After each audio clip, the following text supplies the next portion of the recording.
Chapter 1. The Wine Immortal's Proxy. Come on, bring your mind to my bowl. Mom, I want to drink Lao Bygone too. What nonsense are you spouting, little girl? You're still so young. Just a child, what do you need Lao Bygone for? The little girl placed her index finger in her mouth, drooling profusely. But that young man's drink smells so good I'm tempted. The girl's mother cast a fierce glance at the youth on the sidewalk holding a bottle of Lao Bygone, and promptly turned to leave with her daughter, who kept looking back. That's a drunkard. Don't follow his example. If you dare to drink, he'll make you regret it. Hey.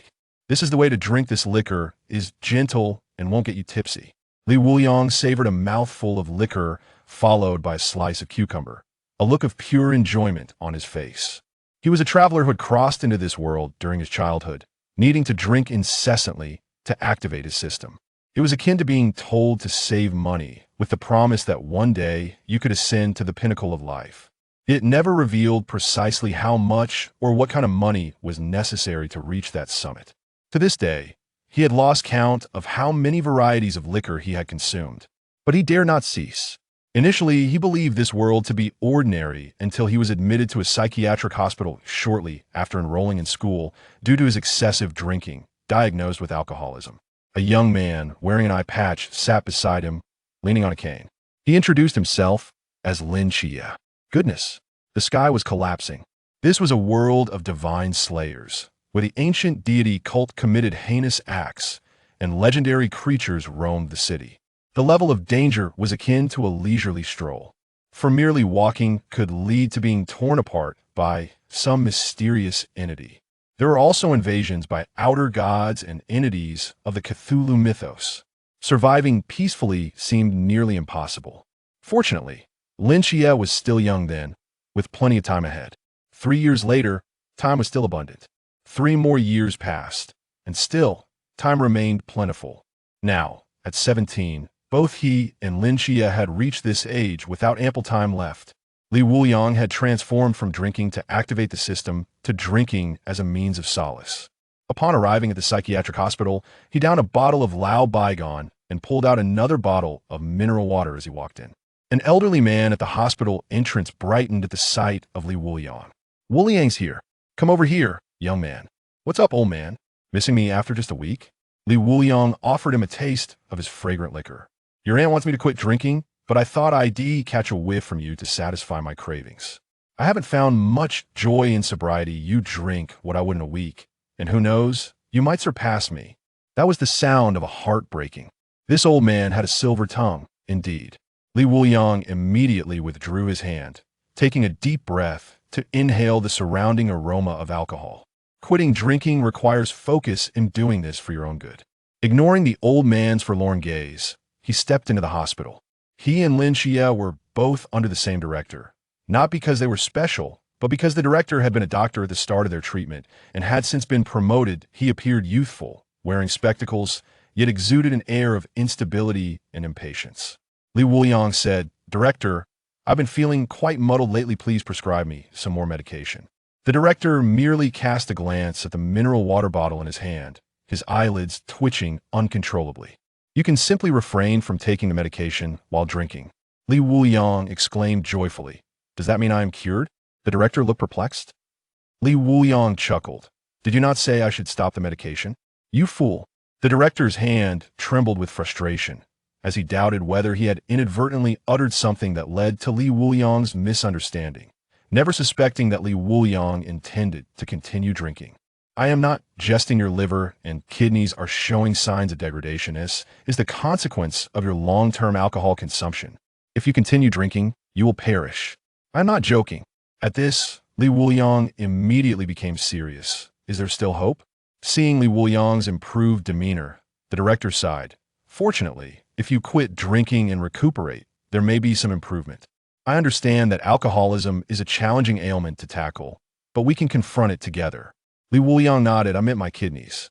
He then took a swig of the fragrant liquor. Its richness was overwhelming. Witnessing this scene, the director felt utterly despondent. He waved his hands urgently, urging Wuliang to leave at once. Wuliang downed the fragrant liquid from the mineral water bottle, and suddenly, a voice echoed in his mind. "Ding," detected that the host has consumed 10,000 bottles of high-purity liquor There are 200 milliliters of alcohol per 100 milliliters of blood, and the liquor sword immortal agent system has been activated. It finally activated. He had not anticipated such simplicity. Only the requisite alcohol concentration in his blood was necessary. Had he known earlier, he would have used alcohol as eye drops. Wuliang immediately focused on the system's introduction. Alcohol is the essence of grains. The more you drink, the younger you become. All side effects from drinking will be eliminated. Retaining only the essence, drinking will enhance your mental strength. Continued consumption will elevate the agent's progress. Upon reaching 100. A new ability will be granted. Unlock the hangover mode. The longer you drink, the more potent the accumulated power, uninterrupted until reaching the current maximum of Chuanjing.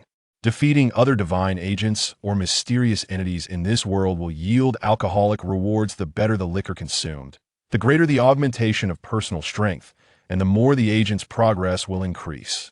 While drinking, speed and strength will triple. Next is a blessing from a representative of the liquor realm. Qinglian sword immortally tie by. Young friend, raise your glass to the moon. Let us float a great white. System, please drink heartily after finishing this cup. There is another box awaiting. Exclusive benefits for newcomers have been credited. Please collect them post-hangover. Wuliang gazed at the introduction and suddenly comprehended. He could grow stronger by drinking. The more he imbibed, the mightier he became. The stronger he became, the more formidable foes he could vanquish, thus acquiring even more exquisite liquor. This was indeed a perfect virtuous cycle. Immediately following this, he realized that his mind was no longer clouded and his consciousness was clear. It was akin to having consumed wine in vain. Damn it, Wuliang exclaimed, prompting the director to roll his eyes at the scent of alcohol. Hurry up and get out. As soon as he stepped outside, Wuliang spotted Lin Qiye leaning on his cane, retreating. He hurriedly jogged over. Brother, are your eyes open? As he spoke, he stretched out his leg and placed it in front of Lin Qiye. Lin Qiye replied, move your leg aside. At that moment, he could only muster an eye roll. The moment he entered, he caught a whiff of alcohol, which he wagered was the residual scent left behind by Wuliang. However, to his dismay, his luck at gambling was poor. He lost the bet. Wuliang became animated. My eyes are open. Good fortune comes in pairs. The first piece of good news was that his system had been activated. The second, which initially seemed like bad news, turned out to be good. Lin Qiye had opened his eyes. Had it not been for the system, he would have intended to cling to Lin Qiye's leg throughout, assuming the role of his uncle. Now, with the system in place, as the plot commenced, he would follow Lin Qiye's path, and adversaries would certainly abound. Lin Qiye clenched his fists tightly, gritting his teeth. I'm used to it. Chapter 1. The alcoholic proxy? Come on, bring your brain to my bowl. Mom, I want to drink Lao Baigan too. What nonsense are you spouting, little girl? You're still so young. Just a child, why would you want to drink Lao Baigan? The little girl placed her index finger in her mouth, drooling profusely. But that young gentleman's drink smells so delightful, I'm craving it. The girl's mother shot a fierce glance at the youth on the sidewalk holding a bottle of Lao Baigan, immediately turning back with her daughter, who was glancing back every few steps. That the drunken fool, don't emulate him. If you dare to drink, he'll give you a good thrashing. Don't eek. Drinking should be done like this. This liquor is mild and won't get you tipsy. Wuliang savored a mouthful of white liquor accompanied by a cucumber, his face reflecting sheer enjoyment. He was a traveler who had crossed over to this world in his childhood. He needed to drink incessantly to activate his system. It resembled a promise that if you save enough money, one day you could ascend to the pinnacle of life. Yet, it never revealed how much money or what kind of wealth was required to reach that summit. So far, he had lost count of how many varieties of liquor he had consumed. However, he dared not cease. Initially, he believed this was an ordinary world, until he was sent to a mental institution shortly after starting school, due to prolonged alcohol abuse, diagnosed with alcoholism. A young man wearing an eye patch sat beside him, carrying a cane. He introduced himself as Lin Qiye. Wow, the heavens have collapsed. This was a world of god-slaying, where the ancient gods' cult perpetrated evil and legendary creatures roamed the cities. The level of danger was akin to merely walking down the street. For strolling might have one torn apart by some mysterious entities. Subsequently, external gods invaded, bringing with them Cthulhu-like deities. Surviving peacefully seemed nearly impossible. Fortunately, Lin Qiye was still young at that time, with plenty of time ahead. 3 years later, there was still ample time. Another 3 years passed, and time remained abundant. Now, at 17, both Li Wuliang and Lin Qiye had reached this age. Time was running out. Li Wuliang had transformed from drinking to activate his system to drinking to drown his sorrows. Upon arriving at the mental institution, he downed a bottle of Lao Baigan in one gulp and retrieved a bottle of mineral water from his pocket as he entered.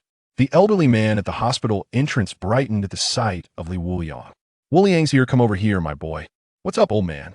You missed me after just a week?" Li Wuliang pulled out a fragrant bottle of sauce-flavored liquor, intending to share some with the old man. "Your aunt told me to quit drinking, so I wanted to catch a whiff of your drink to satisfy my cravings.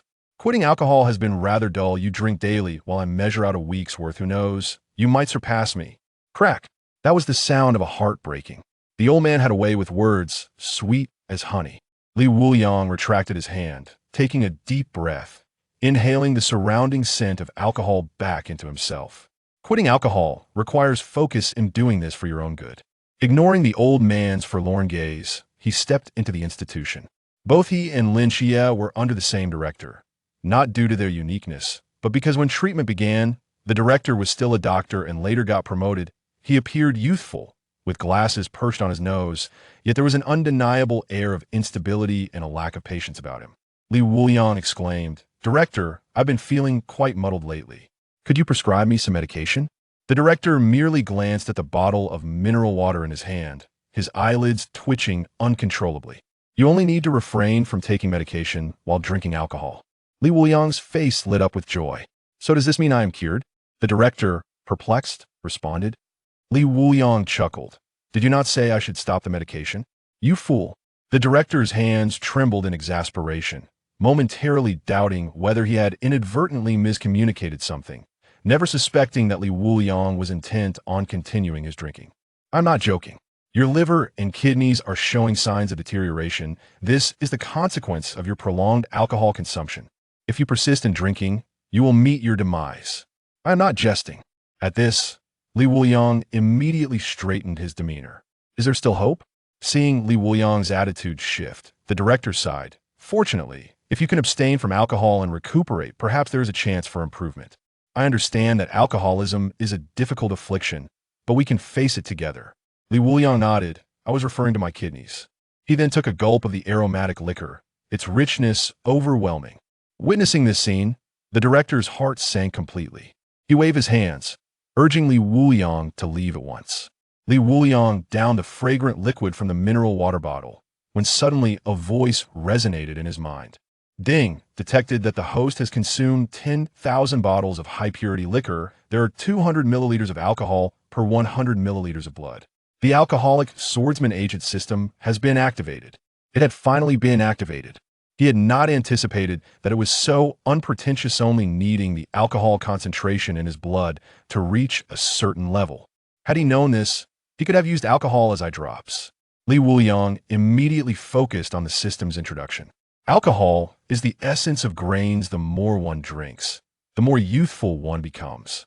All side effect from consuming alcohol will be eliminated, retaining only the essence. Drinking enhances mental fortitude. Continuing to drink will advance the agent's progress. Upon reaching 100, a new ability will be granted. Unlocking the hangover mode will enhance accumulated power the longer one drinks. With no interruptions allowed, the maximum level currently achievable is the realm of Chuan. Defeating other divine agents or mysterious entities in this world will yield alcoholic rewards. The better the liquor consumed, the greater the increase in personal strength, and the more progress as an agent. While drinking, speed and strength are tripled. Next is a blessing from a representative of the alcohol realm.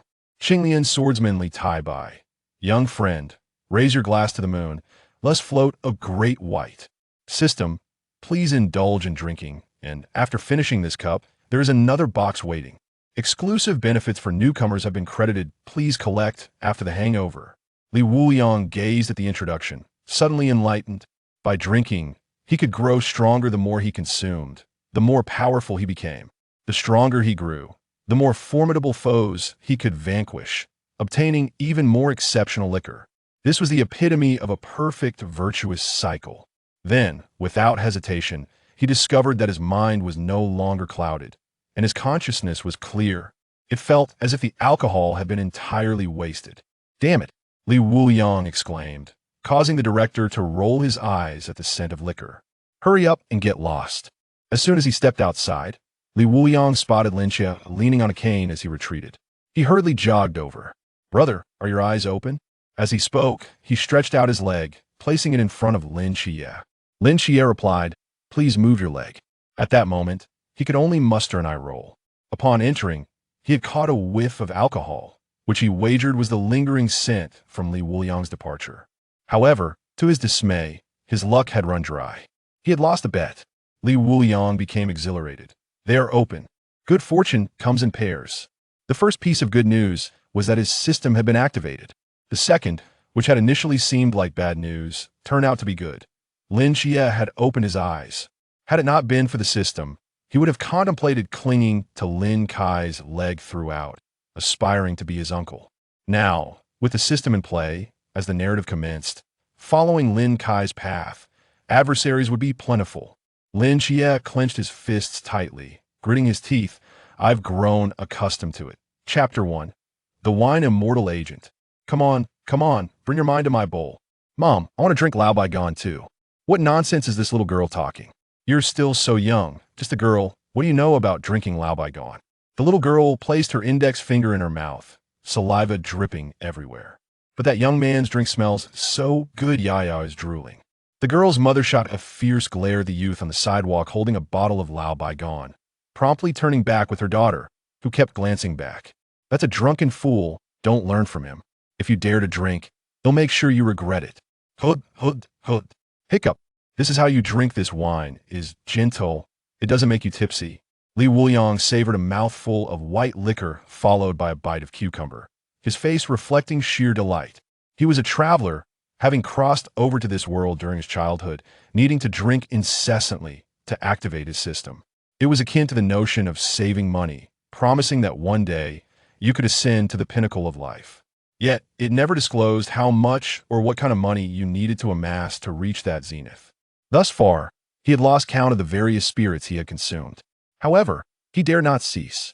Initially, he believed this to be an ordinary world until he was hospitalized for his prolonged alcoholism shortly after enrolling in school, ultimately diagnosed with an addiction to alcohol. A young man wearing an eye patch sat beside him, leaning on a cane. He introduced himself as Lin Qiye. Goodness, the sky has fallen. This was a realm of divine slayers, where the ancient god sect committed heinous acts and legendary creatures roamed the cities. The peril was palpable. Merely walking could lead to certain doom at the hands of enigmatic entities.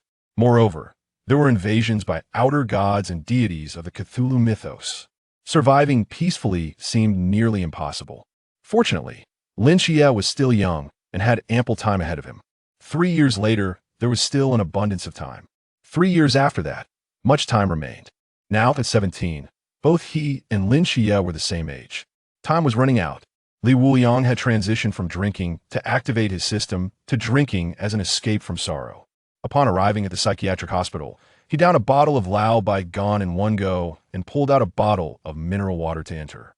An elderly man at the hospital entrance brightened at the sight of Li Wuliang. "Wuliang is here. Come over here, my boy." "What's up, old man? Miss me after just a week?" Li Wuliang retrieved a bottle of fragrant liquor to share with the elder. "Your aunt told me to quit drinking, so I came to smell yours just to satisfy my cravings. Quitting isn't worth it. You drink in a day what I used to drink in a week. You might just surpass me." Creak. That was the sound of a heart breaking. The old man had a silver tongue, knowing just how to charm. Li Wuliang withdrew his hand, taking a deep breath, inhaling the surrounding aroma of liquor. Quitting requires focus and looking out for your well-being.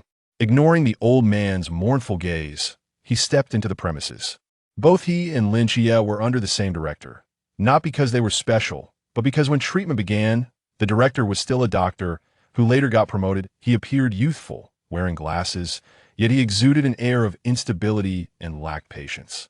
Li Wuliang spoke. "Director, I've been rather muddled lately. Please prescribe me some more medication." The director merely glanced at the mineral water bottle in his hand, his eyelids twitching uncontrollably. Just refrain from taking the medication when you drink alcohol. Li Wuliang exclaimed with joy. So does this mean I am cured? The director looked perplexed. Li Wuliang chuckled. Didn't you just say for me to stop the medication? Damn you. The director's hands trembled with frustration. He questioned whether he had inadvertently said something that led to Li Wuliang's misunderstanding, never suspecting that Li Wuliang intended to continue drinking. I am not joking with you. Your liver and kidneys are showing signs of deterioration, the result of your prolonged alcohol consumption. If you continue to drink, you will die. I am not jesting. At this, Li Wuliang immediately sobered, asking, is there still hope? Seeing Li Wuliang's attitude shift, the director sighed. Fortunately, if you quit drinking and take care of yourself, there may be some improvement. I understand that alcoholism is not easily resolved, but we can face it together. Li Wuliang nodded. I meant my kidneys. He then took a sip of the fragrant liquor, its richness overwhelming. Witnessing this scene, the director felt utterly despondent. He waved his hands repeatedly, urging Li Wuliang to leave at once. Li Wuliang downed the aromatic liquid from the mineral water bottle, and suddenly a voice resonated in his mind. Ding! Detection indicates the host has consumed 10,000 bottles of high-purity white liquor. There are 200 milliliters of alcohol in every 100 milliliters of blood. The wine sword Immortal Agent System has been activated. It had finally activated. He had not anticipated that it was so unadorned, merely requiring the blood alcohol concentration to meet the standard. Had he known earlier, he would have used alcohol as eye drops. Li Wuliang immediately focused on the system introduction. Alcohol is the essence of grains. The more you drink, the younger you become. All side effects from drinking will be eliminated. Retaining only the essence, imbibing will enhance mental fortitude. Continued consumption will advance the agent's progress. Upon reaching 100%, a new ability will be granted. Unlock the hangover mode. The longer one drinks, the stronger the accumulated power will be. This process cannot be interrupted, with the current maximum reaching the realm of Chuan.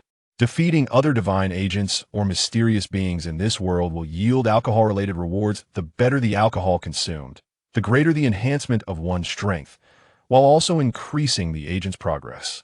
During drinking, speed and strength are tripled. Next is a blessing from a representative of the wine world. Qinglian's sword immortally tie by. Young friend, raise your cup to the moon and let it overflow. System, please drink heartily once this cup is finished. There's another box awaiting. Newcomer exclusive benefits have been credited. Please collect after the hangover. Li Wuliang gazed at the introduction, suddenly enlightened. Drinking would make him stronger, and the more he drank, the stronger he became. The stronger he grew, the greater adversaries he could vanquish, earning even more remarkable wine. This was the epitome of a perfect virtuous cycle. Subsequently, he realized that his mind was no longer clouded and his consciousness was clear. It was akin to the effects of alcohol had dissipated. Damn it, Li Wuliang exclaimed, prompting the director to roll his eyes at the scent of liquor. Hurry up and get out. As soon as he stepped outside, Li Wuliang spotted Lin Qiye leaning on a crutch, retreating. He hurried over with a light jog. Brother, are you awake? As he spoke, he stretched out his leg and placed it in front of Lin Qiye. Lin Qiye replied, move your leg. All he wanted to do was roll his eyes upon entering. He had caught a whiff of alcohol, which he suspected was lingering from Li Wuliang's departure. However, to his surprise, his luck was not in his favor. He had lost the bet. Li Wuliang was exilaratet im avake. Good fortune comes in pairs. The first piece of good news was that his system had been activated. The second, which initially seemed like bad news, turned out to be good. Lin Qiye had opened his eyes. Had it not been for the system, he had intended to cling tightly to Lin Kai's leg throughout, to play the role of a supportive uncle. Now, with the system in place, as the narrative commenced, he would follow Lin Kai's lead, and adversaries would undoubtedly arise. Lin Qiye clenched his fists tightly, gritting his teeth. I'm used to it. Chapter 2 first, the hangover. Oh? Li Wuliang scrutinized him with a skeptical gaze. Lin Qiye felt a sense of relief. He could barely discern his surroundings. Yet he had encountered this inebriate. At the most absurd moments, he had stumbled and been assisted by Li Wuliang a staggering 8 times in a single day. Dismissing Li Wuliang, he resolutely took his medicine and departed. However, the inquiries posed by the doctor today struck him as rather peculiar. The questions did not align with those on the single page provided. Before long, he returned home with a barrel of oil, and before he could even step inside, an unmistakably familiar scent wafted towards him. Upon opening the door, he found, as expected, Wuliang. There he was, cradling 2 bottles of Erguo, playfully engaged with the little black dog and Yang Jin. Having known Lin Qiye for quite some time, he had visited their home on numerous occasions. Initially, Lin Jin and the little black dog had regarded him with suspicion, but their demeanor had softened over the past 2 years. They were protective of Lin Qiye, yet they did not wish for him to be entirely isolated from the outside world. On the contrary, having a friend might indeed be a more advantageous choice for Lin Qiye. Ever since Li Wuliang's arrival, Lin Qiye had become considerably more cheerful. "Why have you come to my house again? How many times must I remind you that you cannot drink here?" Lin Qiye exclaimed in frustration. "Look, what a cheerful child," Li Wuliang retorted, playfully patting Lin Qiye on the shoulder. "Your home is my home. Let us not stand on ceremony." Before Lin Qiye could respond, his aunt emerged from the kitchen, carrying dishes. "Qiye is back. You and Wuliang should converse nicely. See, isn't this the fish he brought?" She chided with a smile. "Over the years, you've enjoyed quite a bit of the chicken, duck, and fish he has purchased." At this, Lin Qiye found himself at a loss for words. He could only swallow his grievances, accepting the reality that while he was indifferent, his younger brother and aunt needed the sustenance. For their sake, he would endure. After a hearty meal, just as Li Wuliang was preparing to leave, Lin Qiye's aunt chased after him. "Wuliang, you and Qiye are classmates. He is going to school tomorrow, so please look after him." Upon hearing this, Li Wuliang was instantly awakened. The plot was indeed unfolding. He turned his gaze towards Lin Qiye, who was busy clearing the table. This rascal had kept it from him. Regaining his composure, Li Wuliang swiftly assured, "Do not worry, I shall take good care of Qiye." After bidding farewell to his aunt, Li Wuliang shivered slightly and took a hearty swig of the fragrant liquor. "Thank goodness I came today. Otherwise, I would have missed such a crucial event." Tomorrow would mark the first encounter between Zhao Kongqing and Lin Qiye, and it would also be the night Lin Qiye would meet the Masked One, awakening the divine ruins. Simultaneously, he could seize the opportunity to eliminate a few Masked Ones and procure some drinks. The fragrant liquor and the aged white spirit he currently possessed had barely advanced his progress after consuming several bottles post-awakening. Not even a full percentage point had been achieved. The only way to resolve this dilemma lay in slaying the mysterious foes to earn rewards. By the way, the hangover, after claiming the exclusive benefits for newcomers, he would have the means to confront the Masked Ones. Could it also be related to the divine ruins? Upon this realization, Li Wuliang felt a surge of excitement and swiftly made his way home. His residence was not in close proximity to Lin Qiye's location. It was spacious and devoid of the chaotic disarray typical of inebriated households. Numerous crates of liquor were meticulously arranged.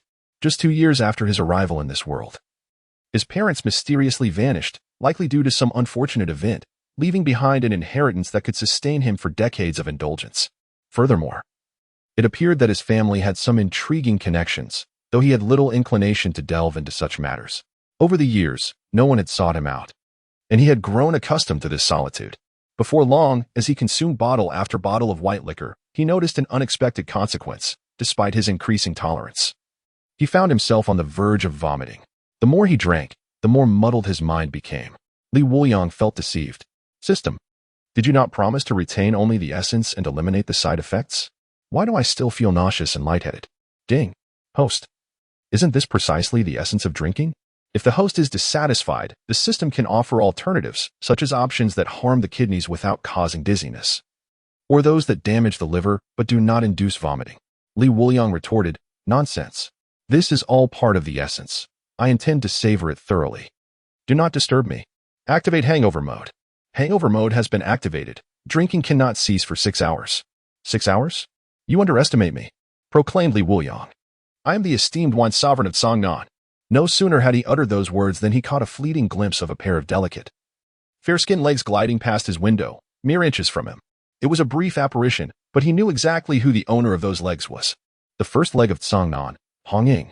Raising a toast to the bright moon, we share this moment across the horizon.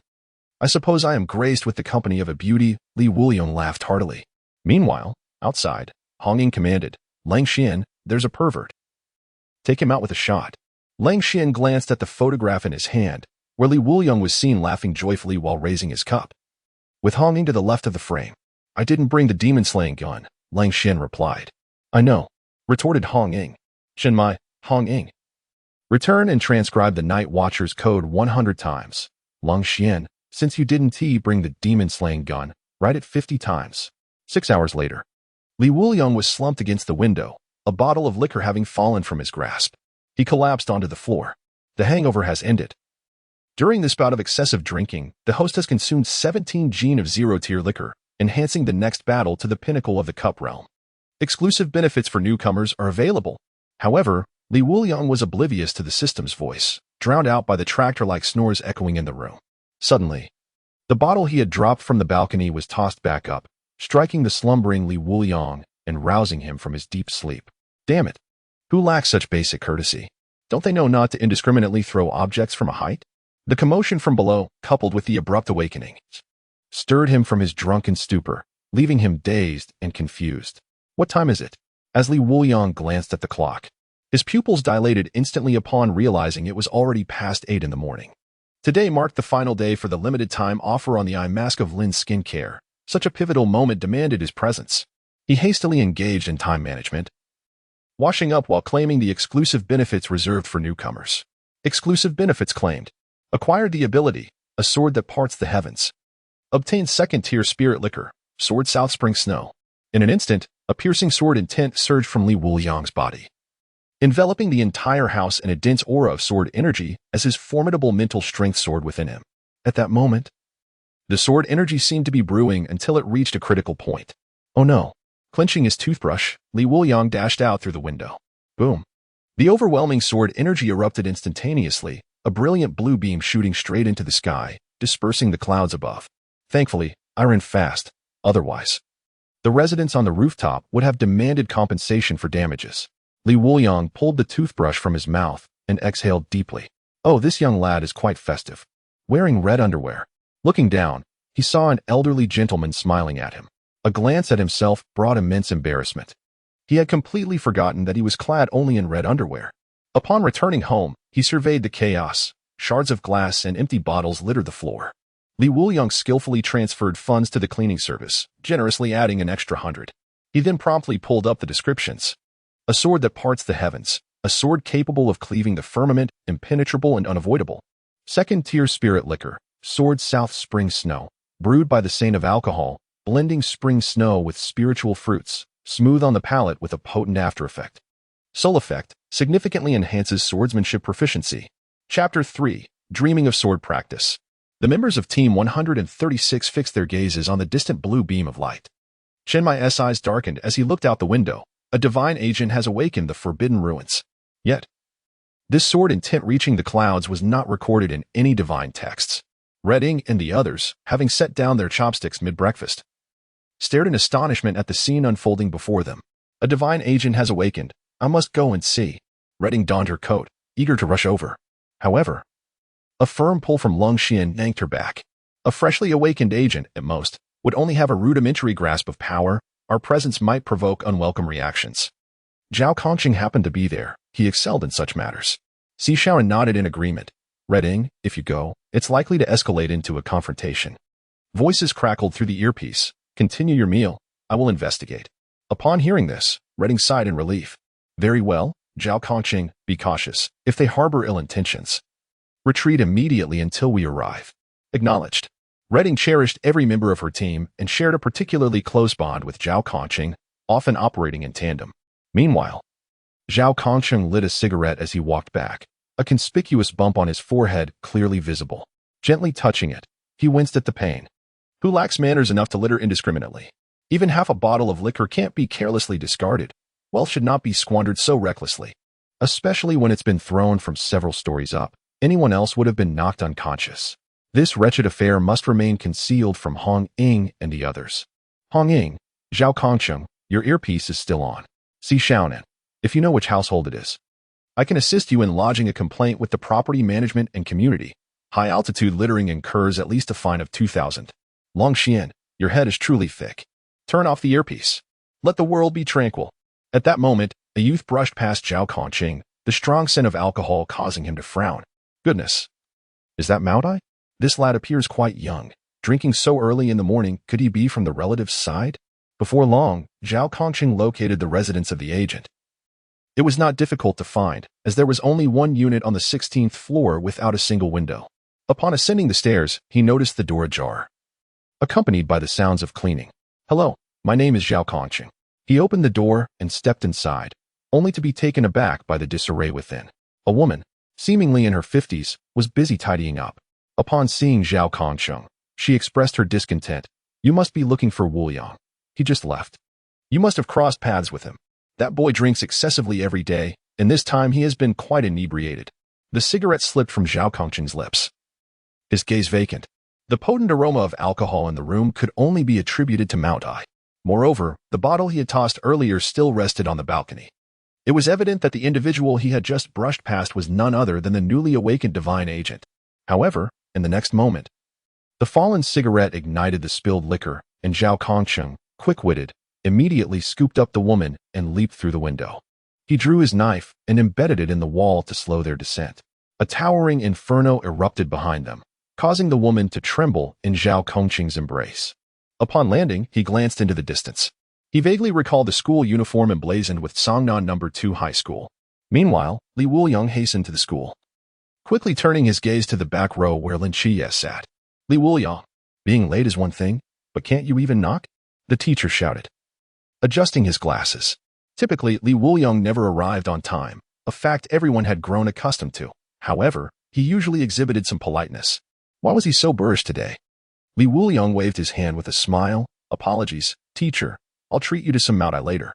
My brother is attending school today, and I am a bit overly excited." With that, he strode directly towards Lin Qiye.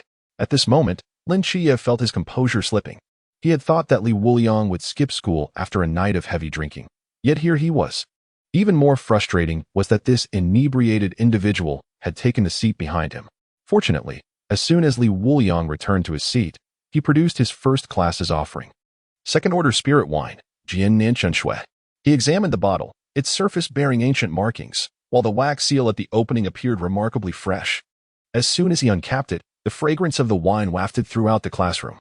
Upon seeing the bottle, Lin Qiye's expression transformed into one of profound shock. He knew this fellow had a penchant for alcohol, but he never imagined he would indulge to such an extent. "Lin Qiye, Li Wuliang, it is currently class time." "And you are drinking?" "Li Wuliang, what else should I do? Have you forgotten that we are still patients? This is my medicine. The doctor instructed me not to cease." Lin Qiye, he has clearly lost the desire to converse, yet this way of life is rather pleasant. Attending classes, returning home, assisting my aunt with household chores. Safeguarding my little home is my greatest aspiration. A unique sense of fulfillment lingers in my heart. Li Wuliang paid no heed and directly raised the bottle to his lips. The spirit was fierce upon entry, smooth upon swallowing, and left a gentle afterglow. A splendid vintage. However, he soon realized that his mental acuity was soaring rapidly. With a sound of shattering, he broke through to the next realm. The second-tier spiritual liquor did not disappoint. It truly enhanced my mental prowess significantly. The sensation of gaining strength through drinking is rather delightful. Almost immediately, he felt as if he was on the verge of inebriation, his head becoming fuzzy, and his hands growing numb. The downside was a slight intoxication. Ding. Progress as the wine sword Immortal S agent has increased by 2. However, as the aroma of wine permeated the air, the entire class succumbed to drunkenness, with some young girls already slumped over in slumber. Lin Qiye's lips curled and his eyelids twitched violently. This was certainly not what I envisioned school to be like. As twilight descended, Li Wuliang awoke, sensing a numbness in his hands, as if his muscles had undergone a profound transformation. In his dreams, he found himself upon a mountain, repeatedly wielding his sword, persevering despite the fatigue in his arms, day after day, until one day he cleaved open the firmament. The sword's energy surged towards the heavens, sweeping across vast distances. Could this be the wondrous effect of the second-tier spiritual liquor? Merely one day allowed me to practice swordplay for 10 years in my dreams. Although my mental acuity did not increase, the memories etched in my hands are undeniable. Li Wuliang gazed at his hands, filled with boundless emotion. At that moment, he suddenly noticed the classroom was deserted, with only the teacher remaining. Upon seeing him awaken, the teacher sighed. "Be mindful of your safety on the way home. Drink once you arrive." The teacher was aware of his condition, and leniency is indeed a part of a teacher's virtue. "School is over?" Li Wuliang glanced at the moon above. He should have enough time. The ghostly figure should not be taken. He seized the remaining Jian Nanchun Shui and dashed outside. Before long, at the outskirts of the old city, do you all smell something peculiar? Jiang Qian's nose twitched, a foul odor assaulted her nostrils, suffocating. Wang Xiao furrowed his brow. What is that smell? It resembles waste. Only Lin Qiye wore a grim expression. He was all too familiar with that scent. Chapter 4. A sword opens the heavens. Li Wuliang. It was then that everyone noticed Li Wuliang, leaning against the wall in the alley, retching uncontrollably. I ran too fast. I need to take it slow. He was unaware of the exact time, only that he had sprinted over. And the combination of a night of heavy drinking and frantic running had completely overwhelmed him. Witnessing this scene, everyone wore expressions of disdain. They remarked that Li Wuliang was infatuated with Lin Qiye. Despite drinking so much, he still ended up in such a state. Wang Xiao pinched his nose and waved his hand repeatedly to dispel the unpleasant odor. You all go ahead. I'm almost home. My house is just outside the old city. A mere 2 minutes away. I can't stand it any longer. I must take my leave. He attempted to dash past Li Wuliang, but was swiftly pulled back by him. Have you never heard the saying, to see one off is to ensure a safe passage? We're just a few steps away, Li Wuliang said, pulling Wang Xiao back into the group. After all, they were classmates, and he did not wish to witness chaos erupting in the air. Jiang Qian covered her nose and exclaimed, Let us hurry. This smell is unbearable, even worse than before. Li Wuliang, have you been eating fish? It reeks. Lu Yuan also pinched his nose. Even the rotten eggs my mom once kept smell fresher than this. Did someone's septic tank burst? The stench? Li Wuliang suddenly sobered up. This odor could only mean one thing. They had arrived. At that moment, Lin Qiye halted his steps. Everyone, be cautious. They then noticed a creature crouched ahead, gnawing on something. Detecting their presence, the monster immediately turned and let out a deafening roar. With Jiang Qian's shriek, panic ensued among the group. Thoughts of Li Wuliang's earlier warnings flooded their minds. This was no mere killer, but truly something other than human. Faced with such a creature, they would prefer encountering a murderer instead. In the ensuing chaos, they forgot about the blind Lin Qiye beside them, even knocking him to the ground. However, this time, Li Wuliang did not attempt to intervene. There were 2 ghoul-faced beings, one in front and one behind. They could escape to the left without issue. Lin Qiye's expression tightened. He could not see what was unfolding, but sensed something menacing lurking ahead, ready to pounce. Li Wuliang, are you still with us? We must flee, Lin Qiye urged. Li Wuliang approached Lin Qiye and patted his shoulder reassuringly. Do not panic. With me here, these 2 little fiends pose no threat. He was now at the initial stage of the illusion realm, capable of unleashing the strength of the later stages, and even the pool realm was no cause for fear. You seem different from before, Lin Qiye perceptively noted. Though he could not see, he felt the astonishing warmth radiating from Li Wuliang's body. Clearly, Li Wuliang possessed an aspect of himself that even he was unaware of. At that moment, both ghoul-faced creatures lunged from the walls with astonishing speed, outpacing even the swiftest of beasts. Their razor-sharp claws sliced through the walls effortlessly, as if cutting through tofu. A mere touch would result in shattered bones and torn flesh. Where's my sword? Lin Qiye wondered, perplexed. Li Wuliang, equally bewildered, reflected on his own prowess. He had trained for years in dreams, yet now he found himself empty-handed. He glanced down at the empty wine bottle in his grasp. It dawned on him that he had been holding a bottle all along, not a sword. Slapping his forehead in frustration, he lamented his reliance on muscle memory while forgetting he was unarmed. Oh, wine immortal, wine sword immortal, where is my sword? If he were to practice with the sword, the system would only train him to lower it, and astonishingly, there were no weapons provided in the benefits. Bang! Lin Qiye sensed the approach of 2 ghost-faced figures and immediately tackled Li Wuliang, urging him to be cautious. Afterward, he swung his cane to fend off the attacks of the ghost-faced beings. However, their strikes were far beyond his current capacity to withstand.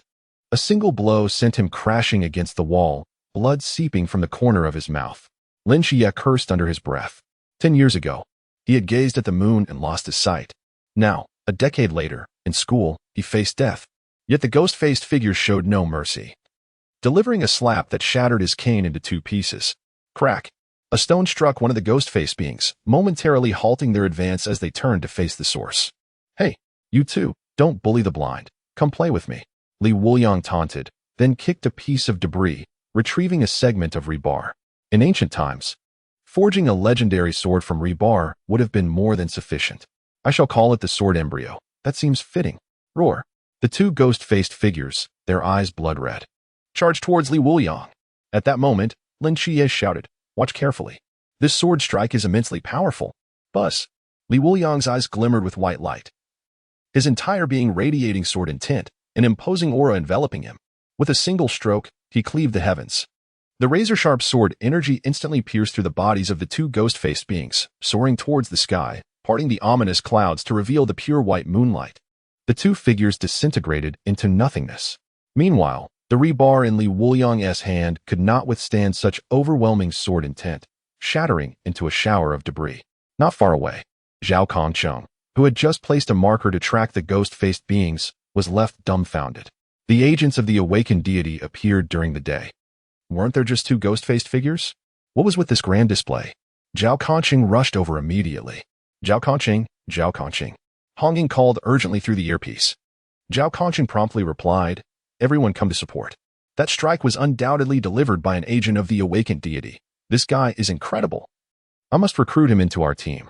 Hong Ying solemnly warned. This power is definitely from the divine ruins. Be cautious. We may have encountered a formidable foe. At that moment, Li Wuliang approached Lin Qiye, asking, how was that? Impressive, right? Lin Qiye replied, though I don't want to admit it, it truly was. Don't vomit. He retorted. Ugh. The power of the sword opening the heavens was too potent. With Li Wuliang's current strength, he could manage only a single strike. However, just as Lin Qiye steadied him, Li Wuliang suddenly stumbled, his pace faltering, and the world around them seemed to freeze in that instant. Seconds later, his eyes erupted with blinding white light, illuminating the entirety of Songnan. That brilliance outshone even the moonlight, dazzling and resplendent. Zhao Kongcheng, having barely caught sight of the two, was propelled away by the immense energy, only managing to anchor his blade in a building to halt his flight. His gaze trembled, his voice tinged with astonishment. What day is it? Two agents of the deity awakened in a single day. This time, Chenmai no longer maintained his indifference. His expression grave as he gazed out at the pillar of light. Merely a divine agent, one might concede, yet to awaken two individuals in a single day, one of whom is the agent of the deity Michael, is truly remarkable. Songnan City has become quite the bustling hub. This situation is akin to the opposing side needing only to deploy a small contingent for infiltration, but now, with two newly awakened divine agents present, they are undoubtedly worthy of immense investment to either win over or eliminate. Chapter 5. The decade-aged, mid-stage of the mind realm. Lin Qiye, have you opened your eyes? Li Wuliang leaned against the wall, observing Lin Qiye with a bemused smile, albeit appearing rather disheveled.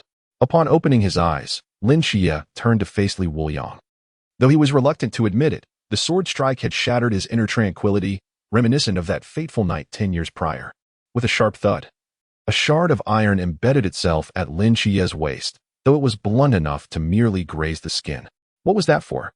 Lin Qiye gritted his teeth. I thought the Birdman had possessed you, your eyes shining with golden light, completely motionless and silent. Li Wuliang explained with exasperation. Trust me, I meant well.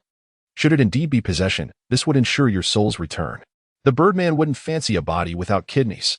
Are you trying to deceive me? Lin Qiye retorted angrily. With a swift motion, their quarrel escalated, Lin Qiye hurling the iron shard at Li Wuliang's head, resulting in a noticeable bump. However, Li Wuliang was no pushover. He swiftly transformed into a jetting warrior, delivering a mental blow of 1,000 points to Lin Qiye. Let us not get into who strikes whom just yet. Wait. What was I going to say? With all this bickering, I've forgotten. Both turned to see Zhao Kongcheng approaching, cradling the back of his head. A conspicuous bump on his forehead that would take at least half a month to subside. He adjusted himself and mustered a somewhat unsettling smile. Greetings, classmates. I am Zhao Kongcheng. Would you be interested in learning about the Night Watchman? Yet, before he could finish, Lin Qiye promptly replied, not interested. Zhao Kongcheng chuckled. I knew individuals of your age would find the notion of saving the world unappealing. What nonsense are you talking about? His enthusiasm waned. He turned to Li Wuliang. This classmate here may not be interested, but you might be. Li Wuliang nodded. Did the Night Watchman allow drinking? Not at all. That is strictly prohibited. Then forget it. At this moment, Zhao Kongcheng felt as though the world was unleashing an endless malice upon him. Why did this generation of youth seem so different? He recalled that at their age, he dreamed daily of saving the world and aspired to become an astronaut. Furthermore, what kind of underage individual drinks alcohol? As the two began to depart, Zhao Kongcheng dashed forward, blocking their path while adjusting his hair. These two appeared exceptionally formidable. A change of strategy was in order. He first addressed Lin Qiye. Why do you wish to avoid joining the night watchman? Fear of death. Is that all? Zhao Kongqing inquired. Indeed, that is all. I will fetch my backpack. You converse with him. Zhao Kongqing promptly released his grip, allowing Lin Qiye to pass by him. At that moment, Li Wuliang had just risen to pursue Lin, only to be abruptly pulled back by Zhao Kongqing. Classmate Wuliang, let us get acquainted. I visited your home earlier today, and we even brushed past each other. What a coincidence. Please believe me, I am not a bad person. Zhao Kongqing's expression was filled with eagerness, which made Li Wuliang feel somewhat nauseated. He had spent the entire day searching for Li Wuliang. Had it not been for the two ghostly figures that had escaped, he would not have found himself in this predicament. Moreover, he sensed that Li Wuliang appeared more affable and approachable than the other student. Their relationship was evidently unique. If one could be lured in, the other would likely follow suit. You all refused to let me drink, and I am contemplating what nonsense. Did you see that sword strike I executed earlier? Wasn't it spectacular? Li Wuliang bellowed. His golden opportunity lay in alcohol. Depriving him of it was akin to obstructing his livelihood. Alcohol was the very essence of his parents' legacy. He cherished every memory of his family. Zhao Kongqing, feeling a pang of frustration, scratched his head and replied, "It was indeed impressive. Perhaps I could assist you in discussing this matter with the higher-ups? Then discuss it and find me afterward," Li Wuliang retorted, waving his hand dismissively as he turned to leave. Zhao Kongqing sighed, realizing he would have to seek out another individual. Otherwise, this fellow would prove troublesome. Where could he have gone with his backpack? A while later, Li Wuliang returned home, only to be greeted by utter chaos. To be precise, the room was enveloped in a layer of black ash. Had there been a fire? The cleaning lady had not even done any cooking to warrant such a disaster. To prevent a blaze, he had refrained from paying gas bills for years. He hadn't even turned on the television. He merely used a single outlet to charge his phone. The room was soaked with water, as firefighters had come to extinguish a blaze and then departed without a trace of concern. However, the crucial issue was that the mountains of alcohol he had amassed were all gone.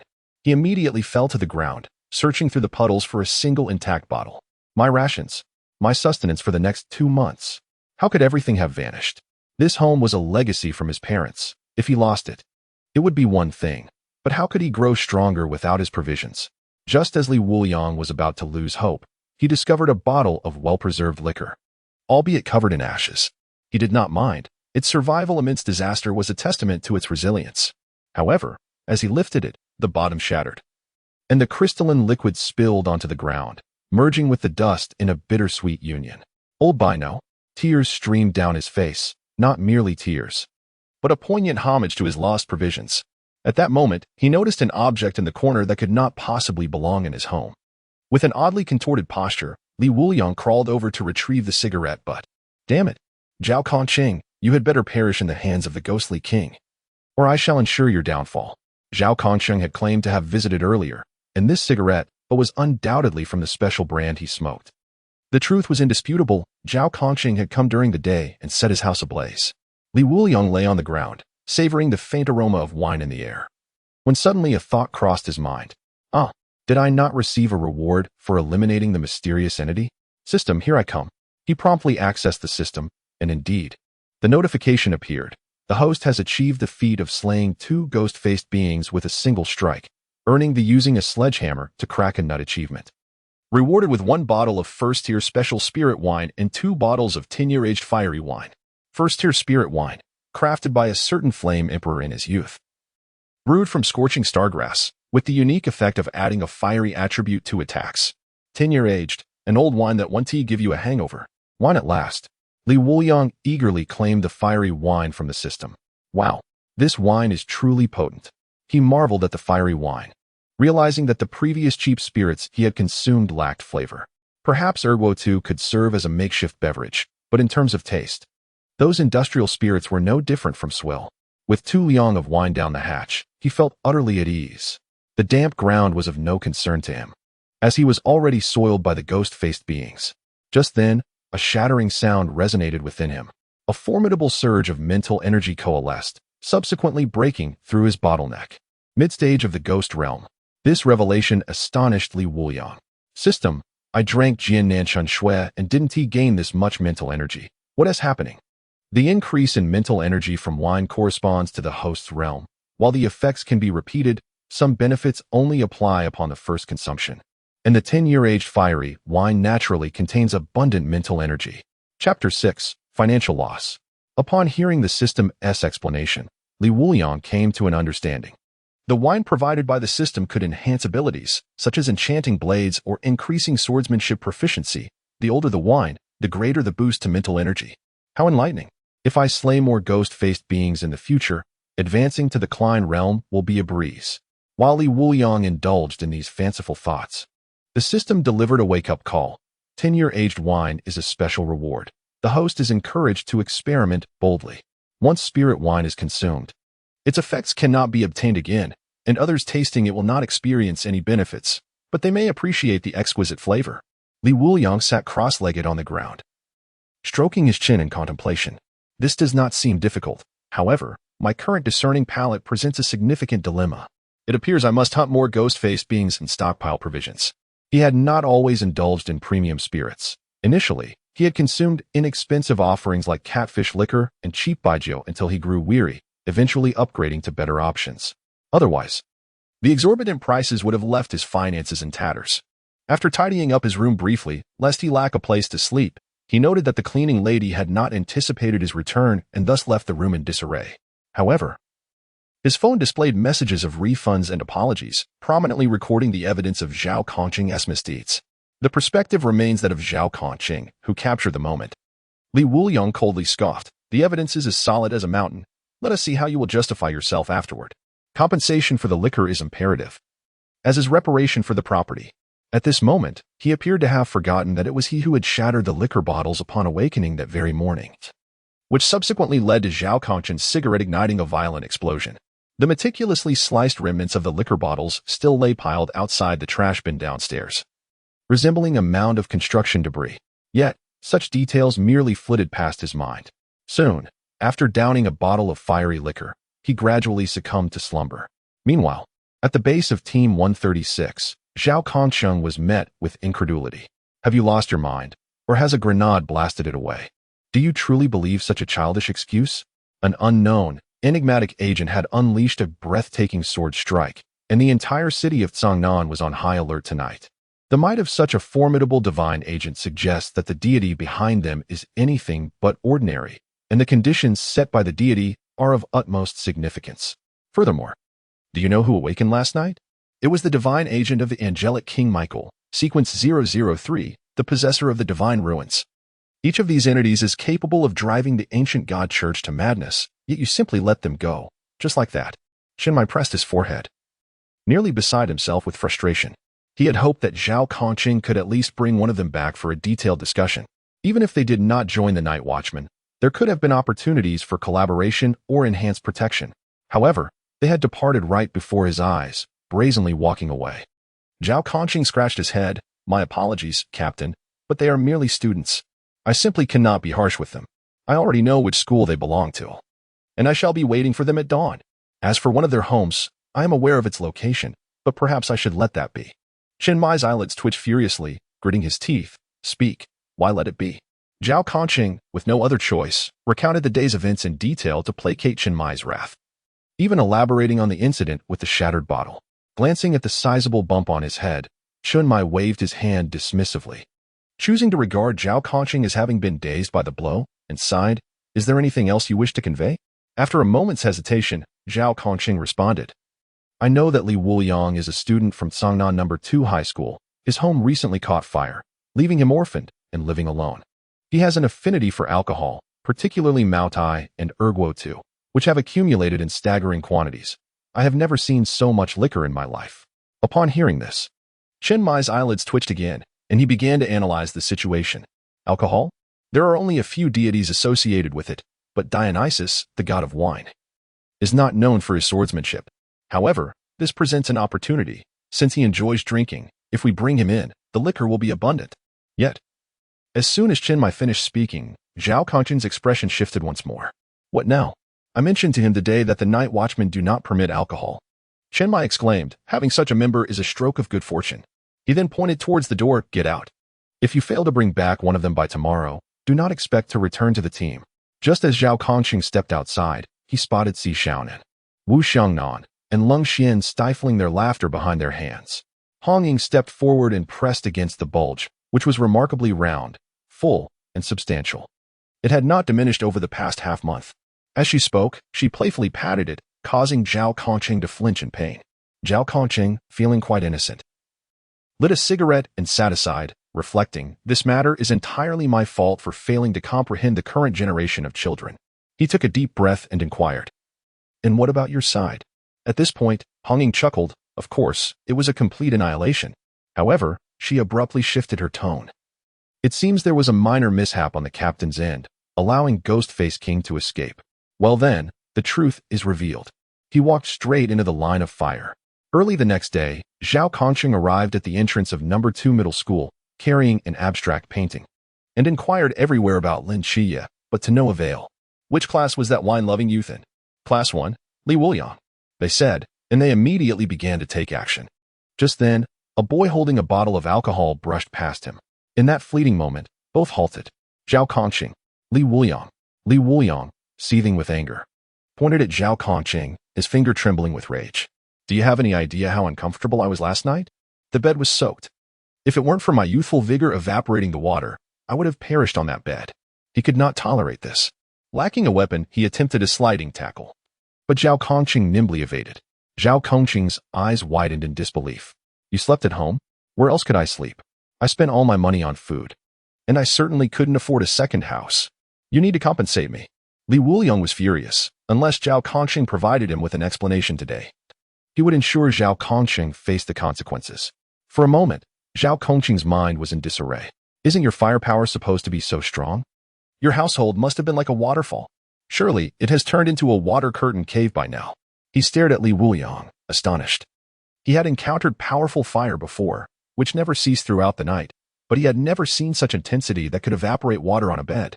This was not mere firepower, it was sheer fury, especially since he had summoned 4 fire trucks to dilute the alcohol within and prevent the fire from spreading. In that room, it was an understatement to say it resembled a water-curtained cave. It could very well have been likened to the Grand Huaqing Pool. Li Wuliang continued to point at Zhao Kongqing. "Admit it. You see, you've confessed.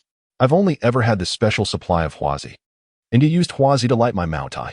Enough chit-chat. Hand over the money." He reached out his hand, demanding money from Zhao Kongqing. Chapter 7. Rebar? That's the ancient sword embryo? Li Wuliang was determined not to let Zhao Kongqing off easily this time. So much alcohol had been wasted, someone had to take responsibility. And it could not be him. Realizing his guilt, Zhao Kongqing scratched his head. "Shall we find a place to discuss this first? I need to pay you. Do I look like I have money?" Li Wuliang glanced at him, noting the air of a destitute wanderer.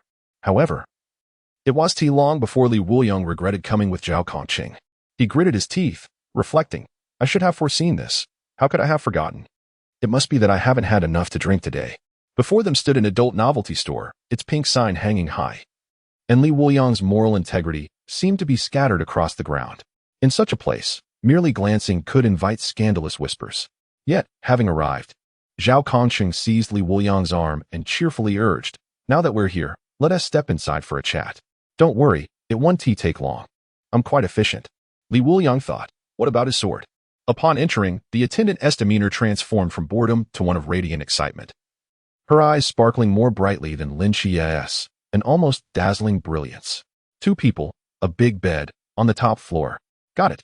After being dragged upstairs, the attendant waved at him and gestured towards a bottle of lubricant nearby. What the hell? He thought, nearly ready to curse.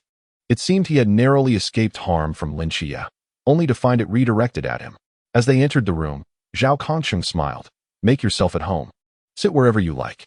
Li Wuliang settled onto a swing, gritting his teeth. "I'm here now, so let us discuss compensation. A rough estimate for the alcohol, let's say 200,000 is fair.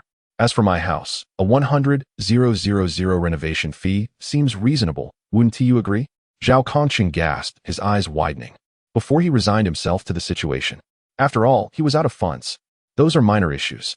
Let us instead discuss the night watchmen, who protect the tranquility of Huaxia amidst the long night. You must have fantasized about the deities and the enigmatic beings of legend in this world, haven't you? However, he could not continue, for Li Wuliang was already giving off an air of indifference, appearing as though he would be hard-pressed to absorb even a single word of what Zhao was saying. He had already encountered all this in a book during his previous life. He understood everything, yet there was a stipulation: no alcohol.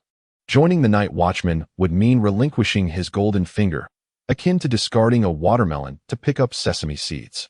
Seeing this, Zhao Kongqing ceased his superfluous chatter. The captain has granted special permission. Li Wuliang, as long as you join us, alcohol will be plentiful. As for your house, I will assist with the renovations. Though I cannot take responsibility for the damages since I did not break it. After all, it holds sentimental value from your parents. It's best to preserve it.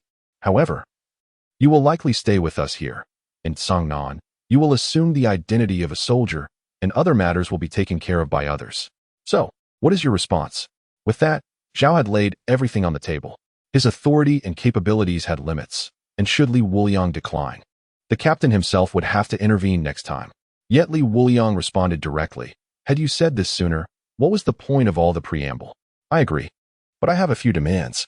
Zhao Kongqing was instantly invigorated, exclaiming, having demands is a positive sign. We will do our utmost to accommodate. Li Wuliang smirked, raising a finger. First, the special supply of rations must be no less than Maodai. Anything inferior to that is unacceptable. Coincidentally, the army only supplied Maodai and Huazi. Li Wuliang nodded and extended his second finger. The second task is for the night watchman to assist me in collecting aged wine. The older, the better. And the more precious, the better. Even if you cannot procure it, please at least inform me of its whereabouts. This, I can certainly convey to the captain. It should not pose a challenge for him. Zhao Kongqing readily agreed. Then, Li Wuliang raised his third finger. The final request, procure me a sword. A sword? Zhao Kongqing inquired, perplexed.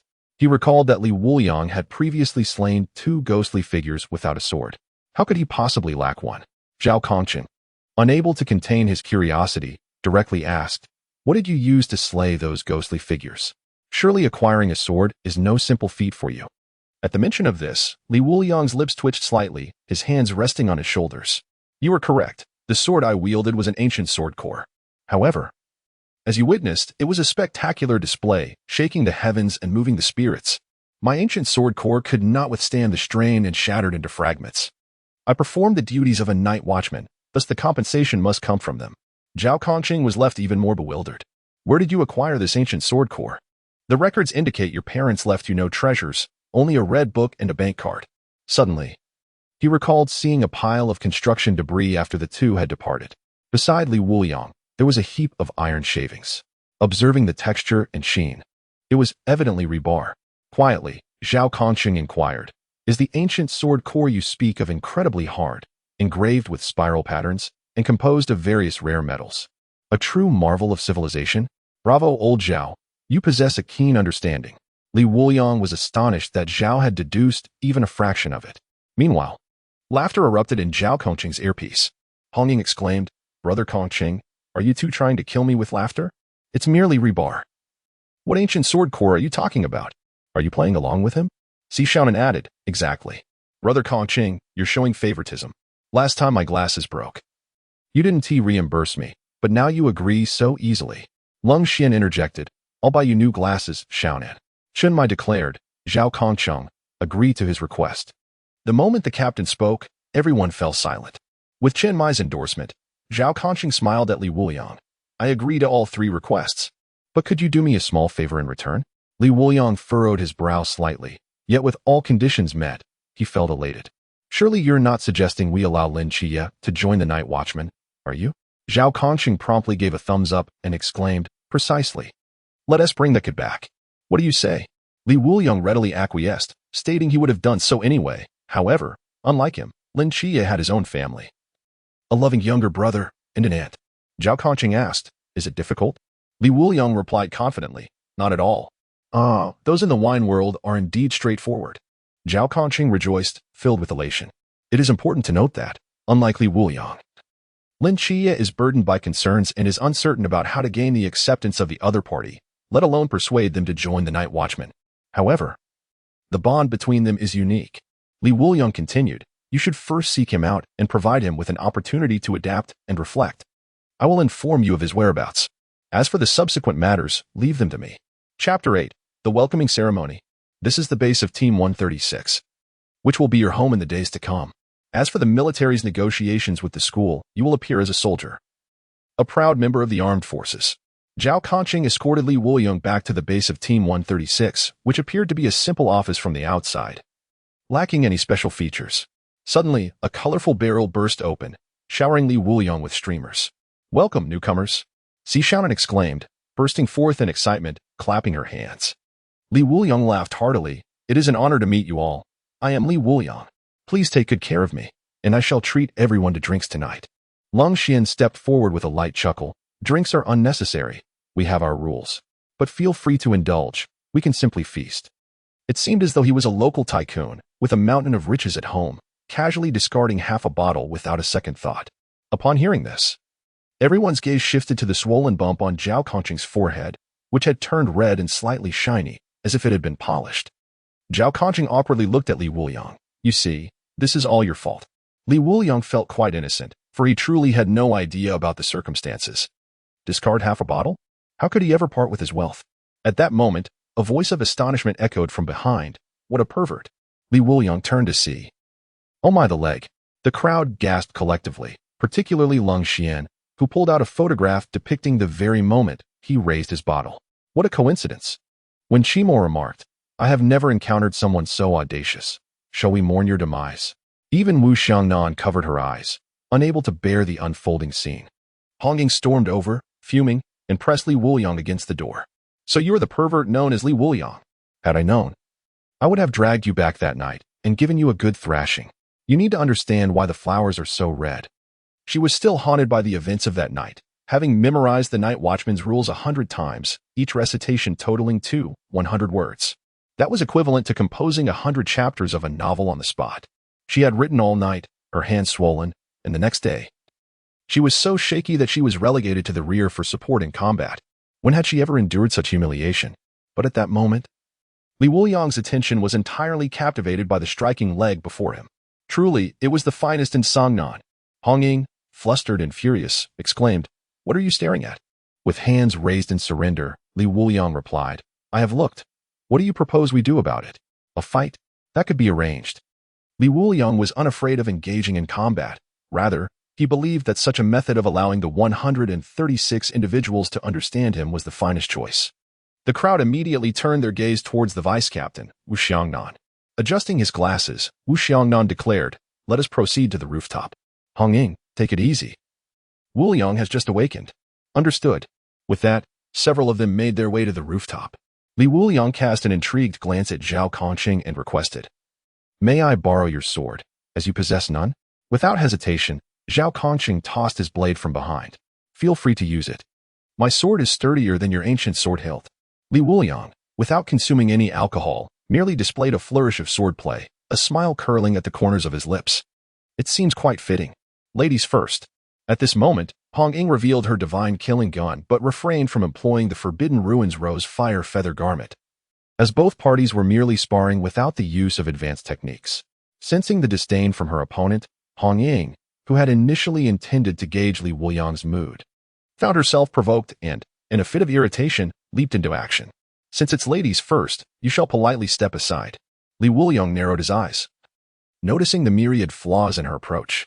With a resounding clash, the blade and gun met, and Li Wuliang skillfully maneuvered past the divine killing gun, allowing the back of his sword to graze Hong Ying's cheek, leaving behind a crimson mark. Had he intended to eliminate her, that strike would have determined the outcome. Hong Ying stumbled backward, feeling a fiery sensation on her cheek as her temper began to flare. Wu Xiangnan's gaze sharpened. Li Wuliang's swordsmanship may not appear extraordinary, yet it is highly practical. He is even holding back. It was evident that Hong Ying had encountered a worthy adversary. Hong Ying, now fully aware of the gravity of the situation, resolved to adopt a more prudent strategy. This time, she refrained from her previously flawed downward slash and instead executed a direct thrust. Such an attack allowed for minute adjustments based on her opponent's reactions. Yet, her intentions were swiftly thwarted by Li Wuliang's blade. He struck her gun's tip with astonishing speed, leaving all present in awe. Cold Shin remarked, "His speed with the sword rivals that of a bullet's flight. Is this within human capability?" Wu Xiangnan responded, "This fellow is indeed peculiar. While his technique resembles that of a novice, his proficiency and mastery over the weapon are somewhat exaggerated." Zhao Conqing chuckled, "Perfect. Let that girl Hong Ying have a taste of defeat." On the other side, after being disarmed, Hong Ying was no longer careless. However, Li Wuliang softly offered, I shall allow you another strike. Ladies first. You freak. Get lost. She retorted through gritted teeth, brandishing her long gun, executing swift lateral movements that increased in speed until she created an afterimage. The gun strikes like a dragon. The shot was aimed directly at Li Wuliang's abdomen. Li Wuliang inhaled deeply, his gaze sharpening as he swung his sword. With a resounding crack, the onlookers were left astounded. Hong Ying's long gun was sent flying, embedding itself nearby, while Li Wuliang remained steadfast in his original position, showing no signs of having moved. You have lost, he stated with a calm demeanor. Devoid of condescension or mockery, his tone remarkably serene. Hong Ying retrieved her divine killing gun and turned to Li Wuliang, asking, Have you practiced swordsmanship since childhood? Li Wuliang shook his head, a proud glimmer in his eyes. I have practiced for a period shorter than you can imagine. That is the mark of a genius. Are you convinced yet? Not a chance. Come on, let us continue. However, Hong Ying shook her head and sheathed the divine killing spear. She possessed enough self-awareness to discern that Li Wuliang had yet to unleash even half of his true power. Continuing to fight would only lead to self-inflicted humiliation. Subsequently, Hong Ying turned and revealed a smile, welcoming Li Wuliang to join Team 136. Yet, before she could finish her sentence, she noticed Li Wuliang producing a bottle from seemingly nowhere and drinking heartily. After a brief welcoming ceremony, Li Wuliang entered Chunmai's office. Upon his arrival, he found Chunmai gazing at him with a gentle expression. There was no need for pretense. This was their preferred method of communication. I assure you, our team is worthy of your trust, Chunmai stated. Li Wuliang shrugged. If I minded, I wouldn't cooperate. Did you not notice I refrained from drinking before I took action? At this moment, Chunmai dropped the pretense and spoke directly. I have agreed to all your terms. You may fetch your wine now, but the sword will require some time. We are all accustomed to using knives, and swords are ill-suited for soldiers. So it will take some time to craft. He continued, I wanted to discuss the divine being that stands behind you. Is he a deity of Huaxia? Upon hearing this, Li Wuliang set down the bottle. In a sense, but there are distinctions I cannot disclose. Chunmai nodded thoughtfully. What are his demands? To seek the finest wine in the world, Li Wuliang replied. Chapter 9. To shatter my wine, one must pay the price. Seeking the finest wine in the world? Chunmai was somewhat taken aback by this condition. Such a quest, belonging to the realm of seeking, was among the safest for divine agents. However, without a precise target. Merely stating to find the finest wine posed a challenge. Li Wuliang continued, I merely share a camaraderie with him over wine. When he appeared before me, I offered him a drink of Mount I, and he claimed I was jesting with him. Thus, he bestowed upon me this penchant for wine, instructing me to seek the finest wine in the world and return with the one that pleases me most. This condition was a fabrication by Li Wuliang, yet it aligned with reality. Should there be no conditions, once Lin Qiye arrived, their relationship would be equally profound, and what was not deceit could easily become deceit. With this explanation, Chunmai found himself wholly convinced. For Li Wuliang was not alone in his predicament. A previous divine agent had encountered a similar fate, though that agent met an untimely demise. The divine being demanded that agent indulge in the beauty of the world, leading to excess and ultimately resulting in their downfall. It was said that their demise was particularly tragic, leaving even the matronly figures in utter shock.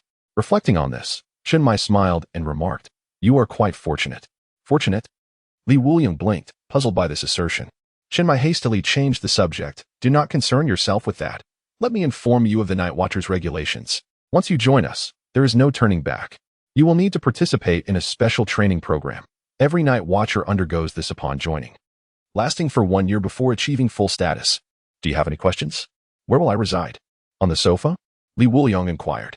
This is the firm, and the so-called warehouse resembles a storeroom. Chunmai fell silent for a few moments, realizing that he had entirely overlooked this aspect. The budget for temporary team members is limited. I can sponsor you with a blanket. As Li Wuliang emerged, he was under one arm cradling a pillow and under the other a blanket. In front of everyone, he casually tossed the items onto the sofa and reclined, never imagining that one day he would treat the company as his own home. If someone had the decency not to discard cigarette butts, I would be scrolling through my phone on my bed, sipping on a drink. Speaking of which, Li Wuliang turned to Zhao Kongqing, locking eyes with him. You agree, don't you, Zhao Kongqing? Zhao Kongqing scratched his head. It's just a hobby of mine. Give me some time. Your place will be repaired soon. At that moment, Hong Ying interjected, Li Wuliang, you can stay at my house. It's quite spacious. Xiaonan also lives with me. Occasionally, we too enjoy some company.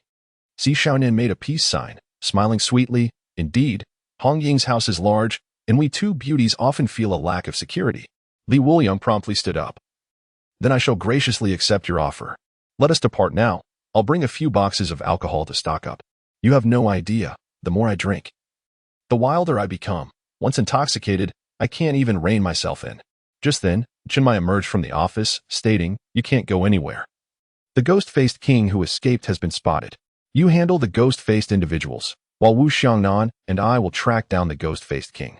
Be sure not to let him escape." He then tossed a straight knife towards Li Wuliang. "Use this for now. Rules are rigid, but I can bend them for you, provided you prove your worth." The corner of Li Wuliang's mouth lifted, naturally. He had recalled that tonight coincided with Lin Qiye encountering the ancient god sect transporting the ghost-faced individuals, as well as Zhao Kongqing's return. Thus, tomorrow would mark Zhao Kongqing's demise. However, with him around, it would be difficult for Zhao Kongqing to meet his end. Before long, Li Wuliang arrived near the dock. Night had fallen, and the area shimmered with lights. Lin Qiye was nimbly leaping about, fighting with great vigor. "These are all rewards. Slow down," he exclaimed, moving like a startled rabbit, continuously jumping forward atop the containers. At that moment, Lin Qiye turned to the approaching figure. "Li Wuliang? What brings you here?" Before he could finish, Li Wuliang had already leapt onto his shoulder, striking a pose as if to draw his sword. "Enough chatter. Let us engage in battle. Get down." Lin Qiye lamented, astonished that he encountered these ghost-faced individuals, but even more so that he ran into him. But soon, he was left speechless. Li Wuliang's straight knife moved with such speed that it left only an afterimage in the air as he cleaved the ghost-faced individual in two. Kill the ghost-faced individual to receive rewards. First tier spirit wine peach blossom brew. Peach blossom brew, a beginner's choice, a must-try for alcohol enthusiasts, effective in alleviating muscle fatigue. He promptly claimed the peach blossom brew from the system. After a long day of anticipation, the moment to indulge had finally arrived. With a sip of the spirit, the taste of ordinary liquor paled in comparison. Li Wuliang was consumed by longing, gulping down the drink with fervor. Observing this scene, the members of the ancient god sect narrowed their eyes. Another one? The staff in his hand ignited, presumably a forbidden item, as it surged towards Li Wuliang. With a swift motion, Li Wuliang evaded the attack, moving as if he had teleported past the ancient god sect member, who then collapsed unconscious to the ground. Defeated a minion of the ancient god sect, obtained a tier 1 spirit liquor, apricot blossom brew. Apricot blossom brew, brewed through ancient methods, bitter yet not spicy, with a smooth aftertaste, inspired by the widow at the village entrance. "Ah, new liquor," Li Wuliang exclaimed with a smile. However, upon reading the description, his smile faded. Was this truly a description of liquor? It clearly resembled the fantasies of an old man lusting after the widow. "I shall drink in respect." Smash! Roar! A ghostly figure surged past him, shattering the new drink, leaving only a trace of the bottle's base. Li Wuliang's eyes turned icy in an instant. Without hesitation, Lin Qiye kicked the ghostly figure away, sending it crashing into a cart, leaving a dent. He turned to Li Wuliang and shouted, "What are you dawdling for? Waiting to die?" Yet, Li Wuliang, fixated on the remnants of the liquor, ignored Lin Qiye completely. He downed the last drops in one gulp. The drink indeed had a lingering sweetness, but in such scant quantity, it was tasteless. Lin Qiye was bewildered, exclaiming, "What has gotten into you? Move aside." Suddenly sensing danger, Lin Qiye sprinted upwards. He saw Li Wuliang, half-crouched, adopting a sword-drawing stance, an invisible pressure emanating from him. "You have shattered my drink," he declared, "and you shall face a punishment more painful than death." The ghostly figures exchanged glances, paralyzed by the chilling aura, none daring to make the first move. But once their bloodlust overcame their fear, they surged forward. "Draw the sword." Swish! Like a radiant full moon, in just a second, the sword was sheathed once more. The ghostly figures were left in tatters, yet they still gasped for breath, their bodies disintegrating on the ground as they closed their eyes. Lin Qiye observed that fleeting moment with keen attention.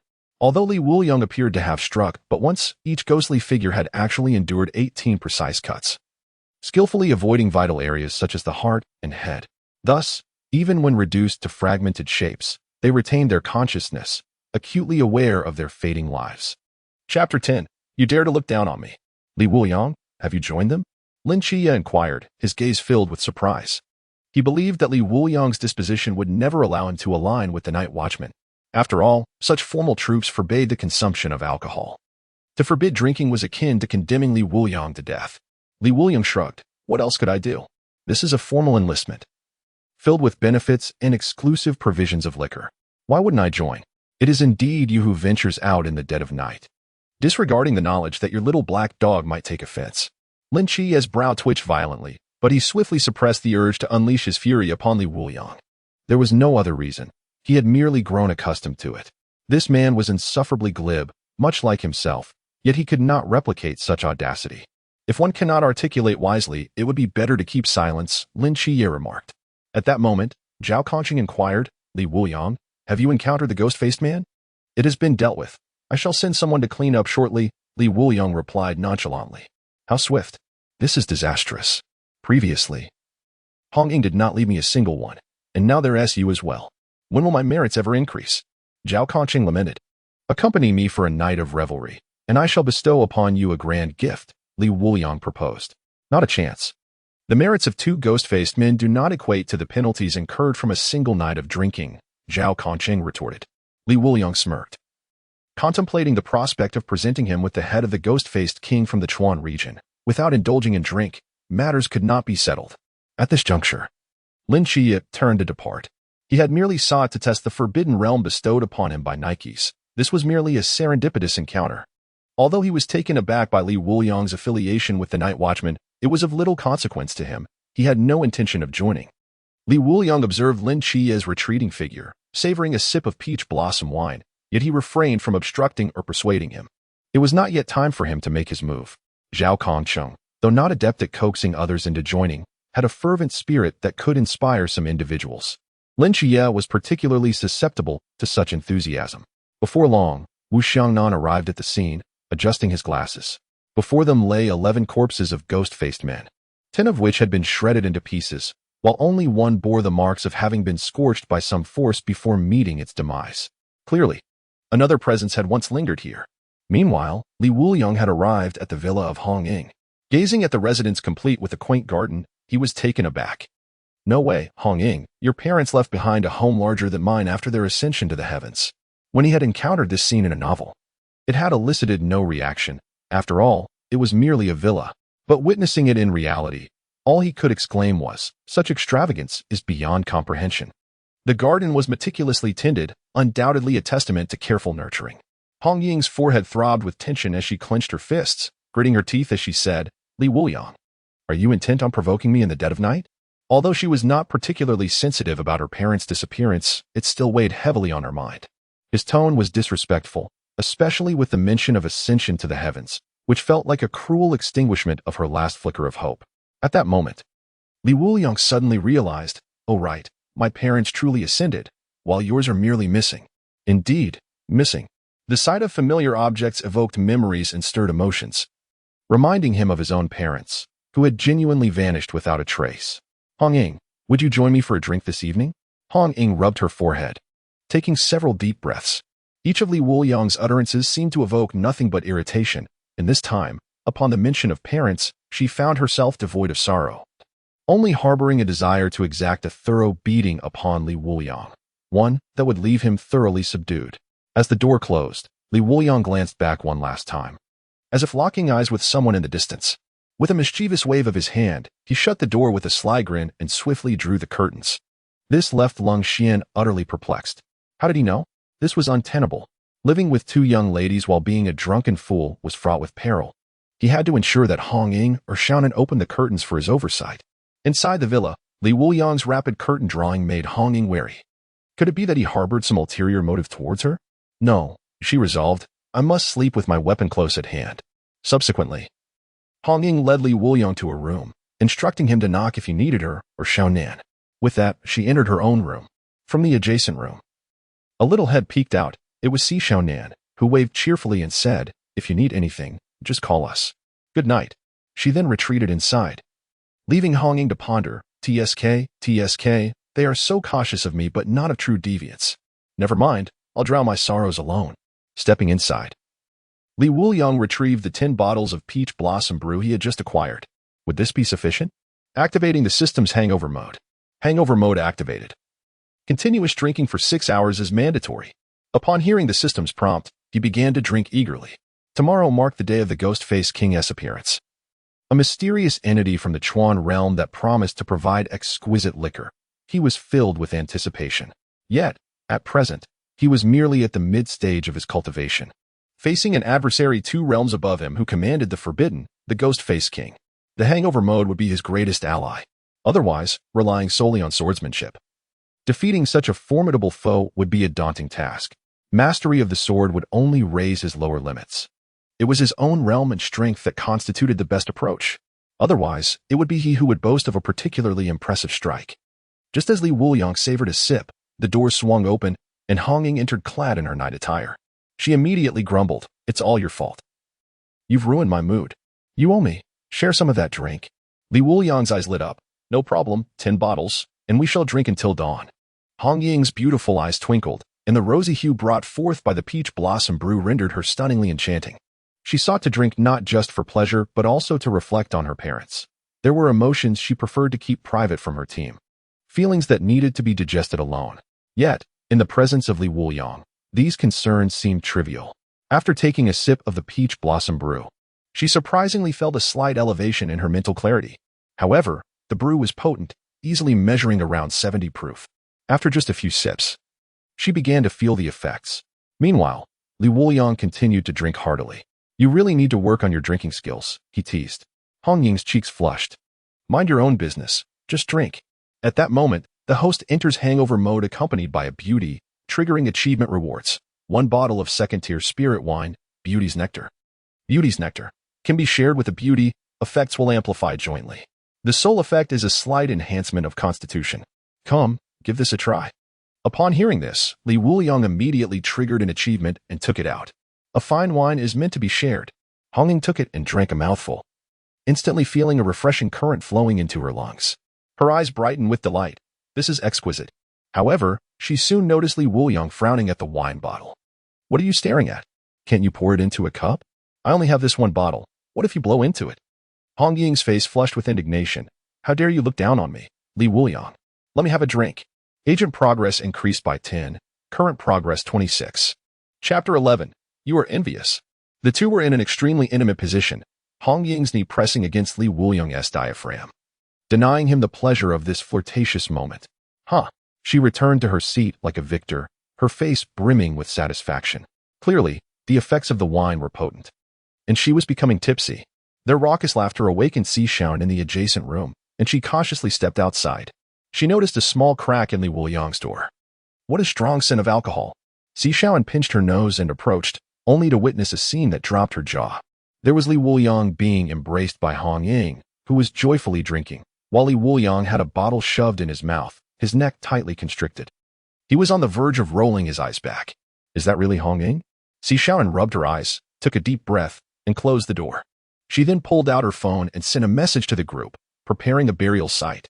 Long Xian, what happened? Wu Xiangnan, I just returned from the field, Xiaonan. Please elaborate. When Shima, is it Li Wuliang or Hong Ying in trouble? I'm on my way to you. Wait for me.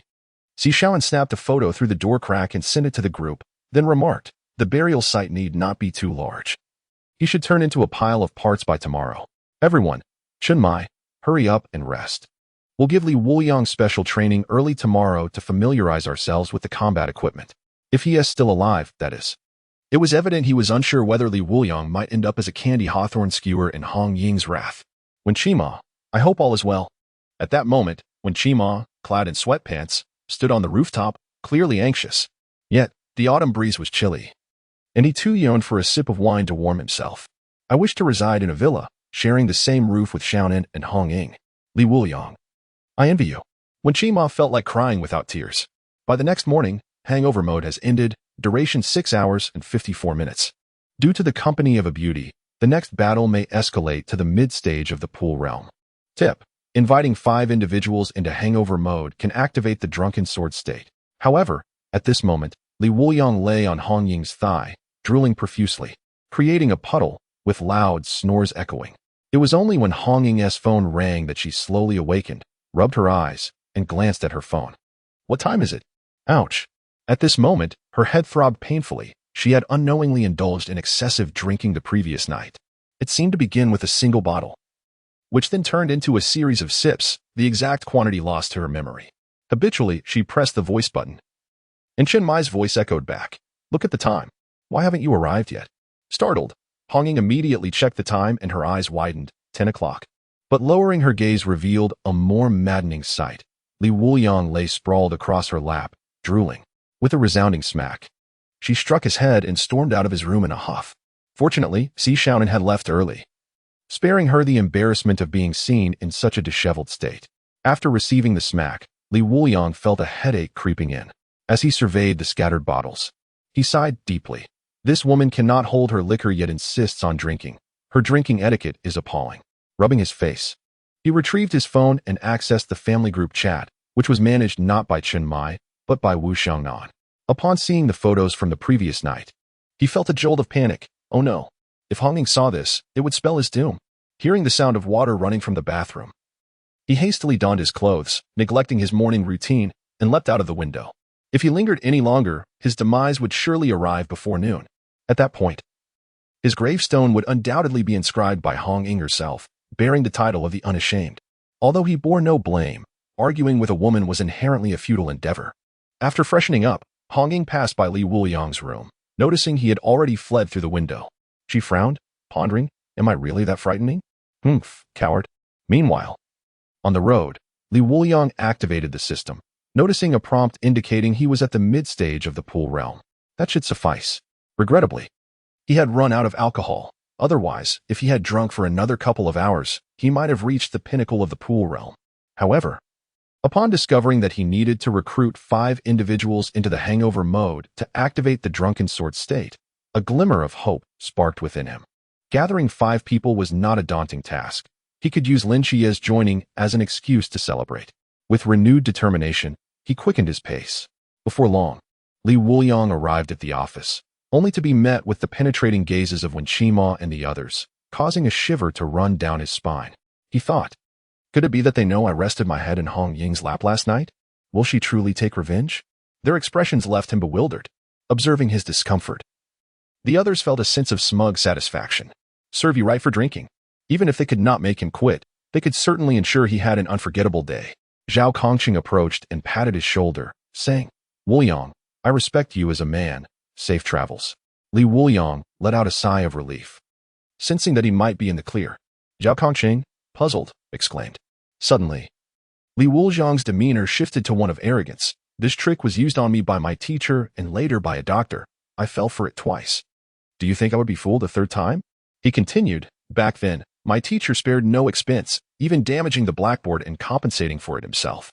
The doctor was even more ruthless, directly enlisting a few deranged individuals pretending to be dead, sprawled on the ground. What you are doing is child's play.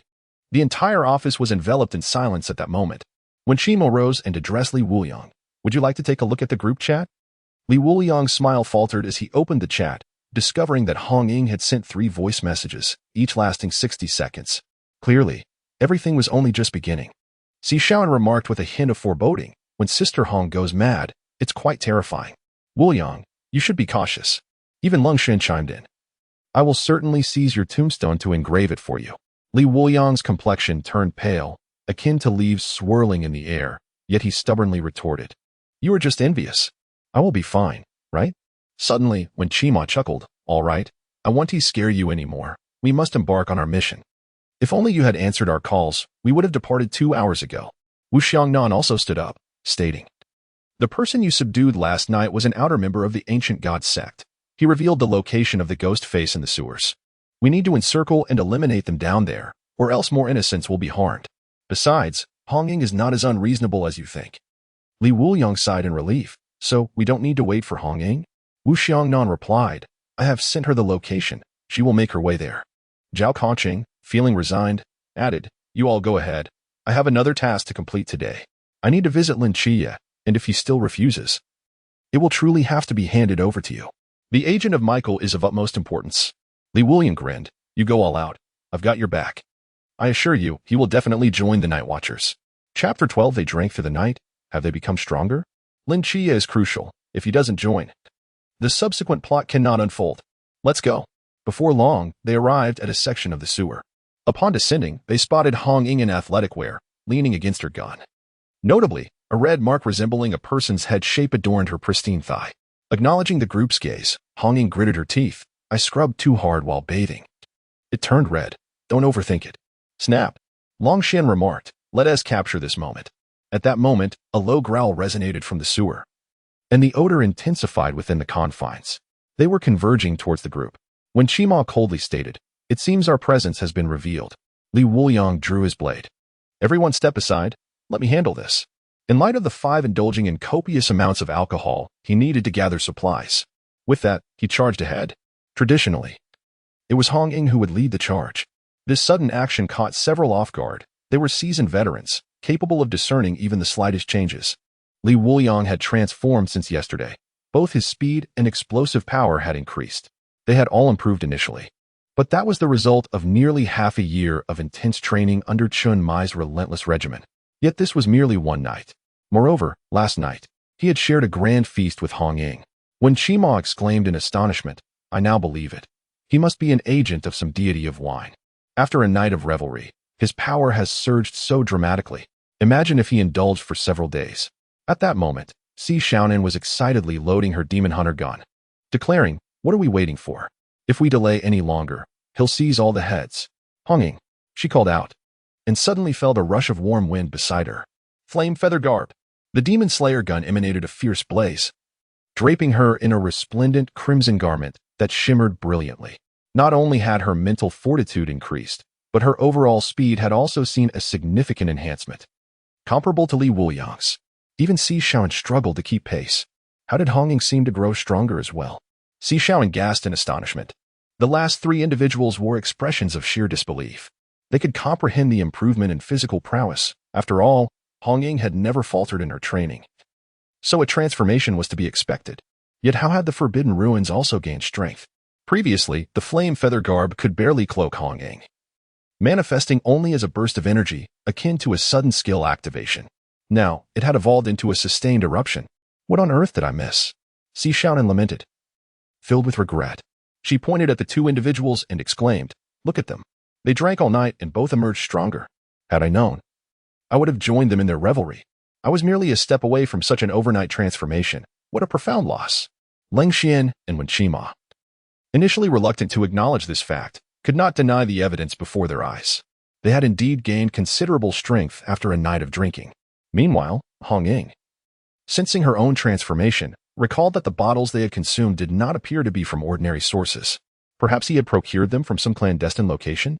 At that moment, over a dozen ghost-faced beings charged from all directions, accompanied by distant, menacing roars. Li Wuliang brandished his sword, effortlessly dispatching each ghost-faced entity. His movements as light as a feather as he navigated through the terrain of the sewer, repositioning himself with agility and utilizing the environment to his advantage.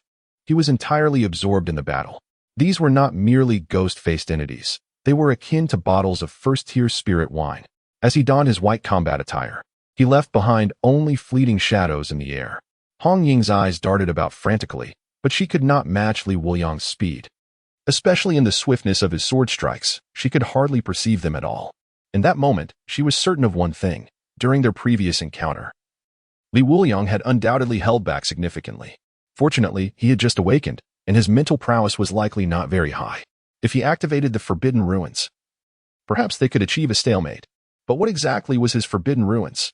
She pondered, though in mere seconds of distraction, Li Wuliang had effortlessly dispatched the ghost-faced beings. He even held a bottle of wine in his hand and began to drink heartily. Refreshing. Li Wuliang turned to Hong Ying and asked, would you care for another drink? Trust me, it will alleviate your headache. Hong Ying shot him a disdainful look. You drink it yourself. Who would trust you? Li Wuliang curled his lips, shaking his head in resignation. Such goodwill wasted on a dog. Who are you calling a dog? Hong Ying retorted furiously. At that moment, the ground beneath them began to tremble. Si Xiaonan and Wen Qima had just arrived. You too, cease your bickering. There are not only ghost-faced individuals here, but also bombs. This is a trap designed to lure us into an ambush. Upon hearing this, their expressions shifted dramatically. Hong Ying coldly remarked, damn, the ancient god called for their despicable schemes. Li Wuliang scratched his head, asking, then why bother with the ghost-faced ones? We should simply withdraw. Si Xiaonan explained. That is not an option. Directly above us lies the old city with numerous residents. We must eliminate all ghost-faced individuals before the bomb disposal team arrives. Or one ghost-faced individual could lead to the demise of the entire team. In that moment, Li Wuliang began to grasp the significance of the badge worn by Zhao Kongqing. Should a disaster occur, it would reflect their incompetence. Yet, to avoid such an incident, the individuals present would have to face the threat of bombs in a confined space. Soon, the sewers would transform into a vast oven, and escape would be impossible for them. Outside, a gentle rain began to fall. The sound of raindrops mingling with the ghost-faced individual's howls echoing through the sewer. Li Wuliang pressed the earpiece and inquired, "Is the bomb's location evident?" Lin Qiye glanced at the explosives before him, stating, "It is apparent, though it seems the ancient god cult hurriedly installed them. The quantity is uncertain." At that moment, Wu Xiangnan's voice came through the earpiece, 180. The ancient god cult's plan has been compromised, but due to time constraints, they likely only installed slightly over 100.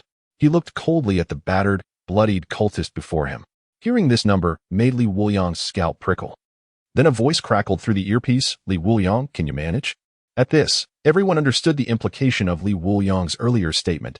He intended to stay behind. His gaze shifted, and with a sigh, he replied, "I will try, but you should evacuate those above." Chenmai added, "I have news about the wine brewed by the god of wine. Dionysus, I will tell you when you return. Come back alive." Li Wuliang then turned to Hong Ying and the others. "You all should withdraw. You are too slow to be of help." However, Hong Ying shook her head, declaring, "Having drunk your wine, I must contribute something. Leave the remaining ghost-faced individuals to me." The other two showed no intention of retreating, increasing Li Wuliang's sense of urgency. With no other choice, he grasped a bottle of wine in one hand and a knife in the other. Though intoxication began to surface, his gaze remained remarkably clear. Let us begin. Chapter 13. Striving, yet unable to halt. In Lin Qiye's home, Zhao Kongqing placed the earpiece before him. "Did you hear that? This is your friend, our comrade."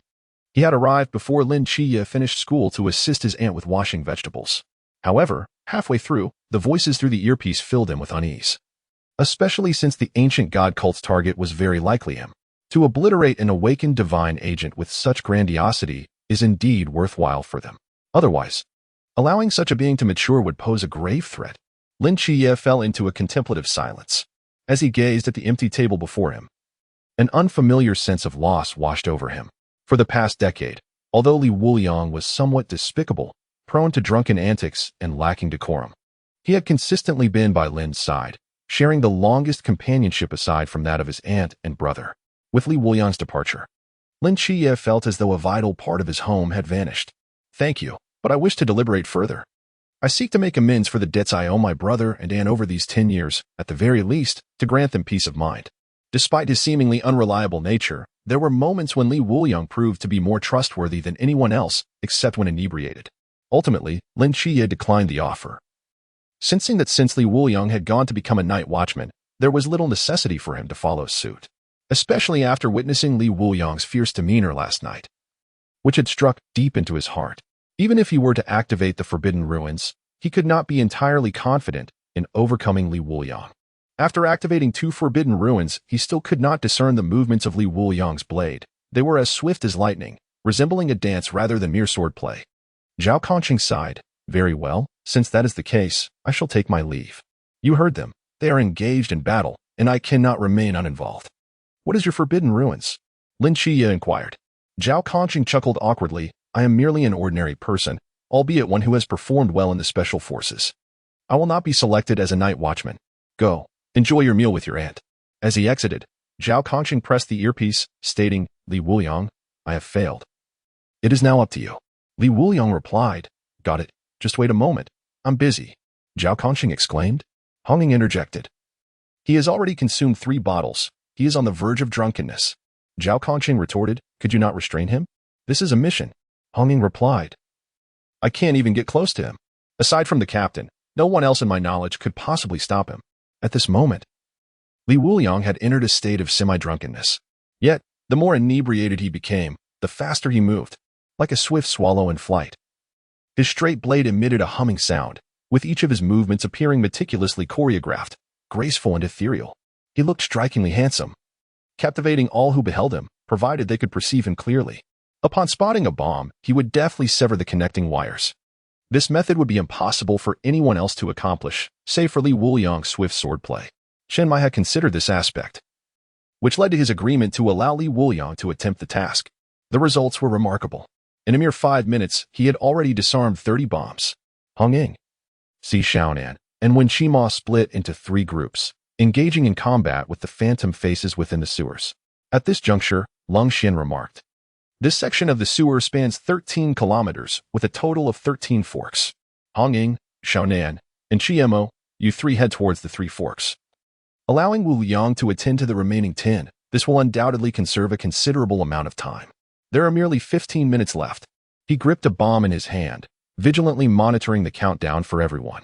Time, at this moment, is the most precious commodity, and no unforeseen incidents must arise. At that instant, a voice resonated within Li Wuliang's mind. The host has achieved the Seeking the Wind accomplishment. Earning a reward. First-tier spirit wine. 10 years aged sweet potato brew. First-tier spirit wine. Sweet potato brew, a favorite of a swordsman from a certain realm. This elixir allows one to immerse themselves in a state of transcendence, forgetting the sorrows of the past. Its sole effect, enter a state of selflessness for 3 seconds. With the 10-year aging enhancing it to 30 seconds. State of selflessness, forgetting the mundane self, with only the sword in hand. A surge of confidence washed over him. Hearing the system's message, Li Wuliang felt a newfound assurance. It is crucial to understand that he was not merely contending with the ghost-faced entities and bombs. There was also a ghost-faced king from the Chuan realm. Slaying from the Zhan realm to the Chuan realm is no simple task. The speed and strength are on an entirely different echelon, not to mention the extraordinary recovery capabilities. Observing the markers on the map, the astonishment in Lin Qiye's eyes deepened. Each flicker of the red dot indicated a considerable distance traversed, representing Li Wuliang's progress. Lin Qiye remarked, "Our team has an anomaly." Wu Xiongnan retorted, "At this moment, refrain from disparaging Li Wuliang." Lin Qiye insisted, "No, I am genuinely referring to an anomaly. Did you not observe the speed at which the red dot flickered?" At that moment, Li Wuliang unexpectedly halted at a corner for nearly half a minute. Anxiously, Lin Qiye inquired, "Wuliang, why have you stopped?" Li Wuliang responded, "Notify about the drainage system, and then come here to block it." Lin Qiye asked, "Did you sever the drainage pipe?" Li Wuliang replied with pride, "You underestimate me. I smashed it." The others, including the previously tense Wu Xiongnan and Chen Muyi, instinctively covered their eyes. This child is beyond redemption. Boasting about breaking a drainage pipe is truly unique. However, it wasn't long before Si Xiaonan arrived at the scene, and upon a mere glance, she felt a shiver down her spine. Si Xiaonan exclaimed, "He truly can be proud. He shattered such a massive drainage pipe. Ugh. The stench is unbearable. He even got lodged in it. Ugh." Chen Muyi then furrowed his brow, realizing that Li Wuliang had reached his limit. Speed is a double-edged sword. Once it exceeds one's control, the individual cannot dictate their direction or force. This collision was akin to being struck by a vehicle traveling over 60 miles per hour. Even if his body bore no external injuries, internal damage was inevitable. The paramedics must be alerted. Meanwhile, Li Wuliang was expelling the foul water from his body with speed.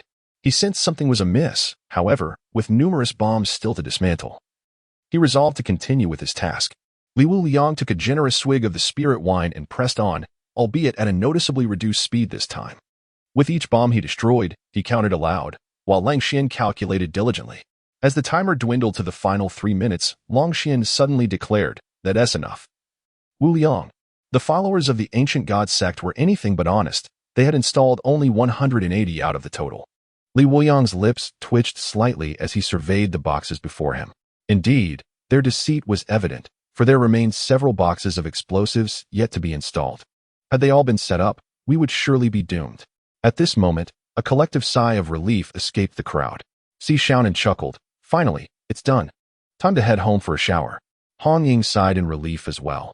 Thanks to Wuliang, we would have been forced to abandon this place otherwise. However, at this moment, Lin Qiye sensed something amiss. The red dot began to race towards the old city, with another red dot ahead, Zhao Kongqing.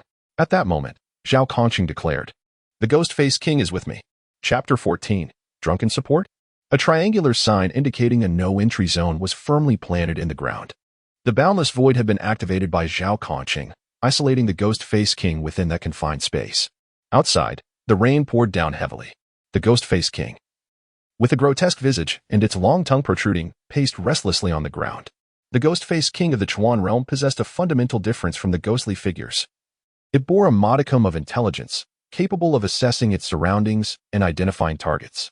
Yet, Zhao Kongcheng, with a cigarette in his mouth, appeared unfazed.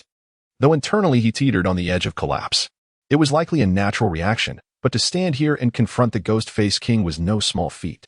Zhao Kongcheng, you must withdraw immediately. Li Wuliang is en route to your location and will arrive shortly, when Qima urged urgently. Hong Ying and the others emerged from the sewer without hesitation, making their way towards the old city. They understood Zhao Kongcheng all too well. Commanding him to retreat did not guarantee compliance. As anticipated, Zhao Kongcheng had already unsheathed his straight blade. Everyone, I cannot retreat just yet. Behind me lies everything that child represents. Yet, as he began to stir emotions, a voice interrupted him. Li Wuliang exclaimed, Everything? Have you counted me in? We are brothers. If you have nothing better to do, prepare a feast. Let us celebrate tonight. However, Zhao Kongcheng's lips twitched slightly, ignoring Li Wuliang's words. He faced the ghost-faced king of the Chuan realm. Even a prodigious divine agent, when confronted with a being of significantly higher caliber, stood powerless. At the very least, he could buy a little time, just enough until the captain and vice-captain arrived to ensure safety. In that instant, the ghost-faced king recognized Zhao Kongcheng as an ordinary human and let out a furious roar. It was akin to being obstructed by an ant for an eternity. The ghost-faced king moved with lightning speed, its claws aimed directly at Zhao Kongcheng's chest in the blink of an eye. Clang! With a sharp sound, Zhao Kongcheng crossed his blade in front of him, successfully blocking the strike. Yet, the ghost-faced king unleashed the forbidden void, ghost-face manifestation. In an instant, the stars inverted, and directions became confounded. Zhao Kongcheng's sight and hearing were rendered useless, his senses constrained. I am but an ordinary person, yet I have been deemed worthy of the forbidden void. Zhao Kongcheng spat out the smoke to the side. Unquestionably, he exuded an aura of unstoppable momentum. Harnessing the sensation of raindrops, he accurately identified his target and delivered a decisive strike upon the Phantom King, sending it careening away. In that moment, he seemed to possess boundless energy, embodying the fervor of youthful zeal. Zhao Kongcheng's adrenaline surged in the presence of such a formidable adversary, amplifying his reflexes to the level of a warrior. However, in the next instant, the Phantom King charged forth. With a resounding thud, Zhao Kongcheng was sent sprawling. He spat blood, murmuring, Chuanjing, this creature is truly not something an ordinary person can contend with. Meanwhile, within the confines of the room, Lin Qiye furrowed his brow. Who was rapping at my window? Turning his head, he discovered a bat persistently pecking at the pane. He opened the window. The bat exclaimed, A drunken man has incapacitated a dozen of my brethren. Our leader seeks your vengeance. A drunken man? Li Wuliang. Lin Qiye pondered. What brings him here? Is he not serving as a night watchman? The bat continued. Perhaps he has come to assist. As there is a man outside engaged in a battle with some ghostly entity. Lin Qiye's forehead throbbed with annoyance, his smile strained. Next time, focus on the essentials. He replied, shutting the window. Returning to his table, his aunt served him a piece of meat, commenting, I hear Li Wuliang has joined the military. It's strange he didn't come by for a final meal. He has no family, no kin, just you as a good friend. You ought to keep in touch. Lin Qiye smiled. I understand, Aunt. He quickly finished his meal and declared, I'm done, Aunt. I must step out for a moment. His aunt looked on, puzzled by his demeanor. Is the food not to your liking? Li Jin interjected. Perhaps he is just not very hungry today. It's natural to feel a bit anxious with Li Wuliang enlisting. His aunt nodded in agreement, reflecting that it was indeed a natural response for a friend of many years to depart so suddenly. As he stepped outside, the bat guided him. And upon spotting a triangular sign not far off, his pupils constricted. Indeed, it was here. He sensed an invisible barrier looming before him. Boundless void? Zhao Kongcheng. Are you there? What brings you here? Inside, Zhao Kongcheng was taken aback. He had anticipated Lin Qiye would arrive first. What are you doing here? Leave at once. I will finish up shortly, Zhao Kongcheng urged. Yet Lin Qiye, with a note of resignation, replied, I advise you to open a gap immediately. Otherwise, you shall truly regret it. Zhao Kongcheng retorted, This is not your concern. Return to your aunt and enjoy your meal. I can handle this. He glanced at the Phantom King before him, weary and battered. Lin Qiye replied, I genuinely wish to remain uninvolved. I am merely warning you that a drunken fool is on his way. If you do not open the door, he will cleave that triangular sign in twain. I am not jesting. When he drinks, he never uses his hands to open doors, he typically kicks them down. Enough. It may already be too late. As the words left his lips, events unfolded with alarming rapidity. Lin Qiye leapt to the side with a great bound, landing on the ground.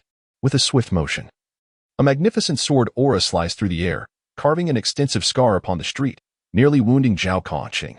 Upon witnessing the emergence of the sword chi, Zhao Kongqing instantly comprehended Lin Qiye's intention. The boundless void could only be activated in two ways, one where he took the initiative, and the other where someone stronger than him forcefully breached it. Li Wuliang had employed the latter method. With a thud, Li Wuliang descended into the boundless void from above.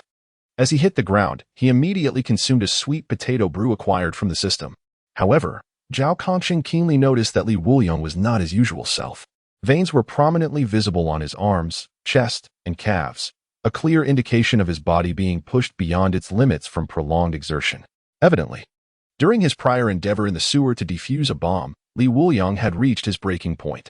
Otherwise, he would have arrived much earlier. Li Wuliang, don't push yourself too hard. It would be wiser to rest for a moment. I can hold the fort for a while longer, Zhao Kongqing advised. Li Wuliang was the one he had brought into the night watch. Although he had a penchant for drinking, it had never caused disdain in others, particularly now. Seeing Li Wuliang in such a state pained him greatly, yet this was the essence of a night watchman. Li Wuliang, swaying slightly, chuckled, "Make yourself comfortable. The Chuan realm is nothing to fear." But in the next instant, the ghost-faced king's spectral visage enveloped him completely. In just a second, Zhao Kongqing slapped his forehead in exasperation. After consuming so much, encountering such a power was truly a calamity. Li Wuliang waved dismissively, "Just a minor issue. Watch me cleave him with a single strike." He glanced towards the sword a short distance away, wishing to retrieve it. But the ghostly visage rendered him unable to gauge direction and distance, visible yet out of reach. "Use mine." Zhao Kongqing promptly tossed his straight sword to Li Wuliang. Grasping the sword, Li Wuliang hesitated no longer and commanded the system to extract the strength accumulated from his hangover mode. His realm escalated wildly, soaring to the mid-stage of the pool realm in mere seconds. Subsequently, he entered the state of no self. The singular effect of the sweet potato brew activated. In an instant, Li Wuliang transformed. Raindrops flowed around his form, creating a barrier against the rain. The previously unleashed sword intent was instantly contained within this protective layer.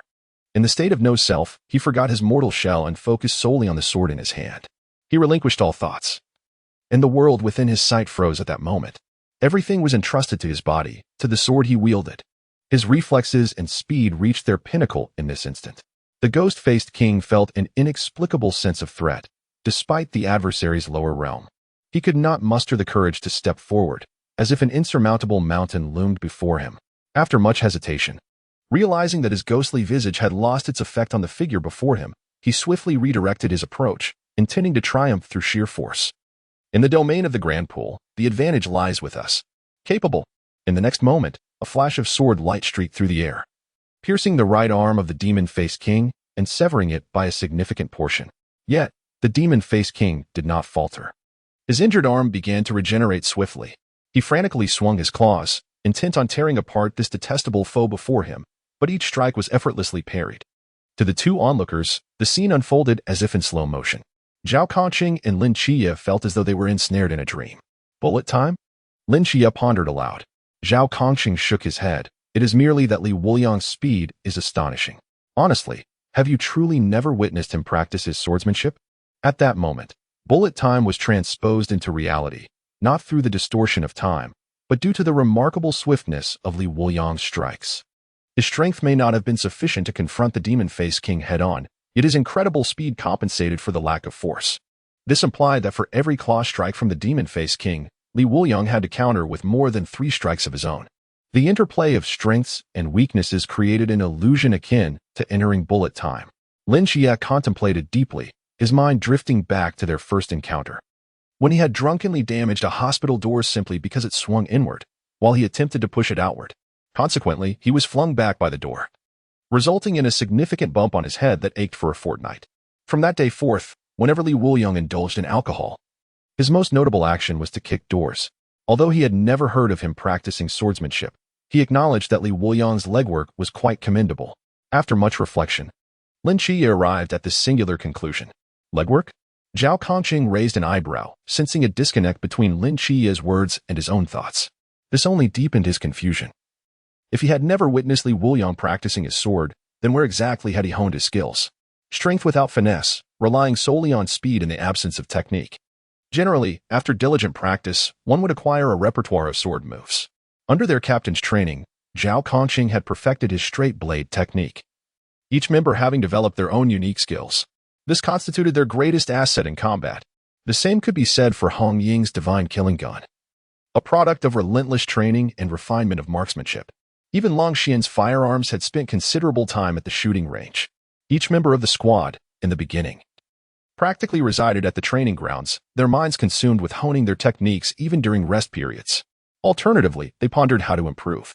Yet, Li Wuliang seemed to practice but a singular pursuit, the art of wielding the sword, repetitively and relentlessly. He possessed only one technique, formlessness. Simple, direct, and efficient. This was adequate against foes like the Demon-Faced King, but it could pose challenges against stronger adversaries. At this juncture, the battle between Li Wuliang and the Demon-Faced King progressed to another phase. The Demon-Faced King's body had been sliced into uniformly small pieces. Yet a pool of black liquid formed upon the ground, as he once again restored himself to his former state. However, his aura had become exceedingly chaotic. His body and strength significantly diminished. At that moment, Li Wuliang suddenly halted, his gaze gradually regaining clarity. Was it over? The state of no self could only last for 30 seconds, and he intended to utilize this fleeting time to diminish the strength of the ghost-faced king, thereby significantly reducing its regenerative capabilities. Observing the ghost-faced king panting heavily, he realized his objective had been achieved. It was at this moment that the ghost-faced king unleashed its power once more. Li Wuliang immediately felt the world spinning around him. How could you still possess the strength to employ the forbidden void? It seems I haven't struck enough. This revelation left both men astonished. Lin Qiye spoke up. I'll assist. He seems to have emerged from that state. With his consciousness restored, Li Wuliang found himself unable to resist the ghost-faced king's assault. Zhao Kongqing also stood up, prepared to engage in battle alongside him. After observing for some time, he concluded that they were ready to step in and finish the fight. Li Wuliang's combat fundamentals were lacking. He still needed practice. However, upon hearing that the two were coming to aid him, Li Wuliang immediately shouted, "No one come over. No one dares to snatch my kill." He had gone to great lengths, enduring much suffering, all for the rewards from defeating the ghost-faced king. In a short time, the ghost-faced king was the only entity he could possibly vanquish, and the rewards would undoubtedly be substantial. His resolute demeanor left no room for doubt. Lin Qiye halted, simultaneously restraining Zhao Kongqing. I understand him. If we act now, he might turn unruly. His tone was serious, evoking a sense of unease. Zhao Kongqing was taken aback. Unruly? Lin Qiye nodded. Unruly. When he becomes unruly, he can achieve feats beyond what an ordinary drunkard could accomplish. There is no upper limit, but even more so, no lower limit. It's a state of being, a realm. No one but Li Wuliang can manifest such a unique yet grotesque form of drunken revelry. Hiss. Zhao Kongqing was taken aback, engraving this lesson deeply in his mind. Meanwhile, Li Wuliang was struck by the ghost-faced king, a claw leaving a bloody mark on his arm, followed by wounds on his back and thigh. The tide of battle shifted in that instant. Yet, it was precisely then that Li Wuliang closed his eyes and took a deep breath. A gentle breeze caressed his face, and at that moment, the rain ceased. He began to leap in a zigzag manner, appearing as if he were soaring through the air due to the ghost-faced king's influence. One moment he was airborne, the next on the ground, sometimes horizontal, at other times upside down. The secret technique of repeated zigzag leaps. Observing his condition, Lin Qiye and Zhao Kongqing were both perplexed. What kind of technique is that? Zhao Kongqing asserted, this is definitely not it. Until, in an instant, he assumed a sword-drawing stance, then suddenly gazed forward. The ghost-faced king appeared, its claws aimed at his head, intent on crushing Li Wuliang's skull. Yet, Li Wuliang's eyes narrowed. His sword blazed forth like a radiant fire, enveloped in a magnificent flame. A sword unleashed in a fiery blaze. The latent, overwhelming sword intent erupted in that moment, its might soaring like a rainbow, charging straight into the heavens. That night's scene unfolded once more. Yet this time, the onlookers were not merely Lin Qiye. The Team 136 was hastening from afar. Chapter 16. This sword bestows equality upon all beings. The boundless void was cleaved open above. The ghost-faced king was severed in twain, hurled into the sky by the force of the sword's aura. reduced to naught but ash by the onslaught of sword energy and raging flames. The host has slain the ghost-faced king of Chuanjing and received a reward, third-tier spirit wine, Moon in the Well. Moon in the Well, a fine wine accidentally created by a powerful drunkard from another realm, suggested to be diluted before consumption. Its sole effect allows the wielder to freely resize their weapon according to their mental strength. Zhao Kongqing's eyes widened in disbelief, his facial muscles twitching incessantly. What had he just witnessed? A newcomer from the Zhanjing realm, awakened for less than a week, not only managed to scrape through the Chuanjing ghost face, but also delivered a fatal blow. Such a tale would be deemed outrageous even as a boast. Suddenly, an epiphany struck him. So that was it. He understood why Lin Qiye had been repeatedly jumping in place. Lin Qiye turned to Zhao Kongqing, awaiting his elucidation. Zhao Kongqing explained, I utilized the rain to ascertain my position. This is a combat experience honed over many years in special forces training. However, his combat experience is not as profound.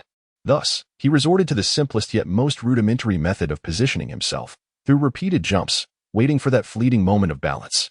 After all, the Ghost-Faced King would be facing him directly during the assault. Especially an enraged Ghost-Faced King, fixated on a swift conclusion, would inevitably target his neck, heart, and brain. Regardless, that sword strike was one the Ghost-Faced King could not evade. This lad might be a prodigy of battle, capable of devising such a self-sacrificial strategy. Lin Qiye replied nonchalantly, in my view, you are merely underestimating him. You assert he possesses only speed and strength, devoid of technique. Yet could it be that he simply does not require skill? Upon hearing this, Zhao Kongqing awkwardly scratched his head. Indeed, it seemed so. He had to concede that he had always viewed matters through the lens of experience. It was a soldier-esque habit. Experience was far more reliable than instinct. The 136 team he had always engaged with had been his source of experience, yet suddenly, an entity so vastly different from Hong Ying and the others appeared, rendering his experience somewhat insufficient. At that moment, Li Wuliang stood still, unyielding. Zhao Kongqing chuckled, all right, it's over. Stop posing there. While he was speaking, Lin Qiye had already approached and hoisted Li Wuliang onto his shoulder. With a sigh, he remarked, he is asleep. Let me take him back. I will explain to my aunt. Just then, Hong Ying and Wen Qima arrived. Upon witnessing the chaos of the scene, their pupils constricted. Such a brutal battle was beyond their previous encounters. However, upon seeing Lin Qiye carrying Li Wuliang, Hong Ying stepped forward. Leave him to me. He is staying at my home. Saying this, Hong Ying gently took Li Wuliang from Lin Qiye's arms, her movements softening considerably. Lin Qiye was left stunned. Had he misheard? Staying at whose home? Who is this long-legged beauty before us? Is the night watchman's welfare truly so generous? One would think that joining the team comes with a luxurious abode and enchanting companions. Hong Ying turned to Lin Qiye and introduced herself, saying, I am Hong Ying. I was initially sent to persuade you to join our ranks, but it seems that we'll have to wait until he awakens. I hope that one day we can fight alongside each other as agents of Michael. With that, she turned and departed. Wen Qima followed suit, intending to take over from Li Wuliang, but was met with a fierce glare from Hong Ying that sent him retreating, begrudgingly trailing behind her.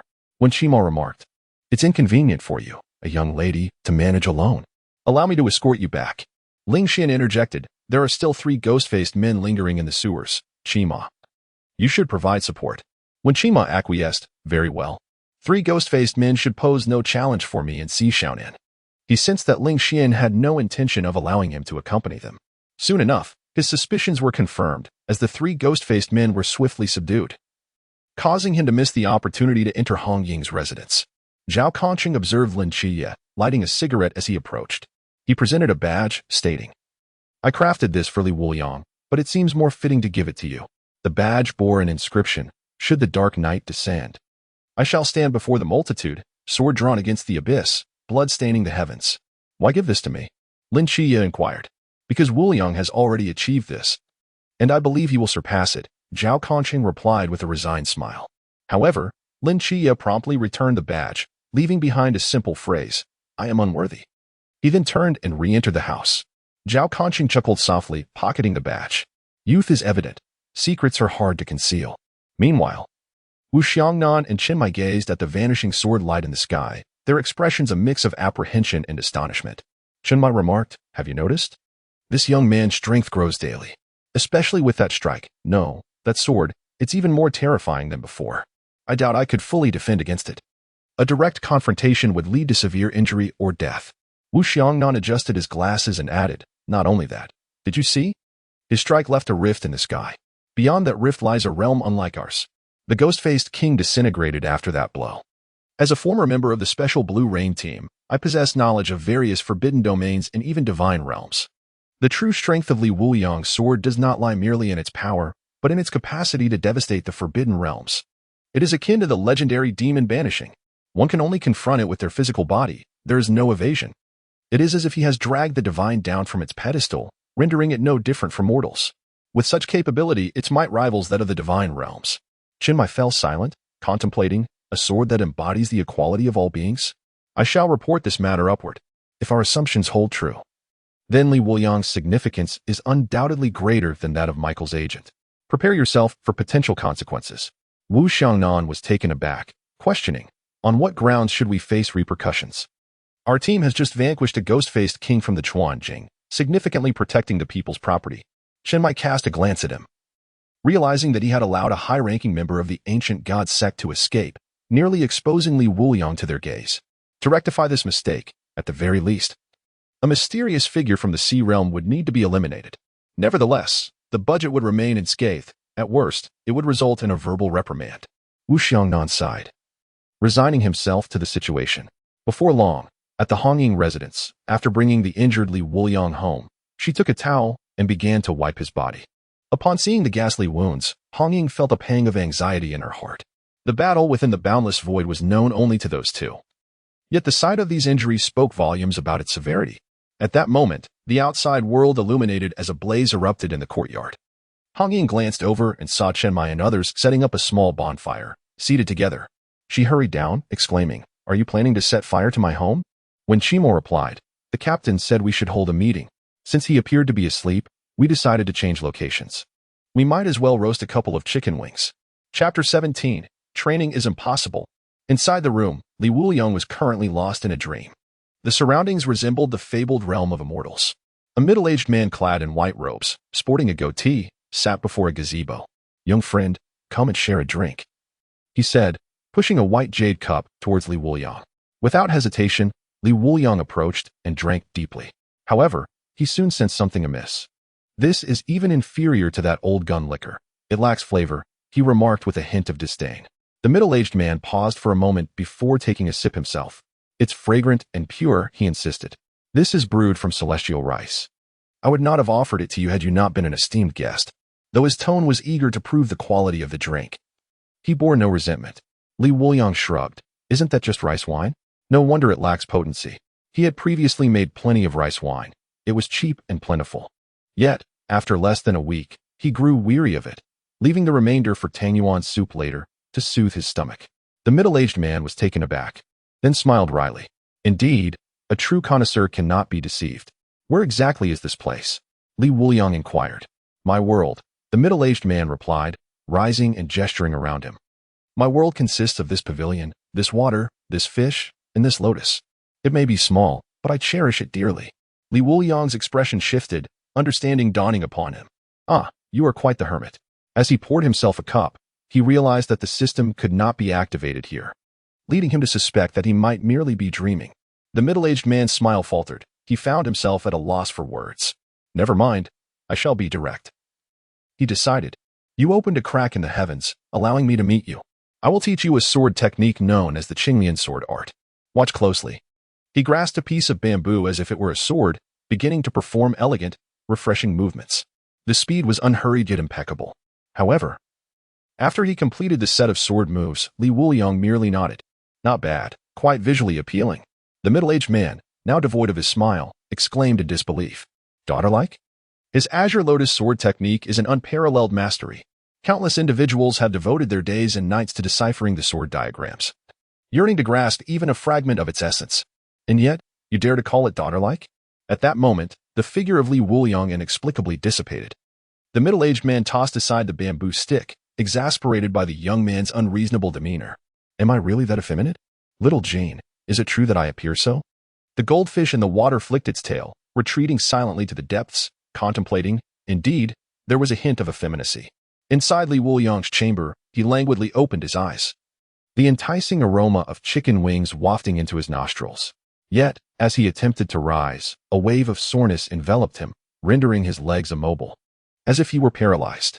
Have my kidneys not failed, but my waist has? He retrieved a bottle of peach blossom brew from the system and gulped it down. A warm current instantly coursing through his limbs. The system exclusively produced spiritual liquors, crafted with rare herbs, akin to the essence found in the finest spirits. The principal ingredient of fragrance. It was more than sufficient for healing minor injuries, let alone his muscle strains. Exercising was far from feasible. Life, after all, is about reaping without toil, he muttered to himself. He promptly arose from the bed, following the delightful scent to the bedside, only to find his teeth nearly shattering in shock. Chen Mai, Lin Qiye, Hong Ying, Wen Qima, Zhao Kongqing, and Wu Xiangnan, 6 individuals were present, a most splendid gathering. Yet, they were merely roasting chicken wings, a delectable accompaniment, without even a bottle of beer in sight. Well then, let us indulge in a collective hangover, aiding me in entering the drunken sword state. At this moment, Wuliang's greatest reliance lay in the hangover mode. It granted him the ability to attain strength surpassing an entire realm during battle, significantly elevating his lower limits. With such a foundation, he eagerly anticipated the drunken sword state. He swiftly checked the system. Wuliang, mid-level of the Dream Realm. Abilities. 1 sword opens the heavens, flame blade. Items. 19 bottles of first-level peach blossom brew. 2 bottles of first-level apricot blossom brew. 1 bottle of third-level moon in the well. Activated mode. Hangover mode. Agent progress. 56. So much. This should suffice. His eyes gleamed with excitement upon seeing the quantities, especially the 2 bottles of apricot blossom brew, which had been shattered by the phantom mask, their unique flavor lingering in memory. Moreover, the night watchmen abstained from alcohol, thus intoxicating them should prove effortless, particularly with Chun Mai's team, who adhered to strict principles. With this in mind, there might still be some left by tomorrow morning. Furthermore, with the agent progress reaching 56, a bit more drinking should activate the next ability. The future looks promising indeed. Wuliang felt a surge of exhilaration. Once the agent progress is full, the abilities granted would be akin to 1 sword opens the heavens, a formidable technique capable of compensating for a significant gap in realms. How could one not be filled with anticipation? With this thought, Wuliang leaped through the window. As he landed, everyone's eyes widened in astonishment. Lang Xin exclaimed, he is awake. Zhao Kongqing, my goodness, under normal circumstances, anyone with such severe muscle damage would be bedridden for at least half a month. How is he still able to move? Wu Xiangnan, it's a good thing he has awakened. But Wuliang, are you truly unscathed? Each of their expressions morphed into exaggerated disbelief, as Si Xiaonan's chicken wing inadvertently fell into the fire. This remarkable recovery ability is simply extraordinary. Wuliang adjusted his hair and then chuckled. Naturally, one must consider who I am. I am the immortal swordsman of wine. Do you comprehend the essence of a swordsman? At this juncture, Chenmai interjected. Since you are awake, come over here. We are convening to determine the direction of your subsequent training. Training? What am I to train for? Wuliang inquired in astonishment. When Shima waved his hand with a smile, firearms, physical conditioning, speed, and combat techniques. You will undergo training in these areas with us. And once you later join the Night Watchman's newcomer training, you will undoubtedly be several tiers ahead. However, Wuliang promptly declined. No, thank you. I can grow stronger simply by drinking. With this time, I do prefer to sober up and enjoy a few more bottles. Upon hearing his words, the others displayed no surprise whatsoever. Given his demeanor over the past 2 days, it would be astonishing if he were to behave obediently. This is the notorious troublemaker of the barracks. Yet, Chun Mai had already devised a strategy. Do you remember when I mentioned to you that I had news of the Greek god Dionysus's hidden wine? There exists only a single jar in the world. Wuliang's eyes immediately sparkled. The system's reward of 10 years of aging consistently enhances mental fortitude. If this wine is crafted by a deity of this realm, it must be at least a millennium old. He was eagerly anticipating what effects it might yield. Captain, do enlighten me. Wuliang suddenly became attentive. Chun Mai then elaborated. Within a grand family, there lies a hoard of forbidden treasures, and this jar of wine is among those prized possessions.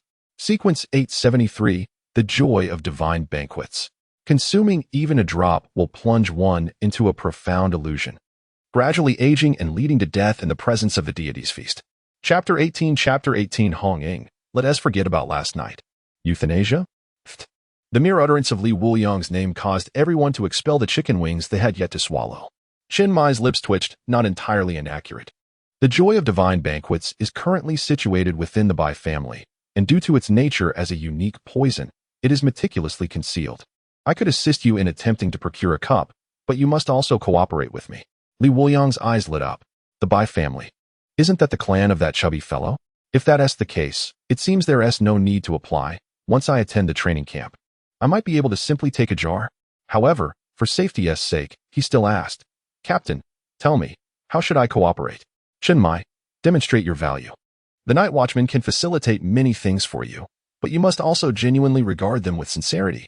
Upon hearing this, Li Wuliang experienced an epiphany. I understand now, Captain. It is indeed my fault. Chen Mai revealed a smile, feeling greatly reassured within. Although these are items from the Bai family, it is not a difficult matter for the night watchman to desire a cup. The primary intention is to facilitate Li Wuliang's better integration into the night watch. Currently, the ancient god sect is secretly eyeing Huaxia. The night watch requires a talent like Li Wuliang to better safeguard Huaxia, having grown accustomed to a leisurely life. There is one thing that could help him focus. Wu Xiangnan lowered his head to adjust his glasses. He too hoped that Li Wuliang could assimilate into the team, as they currently felt an invisible wall separating them from him. Yet, this was merely his own perception. Clang, clang, clang. In the astonished gaze of Team 136, Li Wuliang directly pulled out bottles of peach blossom wine and placed them on the ground, even producing 2 rare bottles of apricot blossom wine. An expression of apology crossed Li Wuliang's face. He thought it selfish of him to consider slightly inebriating them to save on resources. However, since the captain had seen through his little scheme, he decided to reveal everything and invited everyone to drink heartily.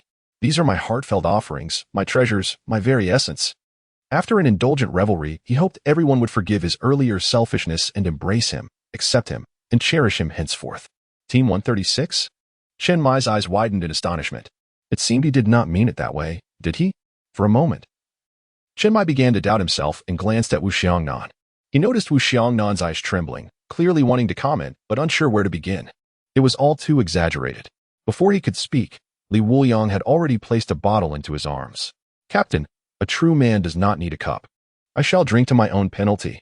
Then, with a fervent and hopeful gaze, he looked at Chen Mai, his eyes resembling those of a kitten, making refusal impossible. I'll drink. Chen Mai reluctantly lifted the jar and took a swig. Hiss. Hey, this wine is indeed delightful.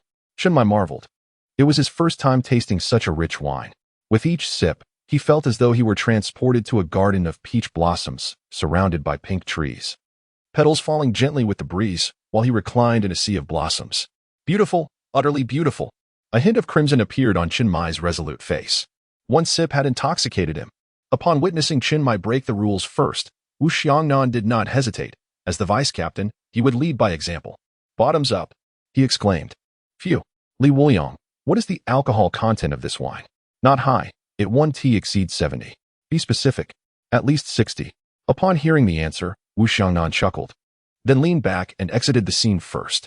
At this moment, Li Wuliang had entered a state of drunken revelry. The number of participants has reached 7.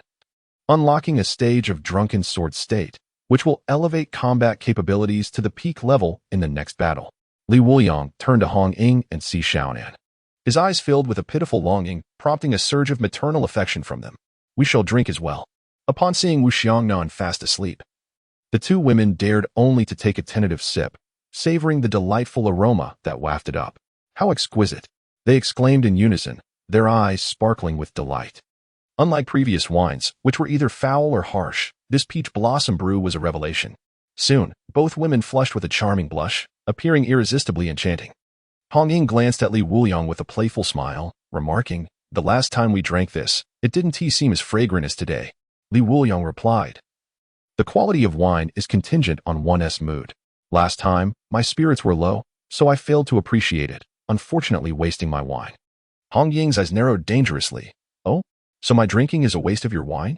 In the next instant, she seized Li Wuliang, pinning him to the ground as she straddled him, then raised the wine jar to her lips and began to drink heartily. Let us do this together.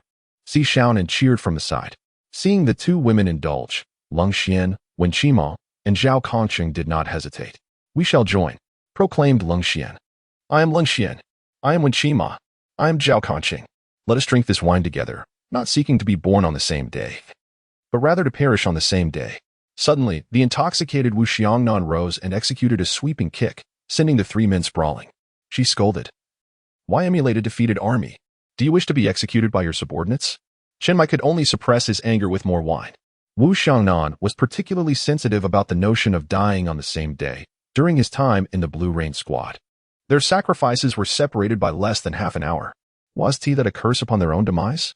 With dark circles under his eyes, Li Wuliang stood up and suggested, why not let me join you? We could at least form the four heavenly kings. Hong Ying immediately turned to him. So? We would be left out? After a moment of contemplation, Li Wuliang resolutely proposed, how about you two engage in a game of rock, paper, scissors for the role of a pawn? As the night passed, the seven of them lay neatly on the villa's floor, arms crossed over their chests, exuding a serene tranquility. The first to awaken was Chen Mai, who rubbed his temples, striving to recall the events of the previous night. When the memories flooded back, he exclaimed, absurd, and promptly departed. Shortly after, Wu Xiangnan and Lang Xian also woke, glancing at the others and echoing, absurd, before hastily slipping away. Upon awakening, when Qima surveyed the interior of the villa and sighed, I have achieved my wish, but it is utterly ridiculous. It is simply unbearable to reflect upon. I shall pretend I was never here. With that, he swiftly exited. Finally, when Sishan woke and turned to look at Hong Ying and Li Wuliang, the memories rushed back like a tidal wave. Her cheeks flushed crimson. How absurd, she exclaimed, hastily retreating to her room to change clothes, neglecting even to wash her face, eager to leave. Thus, the villa was left with only Li Wuliang and Hong Ying. As time passed slowly, Li Wuliang could no longer remain idle. He rose and returned to his room to wash his face. Before departing, he addressed Hong Ying, saying, Hong Ying, let us forget the events of last night. I do not hold you accountable. Chapter 19, The Intoxicated Sword. What is the meaning of this? Hong Ying swiftly executed a maneuver, flipping Li Wuliang onto the ground. Explain yourself. Li Wuliang, however, wore a mask of sorrow and indignation, pursing his lips and turning his head away in silence. It is perhaps for the best that you do not remember. Let the events of last night be carried away by the wind. With that, Li Wuliang rose and departed, leaving Hong Ying in a state of confusion. At the peacekeeping office, upon his arrival, Li Wuliang noticed that everyone averted their gaze. Chen Mai stood with his arms crossed on the table, his expression grave. Words eluded him. Suddenly, Hong Ying burst through the door with a flying kick, lunging towards Li Wuliang. Speak. What transpired last night? Once more, Li Wuliang turned away. Ask them, he said. Hong Ying immediately shot a fierce look at Lang Xian. You tell her. Lang Xian remained silent. Chen Mai interjected, Hong Ying, cease this nonsense. Last night was far too absurd. It is fortunate that you have forgotten. Hong Ying's countenance shifted dramatically. If even the captain spoke thus, what had she truly done the previous night? With a clang, a metallic box fell to the ground. As Lang Xian reached to retrieve it, the contents, a scattering of photographs, dispersed across the floor. A chill ran down his spine as he looked up to find Hong Ying staring intently at him. She approached, picking up the photographs and scrutinizing them closely. Initially, the images depicted a jovial gathering, filled with laughter and drink. Yet, as time progressed, the scenes gradually became abstract, triggering fragmented memories to resurface in Hong Ying's mind. Her face flushed crimson, and the photographs slipped from her grasp. The first image captured Li Wuliang indulging in drink. The second showcased him holding Hong Ying's divine weapon while performing a pole dance. The third image depicted Hong Ying, her eyes sparkling, assisting Li Wuliang in transitioning from pole dance to striptease. Such a ludicrous spectacle was unparalleled. In that moment, Li Wuliang felt utterly helpless and bemused. Despite being the victim, it seemed as though Hong Ying bore the brunt of the humiliation. At that instant, Li Wuliang's phone rang. Hello, I am not in a good mood. Please call back later. With a decisive click, the call was terminated. Chen Mai then declared, enough. Let us put last night behind us. No one is to mention it again. In any case, welcome Li Wuliang as a temporary member of the Night Watch. Come with me to the training ground. I wish to assess your swordsmanship. He had long desired to evaluate Li Wuliang's level of skill. One could not rely solely on a powerful strike. Honing one's swordsmanship was paramount. Otherwise, leading with overwhelming force might expose vulnerabilities to the enemy. Eventually, they would need to summon some formidable adversaries to wear down his mental fortitude, leaving Li Wuliang without the means to retaliate. Before stepping out, Li Wuliang paused, turning to gaze at Zhao Conqing. Right, Lin Qiye mentioned he agreed to join the Night Watchers. You should go fetch him. Instantly. Everyone lifted their heads to look at Li Wuliang. They all knew who Lin Qiye was. He was the representative of Michael. But how could the conversation shift so swiftly? Just a day, and he had already agreed. Zhao Kongqing was taken aback, then inquired, was that Lin Qiye's call? Yes. Why didn't you say so earlier? He had tirelessly advocated for Lin Qiye to join the Night Watchers, and now he had finally succeeded. This could be considered fulfilling the mission. Si Shaoan exclaimed with delight. Does this mean our team has gained 2 divine representatives this time? Such a lineup is simply extravagant. When Chimo remarked helplessly, what is there to laugh about? Sooner or later, those 2 will become exemplary figures among men. We cannot let them shine in a small place like Cangnan. Perhaps both will eventually become captains of special teams. Li Wuliang replied, don't flatter me so. It makes me bashful.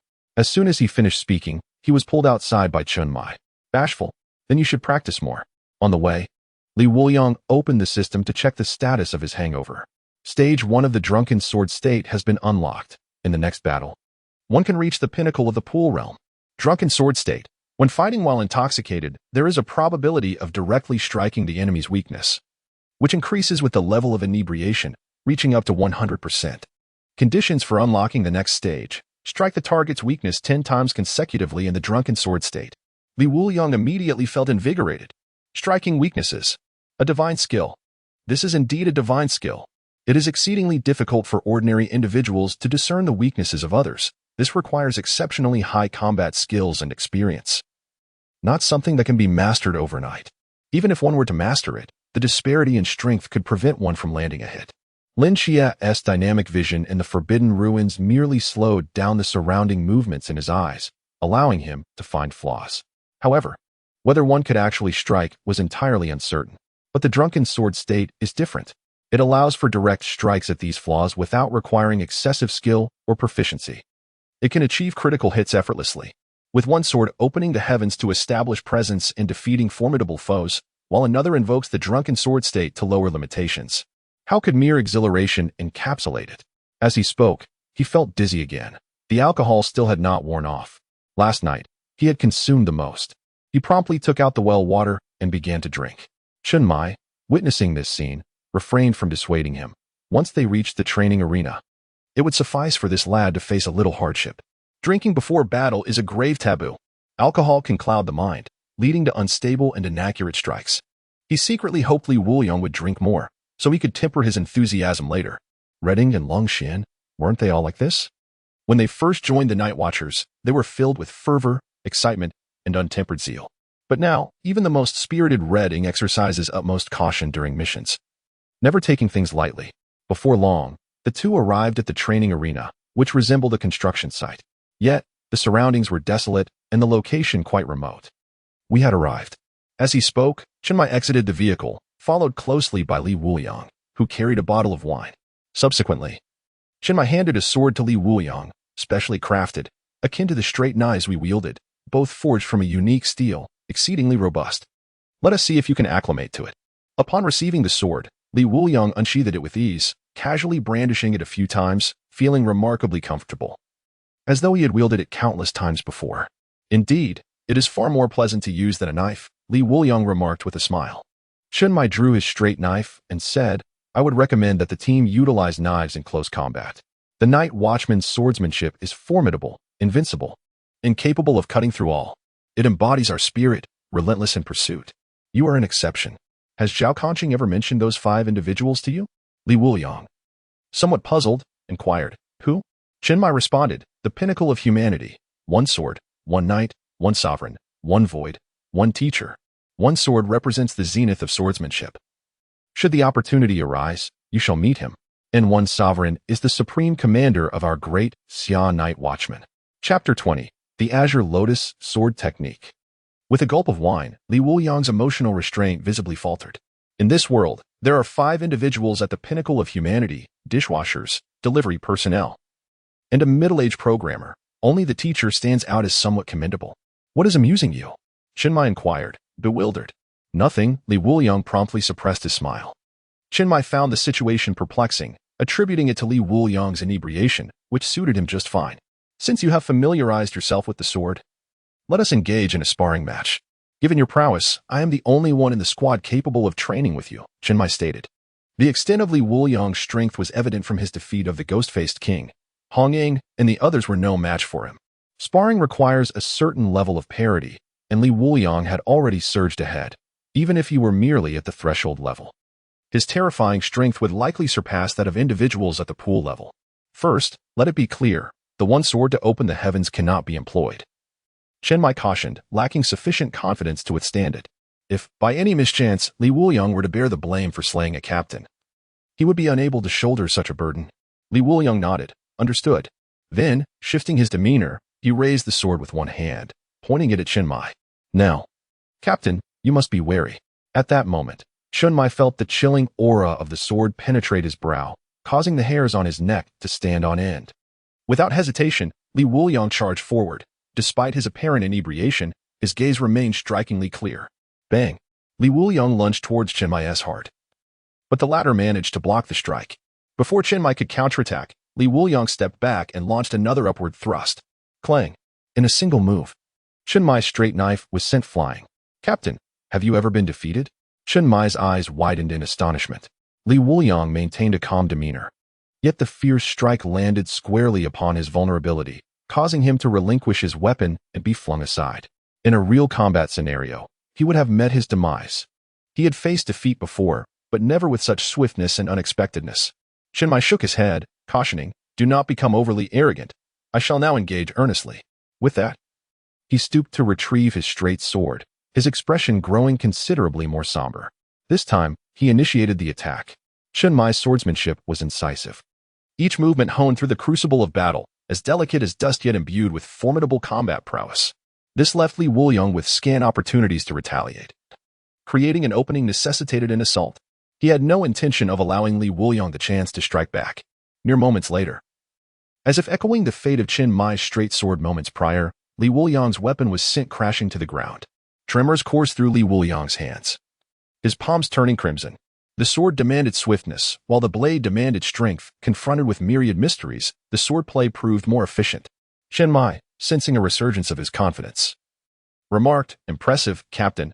I have gained new insights."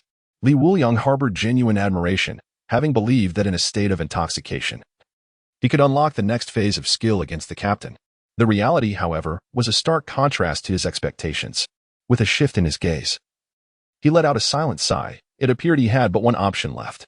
He drew his sword and consumed the moonlit water from the well in one gulp. "Captain, proceed." Chen Mai swung his sword once more, still intent on denying Li Wuliang any chance of counterattack. Yet, at that moment, Li Wuliang's figure danced with fluid grace. Reminiscent of a ballet, his swordplay exquisitely beautiful yet fiercely direct. He resembled a lotus in bloom. Chen Mai's expression shifted drastically. He was consumed by a desire to summon Zhao Kongqing and dissect his mind to uncover its secrets. How had this been investigated? Was it not said that Li Wuliang had never practiced swordplay? This was undeniably a technique of the sword, and he found himself unable to retaliate. The predicament Li Wuliang had faced was now thrust upon Chen Mai. As the sword intent around him began to take shape, it transformed into a resplendent green lotus, unfurling in its brilliance. Crack! A sharp sound pierced the air as Chen Mai succumbed once more. He retrieved his straight sword, not in anger, but rather with a weighty inquiry. "With whom did you train in swordsmanship?" His tone was laden with gravity. Li Wuliang scratched his head, jesting. "Shall I confess that it was a flamboyant figure in my drunken dreams who taught me? Would you believe that?" What he did not anticipate was Chen Mai's hesitation. He was genuinely wavering. This meant he had actually entertained such an absurd notion. "I believe you." The realm of the prodigious truly differed from that of mere mortals. To grasp such swordplay in a state of inebriation was astonishing. Chen Mai sighed, as if recalling a legend from a night watchman's tale, and continued, "Moreover, your swordplay lacks finesse. Many of your movements are superfluous, as though you have merely observed without any guidance. Fortuitously, sword and blade techniques bear similarities. Had it been a different discipline, you would have turned to depart, marking your defeat here today." Li Wuliang's sword intent was sharp, and his swordsmanship was nothing short of extraordinary. Even if he merely replicated the technique, the results were impressive. It is unfathomable to consider how formidable Li Wuliang would become once he mastered this sword style. One could even assert that this technique rivals the most perilous forbidden realms. At this moment, Li Wuliang was intoxicated. "Why not, old Zhao? Why don't you learn swordsmanship from me? I can teach you." I feel incredibly powerful right now. Hick, you can call me master, and I'll call you captain. We each have our titles. He rubbed his temples, relieved that the system had mitigated most of the alcohol's negative effects. Otherwise, this moon in the well would have left him with a headache akin to that caused by cheap liquor. Li Wuliang felt slightly dizzy and thought he needed another drink to clear his head. Old Zhao, learn swordsmanship from him? Chen Mai's expression turned grim. All right, a bet then. 10 swords. If you can strike me with 10 swords before yours leaves your hand, I'll let Zhao Conqing practice with you. It's a deal. Meanwhile, Lin Qiye was brought to the peacekeeping office by Zhao Conqing, carrying a large bag. You must be Lin Qiye. Welcome to the team. Si Shaoan presented the same set of techniques previously given to Li Wuliang. However, unlike Li Wuliang, Lin Qiye displayed no expression whatsoever. This is the Night Watcher's stronghold in Songnan? Lin Qiye surveyed his surroundings, finding it hard to believe that such a place bore such significant responsibilities. Particularly, the individuals before him appeared somewhat unreliable. Unlike in the original narrative, where Lin Qiye spent a decade with no friends, only his aunt, Li Jin, and a small black dog, his heart had been closed off, solely focused on protecting his family. However, things were different now. Li Wuliang had crossed over early and had been by Lin Qiye's side from the beginning, thus altering his mindset. Zhao Conqing, puzzled, remarked, I didn't get a chance to ask earlier, what prompted your sudden decision to join the Night Watchers? What made you change your mind overnight? Which deity persuaded you? Lin Qiye replied, I witnessed Li Wuliang's battle, and it inspired me to join. Zhao Conqing queried, was it his fearless struggle against the ghost-faced king that resonated with you? Lin Qiye shook his head. I fear that one day, in a drunken stupor, he might unleash his sword upon Songnan City. Therefore, I need to become stronger. Chapter 21. The Three Key Principles. What a refreshingly unique reason. Strangely, no one sensed any issues with it, because Li Wuliang, in his drunken state, might indeed unintentionally cause calamity. Yet if he faced a mysterious foe and struck with his sword, the outcome would mirror Lin Qiye's fears. A single strike could devastate Songnan. In this regard, Wu Xiangnan calmly approached Lin Qiye and warmly grasped his hand. In light of this, it seems that you may indeed be the only one capable of stopping him in the future. Qiye, you must strive harder, while we can still manage. You need to enhance your efforts. His expression was serious, devoid of jest. Lin Qiye nodded. Leave it to me. Only Hong Ying stood aside, arms crossed, wearing a peculiar expression. Have you all treated Li Wuliang as some sort of enigma? He is, after all, a temporary member of our team. Wu Xiangnan sighed helplessly, then turned his deep-set gaze towards Hong Ying. The greatest crisis in this world has never been shrouded in mystery like the ghost-faced man. It is rather those deities lurking outside, eyeing our great Xia, along with their agents. This world is fraught with peril, and the number of exploited Night Watchers is countless. Li Wuliang is a genius. Thus, it necessitates another genius to one day halt his destruction, provided Lin Qiye can indeed accomplish that. Lin Qiye declared, henceforth, I shall strive to become stronger than him. Bang! No sooner had he spoken than the door was forcefully pushed open, and Chen Mai, with a cigarette in his mouth and a sullen expression, strode in. He cast a glance at Lin Qiye before turning to Zhao Conqing. Starting today, you shall apprentice under Li Wuliang. I have already spoken on your behalf. He will teach you. We shall discuss other matters later. With that, he entered the office directly. The others exchanged astonished glances, their surprise evident in their eyes. Did you see that? The captain has so many holes in his clothes. Indeed. I have never seen our captain in such a disheveled state. That suit seems to be his favorite, yet it's in such a state that it cannot be repaired. Has the captain clashed with the ancient cult? Why didn't he inform us? Wait, what do you mean by having me apprentice under Li Wuliang? With his mediocre swordsmanship, what could he possibly teach me? Zhao Conqing appeared utterly bewildered. He had done nothing yet felt as if trouble had approached him of its own accord. If he truly apprenticed under Li Wuliang, wouldn't he that render him the laughingstock of the entire team, unable to hold his own among the Night Watchers? By the way, where is Li Wuliang? Didn't he go out with the captain? Si Shaonan inquired, her confusion growing. It was then that everyone remembered Li Wuliang was missing.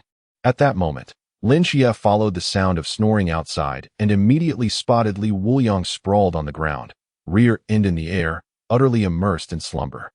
He clutched a bottle of liquor, the label distinctly marked with Mousy. Upon dragging Li Wuliang back, the group exchanged odd glances. For Li Wuliang was merely covered in a thin layer of dust, far better off than the captain. When Chima ventured, I have a bold idea. May I share it? Wu Xiangnan replied, I advise against it. You may speak, but only after we leave this room. Cold Xian interjected. Same here, Si Xiaonan added. Meanwhile, Lin Qiye furrowed his brow and turned to Zhao Kongqing, saying, Is it too late for me to leave now? If the captain cannot even defeat him, I believe it would be better for me to practice on my own. Perhaps that would yield better progress. Slap. A pair of hands suddenly grasped Lin Qiye's ankle. Ah, my little Qiye, you have finally arrived. I have been waiting for you for quite some time. Li Wuliang clambered up his pant leg, resembling a zombie from a film, instantly sending chills down Lin Qiye's spine. He had an ominous premonition. Oh no, Li Wuliang. Shortly thereafter, Lin Qiye, having changed his attire, sat down on a stool with a gloomy expression. Do you really wish to know? He inquired aloud. The crowd nodded vigorously. Lin Qiye inhaled the aroma of alcohol in the air, his gaze resolute. Since we are all in the same boat, I shall not keep secrets. Here are the 3 essential principles and 8 crucial precautions when dealing with Li Wuliang. The first principle, never drink his self-mixed liquor, for you cannot ascertain its potency. He has been known to blend up to 21 different spirits. After consuming it, my aunt wished to find me an uncle, and my brother proclaimed himself the second son of the Dragon King. Si Xiaonan raised her hand. Is your brother truly the second son of the Dragon King?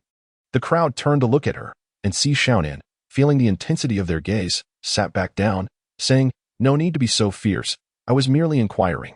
The second principle, when Li Wuliang is inebriated, he becomes as stubborn as a mule and cannot be swayed. Thus, avoid wagering with him while he is drinking. Wu Xiangnan raised an eyebrow. Is there any evidence of this? Lin Qiye replied coolly. Once, he got a doctor drunk. And when the doctor wagered that Li couldn't find a girlfriend, he ended up visiting the nurse's dormitory that very night.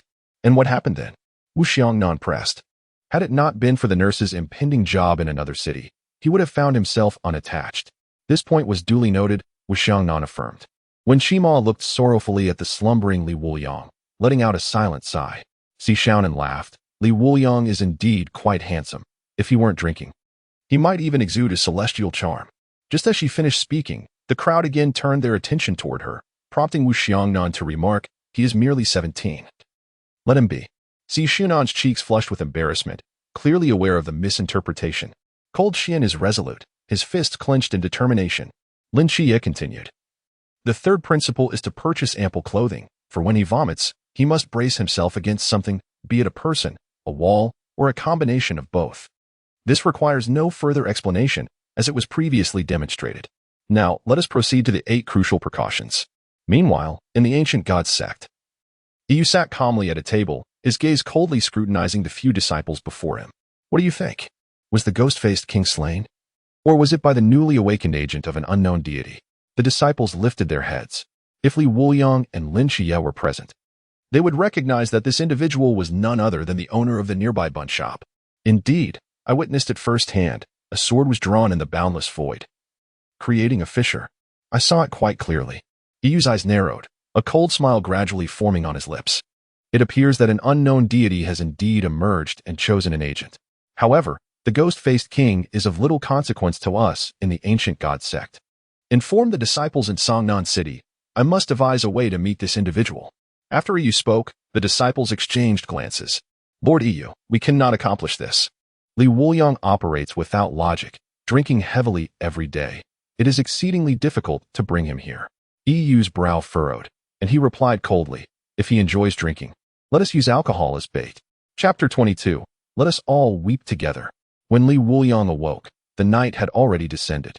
He scratched his head and murmured, Another blackout. His memories were indeed hazy. He could only recall his escalating confrontation with Chen Mai. Each time he struck, landing 8 or 9 blows, he suddenly lost clarity. If it had happened once or twice, it would have been bearable.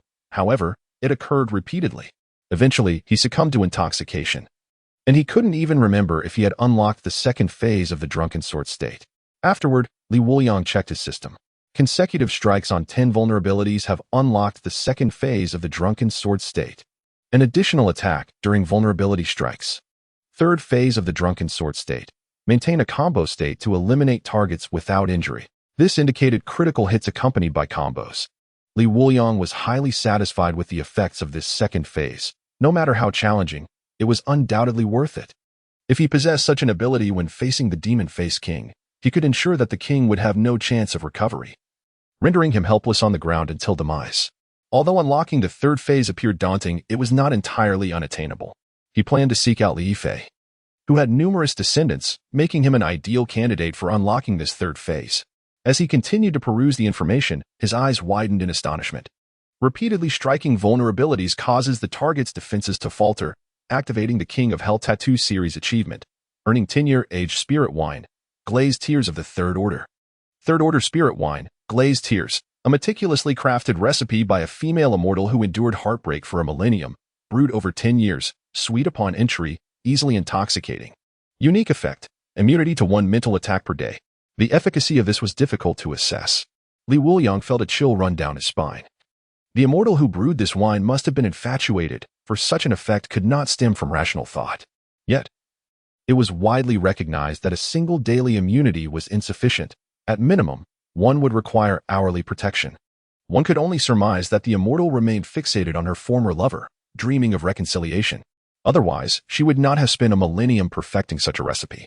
If her next suitor were more obedient, this immortal could easily become a matriarch.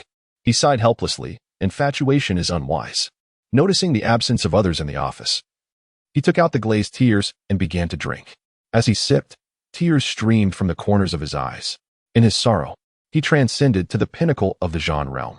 A figure pushed open the door and emerged from the office. Chenmai, upon seeing Wuliang, was momentarily taken aback, gazing at his tear-streaked face. "Why are you crying?" "I miss my parents, Wah." "Ah, my parents also died young. I understand your pain." Chenmai's expression darkened as he sat beside Wuliang, offering comfort. "I have reviewed your dossier. Your identity may not be as simple as it seems. Moreover, your parents are merely missing. There may still be hope, just like with Hong Ying's parents." He had long investigated Wuliang's parents, only to discover that their records were utterly blank. It was known that the Night Watchman possessed authority surpassing that of any military force. The general of the military perceives what others cannot. After all, the Night Watchman must confront an existence where no oversight is permitted. Yet, despite this awareness, an unsettling void remains, as though someone had erased it entirely. This situation is undeniably peculiar, but Chenmai has no intention of confiding in Wuliang just yet. It is still too premature for such a revelation. Wuliang handed a drink to Chenmai, expressing gratitude. "Thank you, Captain. I feel much better now." After taking a sip, Chenmai too succumbed to tears. "I miss your parents as well. How could they have produced such a wretch like you? Who would add onions to their drink? It's unbearable." The first sip felt akin to smearing raw onions around his eyes, causing tears to flow freely. Just then, others returned, laden with takeout from various restaurants. Hong Ying, concerned that Lin Qiye and Wuliang might go hungry, suggested that they all dine together at the office from now on and return to the villa to rest at night. After all, the Night Watchmen are indeed impoverished. Their salaries are meager, particularly since the two are temporary members, leaving them with little to spare. Lin Qiye had even given all his money to his aunt, leaving his pockets emptier than his expression. This would likely persist for the next decade unless he could ascend and secure a higher salary. Upon entering, they found the two of them embracing each other, weeping profusely. Si Xiaonan, with her eyes sparkling, remarked, "Captain, you and Wuliang seem quite intimate."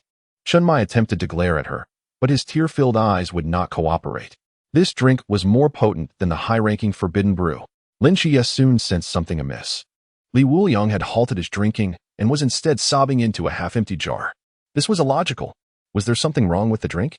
Just as this thought crossed his mind, Wuliang took another swig and cried even louder, offering the jar to Chenmai. Accepting it, Chenmai took a sip. And since they had all witnessed his tears, they might as well share this moment together. Wuliang then passed the jar to Chenmai, urging, "Join us for a drink, Wulil." "Indeed, let each person have a cup," Chenmai echoed, lamenting the tragic disappearance of Wuliang's parents. Wuliang marveled inwardly, recognizing the wisdom that comes with age.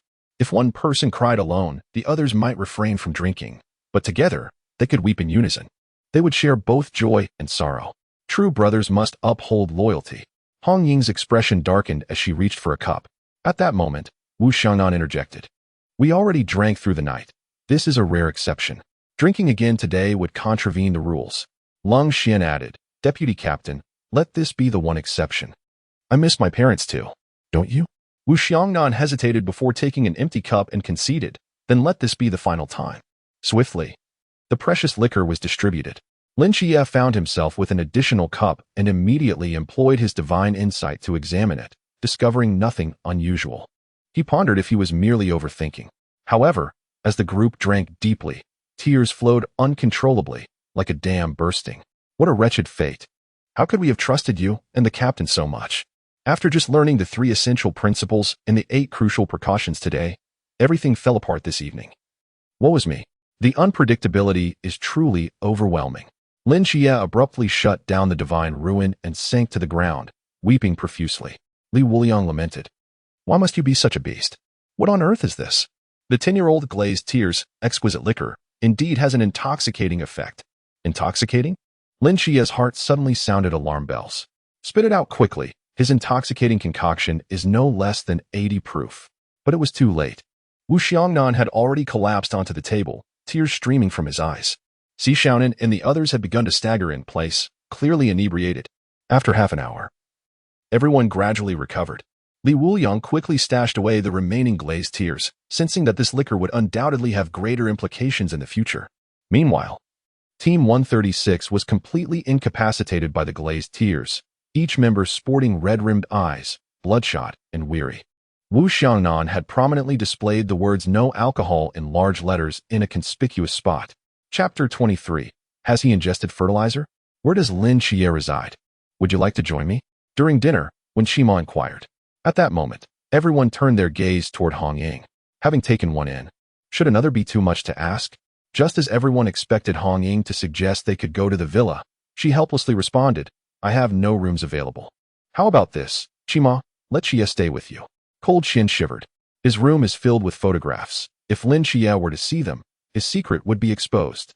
How Lin Qiye would perceive him remains uncertain, but if this were to leak, the others in the team would undoubtedly tear him apart.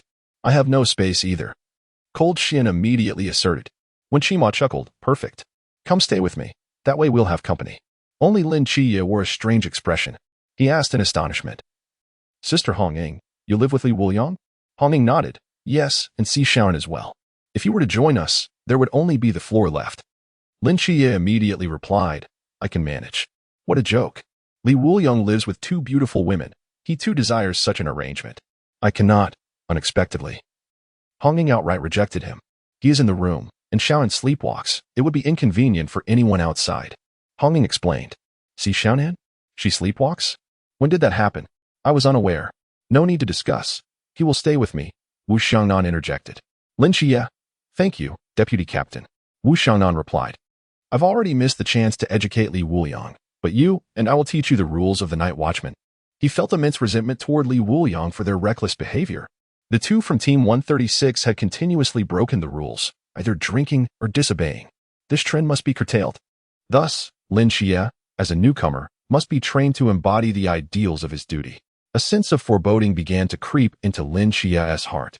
As night fell and the crowd prepared to return for rest, Chunmai received a sudden phone call, his expression shifting dramatically to one of grave concern. Hong Ying, Xiangnan. You stay. The rest may leave, he instructed, leaving everyone momentarily bewildered. What's the matter, Captain? Has the ancient god cult reemerged? When Shima inquired. At this, Wuliang's spirits were instantly lifted. His reserves had been entirely depleted for the drunken sword mode. The agent's progress had reached 83 points, making it a crucial time to amass resources. Chinmai explained, the ancient god cult has set up a formation in the city, and it has been discovered. We must investigate the situation. You all should return to rest. The activities of the ancient god cult have become increasingly frequent. Prepare for training and respond with caution. Wuliang, Lin Qiye, it is highly likely that the ancient god cult is targeting you, especially you, Lin Qiye. Exercise utmost vigilance. His tone was serious, indicating that he perceived Wuliang as comparatively safer than Lin Qiye. Suddenly, his eyes widened. Wait, Wuliang, what level have you attained? He had just realized that Wuliang's aura was not that of a mere newly awakened individual. It was only the past couple of days that the intensity of his sword intent had concealed this. Peak of the Lantern Realm, Wuliang replied nonchalantly. Gasp. Aside from Lin Qiye, who was confused, the others inhaled sharply, their astonishment evident. How long has it been? You've reached the peak of the Lantern Realm. When Shima.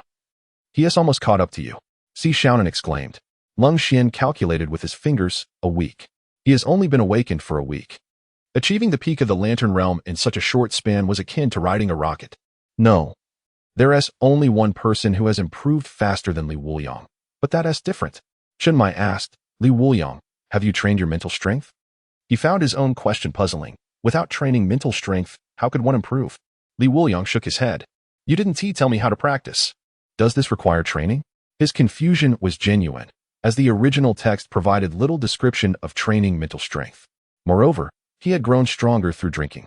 To strive for improvement while already possessing a cheat was not the attitude one would expect from someone with a golden finger. His words struck a chord. Chenmai turned to Wu Xiangnan. Did you not provide him with the method to cultivate mental strength? Wu Xiangnan directed her gaze at Wen Qima. Did you not give it to him? Wen Qima looked at Hong Ying. He lives with you. Did you not teach him? Hong Ying replied. I thought the captain had given it to him. Lin Qiye trembled at the sight, though he did not understand. He could glean from the expressions around him that Li Wuliang had accomplished something unprecedented. Was Li Wuliang truly a genius? It was hard to fathom that a mere drunkard could be a prodigy. Yet, rather than feeling envy, he felt a surge of joy. The stronger Li Wuliang became, the safer they would all be in this mysterious world. Only oneself will bear the burden in the future. During the day, victory may be uncertain, yet by night, the tide may turn. After extracting the powers of Nyx a few more times, a more profound transformation in strength awaits. Zhao Conqing silently ignited a cigarette, his expression somber. It turns out, among you prodigies, there exists another genius. My heart felt at ease. Captain, care for a smoke? The office prohibits smoking, but this time is an exception. Wu Xiangnan interjected. He, too, yearned for one, reflecting on how long it took him to reach the pinnacle of the 1 week realm. A year? Chunmai inhaled deeply, inquiring, how did you enhance your mental prowess? Please, do not conceal any longer. His gaze sharpened, serious as he bore into Li Wuliang's eyes. Seeking the truth of his words. Li Wuliang feigned innocence. Captain, I have said it before. If you do not believe me, that is not my fault. Chinmai's eyes widened in confusion, pondering incessantly, then suddenly realized. Could it be that you meant when you said drinking would suffice? Referring to mental strength? Li Wuliang nodded with a grin. Indeed, who among the honorable would train? Drinking alone can bolster strength. At that moment, Hong Ying's expression shifted. Right. I previously consumed Li Wuliang's liquor, and my strength significantly increased. My mental power surged. He was not lying. Wen Qima exclaimed in disbelief. He must have been drinking fertilizer, particularly farmhouse fertilizer. Otherwise, such potency would be impossible. Wu Xiangnan responded, if such farmhouse fertilizer truly exists, I would gladly assist you in consuming a pound daily. Let us see if you still indulge in laziness thereafter. Li Wuliang exhaled in relief, finally. A witness to his claims. The exquisite wine was not offered in vain. Chenmai furrowed his brows. Li Wuliang, how many forbidden realms do you possess? Li Wuliang replied. Unclear. He could not specify the exact number. Once the agent's capacity was filled, he would acquire another ability. Certainty lay in the future, when clarity would elude him. Chapter 24. Do you not spare even the cat? Chenmai nodded. Remember these 3 words. Unclear. Regardless of whom you encounter in the future, this shall be your mantra. However, I will report your possession of multiple forbidden realms. Specific matters will not prompt inquiries from others, and only a select few will be privy to this information. Should anyone insist on a revelation, you may draw your sword. Such a person will not be a trusted comrade. This served as a reminder to Li Wuliang. Among the night watchers, secrets abound. Unless the situation is dire, silence is preferred. The stronger Li Wuliang becomes, the greater the significance of this secrecy. He glanced at Lin Qiye, the angelic agent of Michael. Once the two of them mature, the great Xia shall know no worries. Chenmai continued, very well. You may return for now. I shall endeavor to gather some rare wines for Li Wuliang, rather than waste time in training. It is better to indulge in a bit more drinking. Lung Xian, drive Xiao Nan and Wuliang back to the villa, and bring along 2 cases of Maodai. Xiao Nan, keep a close eye on Li Wuliang. 2 bottles before bed each night, and another in the morning. As he spoke, he found the absurdity of the situation quite amusing. However, Li Wuliang was indeed a rather absurd individual, which made this situation somewhat understandable. In response, he could only express his helplessness. Meanwhile, Lin Qiye was to await Wu Xiangnan's return here. He cast a resentful glance at Li Wuliang as he exited, especially since Li had turned back with a cheeky wave. This only fueled his irritation further. Before long, at the Red Tassel Villa. I've left you here. Won't you invite me in for a seat? Wen Qima said with a mischievous grin. There are women inside. It's not convenient. We shall meet in plain sight, Li Wuliang retorted, promptly shutting the door with a decisive thud. Allowing him in would certainly lead to a reprimand from Hong Ying later on. Yet, as he turned, he discovered Si Xiaonan standing behind him. Drink? Si Xiaonan inquired with a friendly demeanor, directly opening a bottle by slapping off the cap. The implication was clear. Go ahead and drink. Watching as Li Wuliang downed 2 bottles in quick succession, already feeling the effects of inebriation, Si Xiaonan nodded in satisfaction. Task successfully completed. I'm off to bed now. Good night. She chirped as she bounced back to her room. Li Wuliang pursed his lips. It was hard to fathom why the god of tricks would select such a proxy. Could it be that he had a penchant for younger companions? Reflecting on the legends of Loki, this seemed quite plausible. TSK, although this liquor was decent, it did not enhance mental acuity. He glanced resignedly at the 2 crates of liquor. Only the System S reward spirits could bolster one's mental prowess. These mass-produced beverages were merely good for rinsing one's mouth. Returning to his room, he closed his eyes, preparing for slumber. Not long after, he heard a soft meow. Li Wuliang opened his eyes and gazed out the window. Spotting a small white cat sitting outside, its striking azure eyes appearing extraordinarily enchanting. Meow. It called again, tapping on the window to signal him to open it. Li Wuliang's eyes brightened as he sheathed his sword and approached the window. Upon opening it, the white cat spoke. I am the whisper of the ancient gods. I wish to converse with you. Is this how we are to converse? Li Wuliang asked, noticing the eager sword behind him. The whisper replied with a slight huff. Soon. We shall meet. Patience is key. So, you do not intend to meet with me today? Li Wuliang suddenly lost interest, just as he was about to lower his sword. Suddenly, a spark of inspiration struck him. He smiled at the white cat, then let us share a drink. The cat's eyes widened in surprise, as did the whispers at Li Wuliang's unexpected proposition. What do you mean? No need to ask, you will find out soon enough. Li Wuliang declared as he scooped the white cat inside. At that moment, the whisper, peering through the cat's eyes, noticed Li Wuliang's flushed visage, clearly indicating inebriation. Let go of me, you drunken fool. The whisper exclaimed. Someone, quickly, break this spell? A subordinate, visibly anxious, replied, My lord Whisper. That is not possible unless the white cat dies or time runs out. This was a necessary measure to evade surveillance. What? The whisper was taken aback. At this moment, Li Wuliang dragged 2 boxes of liquor to his side and patted them. Do you see? Once we finish this, I'll indulge you in conversation. If we can't finish it, it simply means our bond is lacking and there's little left for us to discuss. Let us begin. Subsequently, Li Wuliang promptly activated the system's hangover mode. He recalled the whispers of the ancient god sect, one of the 3 deities, whose greatest contribution was luring Brother Drag into the fold, an ability of grotesque potency. Such a being had now sought him out. The strength accumulated from just one bout of drunkenness would likely be insufficient to confront it. Thus, he needed to amass as much as possible. And drinking with the whispers might be his only opportunity. Perhaps it would even trigger an achievement. Li Wuliang bit open a bottle and poured it vigorously into the mouth of the white cat. After downing a bottle, the cat's stomach could no longer endure. On the other side, the whispers also flushed with color as the intoxication of the white cat directly transferred to him. Nausea, dizziness. Damn you, Li Wuliang. The whispers roared in fury. But upon seeing the white cat vomit, Li Wuliang merely opened another bottle to continue pouring. A sly grin on his face. The long night stretches on. This is just the beginning. He let out a cackling laugh. The next morning, Hong Ying, looking utterly fatigued, tossed her fist aside and ascended the stairs barefoot. She couldn't help but raise an eyebrow at the overwhelming smell of alcohol. Surely you didn't drink all night long. Damn that ancient god sect. They really sent just a mere fish, leaving me to interrogate all night. Hong Ying's face was filled with resentment. The follower from the ancient god sect was merely a peripheral figure, tasked with waiting there, utterly oblivious. However, due to Li Wuliang and Lin Qiye, she had to exercise caution, resulting in her interrogating him throughout the night until he was confirmed to be nothing more than a lowly pawn. Just as Hong Ying was about to enter, she hesitated for a moment and then proceeded to Li Wuliang's room. As she pushed the door open, her eyes fell upon the 2 boxes of liquor, now reduced to a sea of empty bottles. Li Wuliang lay sprawled on the floor, grinning mischievously, while he held the scruff of the white cat's neck, which was now wide-eyed and rigid, clearly having departed for some time. Ernyo, sleep-talking in your dreams, Li Wuliang murmured. Hong Ying was taken aback. You scoundrel! Your Ernyo has perished, she exclaimed, delivering a swift kick to Li Wuliang's face, leaving a bright red imprint.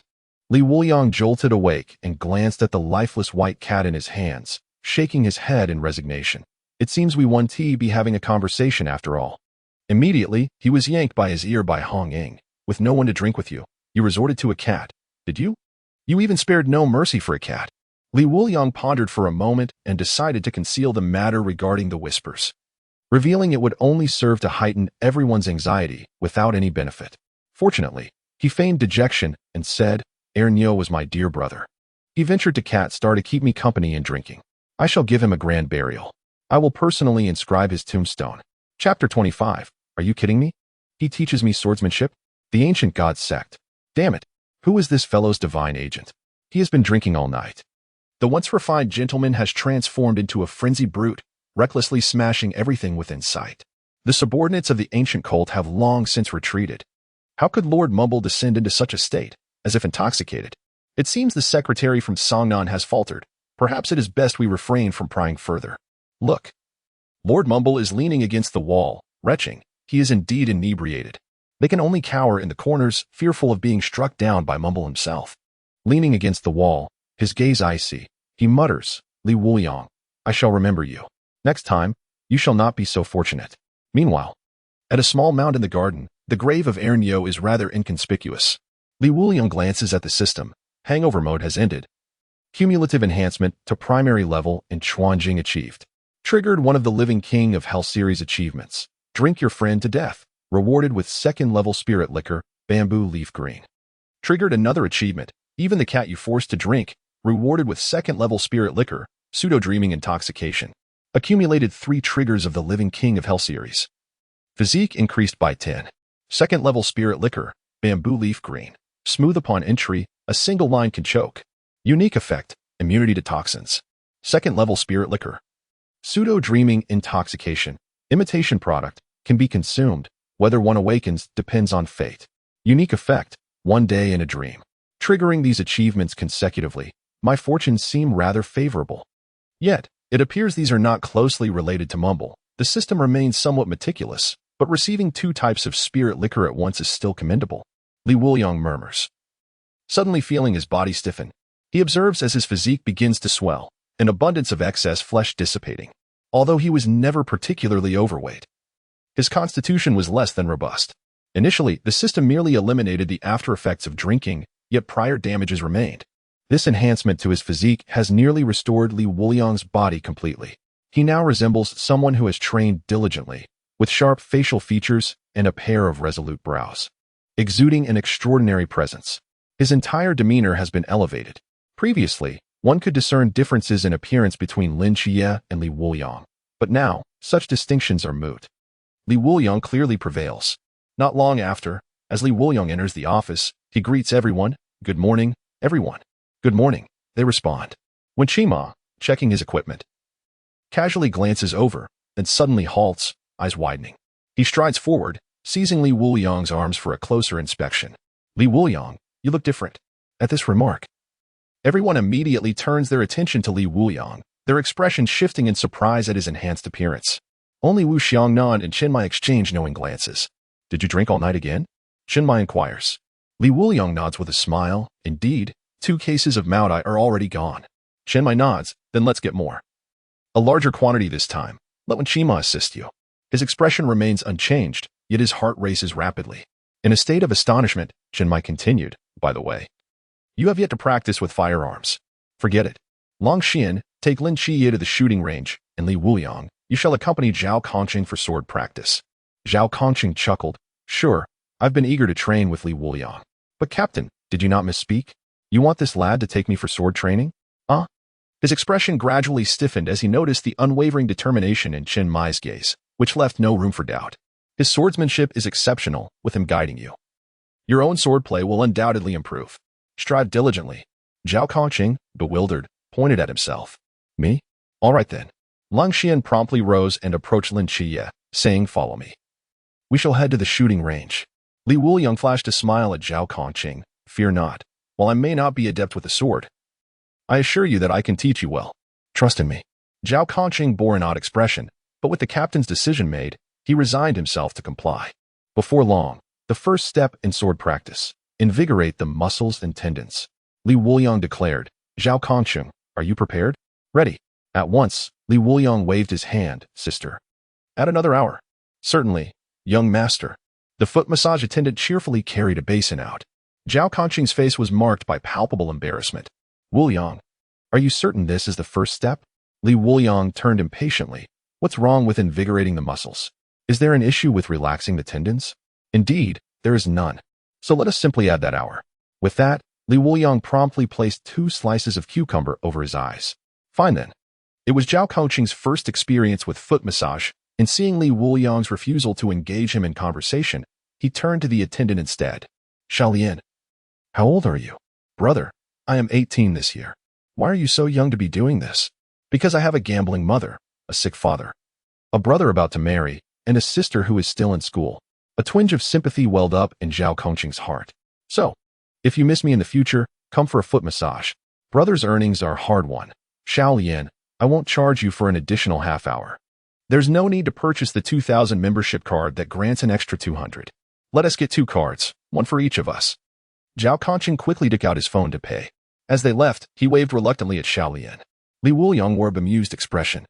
He had expected that taking Lin Qiye to a place of adult entertainment would yield some practical knowledge, but it appeared he had overestimated the situation.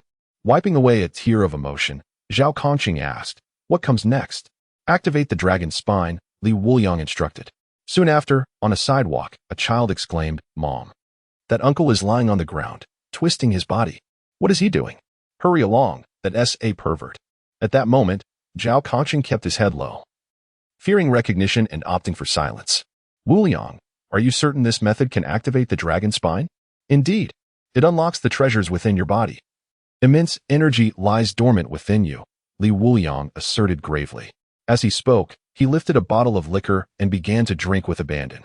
Just then, as Zhao Kongqing attempted to activate his dragon spine, Li Wuliang caught sight of a familiar face observing him from a distance.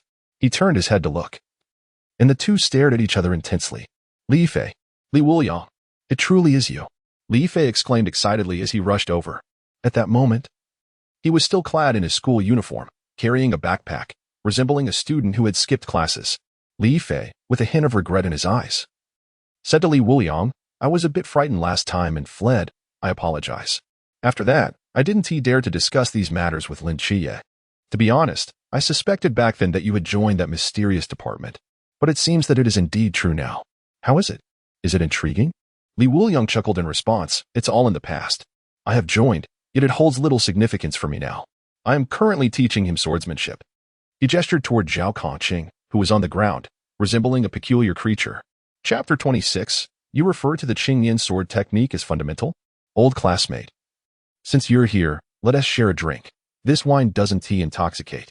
Li Yifei's expression changed as he noticed Li Wuliang approaching. Indeed, he remained as difficult to converse with as ever, albeit fond of drinking. Well, I must take my leave now. See you. All the classmates had fallen victim to his drinking antics, and the teachers were no exception. Once one started drinking with Li Wuliang, it would be an endless affair. As Li Wuliang observed Li Yifei's hasty retreat, a flicker of clarity emerged in his somewhat dazed mind. Had he forgotten something? What was it? Old Zhao. What have I forgotten? In the brief exchange, Zhao Kongqing had vanished. At that moment, a distant voice called out, Mom. A woman weighing around 300 pounds was chasing after Zhao Kongqing, each of her steps seemingly causing the ground to tremble. Uncle, don't run. You are the first man to kneel beneath my skirt. I shall marry no one else in this lifetime. It's a misunderstanding, all a misunderstanding. What do you mean by misunderstanding? Are you saying you look down upon me? Think it over before you speak. Otherwise, I might just hang myself. No, miss. Please calm down. I can't calm down. Uncle, wait for me. When Zhao Kongqing spotted Li Wuliang, he immediately waved and shouted, Wuliang, save me. As soon as the words left his mouth, the woman abruptly halted, turning her gaze toward Li Wuliang. Wow, what a handsome young man. But I already have my true love. Li Wuliang hurriedly wiped the astonishment from the corner of his mouth. I wish you both happiness. Do remember to invite me to the wedding. With that, he swiftly turned and fled. The woman stamped her foot, revealing a look of helplessness. I have once again shattered a young boy's heart. I am truly wicked. Uncle, don't worry. I will treat you well. Never fickle in my affections. Before long, in a patch of grass, Zhao Kongqing peeked out, surveyed the surroundings, and only emerged once he felt safe. At that moment, A bottle of liquor was placed on his lap. Have a little, Li Wuliang suggested. Zhao Kongcheng, on the verge of tears, replied, Wuliang, I suspect you are toying with me. Even opening the dragon spine 1T helped. Upon hearing this, Li Wuliang set aside his drink, indignantly retorting, You are slandering me. Feel it now. ISNT your waist strength increasing and the range expanding? After Zhao Kongcheng complied, his eyes lit up. It's true. I can indeed feel my body becoming more agile. You truly possess a skill. Li Wuliang smiled faintly, exuding an air of a master. Were it not for his lack of a beard, one might have thought him a sage. So, can we commence the sword practice now? Very well. I shall first teach you a fundamental sword technique known as the Qinglian sword art. Observe closely. With that, Li Wuliang gracefully performed the Qinglian sword art, employing softness to conquer hardness, executing layer upon layer of sword maneuvers. However, upon completion, Zhao Kongcheng was left bewildered. Is this what you call basic? Indeed. This is my initial sword technique. Is it not sufficiently fundamental? Li Wuliang responded, puzzled. Zhao Kongcheng scratched the back of his head, feeling a tad awkward. Could it possibly be any simpler? Simpler? Li Wuliang pondered for a moment before replying, then let us start from the very basics. Practice drawing your sword 1,000 times each day, day after day. That should suffice. Are you jesting? What sort of swordsmanship is that? Zhao Kongcheng retorted, utterly flabbergasted. In a fit of frustration, Li Wuliang hurled the bottle to the ground and bellowed, If you want to learn this, nor that, then figure it out yourself. I'm leaving. He turned on his heel and strode rapidly toward the office. Zhao Kongcheng felt a pang of guilt. After all, Li Wuliang had indeed tried to teach him, yet the technique was undeniably challenging. Not to mention the integration of knife techniques seemed even more formidable. Fine then. I'll give the 1,000 sword draws a try. Perhaps it will yield results after all. With that thought, he picked up the bottle, only to find it weightless. When he turned it over, not a single drop remained. I knew it. How could he waste good wine? Zhao Kongcheng chuckled resignedly. Upon returning to the office, Li Wuliang noticed that Lin Qiye and Lin Qiye had also returned. When Qima looked at Li Wuliang and asked, How is Zhao Kongcheng faring? Is your disciple promising? His knife technique is unparalleled among us. He even holds his own against the captain. To his surprise, Li Wuliang replied, He knows nothing and must start from the very basics. His words instantly rendered the group speechless. Honging interjected, Are you certain it is not an issue with your teaching? Li Wuliang nodded. I taught him my first sword technique, and he could not grasp it. All my efforts to guide him through the dragon ridge and to stretch his muscles were in vain. Such time wasted is truly regrettable. He then asked, What of you? Lin Qiye?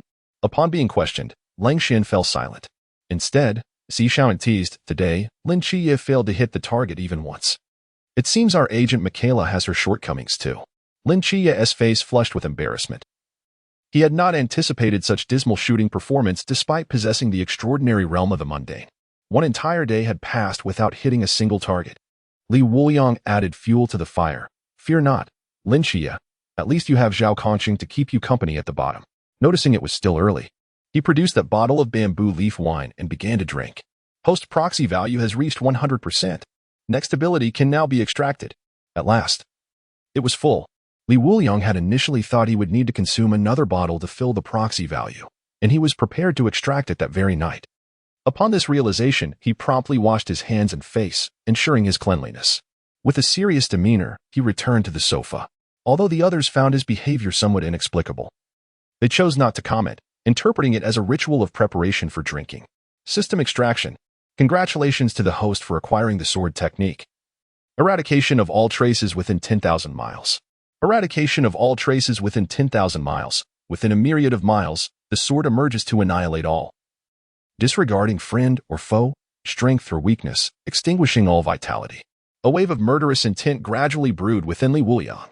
He resembled a legendary demon lord, shrouded in a legacy of vengeance and bloodlust after slaughtering countless souls. A grave realization struck Li Wuliang, much like the moment of splitting the heavens with a single sword. An overwhelming force surged within him, a power he could not contain. The malevolence intensified. Chen Mai and Wu Xiangnan shared a look of concern. This was dire. Everyone must evacuate the office immediately. In a split second, Lin Qiye activated the Mortal Realm Divine Domain, clutching Xiaonan and Lin Qiye as he leapt through the window. Hongying also kicked Wen Qima away with force. Chen Mai and Wu Xiangnan swiftly jumped out of another window. In the next moment, the sky was painted crimson with a surge of murderous intent. A chilling aura enveloped the hearts of the squad, cold sweat trickled down their spines. and goosebumps erupted across their skin. Hong Ying trembled, asking, "Captain Li Wuliang, is he all right?" Chen Mai remained silent, equally astonished. The commotion resembled the awakening from that fateful day. Even after years as a night watchman, he had never witnessed anything like it. Could one person truly awaken twice? It appears to lack destructive power. Let us wait and see, Wu Xiangnan spoke solemnly. Is it truly devoid of destructive power? Chen Mai scoffed. This was not merely harmless. Should it unleash destruction, it would herald a nightmare for Xiangnan City. He surveyed the surroundings. This was the first instance the office had been enveloped in a boundless void, isolating it from the outside world. I knew this lad would be a source of trouble, but I never anticipated it would be to this extent, Wu Xiangnan remarked. Do you intend to let the ancient god sect remain at ease, allowing the night watchman to live in constant trepidation? Chen Mai's words rendered Wu Xiangnan silent. Only those who can stir such commotion are true geniuses. This is a blessing for Xiangnan, Chen Mai smiled. Lin Qiye's gaze flickered as he clenched his fists. He was growing stronger. I need to accelerate my progress. His goal in joining the night watchman was to prevent Li Wuliang from spiraling out of control one day. Yet now, Lin Qiye felt his confidence dwindling. Not far away, a small black dog sat on the ground, gazing towards the office. Li Jin's expression was grave. The path of the sword transcends the divine. This Li Wuliang poses a significant threat. But whose agent is he, truly?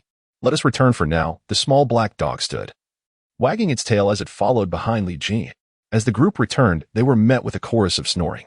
Upon entering, they found Li Wuliang sleeping soundly on the sofa. How can he possibly sleep through this? Hong Ying exclaimed in astonishment. Lung Xian, why don't you wake him up and ask? Wu Xiangnan, let him sleep a little longer. By the way, where is Zhao Conqing? At that moment, Chen Mai's phone rang. This is Chen Mai. Yes, he is one of my people. Please bring him back. Everyone turned to Chen Mai, whose expression darkened ominously. Hong Ying, visibly anxious, asked, is there trouble on Zhao Conqing's side? Yes. What happened? He was taken by the Vice Squad for not carrying his ID from a foot massage parlor. Chen Mai replied solemnly. A stunned silence enveloped the room. Si Xiaonan, Brother Conqing must be feeling quite lonely. I trust he wouldn't engage in anything untoward. Probably. Wu Xiangnan, he better provide me with a reasonable explanation. Soon, Zhao Conqing returned to the office. After his explanation, everyone turned their gazes toward Li Wuliang. The true instigator was revealed. Hong Ying, Qiye, did he often visit foot massage parlors before? Lin Qiye, perplexed, asked, what is a foot massage parlor? Si Xiaonan, it's where charming young ladies massage your feet, caress your body, and share a kiss or a hug. When Qima, exasperated, remarked, don't ask him. He has never seen such places before. How could he possibly go? However, Lin Qiye nodded thoughtfully. Every time he got drunk, he would take me for foot massages. So that's what it is. The young lady was very nice, always giving me an extra half hour. Everyone? It turned out that Li Wuliang had long ceased to be a mere mortal. When Qima's eyes trembled as he covered his head, why? Why don't I have such a good brother? Lin Qiye, I envy you. Lin Qiye, he said this practice promotes blood circulation. I must admit, it does seem effective. Chen Mai and Wu Xiangnan were at a loss for words, their feelings towards Li Wuliang oscillating between affection and disdain. At that moment, Zhao Conqing said, you know, after he practiced with me for a day, I genuinely feel quite good. I feel lighter all over, and I believe I look more handsome. My swordsmanship has improved too. So please, let me continue to try. Chen Mai nodded. I approve. Immediately, Wu Xiangnan distanced himself from Chen Mai, bewildered by his captain's unexpected agreement to such matters. Moreover, it poses no harm to Xiangnan. A little relaxation is beneficial, but do not overdo it, Chen Mai warned. Zhao Conqing promptly raised his hand in assurance. Absolutely. I shall take my leave. What are you off to do? Wu Xiangnan inquired curiously. Daily practice of 1,000 sword strokes. Wuliang suggested 1,000 sword swings. But I feel more accustomed to using a knife. It might yield surprising results, Zhao Conqing replied with a smile. Upon hearing this, the other's eyes brightened. Such a simple method seemed achievable for them too. Hong Ying, I shall try as well. Si Xiaonan, Lung Xian, Wen Qima, we will join too. Meanwhile, Li Wuliang, in the depths of slumber, found himself in an unfamiliar place. The sky was shrouded in dark clouds, the evening sky painted a blood-red hue by the setting sun. The ground was littered with countless corpses. A lone figure, sword in hand, sat upon a massive stone, drenched in blood. Care for a taste? He did not turn his head, but merely set the wine jug aside, allowing Li Wuliang to take it. Li Wuliang promptly approached and began to drink deeply. This wine was devoid of flavor. It was nothing but water. What do you expect me to drink? Li Wuliang was at a loss for words. The other person rose and looked at Li Wuliang, stating, "The technique 10,000 paths, no footprints is my swordsmanship. Your murderous intent is insufficient to wield it. Consider this a special training session." As the words fell, those lying on the ground around them began to rise, many bearing fatal wounds. Li Wuliang was taken aback, thinking, "You can't possibly expect me to kill again, can you?" The person remained silent and simply handed the sword to Li Wuliang. Faced with the multitude of enemies, Li Wuliang felt a sudden chill run down his spine and took a deep breath. "Then let us test it." In the outside world, the captain remarked, "Look, Li Wuliang's hand is cramping. He is wielding the sword. Is Li Wuliang practicing swordsmanship in his dreams?" Wu Xiangnan exclaimed in astonishment. Although it defied logic, it was indeed the case. All of Li Wuliang's sword skills were honed in his dreams, Chen Mai quietly noted. Wu Xiangnan was left bewildered. "He has once again exceeded my expectations." "Captain, I have a question for you," Chen Mai said. "Ask away," replied Wu Xiangnan. "Did you lose yesterday?" Chen Mai remained silent, nearly nodding. Though reluctant to admit it, without resorting to spiritual power and relying solely on skill, he had lost quite miserably.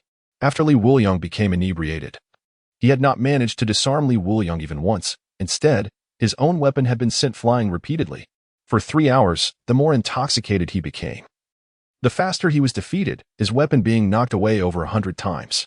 "I know, Xiangnan, you have some reservations about him, but it is best not to let emotions cloud your judgment. He is different from others. Imposing rules will only drive him further away. Conversely, Lin Qiye, you could impose some constraints to prevent him from being led astray by Li Wuliang. He is far more principled than Li Wuliang." After a moment of silence, Wu Xiangnan sincerely replied, "I will." Li Wuliang slept for an entire day. When Hongying returned from outside and saw Li Wuliang still asleep, she playfully teased his nose with a feather. At that moment, Chen Mai entered. "Everyone, prepare yourselves. A mysterious incident has occurred." Lin Qiye was taken aback. "Should we wake Li Wuliang?" Chen Mai shook his head. "At present, there is no need. We can manage. Come in, young man." A familiar figure to Lin Qiye tiptoed in. "Li Yifei?" Li Yifei's eyes brightened. "Lin Qiye, I encountered Li Wuliang before, and he mentioned you were all here." "It turns out to be true. Let us get to the point," Chen Mai said. Li Yifei snapped back to reality. "Last night, I saw Lu Xiaoyan open her mouth wide." Chapter 28. The Nanda Serpent Demon. Chen Mai and Wu Xiangnan's expressions darkened. Based on the information provided by Li Yifei, they had identified the mysterious entity, the Nanda Serpent Demon. Soon, when Qima brought forth details about the Nanda Serpent Demon, "Come and see if this is it." Li Yifei nodded vigorously. "Indeed, that's the one. It swallowed the headmaster whole. I initially thought that the old bald man had encountered a stroke of good fortune, but it turned out to be merely the dinner of a ghost." However, upon locating the true culprit, the expressions of those present grew even darker. Wu Xiangnan stated solemnly, "If I am not mistaken, the Nandu snake demon has been reproducing for some time now, and no one knows exactly how many offspring it currently possesses. Furthermore, the Nandu snake demon remains a mystery within the pool realm. Lin Qiye, you shall take on the role of support this time, while the main force will be led by Hongying and Xiaonan." Lin Qiye nodded in acknowledgement. "Understood." Li Yifei interjected, "I do not comprehend. What does it mean that it has already been reproducing for some time?" Si Xiaonan explained, "It means that your classmates, teachers, secret crushes, and even the beautiful female students may have already become descendants of the Nandu snake demon." "How's that for clarity?" Li Yifei's face paled in terror. "What am I supposed to do then? ISNT the outside swarming with snake demon offspring?" Si Xiaonan reassured him, "Do not worry. If the situation were truly dire, the raven of calamity would surely cry out. Whenever a major disaster occurs, that raven certainly makes a sound, and since it has not, we can infer that no unforeseen calamity is upon us." Hongying's peripheral vision caught sight of the slumbering Li Wuliang. When Li Wuliang awakened, the captain had consulted the raven of calamity, and its silence prompted Zhao Kongqing to make contact. Chen Mai chimed in immediately. "We will divide into 2 groups. One group will focus on investigating the situation of the snake demon offspring centered around the school, as this matter involves numerous individuals and may have already spread beyond the campus. If necessary, the military will dispatch personnel for cooperation and isolation. The second group will infiltrate the school. Lin Qiye, Hongying, Si Xiaonan, and you, Li Yifei, will enter and locate the Nandu snake demon's mother. This incident will conclude once the mother is eliminated, as all other offspring will simultaneously vanish. Everyone should exercise caution and carry the demon-repelling firearms. Before long, the group arrived outside the school. Li Fei questioned, "Why must we climb over the wall? Can't we just use the front entrance?" He gazed at the high wall. His brow furrowed. Hong Ying retorted, "Do I look like a middle school student? If the security guard is also a descendant of the snake demon, wouldn't he that expose us all?" Just as Lin Qiye finished speaking, he was met with a cold glare from Hong Ying. "You think I'm old? I dare not. I'm sure you wouldn't either. If Li Wuliang were here, he would certainly say as much." Si Shaonan casually shook a jar, and Hong Ying remarked, "Drinking a little more doesn't equate to gaining any maturity." Huffed. Li Yifei burst into laughter, finding it utterly amusing. Indeed, he would say that. Lin Qiye turned his head away, struggling to suppress a chuckle. Hong Ying was thoroughly irritated. "What do you know, little brat? This is what I call maturity and an alluring charm. Let us get inside. Stop dawdling." With that, the three of them effortlessly scaled the wall, while Li Yifei clumsily tumbled to the ground. Meanwhile, within the office, Li Wuliang lay on the floor, his eyelids twitching uncontrollably. In his dream, everyone had perished. "So surely I can go back now." Li Wuliang wiped the blood from his body. Although this task was not difficult, it was exhausting. He, who relished effortless gains, had no desire to move at all. The man nodded, saying, "Next time, remember to bring a bottle of sweet potato liquor. I've been yearning for that flavor." Sweet potato liquor? Li Wuliang recalled that the system had previously rewarded him with a bottle, which induced a state of self-forgetfulness. He had long desired another bottle, not merely for its effects, but out of pure affection for it. "My brother is quite fond of it. I never appreciated its taste before, but now I find myself reminiscing. Let us go," he concluded, giving Li Wuliang a gentle push. "Next time, bring me sweet potato liquor, and I shall teach you a sword technique." A sudden wave of despondency washed over Li Wuliang. He abruptly sprang to his feet. "What sword technique?" he gasped, panting heavily, beads of cold sweat dotting his forehead. At that moment, he noticed that the muscles in his arms had become significantly more refined. The previous enhancement had improved his physical prowess. However, in this dream of sword training, those muscles had diminished, becoming more condensed and manageable. His strength had experienced a remarkable surge. Where have the people gone? It was broad daylight, and everyone had vanished. Huh. Li Wuliang then spotted a note on the table. "If you're hungry, there's food in the fridge. If you're thirsty, there's wine under the table. We've gone to carry out a mission. Love you." Next to the note lay a rabbit plushie, belonging to Si Shaonan. "A mission, Nantu Serpent Demon." Li Wuliang's eyes widened in shock. "My wine." It is known that those offspring are mysterious, with the lowest quality yielding first-tier spirit wine. "This is perfect for replenishing my stock." He dashed out of the office, racing towards the direction of the second middle school. Shortly thereafter, when Chima spoke up, "Everyone, we have a serious predicament. The team leader has encountered serpent demon offspring. The Nantu serpent demon has already spread. To avert a greater disaster, you must quickly locate the source. Otherwise, once the serpent demon goes berserk, it will be uncontrollable." Upon receiving this news, Lin Qiye furrowed his brow. "We're not faring well either. Serpent demon offspring are everywhere." "Indeed," Hong Ying affirmed. "We discovered 3 human skins in the girls' dormitory." The situation was spiraling towards chaos. The group promptly readied themselves for battle. Although the serpent demon offspring posed little threat to them, they were lethal to ordinary people. The Night Watchers existed to protect those powerless against the mysterious forces. Heavy casualties would signify their failure and dereliction of duty. "Stop everything. Someone is out on the street attacking serpent demon offspring. It's Li Wuliang." Long Xian shouted urgently through the earpiece. "What?" Hong Ying was momentarily taken aback. "He is awake? Not just awake, but quite spirited. How did he manage to identify the serpent demon offspring?" Lin Qiye's expression shifted. "This is bad. The serpent demon offspring are no longer concealing themselves and are starting to attack the surrounding students." The serpent demon offspring in the school began to reveal their true forms, their menacing fangs sending the students fleeing in terror. "Everyone, to the gymnasium," Lin Qiye immediately commanded. He drew his straight sword and, along with Li Yi, hastily made their way towards the gymnasium. "Have Li Wuliang come to support at the school," Wu Xiangnan suggested. "He didn't bring an earpiece and cannot be notified." Long Xin interjected. It dawned on Wu Xiangnan that this operation had not anticipated Li Wuliang as participation, hence he had not been provided with the necessary equipment. "Where is he now?" "At the school entrance." At this moment, Li Wuliang brandished his sword, performing a flourish. The progeny of the serpent demons were easily identifiable, lacking blood vessels in their necks. Within the realm of dreams, he had slain countless foes, his eyesight as keen as Lin Qiye's when he activated the divine ruins. Indeed, due to his swiftness, his abilities were akin to possessing half of the powers of the divine ruins. Upon arriving at the security booth, he greeted Brother Chun. "Long time no see."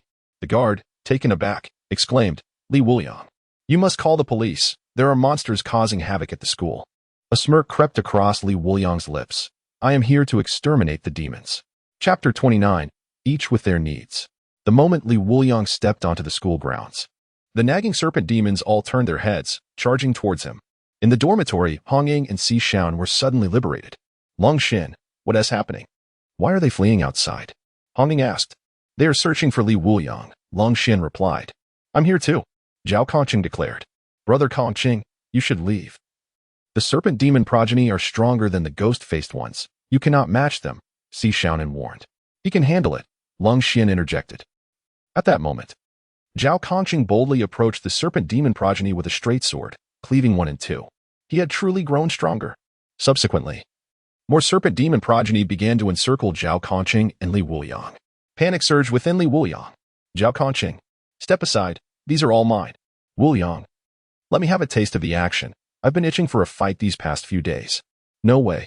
Don't be stingy. I'll just take a few." Zhao Kongqing was exhilarated, as if invigorated by a surge of adrenaline. However, his body lagged behind his enthusiasm, and after slaying 3 serpent demon progeny, he began to feel fatigued. Li Wuliang watched this scene, speechless. A mere ordinary person should not pretend to be a hero. He had only practiced for a few days. Yet, at least he was still putting on a show. Long Xian was now utterly astonished. Is Li Wuliang truly at the pinnacle of his realm? He wanted to provide support but found no opportunity, merely observing from a distance. At that moment, Zhao Kongqing tossed an earpiece to Li Wuliang. "Put this on quickly." Chinmai urged. "Wuliang, immediately locate the matriarch of the nagging serpent demons. Resolving her will end this crisis." "What?" Li Wuliang replied. "Find the source." Chinmai insisted. "The earpiece is malfunctioning. Let us discuss later." He was currently in the throes of a killing spree, rapidly accumulating a bounty. "Everyone, I shall attempt a new technique." "Stay clear," Li Wuliang declared, eager to test the technique Vanishing Tracks of Man. Unlike Heavenly Sword Unleashed, Vanishing Tracks of Man had an extensive range, sufficient to eliminate all the nagging serpent demon progeny. Simultaneously, Chinmai's phone suddenly rang, and upon seeing the incoming footage, his pupils constricted in alarm.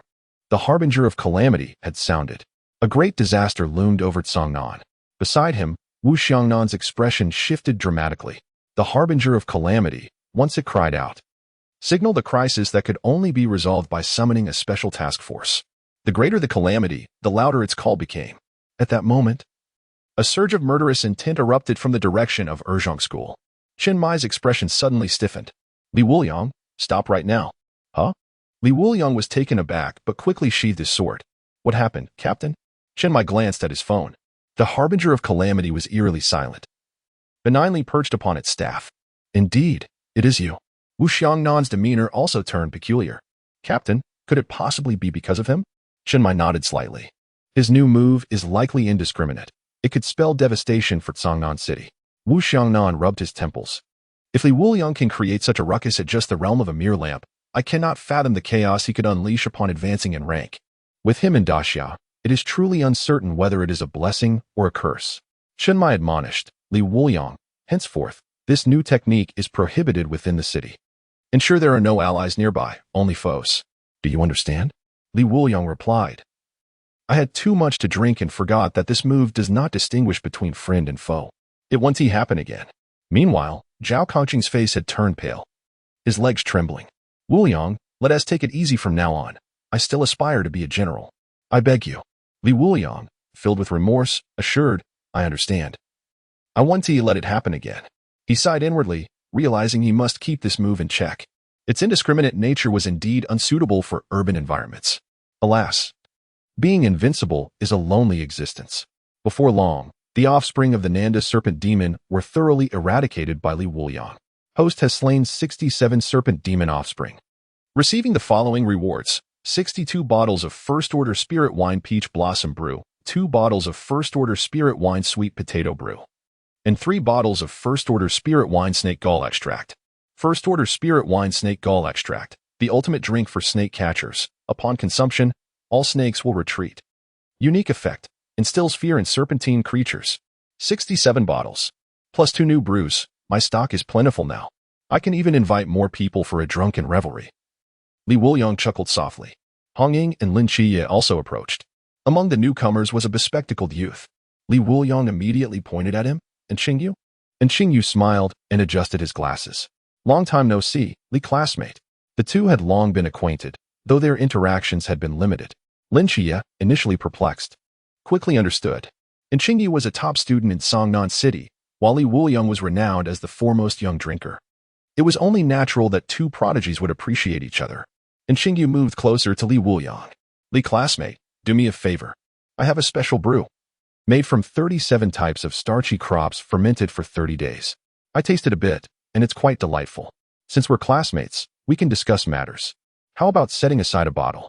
3 bottles, 1 liter each. Quite substantial, Li Wuliang replied. Just wait behind the teaching building. I'll get you something significant. The two exchanged knowing smiles, understanding each other without the need for words. Meanwhile, Hong Ying and the others eavesdropped with keen interest. Only Lin Qiye, adept at reading lips, grasped a fragment of their conversation. I'll set aside a good bottle, 3 substantial ones, for a clandestine sip behind the teaching building. That seems about right. Lin Qiye facepalmed, speechless. He found it perplexing that such an outstanding student as Qingyu could maintain such a close relationship with a drunkard. And Qingyu's eyes brightened as she promptly returned the exorcism gun to Lin Qiye, then swiftly made her way towards the back of the teaching building. The curiosity of Hong Ying and the others was palpable. Suddenly, Li Wuliang pointed the tip of his sword directly at Li Yifei. Show yourself, little darling. Lin Qiye's gaze sharpened. Li Wuliang, have you had too much to drink again? Hong Ying and Si Shaonan exchanged bewildered glances. Wuliang. He's not a descendant of the serpent demon. Lin Qiye has seen it. Have you ever shot him? The mere question caused the expressions of several to change, for indeed, the answer was no. Lin Qiye turned to Li Yifei, drawing his gun and aiming it at his head. If you truly are human, this bullet will have no effect. Li Yifei trembled in fear, exclaiming, I am not that kind of monster. If I were, would I even report it? You must believe me.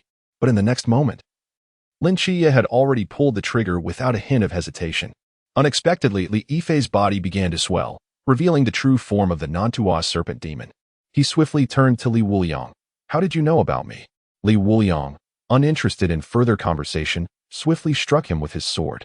The blade clashed against the scales, creating sparks as it pierced through. The sound of tearing echoed in everyone's ears, though the sword was of average quality. Li Wuliang's sword energy allowed it to slice through the tough scales. He then placed the sword against the Nantua serpent demon's neck and addressed the crowd. I shall take him to the back for a brief inquiry. The scene is too gruesome. You should not follow. The Nantua serpent demon had sought to join the night watchman partly for self-preservation, but also due to the instigation of the ancient god cult. The rewards for slaying members of the cult were entirely different, and Li Wuliang was not keen on missing out. Thus, enlisting in Qingyu's help in interrogating the Nantua serpent demon was most fitting, a mutually beneficial arrangement. Chapter 30 Do Inquire. Li Wuliang, he can still move. How do you intend to question him? You might as well kill it quickly, Hong Ying urged. The Nantua serpent demon's face twisted into a grotesque snarl. Did he underestimate me to think such a minor wound could subdue me? When Li Yifei had encountered the ghost-faced man, he had considered seizing the opportunity to join the night watchman. Yet, unexpectedly, all his plans had unraveled. And now he was caught red-handed. Just as he was about to retaliate, a sudden numbness washed over him, rendering him powerless. Am I poisoned? The Nantua serpent demon's pupils constricted. This symptom could only indicate one possibility, poisoning, but he was a Nantua serpent demon, immune to all toxins. Li Wuliang took another generous swig of bamboo leaf green. This potent drink imbued his attacks with a toxic effect, though it could not be released alongside other effects. However, this was a minor detail. Originally, he intended to sever the demon's meridians, leaving it alive just long enough to ask a few questions. This creature had lived for ages, but it was also a coward, terrified of death.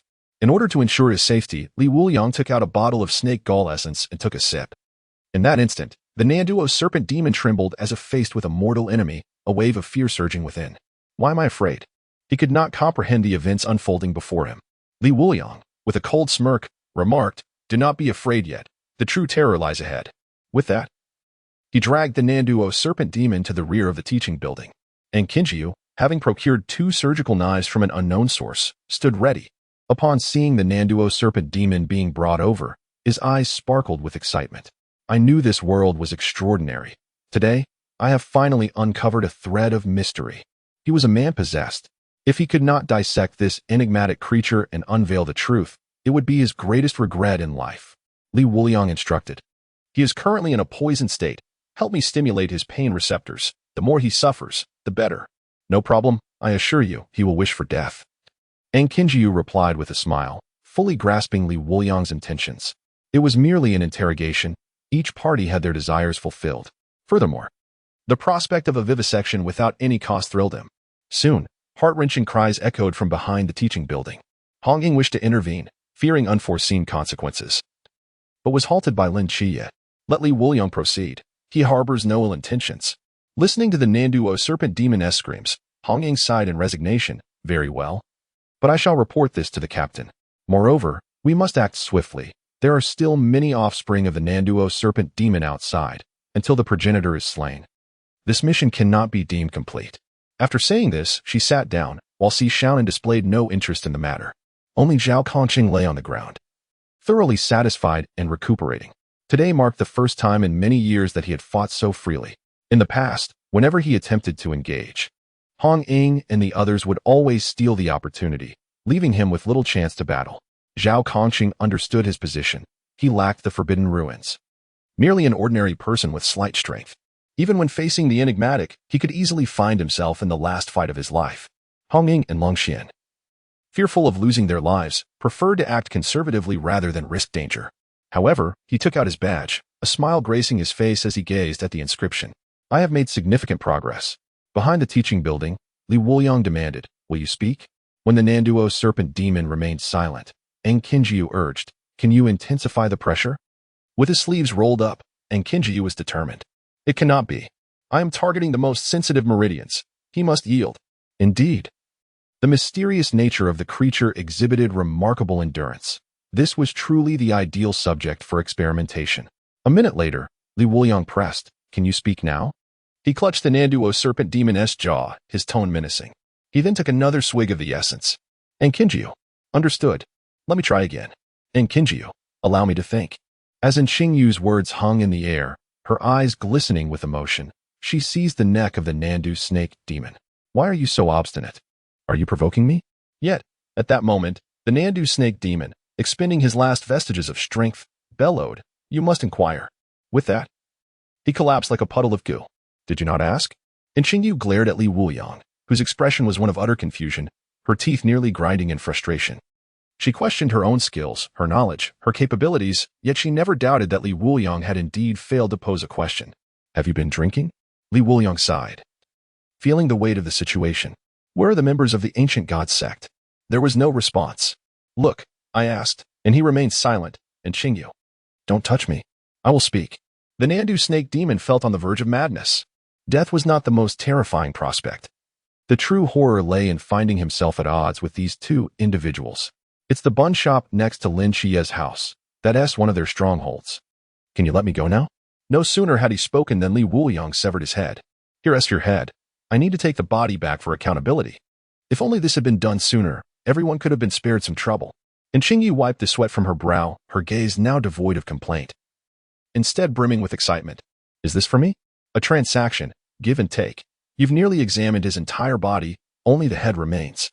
Li Wuliang responded, recalling that Xingyu had awakened her true potential by dissecting the Nandu snake demon's head. So, it was only fitting to grant her this. When will you give me the wine? Once I'm done with my tasks. Could you repeat that? Today. I'll leave it for you at the supermarket across from the school. You can pick it up later. That's what a good brother does.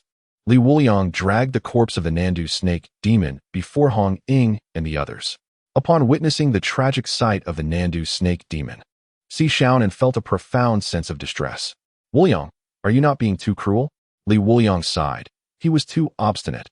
I did not wish for this outcome. But in order to protect countless lives, I had no choice but to take up the sword against the abyss. Zhao Kongqing looked on, perplexed. As the matter concluded, everyone hurried back to the office. Chinmai, arms crossed and a serious expression on his face, scrutinized them. Do you realize the extent of the damage you've caused? Hong Ying and Si Xiaonan's cheeks flushed as they turned away. Only Lin Qiye felt quite satisfied. He had merely wielded a blade, leaving little more than a superficial mark.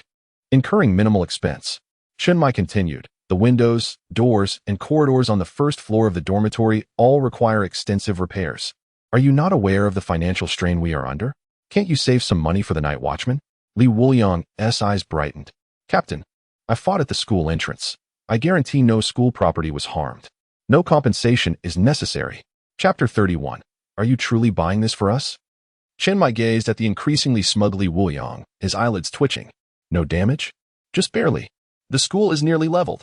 Wu Xiangnan immediately rose and pressed Chinmai's shoulder, reminding him that they were still just children and urged him not to be angry. Reflecting on the situation, he recognized that they were the backbone of the future Night Watchers. Indeed, he understood Chinmai's sentiments at that moment. After all, the Night Watchers were impoverished.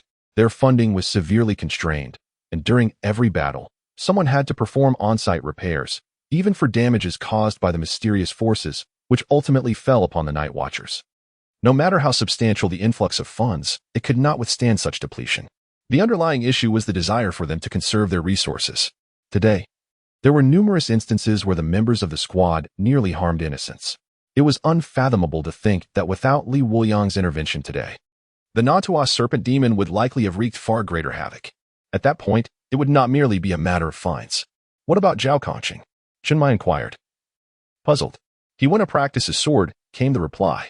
When he returns today, he'll be as invigorated as if he had received a shot of adrenaline. And he left with his sword in hand.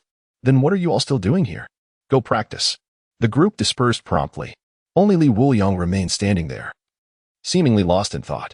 However, Chinmai intended to question him. How many forbidden ruins do you possess? Currently 2, but I can't be certain.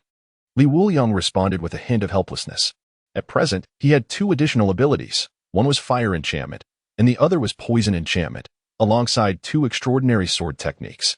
Thus, he found it difficult to evaluate his capabilities, especially considering that some individuals, like Zhao Conqing, lacked even a single fire enchantment.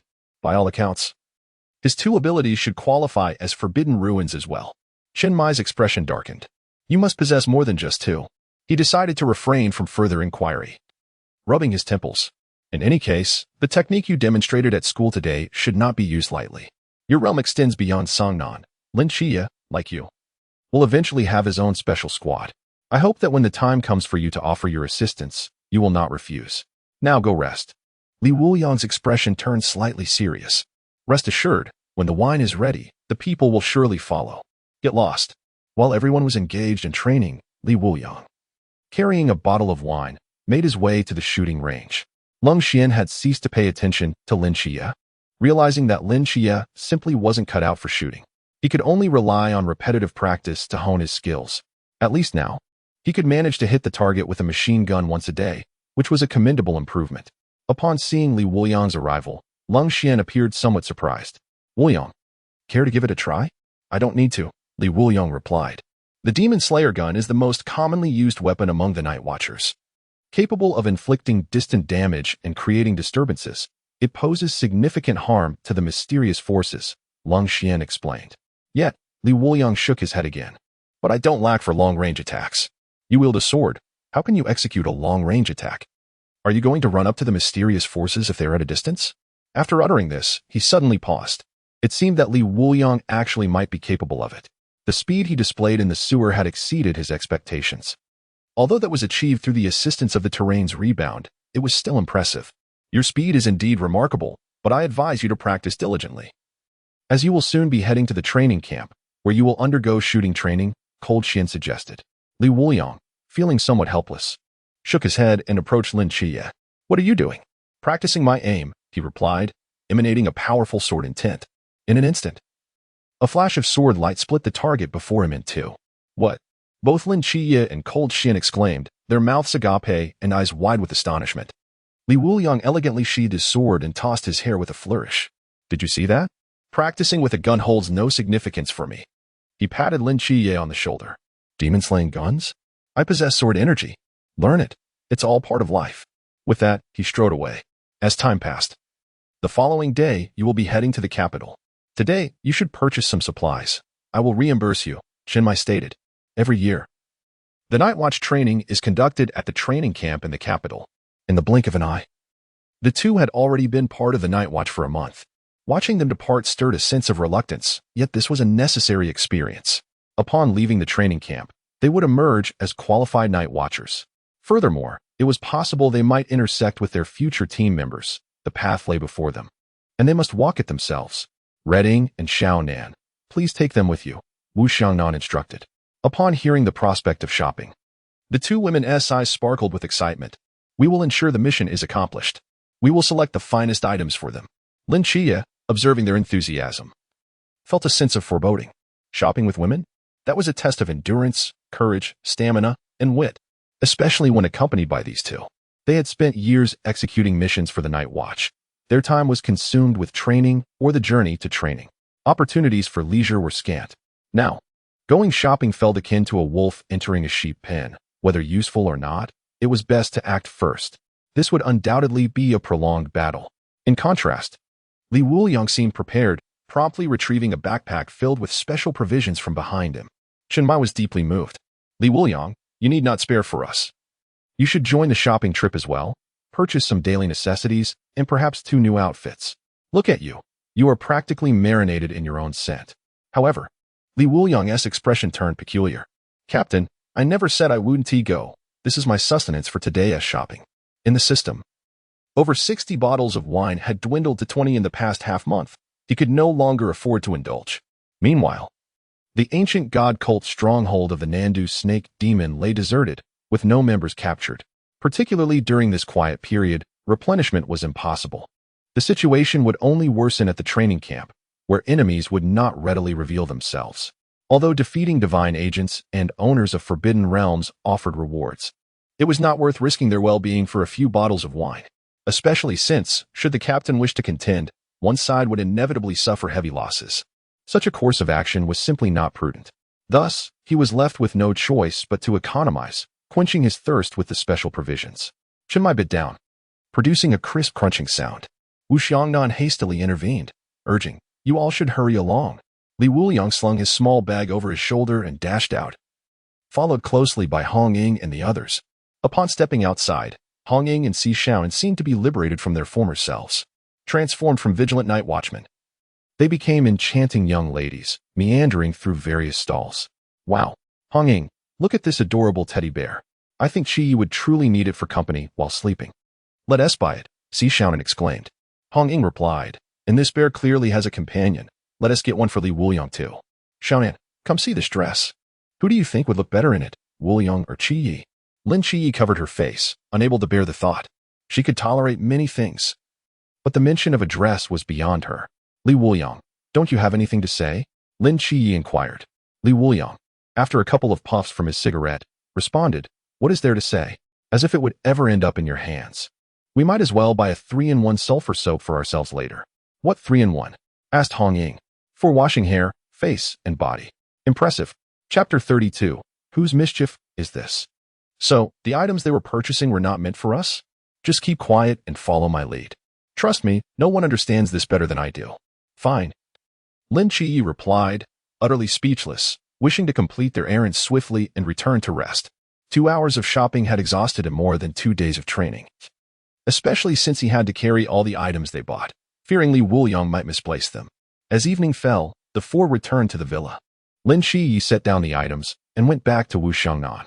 Meanwhile, Li Wuliang remained inside, sipping alcohol while gazing out the window, seemingly reminiscing about his brief companionship with the drinker, Ernyo. At that moment, Hong Ying approached, clad in a delicate pink nightgown. Li Wuliang glanced over. Isn't that the nightgown you bought for me? Hong Ying was taken aback. She had intended to join Li Wuliang for a drink, considering it a farewell celebration. However, his words made her want to unleash a torrent of expletives. Just kidding, Li Wuliang said, setting aside his drink to offer her a bottle of peach blossom brew. This scene necessitated fine liquor. A man should never be stingy. Ah, you're willing to share? Hong Ying chuckled.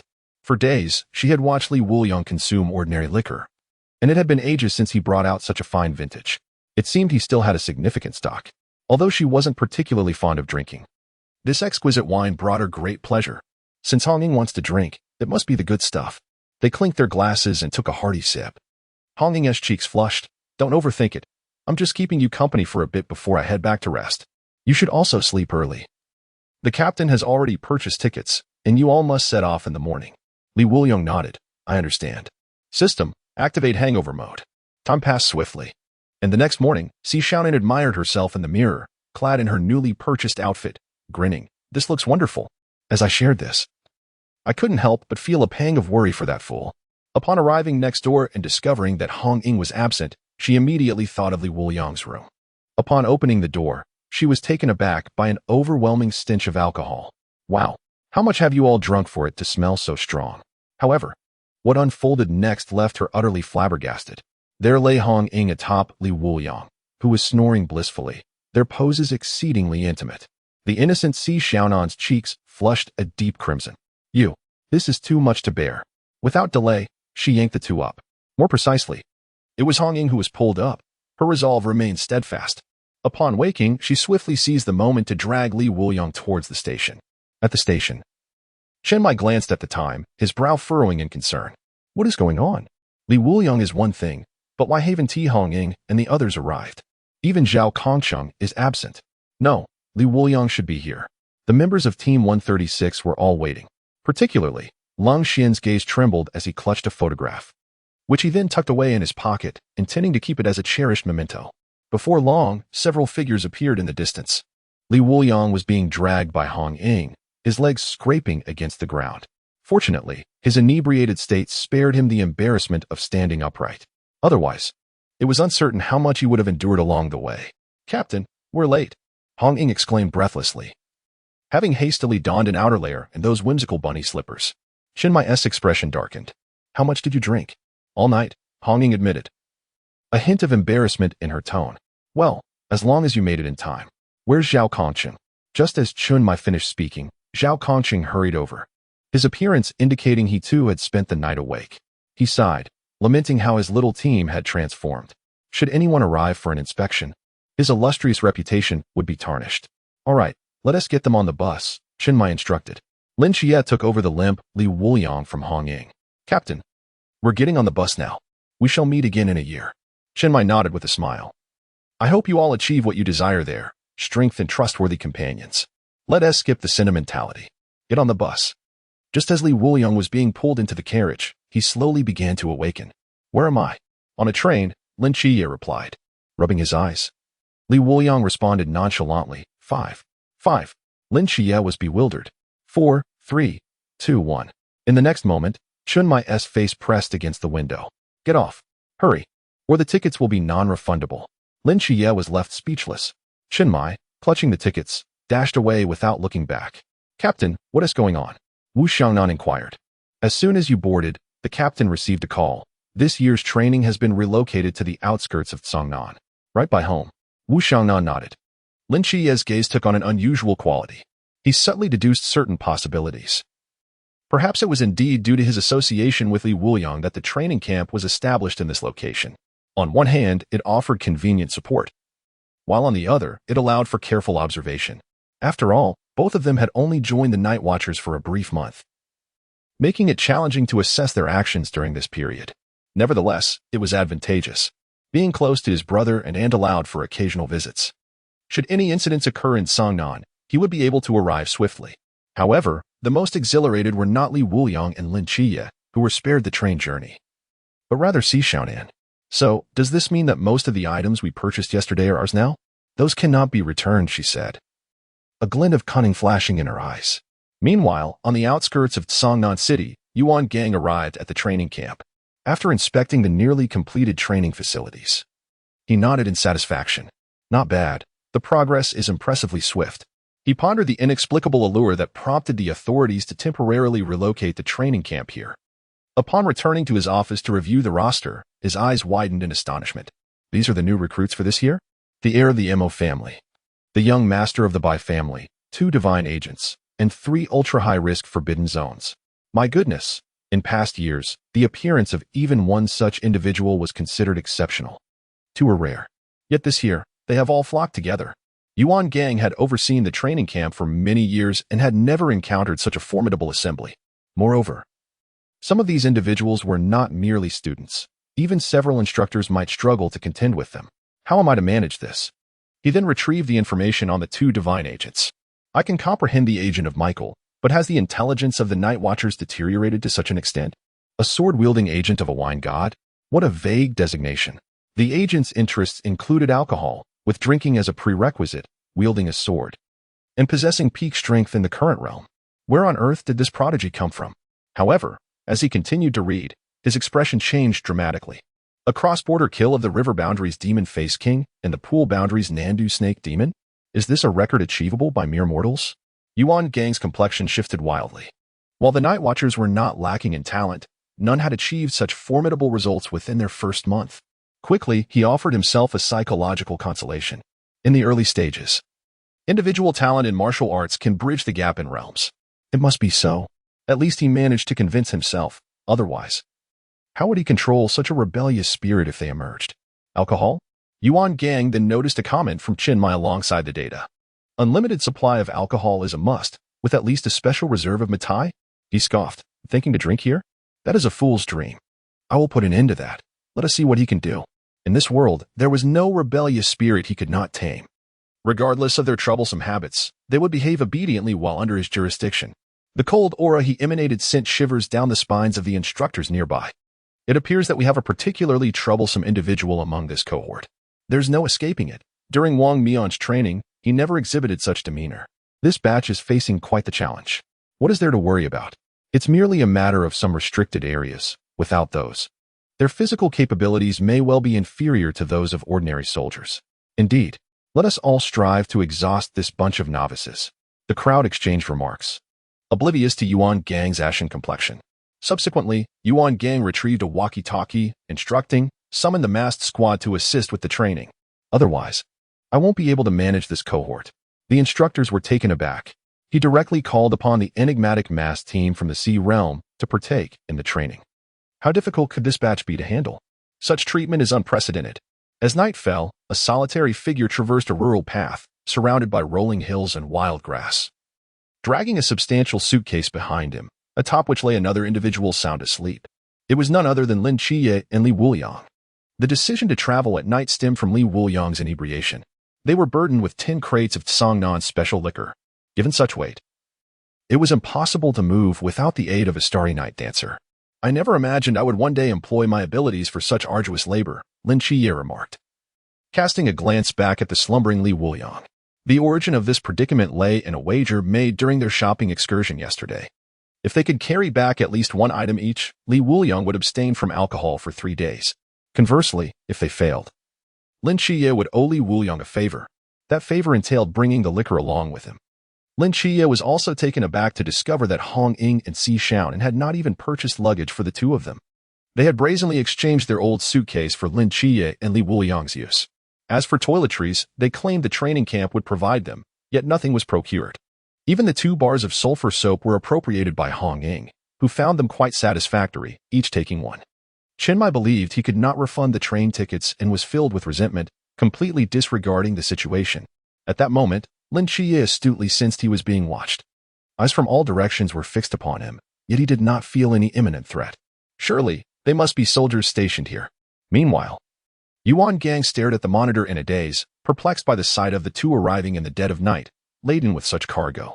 What do they take this place for? A nursery? A tavern? Chen Mai, how dare you look down on me, treating your own people so disrespectfully? He seethed. Damn it. Lock the gates. Open them again tomorrow morning. He was incensed, having never been so underestimated during his years as a night watchman. It was imperative to temper his arrogance. At that moment, Lin Qiye stood before the towering gates and walls, glancing left and right. We are temporary members here for training. Please open the gates, he said politely. This demeanor elicited a collective sigh of relief from the instructors. Chief, shall we allow those two to enter? They appear to be quite polite. Indeed. Perhaps we should open the door. How gentle they seem. They must not be troublemakers after all. It appears we may have been overthinking. Yuan Gang waved his hand dismissively. Enough of this talk. My mind is made up. If he can truly wait until tomorrow morning, I might be inclined to be more lenient. But I fear this may all be an act. Moreover, there is another person sleeping behind. A little frost might invigorate him. It was already late autumn, and one could see their breath in the crisp air. He trusted his instincts. These two were certainly not benign individuals. Lin Qiye, who had been met with silence, couldn't help but furrow his brow. Was the training camp also closed at night? Or perhaps someone was trying to assert their authority over them? Shaking his head in resignation, he thought, it seems we have underestimated them. With that, he grabbed the suitcase, hoisted Li Wuliang over his shoulder, and leaped into the training camp. Who goes there? The vigilant soldiers, unaware of the two's entry, immediately raised their weapons. Bang, bang, bang. The sound of gunfire rang out. Stop them at once.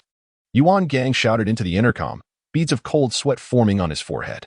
Fortunately, Lin Qiye was nimble enough to evade the gunfire. But the wine was not so fortunate. A fragrant aroma wafted through the air. Wine? How could they bring alcohol in? One guard exclaimed in astonishment. They likely deduced the identities of the two as temporary night watchmen participating in training, hence their warning rather than direct fire. Yuan Gang rushed over and, upon seeing they were unharmed, let out a sigh of relief.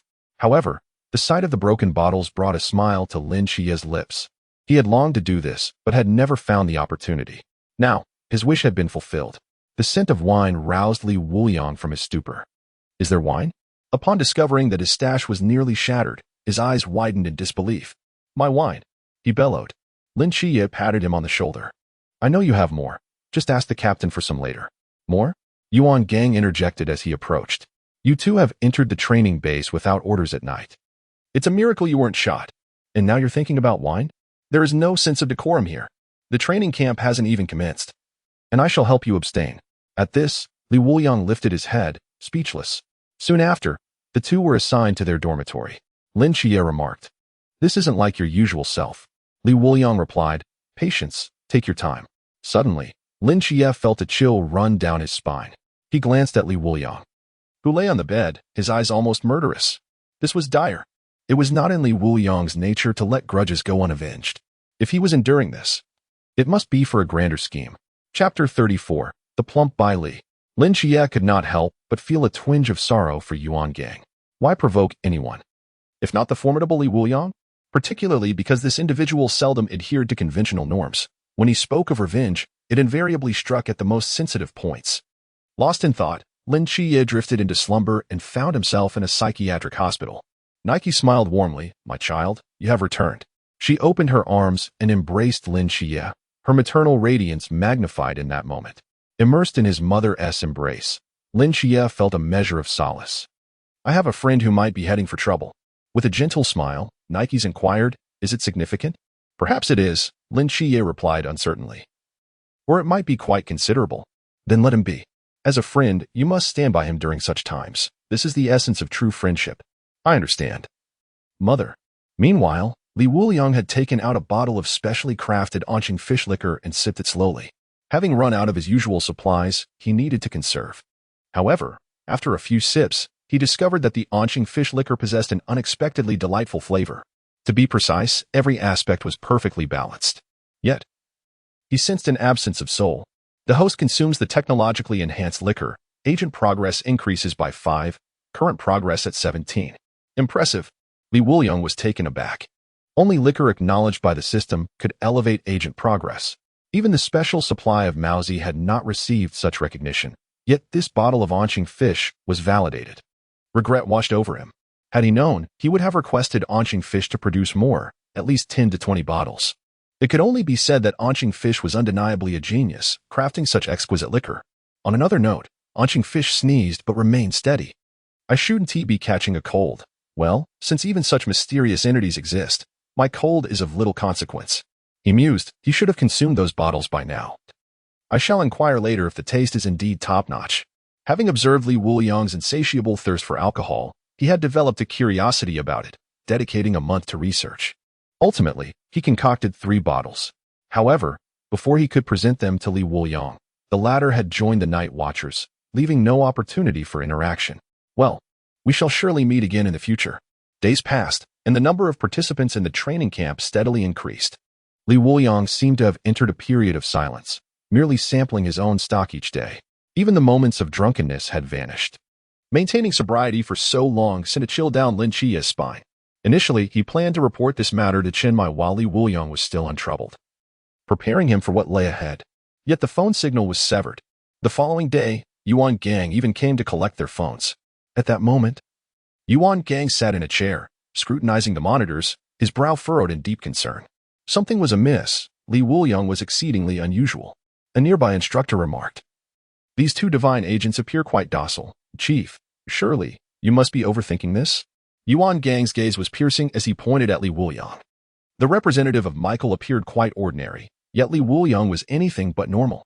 He scrutinized closely, understanding the gravity of the situation. The instructor replied, unperturbed by the obstinate character, but he feared that should the adversary take drastic measures at certain moments, it could jeopardize numerous plans. Above all, his heart was laden with unease, a sentiment he was certain originated from Li Wuliang. Meanwhile, on the other side, "Young master, shall I arrange another room for you? There are already 2 occupants here."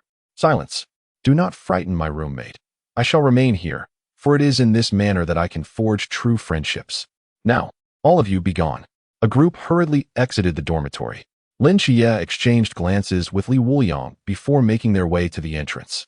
The dormitory was in utter disarray. A chubby boy scratched his head, at a loss as to where to begin tidying up. Noticing their arrival, the chubby boy immediately turned around, brimming with excitement. "You must be my roommates. What a pleasure to meet you. I am Li Qiye, hailing from an ordinary family." As he spoke, he produced a box filled with an assortment of Rolex watches and offered them to the two. "A small local specialty. A token of greeting for my roommates. Please do not disdain it." The more Li Qiye spoke, the more animated he became, as if he might weep should they refuse his offering. "I don't want it." Lin Qiye circumvented him and returned to his own spot. Li Qiye's expression shifted to one of urgency. "It's just that we aren't allowed to bring other items here. Otherwise, I have plenty of delightful things to share as local specialties. Please, just accept it for now." Li Qiye was sincere, yet Lin Qiye remained suspicious, particularly towards this seemingly affluent young man, wary of any hidden motives. At that moment, his gaze fell upon Li Wuliang. "My name is Li Qiye." "No. You are Li Pangpang." "Li Pangpang? What a delightful name. Very memorable. You may call me Pangpang from now on." Li Pangpang chuckled. Li Wuliang suddenly smiled, and Lin Qiye was taken aback. Did Li Wuliang know him well? "I shall decline your gift." Li Pangpang was momentarily taken aback, his expression slightly crestfallen. Yet he remained determined to present his specialty. Then Li Wuliang spoke. "I am Li Wuliang, a connoisseur of fine wines, living for the bottle. Our captain mentioned a family named by that possesses a collection of wines from the Greek god of wine. That wine is in your home, isn't it?" His eyes began to gleam with fervor. Ever since Chinmai had shared this information, his heart had been restless, yearning for such a wine. Even if it was deemed toxic, a millennium-old wine, what if it was poisonous? Now, having finally encountered Li Pangpang, he had to inquire. Li Pangpang nodded. "Are you referring to the wine called Divine Feast?" "Indeed, it resides in my home." Li Wuliang's eyes sparkled with excitement, but Li Pangpang continued, "However, there isn't as much as one might think. I may have urinated in the jar when I was a child." In an instant, Li Wuliang's complexion turned as pale as frost. "You urinated in it?" "Indeed, there was no other choice at that moment. I was overwhelmed and simply sought a place to relieve myself." Li Pangpang scratched his head, feeling a twinge of embarrassment. Yet, he continued, "Though it remains usable, drinking it would certainly be rather unpalatable. However, I had managed to reserve 2 bottles back then. If you desire, I can have my family bring them to me." With a sudden embrace, Li Wuliang exclaimed, "Good brother, henceforth, you shall hold a place in my heart just after Lin Qiye." Lin Qiye responded, "So, in your heart, I rank just above a jar of wine. What does that make me?" Li Pangpang, undeterred, presented the bottle once more, suggesting they exchange it for wine. "Very well, brother Wuliang." As night fell, Li Pangpang stealthily rose and approached the door with a furtive demeanor. Lin Qiye glanced at Li Wuliang, noticing he was sound asleep, and decided to follow him outside. In the corner, Li Pangpang requested, "Bring me a bottle of the Divine Banquet's Delight from home, along with some fine aged wine." Chapter 35. The training begins. Lin Qiye smacked his forehead, realizing he had squandered precious healing time watching this little glutton. Upon returning to his bed, Li Pangpang slipped inside with an even more secretive demeanor. He produced 2 boxes, attempting to slyly tuck them beneath Lin Qiye's bed. When he looked up, his eyes met Lin Qiye's. "What are you doing?" "Delivering some local specialties." "I told you, I don't want any. If you must give something, buy wine for Wuliang instead, Lin Qiye replied, exasperated. At that moment, Lin Qiye abruptly opened his eyes, glaring fiercely at Bai Li Pang Pang. What are you at now? Qiye, your feet smell delightful. Good heavens, where's my knife? He had thought that having a friend like Li Wuliang, a wine enthusiast, was sufficiently stimulating, but now he found himself confronted with an even stranger situation. Just as he was about to explode, Lin Qiye, with a sly glint in his eye, suggested, why don't you take a whiff of his? His too? Bai Li Pang Pang asked, puzzled. He cautiously approached to sniff. Bang. Seeing this, Lin Qiye's expression softened. Youth is a blessing. One can simply sleep without a care. Rest in peace. His feet. Oh, even my aunt would call them extraordinary, a terrifying existence that little Blackie would not dare approach. With that thought, he soon drifted into slumber. A few days later, all participants of this training camp had largely gathered. Lin Qiye observed keenly, noting a few individuals whose demeanor starkly contrasted with the others. Wuliang, have you noticed that long-haired woman and the man with his arms crossed? They are utterly different from those around them. Li Wuliang cast a glance, recognizing one as the arrogant Shen Qizhu and the other as his plump dream girl, Emily. Regarding them, Li Wuliang remarked, both are merely adolescents afflicted with the delusions of the forbidden ruins. Pay them no mind. After saying this, he patted the disheveled Lin Qiye. Adolescents with delusions? That seems quite fitting. He chuckled knowingly, then shook his head. Bai Li Pang Pang continues to distribute local specialties, prompting a swarm of people to gather. I initially thought my own offerings lacked appeal, only to realize that Wuliang and Qiye did not hold this in high regard. Fear not, for I have more than enough. Each person may select one at their leisure. I am Bai Li Tumming, and I hope you all remember me. I am eager to forge friendships with everyone. The commotion quickly attracted Yuan Gang and his companions. Upon witnessing the scene, Yuan Gang's face contorted with anger. What is going on here? Why are you all distracted before training has even begun? The night watchmen do not lack for avaricious souls. If you seek promotion and wealth, go elsewhere. This is not the place for the timid or the cowardly. This is the night watch. Disperse immediately. Otherwise, I shall require extra training from you. As soon as he finished speaking, the crowd scattered. Bai Li Pang Pang intended to sneak away, but then he halted abruptly, casting an apologetic glance at Yuan Gang. Commander, I was merely distributing local specialties, nothing more. Just as Yuan Gang was about to unleash his ire, Li Wuliang unexpectedly sprang forth, firmly gripping Bai Li Pang Pang's shoulder and reprimanding him. Pang Pang, this is where you're in the wrong. How can you disrupt the order here? We have many days together ahead. Do not rush to seek friendship out of impatience. Yuan Gang, upon hearing this, felt a slight sense of relief, pondering that he had not anticipated Li Wuliang's words would strike at the heart of the matter. The Bai Li family is an investor in the Night Watchman, and it would be unwise to offend them lightly. However, Li Wuliang swiftly shifted his stance. You ought to provide a piece for each of the instructors. You have not spent time with the Night Watchman and do not understand the hardships they endure. Even the suitcase I share with Qiye is a remnant from the old employees.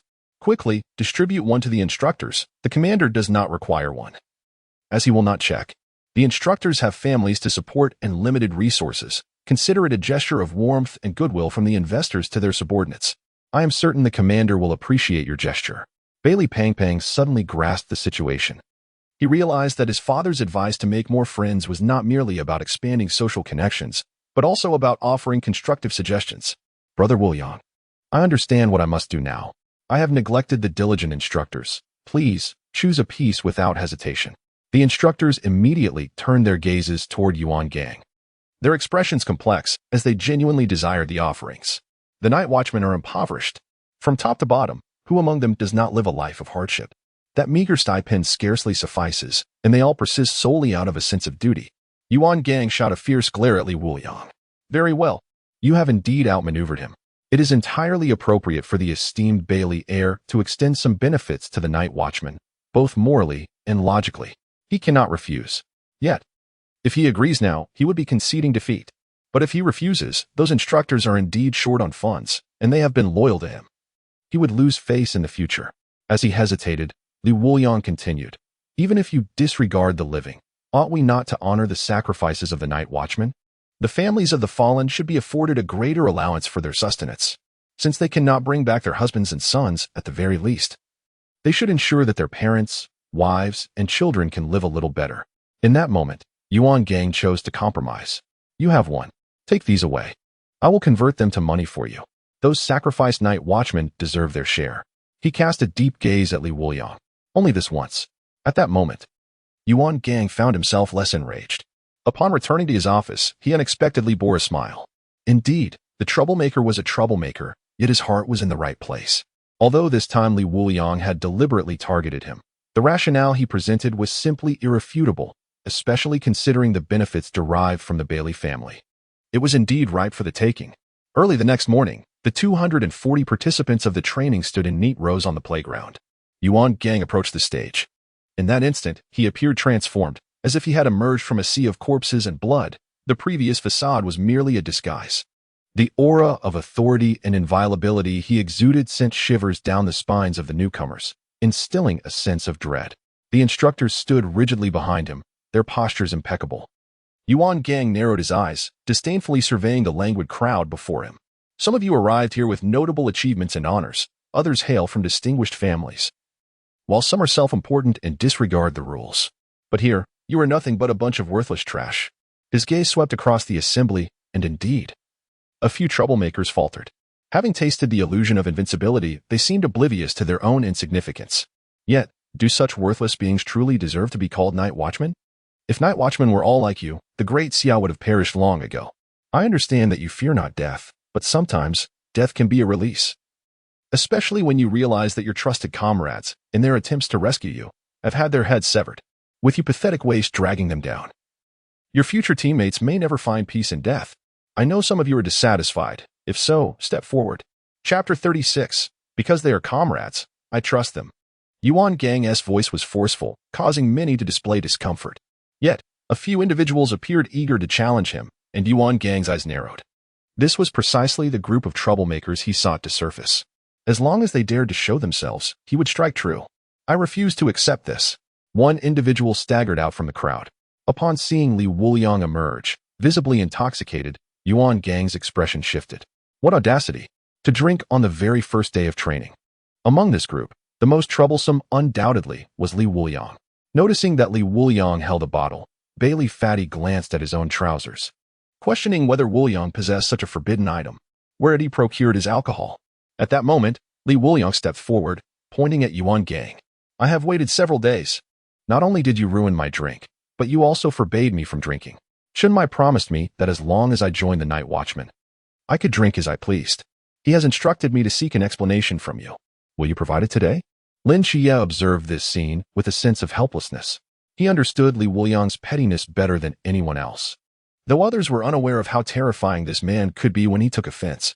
Initially, he thought the previous matter was merely a formality. However, he soon realized it was merely a ruse to lower Yuan Gang's guard. When silence is maintained, the impact can be astounding. Shen Qizhu and Imo Li stood quietly in the ranks, watching the developments unfold. Particularly, Shen Qizhu felt a certain admiration for Li Wuliang at this moment. He too was unwilling to concede and planned to stir the pot. He could not allow himself to be underestimated by this group of elders. An explanation? Yuan Gang scoffed. What if I refuse? He was about to question whether one could withdraw from the Night Watchman. But a sudden thought struck him. Perhaps the other party genuinely intended to withdraw. Had he considered this beforehand, he would not have needed to inquire further. He should have simply summoned those above, avoiding all this unnecessary trouble. Li Wuliang sneered. In that case, let us make a wager. What shall we wager? Yuan Gang inquired. Let us wager on how many will descend. Yuan Gang's expression shifted dramatically. How do you know that? He had informed only a few instructors about the arrival of the masked team. Could someone have leaked the information? Moreover, he was the only one aware of this group's descent from the aircraft. I wager 8, Li Wuliang declared. 8? Yuan Gang was perplexed. The masked team consisted of 7 members. If he knew that, he would not have claimed 8. Who was the 8th? Yet, since the opportunity had presented itself, he could not let it slip away. Very well, I accept your wager. I wager 7. If I win, you shall double your training efforts and abstain from alcohol in the training camp. Li Wuliang's gaze flickered. My terms are quite simple. Allow me to drink. And you must provide the alcohol. Agreed, Yuan Gang replied without hesitation, secretly amused. Once he had Li Wuliang in his grasp, the others would be easily managed. At this moment, Li Wuliang turned to Shen Qizhu. Could you assist me by retrieving an ancient sword mold? An ancient sword mold? Shen Qizhu was taken aback. Reinforced steel. Lin Qiye sighed, exasperated by this eccentric character. Simple. Shinchiju activated his ability, detonating a concrete pillar, from which he extracted a fine piece of reinforced steel. Its quality was superb, sturdy, and easy to wield. This was among his favorite weapons. His utmost favorite remained the baseball bat, for its excellent grip and painful impact. Next, Wuliang took the reinforced steel, swung it a couple of times, then finished the last drop of his drink before tossing the bottle aside. Wang Mian, you may descend now. After speaking, Yuan Gang turned his attention to Wuliang. To provide you with a memorable training experience, I specifically summoned the masked team. There are 7 of them, and your defeat is inevitable. Upon hearing the term masked team, the crowd was instantly taken aback. In the Night Watchman, special teams were legendary, and the masked team was the youngest of these legends. My goodness. They have actually dispatched the masked team for our training. This is simply outrageous. However, they were the formidable team that had previously triumphed over the mysterious beings from across the sea, their strength truly astonishing. Alas, I had thought Wuliang possessed some brilliant strategy, only to realize he unwittingly led himself into this predicament, failing to contemplate the consequences before placing his bet. We should first ponder how they intend to train us. Molly and the others appeared as if confronting a formidable foe. How would they train us? The Night Watchman must have summoned these individuals for a reason. It could hardly be for hands-on instruction. There is but one possibility: combat. Lin Qiye's eyes flickered with curiosity as he scrutinized Wuliang, genuinely intrigued by how he would navigate this predicament. 7 individuals, how would the 8th arrive? Suddenly, Wuliang stepped forward, his gaze sharpening as he assumed a sword-drawing posture. Meanwhile, in the sky, a voice cried out, "Boss, catch me quickly. I can't take it anymore. I'm afraid of heights."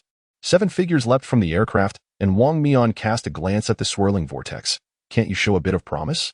Rose interjected, "Vortex? Pull yourself together. At this rate, it will be utterly embarrassing." Just then, Wang Mian felt a sudden chill coursing down his spine, as if he had been marked for doom. This is bad. Something has changed. On the ground, Lin Qiye's pupils contracted as he shouted, "Surrender at once. Do not allow him to swing his sword. Stop him." He activated the mortal realm, sprinting desperately toward Wuliang. He recognized the posture, the momentum all too well. At that moment, Wuliang radiated a sword intent so potent it resembled an unparalleled blade poised to be unsheathed. The terrifying aura compelled everyone to retreat. Even Yuan Gang felt a sense of alarm ringing in his mind. "Stop him!" Lin Qiye shouted hoarsely. If that sword were unleashed, the consequences would be dire. Behold, a sword cleaves the heavens. The sword aura surged skyward, firmly sealing off the space above. Wang Mian's pupils narrowed as he activated the divine ruins. On the ground, rebar shattered into countless fragments, enveloping the arena in silence. Wuliang stood alone within an unoccupied circle, while the others gazed upward at the exploding aircraft. With a calm and indifferent demeanor, Wuliang declared, "I shall take on disciples." In that moment, nearly everyone, including Shinchiju, trembled with fear, a manifestation of their innermost dread. It felt as though an insurmountable chasm lay between them and Wuliang, one that would be difficult to cross in this lifetime. Yuan Gang, observing the explosion above, bore a resolute expression that paled slightly.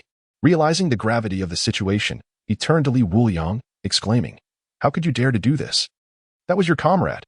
Precisely why I placed my trust in them," Wuliang replied. As his words lingered in the air, 7 figures descended from the heavens, appearing as though they had emerged from a rift, utterly disheveled. 8 individuals. It was then that everyone noticed one among them was carrying a soldier in military attire. This implied that Wuliang had triumphed? No, there was still one person carrying another. 9. Who, then, emerged victorious? Yuan Gang's gaze flickered as he fixed his eyes on Wuliang. When you speak of trust, do you truly believe they will return the driver? Chapter 37. You have indeed taken on a disciple. Our wager is now settled, Yuan Gang said slowly, drawing a deep breath. His emotions were a tumult of complexity. He had anticipated a mere troublemaker, yet he was confronted with a formidable and unparalleled thorn, a thorn that could not be extracted. After Wang Mian set the driver down, he turned to Wuliang and inquired, "Was that strike your doing?" "Indeed. Do you harbor a grudge against our masked team?" "None whatsoever. All this over a mere wager?" "Precisely."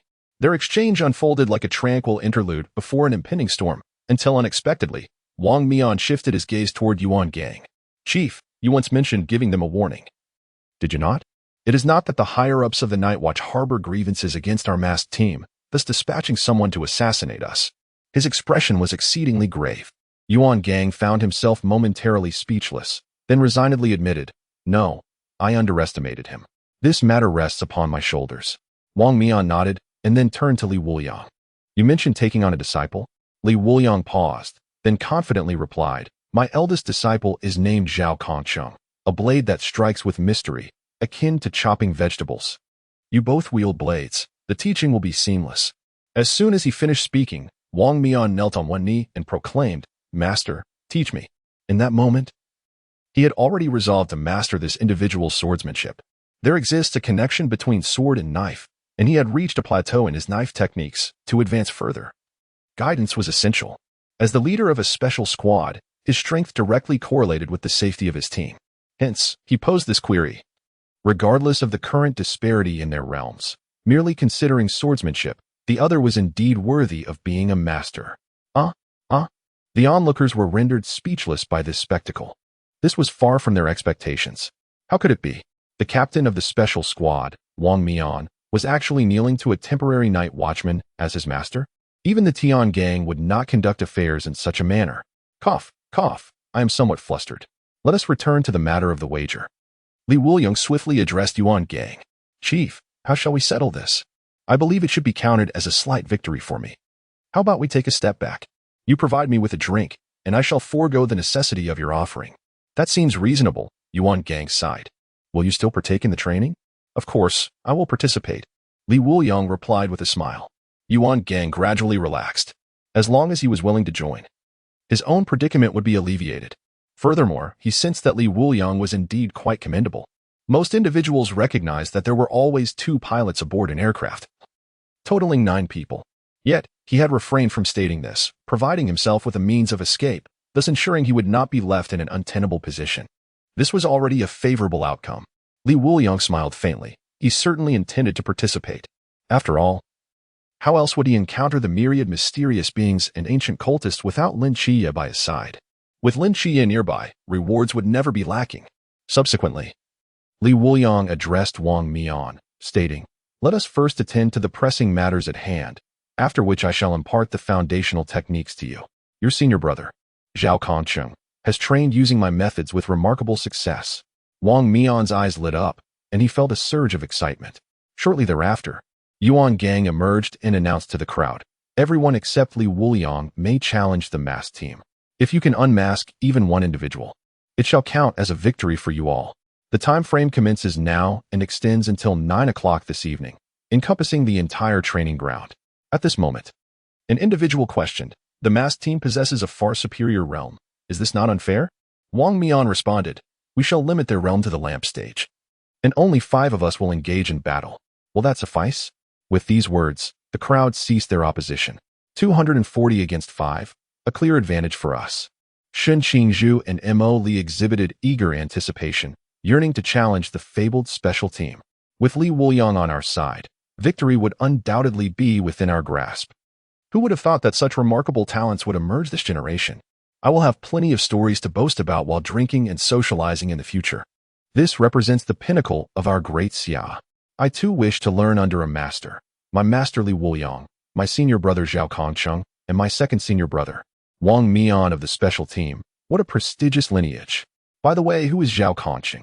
Could he also be the captain there?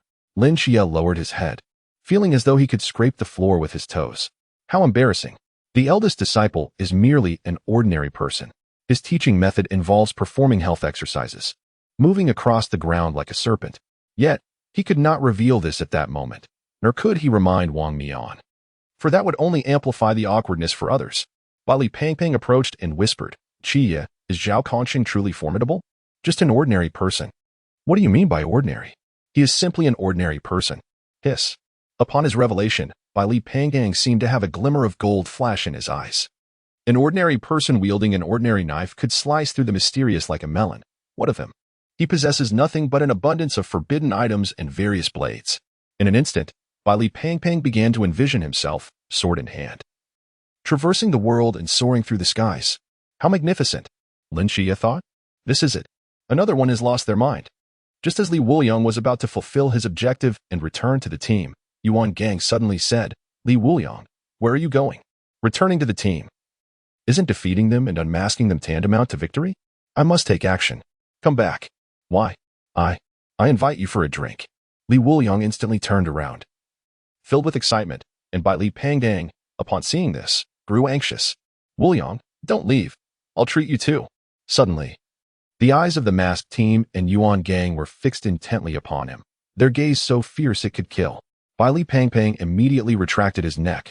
Brother Wuliang, let us discuss this later. Do not disregard their good intentions. Subsequently, Li Wuliang paused his steps and said to Yuan gang, never mind. Rather than drinking, I prefer to join them in battle. I am currently merely at the pinnacle of the realm, and when I engage, the masked squad can wield the strength of the pool realm. I need only my sword, for I shall not employ the forbidden abyss. He nearly succumbed to the temptation of wine, forgetting a crucial matter. Such an excellent opportunity, he could directly acquire 5 bottles of the system's reward wine. The chance to defeat the masked squad is likely a singular occasion, and this will must be shorn. Yuan gang nodded. Very well, let us proceed with this arrangement. Wang Mian, do you have any objections? Wang Mian, I have none. In fact, I am eager to witness the true extent of my master's strength. When shall we commence? One inquired. Bang! A massive hammer sent the speaker flying. Chongwei, as I mentioned earlier now, in an instant, the battle erupted. Vortex remarked, though reluctant to admit it. Being shot down from the plane is undeniably disheartening. Yugue, likewise. At this moment, Lin Qiye swiftly seized by Li Pangpang and Li Wuliang's hands and dashed towards the armory. It is imperative to procure weapons first, otherwise, facing the special squad unarmed is futile. Chapter 38. Did the host not mention that? Hundreds of Forbidden Abyss forces launched simultaneously, unleashing a chaotic amalgamation of wind, fire, thunder, and various elements upon the masked squad. Vortex scoffed. If a bunch of rookies huddle together, are they still rookies? The battle on this side was almost entirely one-sided, with even the divine agent Wang Mian not needing to intervene personally. The other 4 alone were wreaking havoc. Thus, the battlefield felt as though it were sealed off. The 3 were also barricaded behind a wooden crate. Bai Li Pangpang lamented. Do these people not have any aim? Just because they have the forbidden abyss, they throw things around recklessly. The attack's intensity is minimal. Should we leave it to Lin Qiye? Lin Qiye, hold on. We will charge forward directly. Bai Li Pangpang. What is your forbidden abyss? Bai Li Pangpang. I have no forbidden abyss. I am just an ordinary person. He blinked innocently, then continued. However, I possess. Lin Qiye. All right, then stay close. When we charge, I cannot afford to look out for you. Li Wuliang, I will secure a weapon for you first. You just obliterated the plane with a single strike, and Wang Mian will surely seek you out for a one-on-one battle. Li Wuliang scratched his head. Qiye, you seem to have forgotten one crucial detail. Being with me is the most perilous. They see me as wielding the strength of the pool realm. Lin Qiye did not hesitate. That is precisely why I need you to follow my lead. There are no opponents that can be dealt with like rebar. In this battle, Li Wuliang is the linchpin.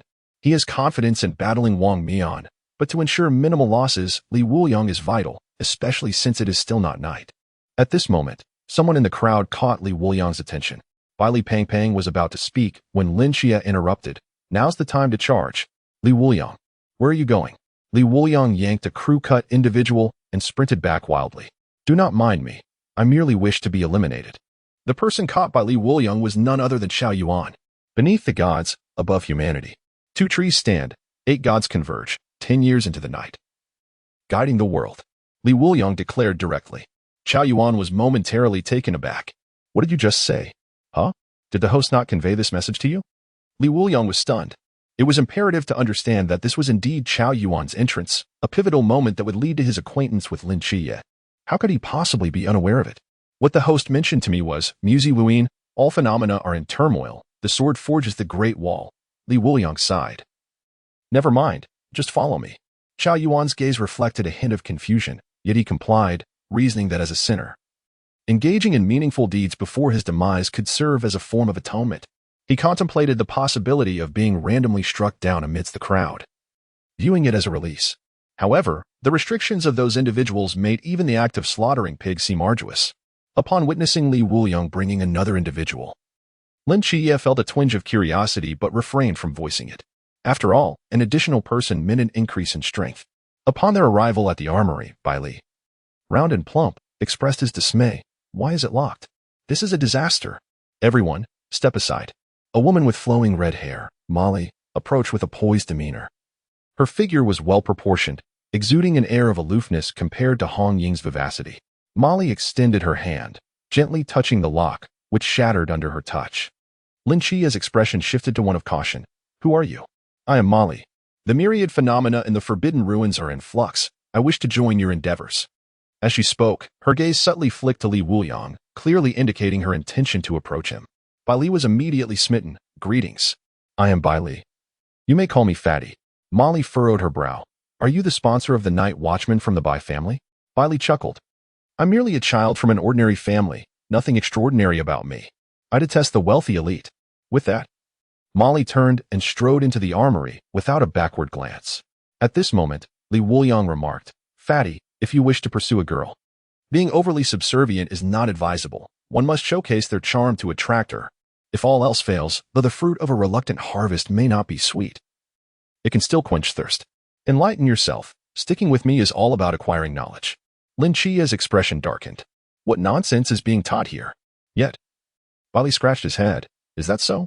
If the fruit isn't sweet, why consume it? Wuliang, if you want fruit, I can have someone bring it to you. Watermelon, pumpkin, wintermelon, anything you desire. Lin Qiye's countenance grew even more somber. Forget it. Being a bit foolish isn't entirely bad. At least one won't be indoctrinated with such nonsense.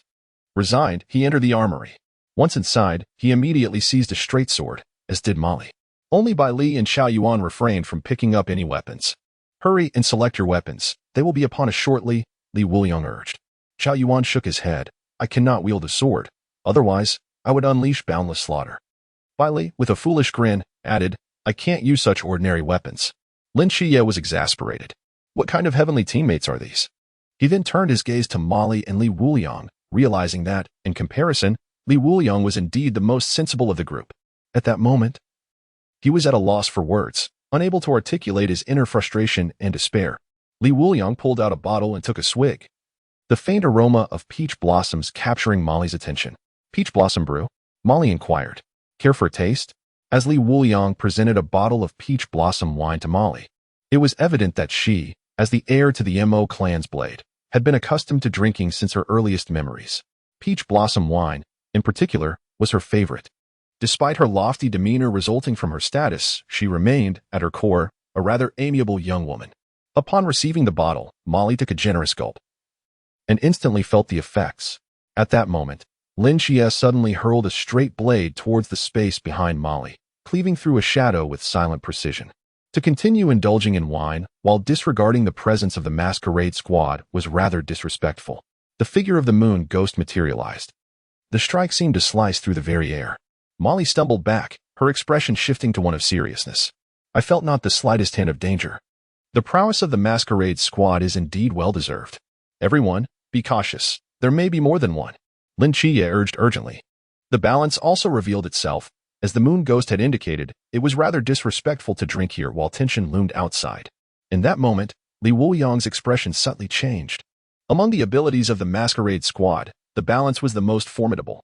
He could neutralize the force of any attack, rendering it ineffective before him.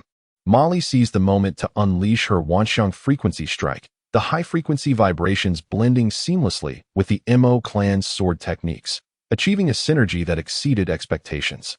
Particularly, she was among the few in this training camp who had reached the pool realm. Yet, as her strike fell, the moon ghost, akin to an illusion, did not evade, allowing the blade to pass through his form. Again, what kind of ability is this? Molly was astounded.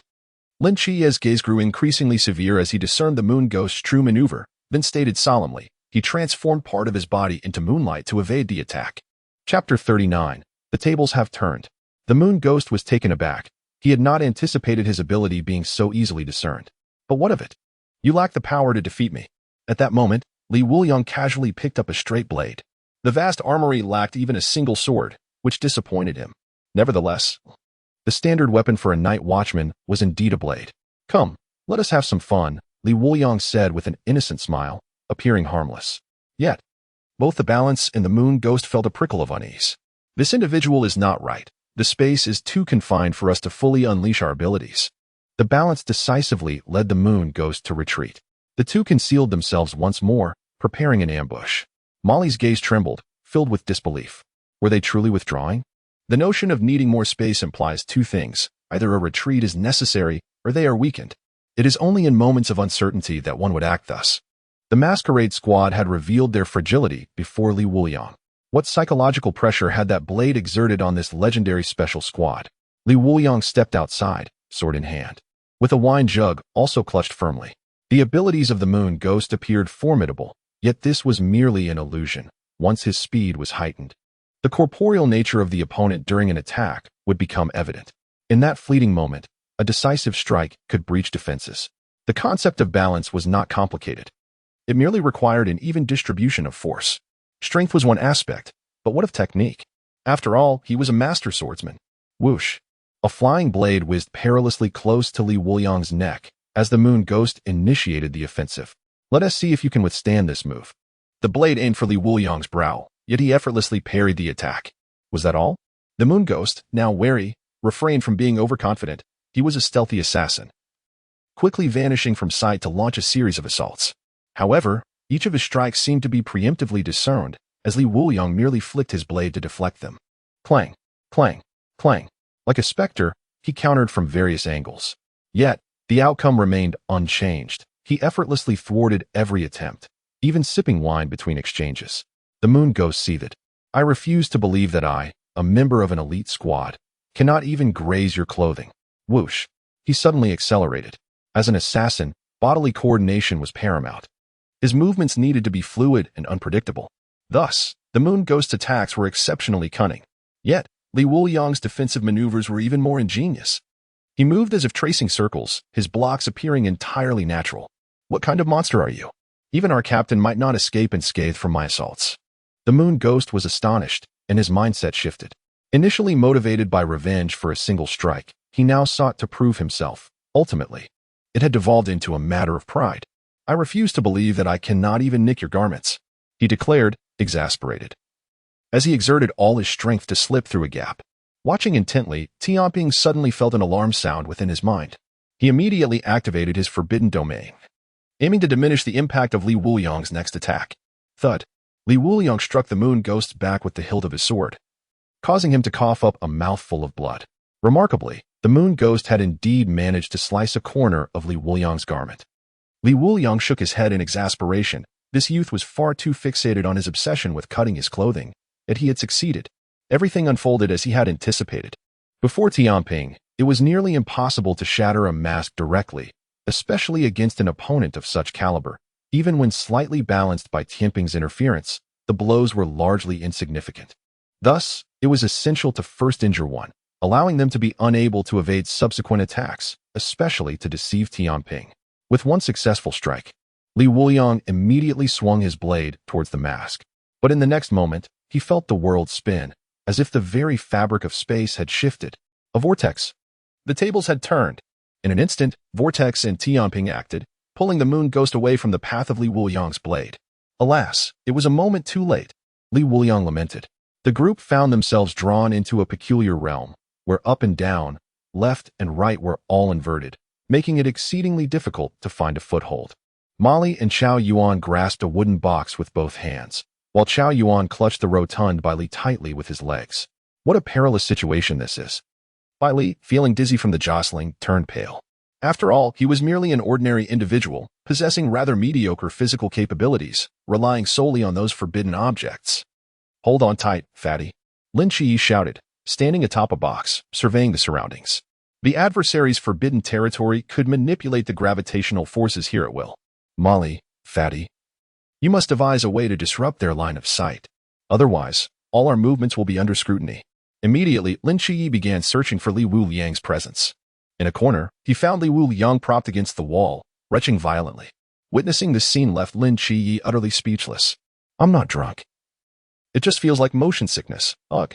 Li Wuliang's head spun, and he completely forgot about the vortex. It is imperative to note that the strongest member of the masked squad is Wang Mian, the agent of the god of time, relying on seamless teamwork. Control, output, burst, recovery, and amplification are seamlessly integrated. Each aspect is executed with remarkable proficiency.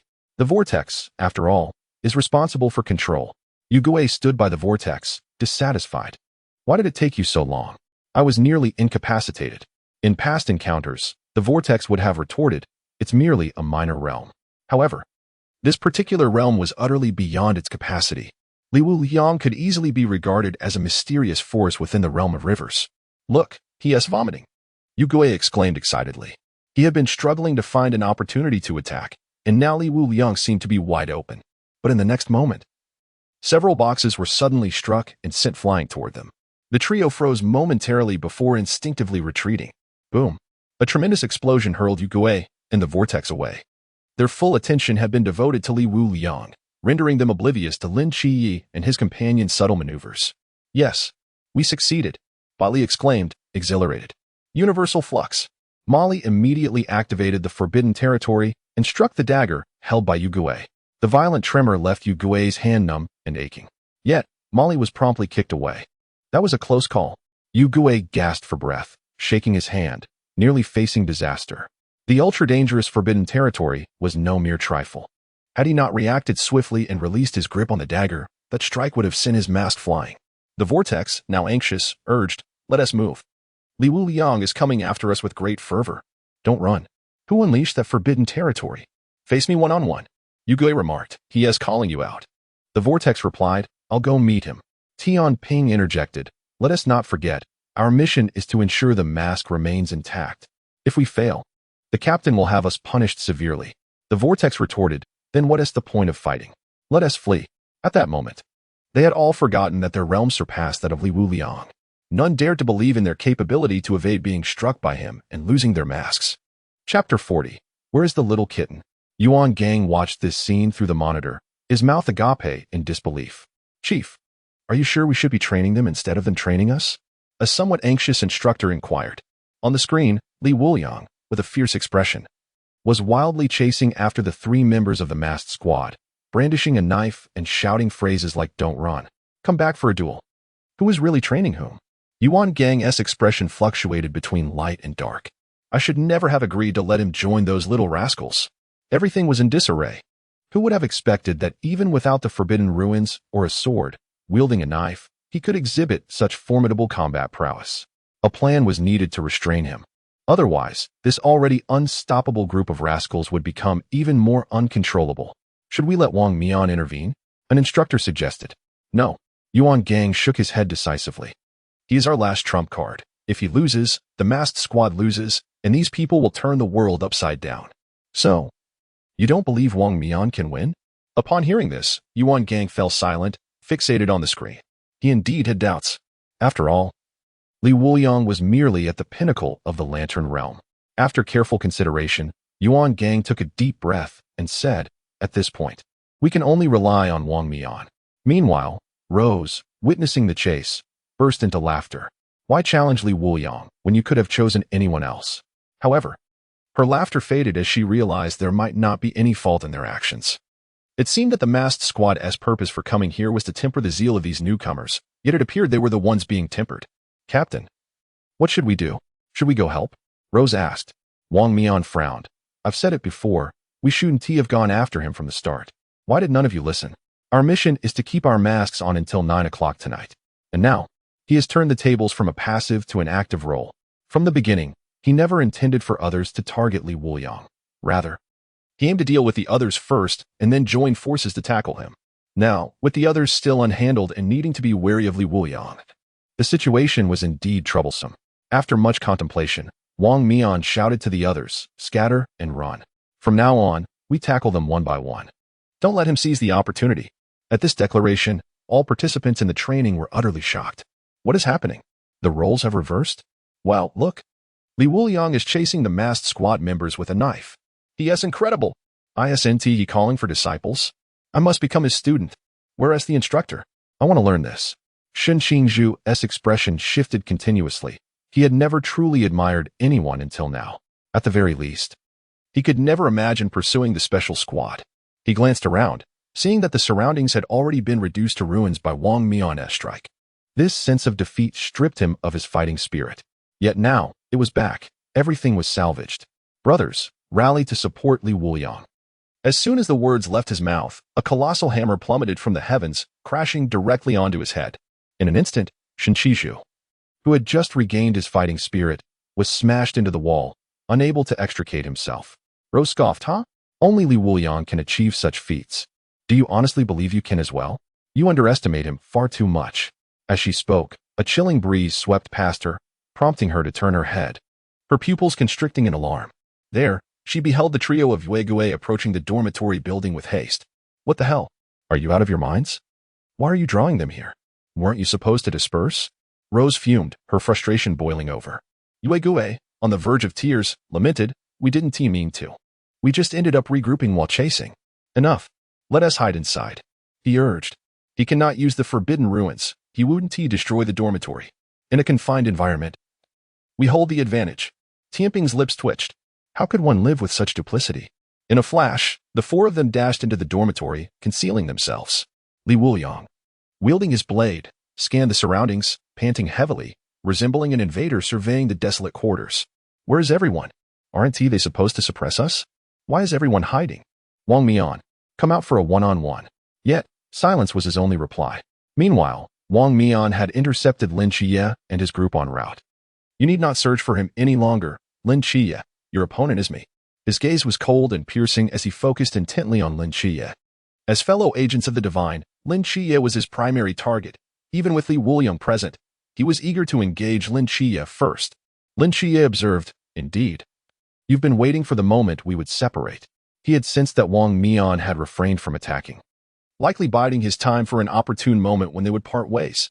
At that juncture, the sky darkened. Lin Qiye allowed a smile to grace his lips. Then let us see what you are made of. The training camp was now divided. On one side, Lin Qiye and Bai Li Pangpang battled Wang Mian, while on the other, Li Wuliang conducted a thorough search in the dormitory area. Yuan Gang sighed. Well, it is what it is. Just watch me freshen up a bit. He could no longer bear to watch. Should he continue, he feared his blood pressure would surge dangerously. The instructors exchanged glances, apprehensive of the grim future that awaited their teaching careers. At this moment, Li Wuliang arrived at the dormitory door and kicked it open. Little kitty, where are you? Come out and let me see you. Upon discovering the room empty, he frowned and proceeded to the next one. Suddenly, a door emitted a faint sound. His ears perked up, and he delivered a powerful kick. Jia, jia, jia. Little kitty, here I come. Alas, nothing was found. Li Wuliang ominously exited. Above the door, Yue held his breath, afraid to make a sound. Ah, little kitty, I'm back. Li Wuliang re-entered with renewed vigor. Yue, now thoroughly terrified, thought to himself. The stress training our captain provided is indeed of utmost importance. I had wronged him. It was evident that he had already discerned the truth. Li Wuliang was deceiving him. At this moment, Li Wuliang felt a tinge of regret. Where are the others? It's not just the four of you slacking around here. Do you not understand? Wang Mian? Yet, no one responded. He carelessly pushed open a door to one of the dormitories, murmuring to himself, I was hoping to deal with these four before confronting Wang Mian.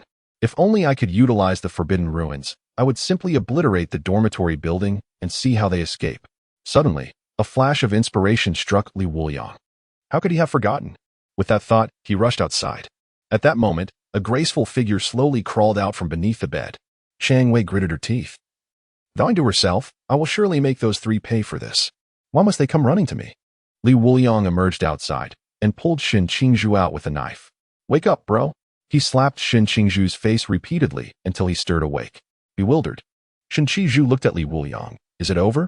Li Wuliang smiled gently. No need to lie around. I need your assistance. Chapter 41. Is the river boundary sufficient? As Shen Qingzhu surveyed the expanse of the dormitory, he immediately felt a wave of pressure. Li Wuliang patted his shoulder, reassuring him, don't be tense. Channel your energy to its fullest. We will proceed room by room. There's no rush as it's still early. But my range only covers about 10 square meters. And this dormitory area must be at least several hundred square meters, Shen Qingzhu lamented. Suddenly, an idea sparked in his mind. I've got a brilliant plan. What plan? Li Gu, just watch. Li Wuliang's eyes gleamed as he seemed to recall the potential of Shen Qingzhu's ingenious tactics. Sure enough, moments later, several injured combatants were brought over. Shen Qingzhu shouted towards the dormitory area. Members of the masked team, you have 30 seconds to come out. If you do not, these individuals will meet their demise. My Forbidden Ruins sequence is 068. Let us see how well you can endure. With that, he snapped his fingers, releasing bubbles that enveloped the trainees within. In an oxygen-deprived environment, that would scarcely last 30 seconds.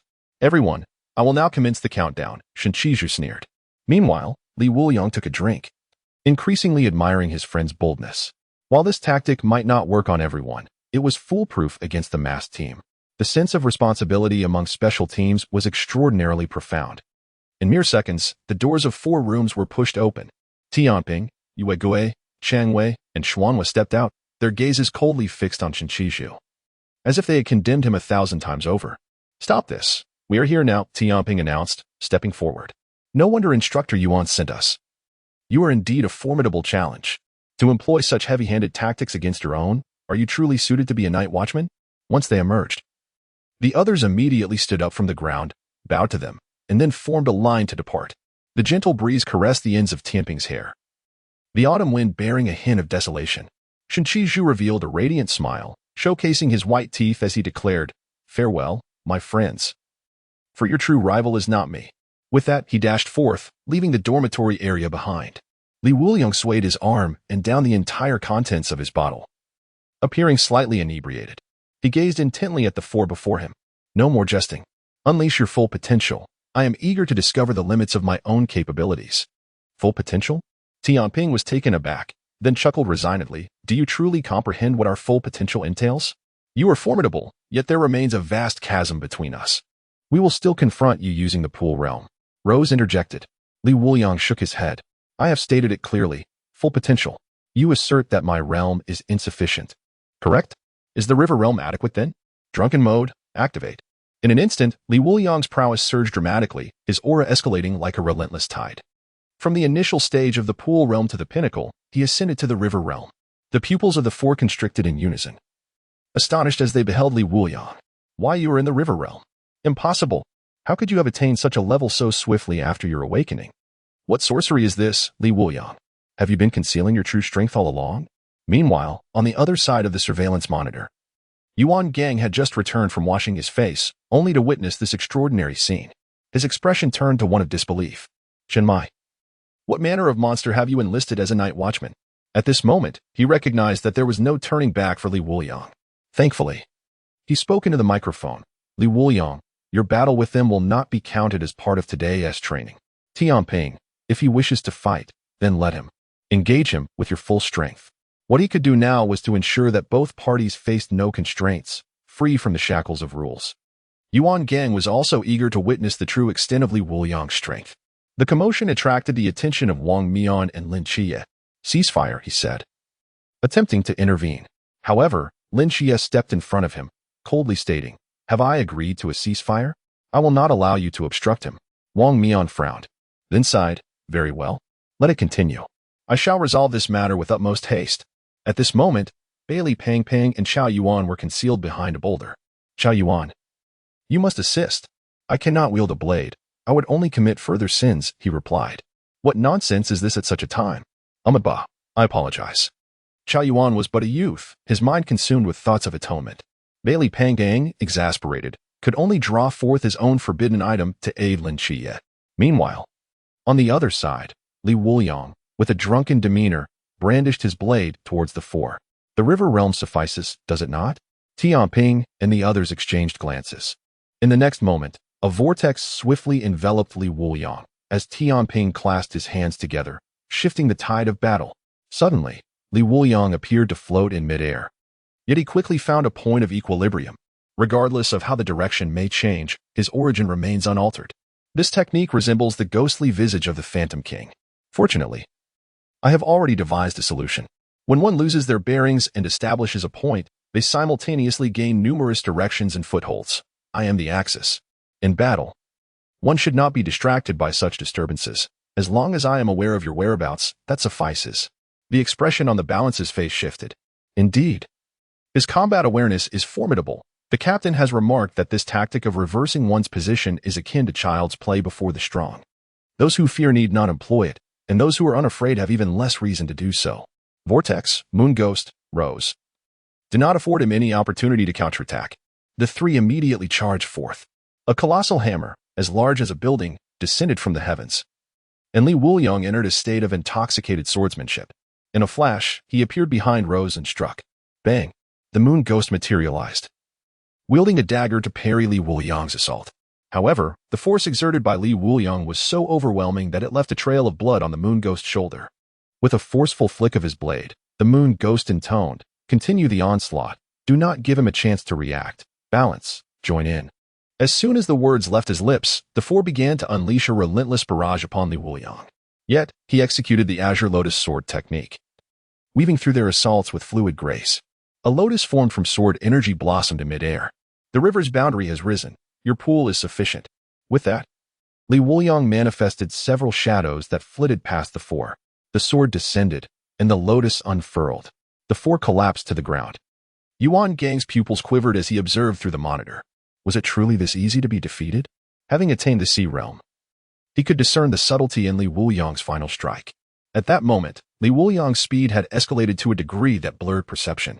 Generally, such velocity exceeds human consciousness's capacity to grasp. However, in his inebriated state, Li Wuliang bypassed awareness through muscle memory and neural reflexes, taking a shortcut that culminated in an unavoidable blow. Chapter 42. Equality for All. Li Wuliang wobbled as he seated himself upon the ground, beads of cold sweat trickling from his forehead. The veins in his arms and calves were a testament to the exertion he had just displayed. Despite his elevated realm, his physical constitution remained woefully inadequate. Particularly, this sword technique imposes considerable repercussions on the body. Continuous use would render recovery exceedingly difficult. Thankfully, he possesses the Peach Blossom Brew. Li Wuliang promptly retrieved the elixir to replenish his vitality. Ah, what a relief. The restorative effects of the Peach Blossom Brew were remarkable. The swelling in his arms and calves visibly diminished. He then cast a glance at the four individuals sprawled on the ground before rising to depart. After Li Wuliang had left, a faint voice, delicate as a whisper, drifted through the air. "Has he gone?" "It seems he has. Are we to remain here? Or should we assist the captain? Let us rise. Lying here is far too exhausting." The four individuals sat up, examining the marks upon their bodies. Each bruise a mere breath away from a fatal blow. Had Li Wuliang been their enemy, they would surely have met their demise. Su Nw expressed his frustration, lamenting their inability to defeat a single opponent, despite being part of a special team. Upon their return, they would undoubtedly face the wrath of their captain, a prospect that filled them with dread, for Wang Mian, though amiable, was exceedingly rigorous during training. The special team's mandate was to tackle the challenges that lesser squads could not manage. The mere thought of Li Wuliang as their adversary was too harrowing to contemplate. "Let us find the captain and regroup," Tianping suggested, rising to his feet.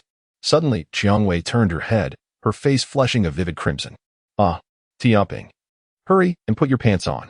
Tianping, feeling an unexpected chill in his nether regions, glanced down to discover that his belt had been severed by Li Wuliang.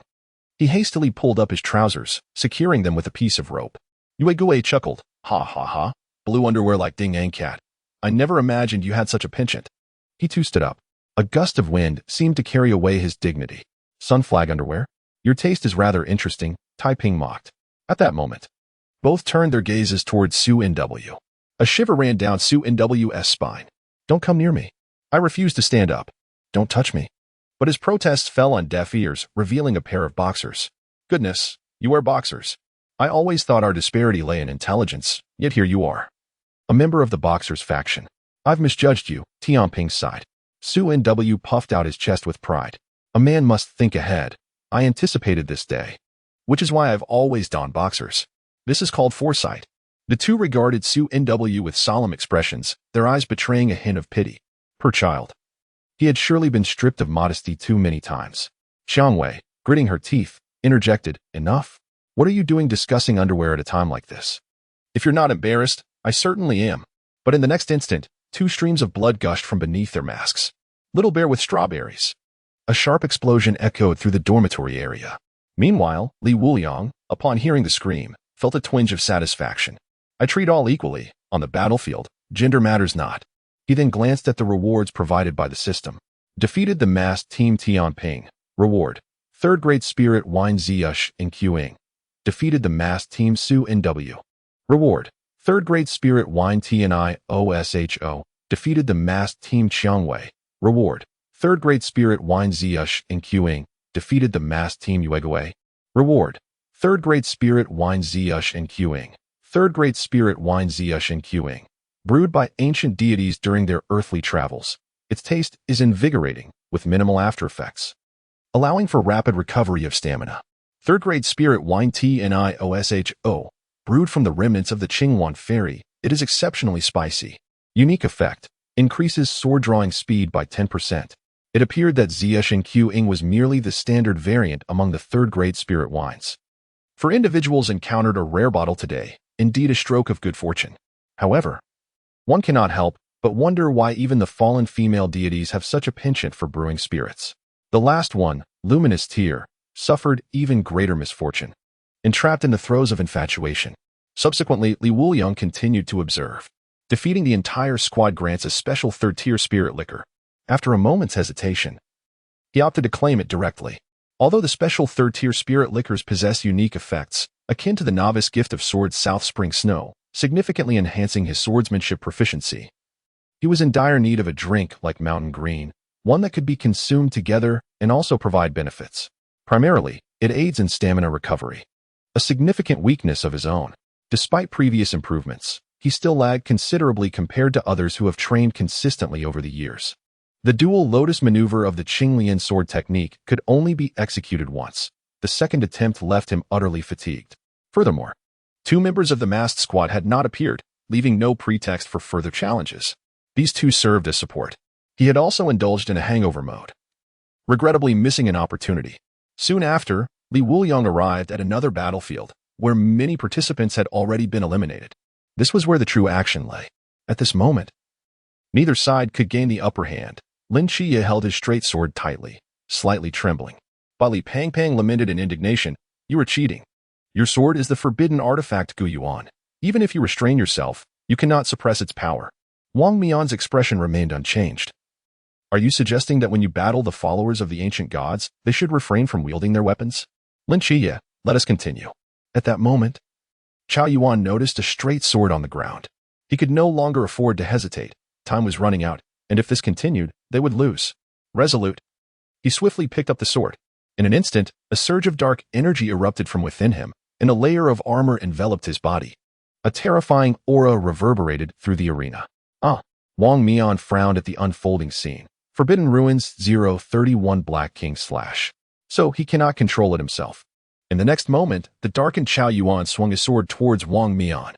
The sheer force of the strike caused Wang Mian to stagger, the ground beneath him buckling and cracking under the tremendous pressure. The magnitude of this blow was evident. Li Panggang exclaimed in shock, "Good heavens! He truly is that formidable." Wuliang did not misjudge him, though he does appear rather peculiar. After several attempts to counter, Wang Mian raised his brow and retreated to the side, opting not to engage further. With no target in sight, the darkened Chao Yuan turned his gaze upon Li Pangpang. "Chao Yuan, why are you staring at me? Chase after him. Yes, right there." But in the next moment, the sword came crashing towards Li Pangpang's face. Lin Qiye's pupils constricted, and he rushed forward to push Li Pangpang aside. He had lost all rationality. "Quickly, bring forth the sealing scroll." Li Pangpang nodded and hastily retrieved a tape-like sealing scroll from his spatial pocket, tossing it to Lin Qiye. Then, Chapter 43, Behold the Talent. With a resounding clap, Lin Qiye and Wang Mian were momentarily taken aback. "Have you finished over there?" Lin Qiye inquired, his gaze fixed on Li Wuliang, who had caught the sealed scroll with an expression of surprise. It was noteworthy that he was alone, while Li Wuliang had been contending against 4 adversaries. How could he conclude his battle so swiftly? Wang Mian's expression grew increasingly grave. "Master, have all my team members been defeated?" "Indeed, they are likely mending their trousers now," Li Wuliang replied with a faint smile. This outcome did not particularly astonish Wang Mian. The overwhelming sword intent emanating from that soaring blade had already indicated the disparity in combat prowess between the 2 sides. However, he had not anticipated that the 4 of them would be vanquished so rapidly. "I see," Wang Mian responded calmly. At that moment, gazing at the darkened figure of Chao Yuan, Li Wuliang's lips curled into a smile. Impressive, quite imposing. The armor he donned in reality exuded a more formidable presence than that depicted in novels. For those unfamiliar with the concept of hell, a glimpse at the corrupted Chao Yuan would provide profound insight. The malevolent spirits within him clawed and screeched, yearning to shatter the armor and break free from their confinement. Chao Yuan served as a prison for these fiends, yet he was inextricably bound to them, unable to escape, destined to sink alongside the demons. Controlling such a cursed domain was beyond the capability of the kind-hearted. one must embody greater malevolence than the demons themselves to instill fear. Yet, the result was that Chao Yuan had retreated to a temple, enduring the agony inflicted by the cursed realm with no tangible benefit. However, Li Wuliang grinned widely, declaring, "Encountering me is indeed your fortunate fate." He extended his hand toward Wang Mian. "May I borrow your blade? This little dagger may not withstand the strain." Wang Mian nodded and relinquished the Gu Yuan to Li Wuliang. Upon receiving it, an overwhelming surge of power coursed through him, rendering him utterly invigorated. Truly, it was an extraordinary artifact. He mused that he must acquire a fine weapon for himself as well, pondering whether the system might reward him with one. As the Gu Yuan was drawn, it radiated a brilliant azure light. A glint of coldness flickered in Li Wuliang's eyes. In the narrative, the method to subdue the Black King was through the use of the sealed scroll by Lin Qiye, a technique that essentially forced the malevolent spirits back, a swift remedy akin to Western medicine. However, Li Wuliang intended to employ a traditional Chinese medical approach, emphasizing a more vigorous treatment. "My medicine shall be even more potent." With a sharp crack, the two blades intertwined. The direct sword, now empowered by the Black King's annihilation, became exceptionally resilient, nearly impossible to sever. The force exerted upon Li Wuliang was unprecedented, causing the ground to sink several centimeters beneath him. Such strength! Li Wuliang released the blade and delivered a punch to Chao Yuan's face, then seized the moment to thrust the sword and force him back several steps. His eyes ignited with boundless killing intent. "Let me show you what true malevolence is." In an instant, nearly tangible murderous intent surged skyward, enveloping the entire training camp in a crimson mist. "Chao Yuan, awaken!" Li Wuliang bellowed, and within the confines of his armor, Chao Yuan's eyes flew open with sudden clarity. Is it him? The instinct to survive awakened within him, allowing him to gradually regain control. Surrounded by malevolent spirits, Chao Yuan found himself ensnared, unable to escape their grasp, as they sought to share in their torment. However, a chilling intent to kill surged forth, sweeping those vile apparitions aside. Li Wuliang's murderous aura instilled terror among the fiends. In that moment, he embodied the very essence of the King of Hell. No wretched spirit dared to meet his gaze, retreating swiftly, fearful of complete annihilation. As Chao Yuan gradually regained consciousness, the dark power known as the King of Black dissipated. "Li Wuliang, how many lives have you taken?" was the first inquiry that escaped his lips upon awakening. Li Wuliang immediately quelled the deadly aura of Wanjing Renzhou. He dared not unleash such a technique here. For should he do so, come dawn, the Night Watchers would surely turn their attention toward him, mobilizing the ancient cult to confront him. Even those tasked with menial chores might approach him to discuss the appropriate disposal of ashes. As the crimson mist gradually evaporated, Li Wuliang inhaled deeply before responding. "Not many. It all depends on one's innate talent. A gifted individual can slay one and match me, while those lacking such prowess may kill thousands to no avail. It is all a matter of skill." He promptly produced a jar of Zhuoshan Qing and took a hearty swig. The exertion of retracting Wanjing Renzhou had drained a significant portion of his stamina, yet King Mian remained present, and his aura must not falter. The effects of Zhuoshan Qing were unexpectedly revitalizing. With each gulp, it felt as though he had lain in the mountains for an entire day, inhaling the fragrant aroma of fresh grass and the earthy scent of wooded paths. It was a delightful sensation, one that beckoned him to remain in this dreamlike state indefinitely. Li Wuliang tossed the jar to Lin Qiye, urging, "Take a sip. It will alleviate your fatigue from the day." Lin Qiye furrowed his brow before passing it to Molly. "I do not drink." He could hardly believe that Li Wuliang would offer anything palatable, suspecting it was yet another potent concoction that could render him unconscious with a single sip. Yet, upon Molly's consumption, her complexion blossomed with vitality. "Wow, this is delicious. Please, may I have some more?" After taking a sip, Bai Li Pang felt a significant lightness in his body.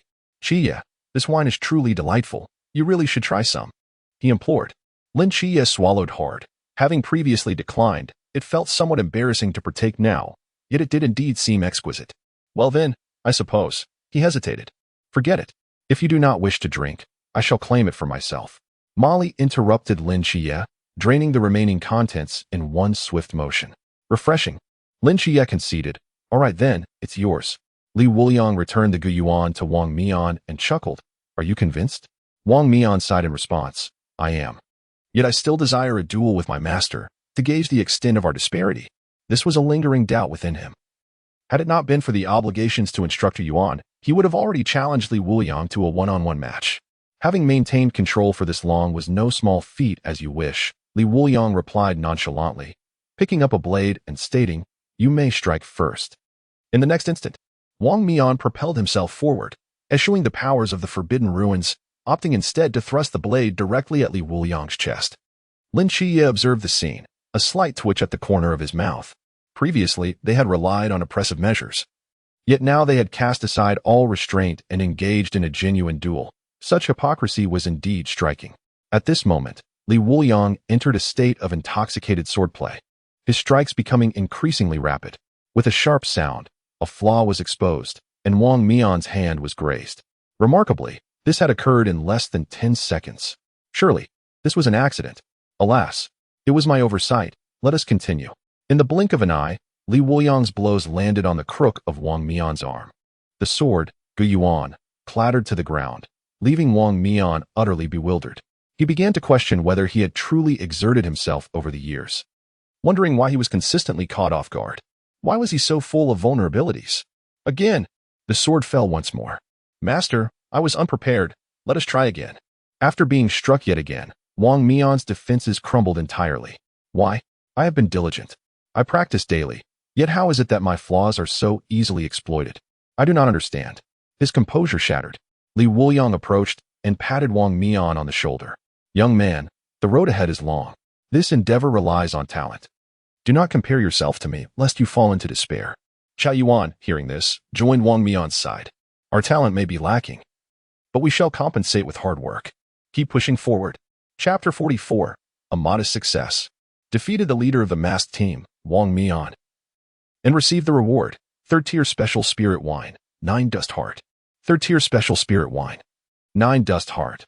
Brewed by a certain male sword immortal after experiencing 9 reincarnations and achieving profound enlightenment before retreating from the world, its sole effect significantly enhances comprehension. Triggered one of the Living King series achievements, kill without punishing the heart, and received the reward, 10-year aged 2nd-tier spirit wine, Donghu Chun. 10-year aged 2nd-tier spirit wine, Donghu Chun. Brewed by an ancient creature from the lake, generally not shared with outsiders, its taste seemingly diluted. Its sole effect increases resistance to impact. The Living King achievement has been triggered 4 times. The next trigger will yield the ghost sword, Yan Luo's smile. Li Wuliang stood frozen, astonished by the system's notification. Finally, a weapon was awarded, yet the manner of its presentation left much to be desired. Each achievement was not easily attained, particularly the Living King achievement. It had been purely incidental, not intentional. It was entirely a matter of luck. Yet, to suddenly acquire a weapon was rather vexing. "Alas, my kindness has compelled me to trigger the Living King achievement. This truly burdens me," Li Wuliang sighed. Nonetheless, the other 2 wines were indeed commendable. The 9 dust heart could enhance comprehension, a concept both profound and discernible. Those with heightened comprehension could achieve results in a fraction of the time. For instance, a person with such insight could accomplish in a day what others might take a month or even a year to achieve in sword practice. This would undoubtedly be advantageous in the future. As for Donghu Chun's resistance to impact, its benefits were self-evident. It made one more resilient. However, for Li Wuliang, the most significant advantage of Donghu Chun was that it was 10-year aged. This indicated that he could transcend to the pool realm, no longer relegated to the bottom tier of the cup realm. Upon contemplating this, a smirk involuntarily crept upon his lips, exuding a rather unsavory charm. "Master?" Wang Mian nudged Li Wuliang. What is the matter? Are we still fighting?" Li Wuliang, regaining his composure, inquired. Wang Mian shook his head, subsequently removing his mask to reveal a face marked by determination yet tinged with youthful naivety. This was the side effect of his forbidden abyss. Each utilization cost him a fragment of his lifespan. Yet, he was merely in his early 20s. "Regardless of the circumstances, I have lost, thoroughly defeated. Were he to unleash the forbidden abyss, the outcome might have been uncertain. However, it is noteworthy that Li Wuliang also refrained from utilizing the forbidden abyss, possessing a realm even beneath his own and being younger in age. Yet, it was solely through his swordsmanship that he faced utter failure, leading him to question himself, leaving no room for excuses. At that moment, Yuan Gang approached. "I was mistaken. I should not have permitted that anomaly, Li Wuliang, to participate in the training camp. I should have dealt with him beforehand. He has disrupted all my plans." His expression was grave and heavy. Unfortunately, from the onset of this training camp, it had already teetered on the brink of failure. The purpose of summoning the masked brigade was twofold: to instill hope and objectives within this group of recruits, and most crucially, to embody the myriad mysteries akin to the masked brigade at this very moment, filling one with despair and helplessness. Yet, one must not relinquish hope until the final moment. This is the responsibility and obligation of the night watchman. If the night watchmen falter in the face of despair, where shall the ordinary citizens of that city retreat? At this juncture, Li Wuliang spoke. Do you consider them akin to me? Yuan Gang's gaze sharpened. What do you mean? Li Wuliang first uncorked a bottle of peach blossom brew to aid by Li Pangpang and Chao Yuan in recovering from their injuries. Then turned to Yuan Gang with a smile. Even a reclusive individual like Chao Yuan is willing to join the night watchman to contribute to the great Xia. One can hardly expect less from others. Frankly, your display of power is utterly unnecessary. At the very least, they exhibit greater loyalty to the great Xia and show more respect for the night watchman than I do. Upon hearing this, Chao Yuan pointed at himself. Puzzled, am I a reclusive individual? What is a reclusive individual? Bai Li Pangpang chuckled. A reclusive individual is someone who stays home all day, lost in thoughts, contemplating the impossible. They possess an obsessive enthusiasm for a certain category of lifeless objects. After a moment of reflection, Chao Yuan nodded. Then I suppose I truly fit that description. Yuan Gang took a deep breath and waved his hand. Enough, it has come to this. And there is little more to say. However, Li Wuliang, I have been observing you and have finally discerned your weakness. Instantly, everyone perked up, especially Wang Mian, who was also deep in thought. Yuan Gang did not hesitate to articulate directly. Your weakness lies in your stamina. After a fight, you require a barrel of liquor. Is it not that your drink restores your strength? Your physique appears enhanced, yet compared to others, it is still lacking, clearly indicating a lack of regular training. Merely engaging in occasional activity, relying solely on innate talent. During combat, it is indeed reliant on muscle reflexes and your formidable combat talent. Thus, your training in the future must be specially tailored. Although his tone was grave, it was, in fact, a manifestation of his care. Having Li Wuliang is a blessing for the great Xia, now that he has chosen to join the Night Watch. He is indeed worthy of refining this extraordinary sword embryo into an unparalleled divine sword. Only then would it not be considered a waste of such a treasure. Yuan Gang spoke with precision. For a moment, Li Wuliang found himself at a loss for words. He had underestimated the seasoned instructor who had faced life and death on the battlefield. Just from the details observed through the surveillance, he could infer quite a bit. Indeed, physical stamina was his weakness. However, his chosen method to enhance it was through drinking. The spirit wine provided by the system, brewed from precious spiritual materials, is remarkable. Even a first-tier peach blossom brew is exceptional. The more he drinks, the stronger his physical condition becomes. It was akin to the final move of the Qinglian sword technique, the dual lotus, which he had previously been unable to execute. It was only after these past few days of meeting physical standards that he could finally perform it. Seeing Li Wuliang silent, Yuan Gang felt a surge of joy. He had guessed correctly. This initial display of authority had not entirely failed. The outcome hinged solely on Li Wuliang. He was now the idol of all the new recruits participating in this training session. As long as he could obediently follow orders, the others would certainly comply. Rather than attempting to make everyone obedient, the task had become simpler, provided he could successfully keep Li Wuliang in check. Only one final step remained. With this thought, Yuan Gang continued, since drinking is beneficial to you, I shall not restrict your consumption. The previous wager remains in effect. I will provide you with unlimited wine, meeting the standards specified by Chen Mai, at least the finest Maodai. Moreover, the records indicate you require superior wine, which will also assist in enhancing your strength. I shall leverage my own authority to help you gather it. However, I cannot guarantee the quantity. Let this be a transaction. You train as I instruct, and I shall provide you with conveniences. At this, Li Wuliang no longer hesitated, extending his hand with a smile, saying, then I shall humbly comply. Additionally, I have one more request. Could we host a grand banquet tonight and indulge in a collective revelry? Chapter 45, Exceptional Skill. Ascending on the spot? A banquet? Yuan Gang raised an eyebrow, but then a knowing smile crossed his face.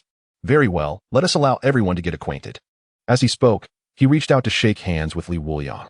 This smile of his caused Lin Qiye and Wang Mian to momentarily hold their breath. Could it be any more insidious? There was undoubtedly something amiss with this banquet. Indeed, a significant problem. Lin Qiye shook his head in exasperation. It's over. Now that these two have come together, the days ahead will surely be lively. Li Pangpang exclaimed with excitement. What do you mean lively? A little excitement is welcome. I shall cover the banquet expenses. Just in time, the divine feast that Wuliang requested should be arriving shortly. When Li Wuliang had mentioned it to him earlier, he had already arranged for his family to expedite the delivery. In a certain sense, this has become a specialty of his family. Otherwise, the title of the Forbidden Objects Museum would be unjustly bestowed. Soon, the new recruits, one by one, gathered after being defeated by the masked figures. Many were carried in on stretchers by others. Yuan Gang indeed began to arrange the playground and prepare for the banquet. In a corner, the 7 members of the masked squad stood together. Wang Mian inquired, how did the 4 of you end up losing? Even if you scattered, it shouldn't have led to such a swift defeat. If we delay a little longer, once I handle Lin Qiye, we might be able to defeat the master together. Tin Xiang and Xing Hin turned their heads to listen. Vortex and Balance suddenly flushed, acknowledging their leader's words. We underestimated them. Their final tactics were rather unsophisticated. It's not entirely our fault, one replied. That Shin Qingzhu even resorted to threatening the other recruits. Was it my fault for getting anxious? Wang Mian, visibly displeased, coldly stated, each of you will have 2,000 deducted from your allowances as team fees. Any objections? Upon hearing about the deduction, Yu Gue and Rose were taken aback. Captain, we only earn 4,500 a month, which includes insurance and benefits. How can we live if half of that is taken away? Yu Gue lamented. Rose pouted, clearly displeased, yet refraining from voicing her grievances. Vortex added, Captain, look at our pants. They've all been slashed. Wang Mian glanced down, his expression one of helplessness.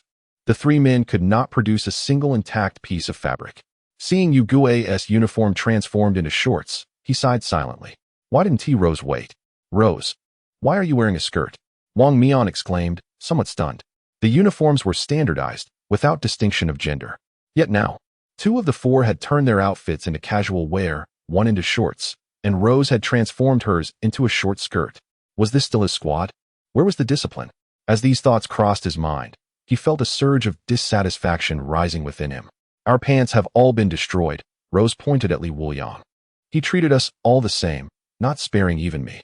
She looked at Wang Mian with teary eyes, attempting to awaken what little conscience her captain possessed. As a girl, I have been bullied like this. Alas, who told me I was a member of the masked squad under Captain Wang Mian? I no longer expect revenge. But could you please refrain from deducting money? Let me buy a new pair of pants. Wang Mian covered his face and waved his hand dismissively. Forget it. Let us pretend I said nothing. Ultimately, he chose to compromise. At least the incident of his being beaten down had not reached these few individuals' ears. Meanwhile, bottles of liquor were brought forth. Surprisingly, throughout the banquet, Yuan Gang did nothing but continuously serve drinks, leading everyone to drink to excess.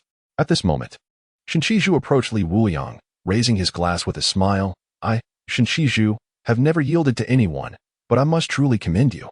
You single-handedly took on all 5 members of the masked squad, even toppling their captain. I toast to you. Raising his cup, he downed the wine in one swift motion. Li Wuliang responded, there is no helping it, such as talent.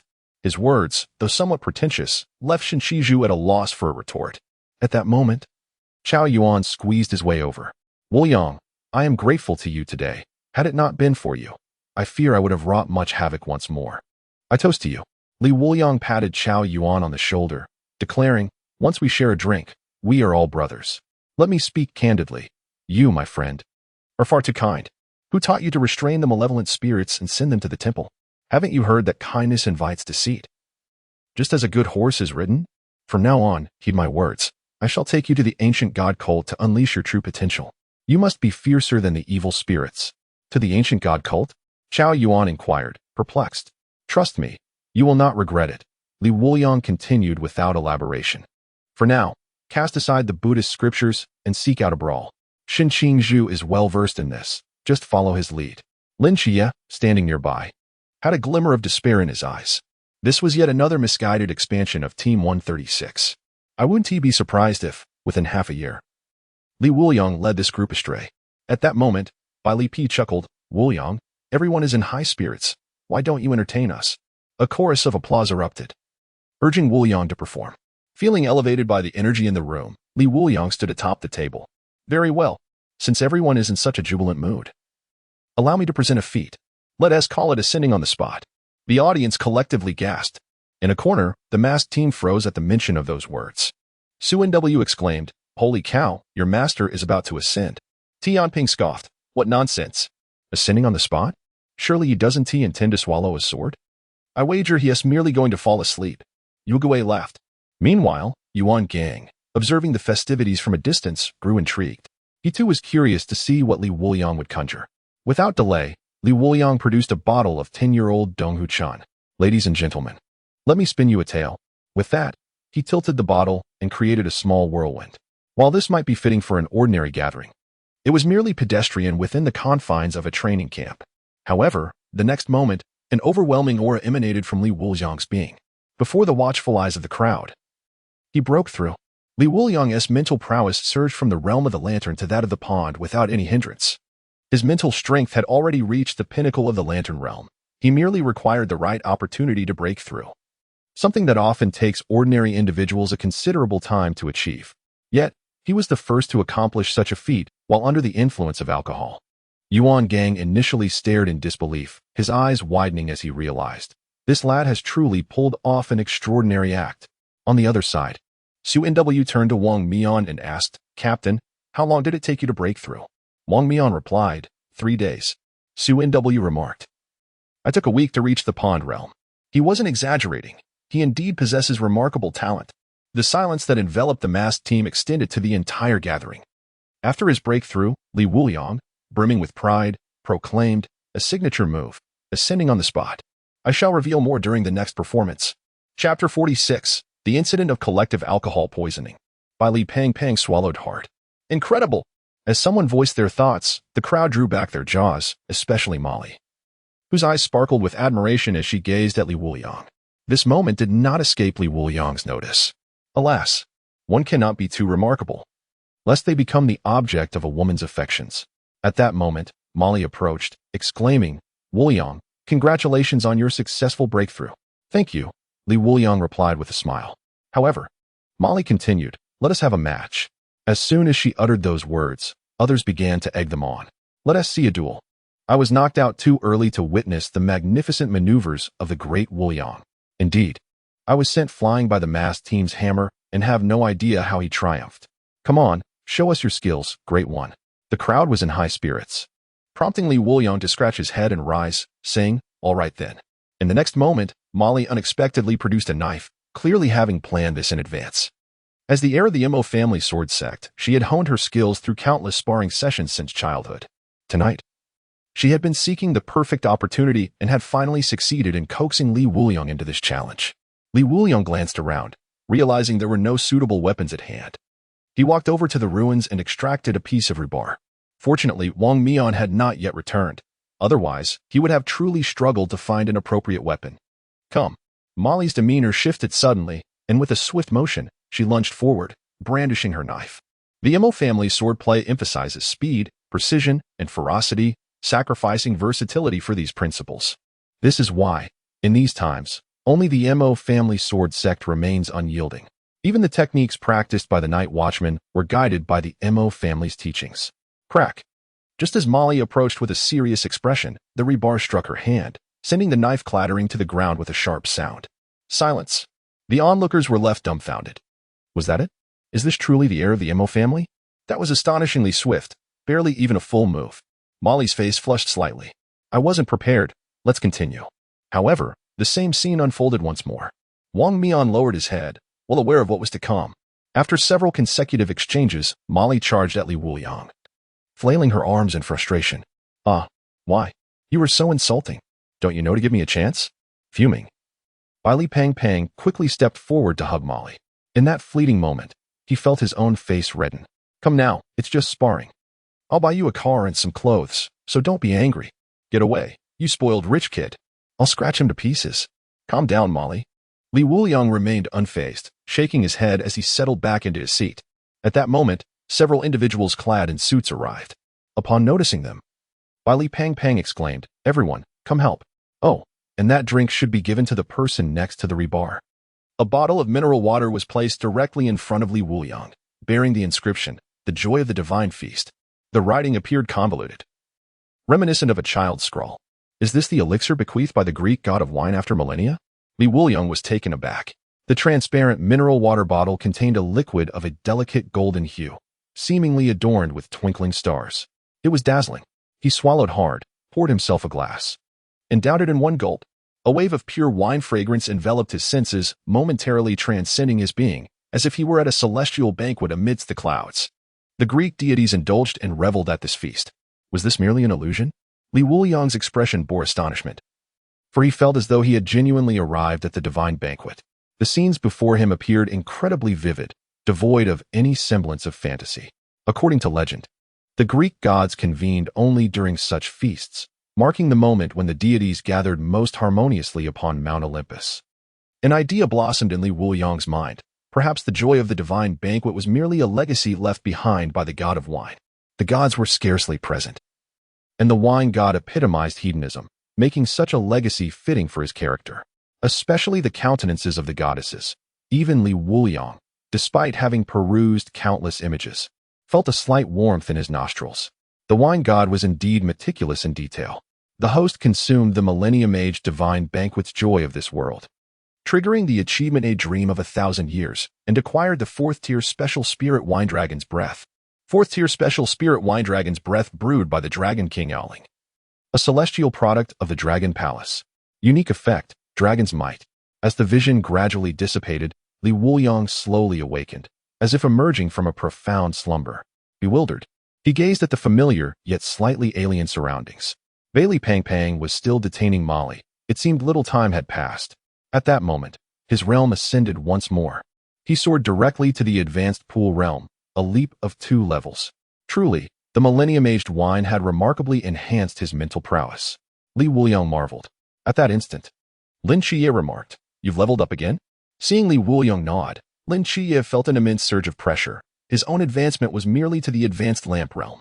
He had thought his progress was swift, yet Li Wuliang surpassed him with even greater speed. Meanwhile, Li Wuliang's gaze flickered towards the bottle of wine, and to Lin Qiye. It raised alarm bells. He was intoxicated. "Qiye, don't you think it's rather uncouth not to share such fine wine?" Li Wuliang inquired. "I feel it's best to keep good things to oneself," Lin Qiye hastily replied. "That won't do. It must be shared." With that, Li Wuliang procured a large basin. "Everyone, let us create a blend from all corners of the world. Combine the wines." Upon hearing this, interest sparked among the crowd. Even Molly managed to break free from Bailey Pang Pang and approached. Before long, a basin filled with a mixture of half a bottle of divine banquet joy and other wines was freshly concocted. Li Wuliang intended to reserve the remaining half bottle for Chinmai and the others. Good wine should be remembered by old friends. Moreover, were it not for Chinmai, he would not have known of such exquisite existence. At that moment, Yuan Gang noticed something amiss. The basin of wine shimmered with a golden radiance. He rushed over immediately, attempting to prevent everyone from drinking, but it was too late. "Li Wuliang, have you lost your mind?" In the next moment, everyone collapsed unconscious. Bailey Pang Pang stared at this scene, stunned. What on earth happened?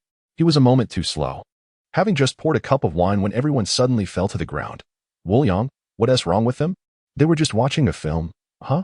The matters between fathers and distant relatives as well as other female beings. "You can drink and still watch." Bailey Pong Pong's eyes widened at the sight of the half bottle of divine banquet elixir in Li Wuliang's pocket. He decisively set down his cup. "I won't watch anymore. Will they be all right?" Li Wuliang fell silent. Bailey Pang Pang chose to pray for them.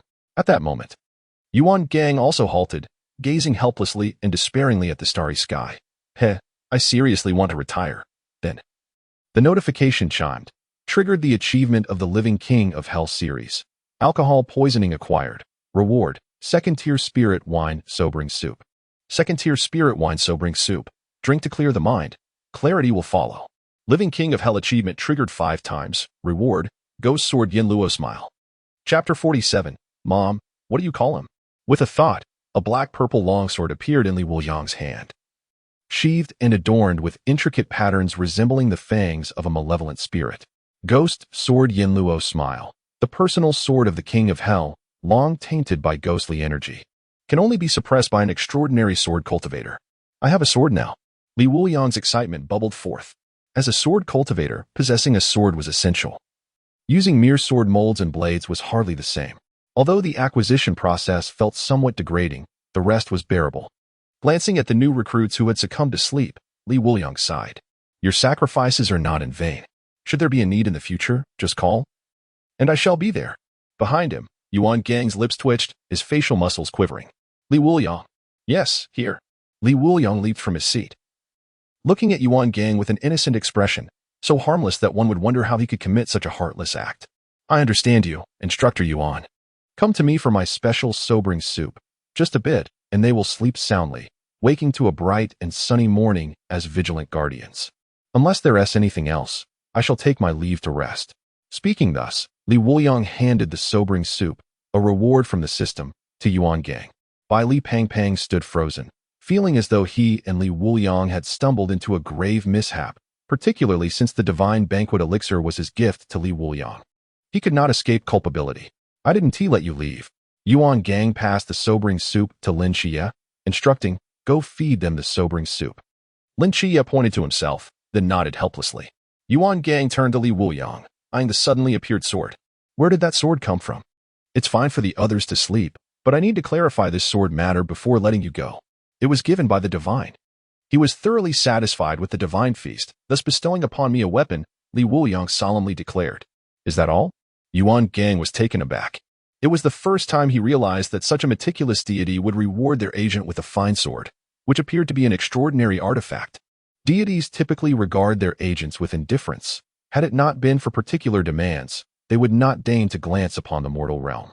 Some deities even scrutinize the character of their chosen agents, ensuring they possess the potential to fulfill their tasks. Many deities impose excessively burdensome requirements, some even demanding the slaughter of countless souls. Yet, Li Wuliang's deity appeared to impose no such demands. The bestowal of extraordinary combat prowess and a mere fondness for drink hardly constitutes a request. Now, he had even received a weapon of forbidden caliber. All signs indicated that Li Wuliang was indeed a worthy investment for the Night Watchman. Contemplating this, Yuan Gang remarked, your deity is quite aligned with you. It's not a concern to receive rewards, but the crucial aspect is whether you can uphold your responsibilities. At this, Li Wuliang chuckled. Indeed, naturally. What a joke. To seize his sword as if he were merely a novice? One would fear even someone of Yi Fan's caliber. Just then, Li Wuliang slapped his forehead, a wave of helplessness and melancholy washing over him. I forgot. The hangover. He recalled a significant detail. One cannot cease during a hangover. He was now nearly incapacitated. The moment he acquired Yinluo's laughter, time had halted, and he had utterly failed to accumulate strength this time. Although he suffered no loss, a lack of gain equated to a setback. Especially with so many indulging in this revelry, they could have potentially attained strength surpassing the threshold of the Chuan realm. This was undoubtedly a considerable safeguard. It would be challenging to find another opportunity like this. No, I must return for another round. Li Wuliang gritted his teeth. Behind him, the portly Bai Li shuddered. What had he just heard? Li Wuliang intended to partake once more? Did he plan to continue feeding everyone the divine feast? His 200 pounds of flesh trembled at the thought. It was utterly terrifying. Wuliang, where are we headed? To the dormitory, to sleep. Have you forgotten what you said? Our dormitory has been demolished. Suddenly, Li Wuliang halted. While some parts of the dormitory area remained intact, most had been ravaged. He swiftly turned around. Wang Mian, come here and help. Wang Mian paused momentarily before jogging over. Master, you called for me? Li Wuliang gestured towards the dormitory. Restore it. Understood. As Wang Mian activated his temporal restoration ability, the entire dormitory area rapidly reverted to its morning state. This minor expenditure hardly equated to a life-and-death transformation. Hence, it was not significant. Once back in the dormitory, Li Wuliang reclined on his bed. Noticing Lin Qiye's absence, he promptly rose to leave. Soon, he found himself on a high platform, where he spotted Lin Qiye, accompanied by a beautiful woman. Nikes. At that moment, Li Wuliang's eyes widened in astonishment. Clad in a flowing black gown that accentuated her alluring figure, she emanated grace and beauty, especially that slender and delicate neck. You say she is a mother of several children? He does not mind being a father. Someone. At this moment, Nix gently clasped her palm and pulled Li Wuliang from afar. Lin Qiye was instantly taken aback. Mom, let him go. He is my friend. However, Nix's gaze was fixated on Li Wuliang, a glimmering tear slipping down the corner of her eye. This appearance was a poignant depiction of reality, unparalleled in its tragic beauty. Husband, the children, they are all gone. Why have you only just returned? Her voice was desolate, as if she wished to weep out all the despair of the years in one breath. Nix released Li Wuliang, yet did not truly let him go. She merely transformed her grip to an embrace that pressed upon him, causing a heaviness in his chest, nearly rendering him unconscious. Husband? Lin Qiye was bewildered. How could this be? He was merely a son, while this fellow was the husband. At that moment, he hurriedly recalled who Nix's husband was. Erebus. Nix was the goddess of night, and Erebus was the god of darkness. Yet he knew that Li Wuliang had merely been a drunken student a month prior, attending the same class as he. Had this illness worsened? However, he soon discovered that the healing progress had actually increased by 10%. Li Wuliang. She is also a deity, but there are some issues here. Please do not mind. Lin Qiye pointed to his head, suggesting she hold him for a moment. Li Wuliang was currently rolling his eyes. Damn it. I would let go if only I could break free. Nix was, after all, one of the few towering figures in Greek mythology. Her strength was such that he would have been choked to death if she had not restrained herself. A faint fragrance wafted into Li Wuliang's nostrils, awakening him considerably. At that moment, Yuan Gang also arrived on the rooftop. Upon seeing Nix, he appeared as if confronted by a formidable foe. A foreign deity. Lin Qiye slapped his forehead, exasperated by the arrival of yet another complication. She is here to find a divine agent. Who is her agent? Me. You? That doesn't seem likely. Huh? Lin Qiye wore a puzzled expression. Yuan Gang pointed at Li Wuliang in Nix's embrace and said, I can't shake the feeling that it is him. Chapter 48. A long road ahead. Lin Qiye was speechless. Yuan Gang remarked, a dual deity agent is unprecedented in Daxia. I will report this matter to my superiors, but could you please let her release Li Wuliang? He seems to be on the brink of death. While the concept of a dual deity agent was significant, the safety of Li Wuliang, a deity posing no threat, was far more crucial. Had he not seen the tearful Nix lacking any malice, merely exerting excessive force, he would have been prepared to take action.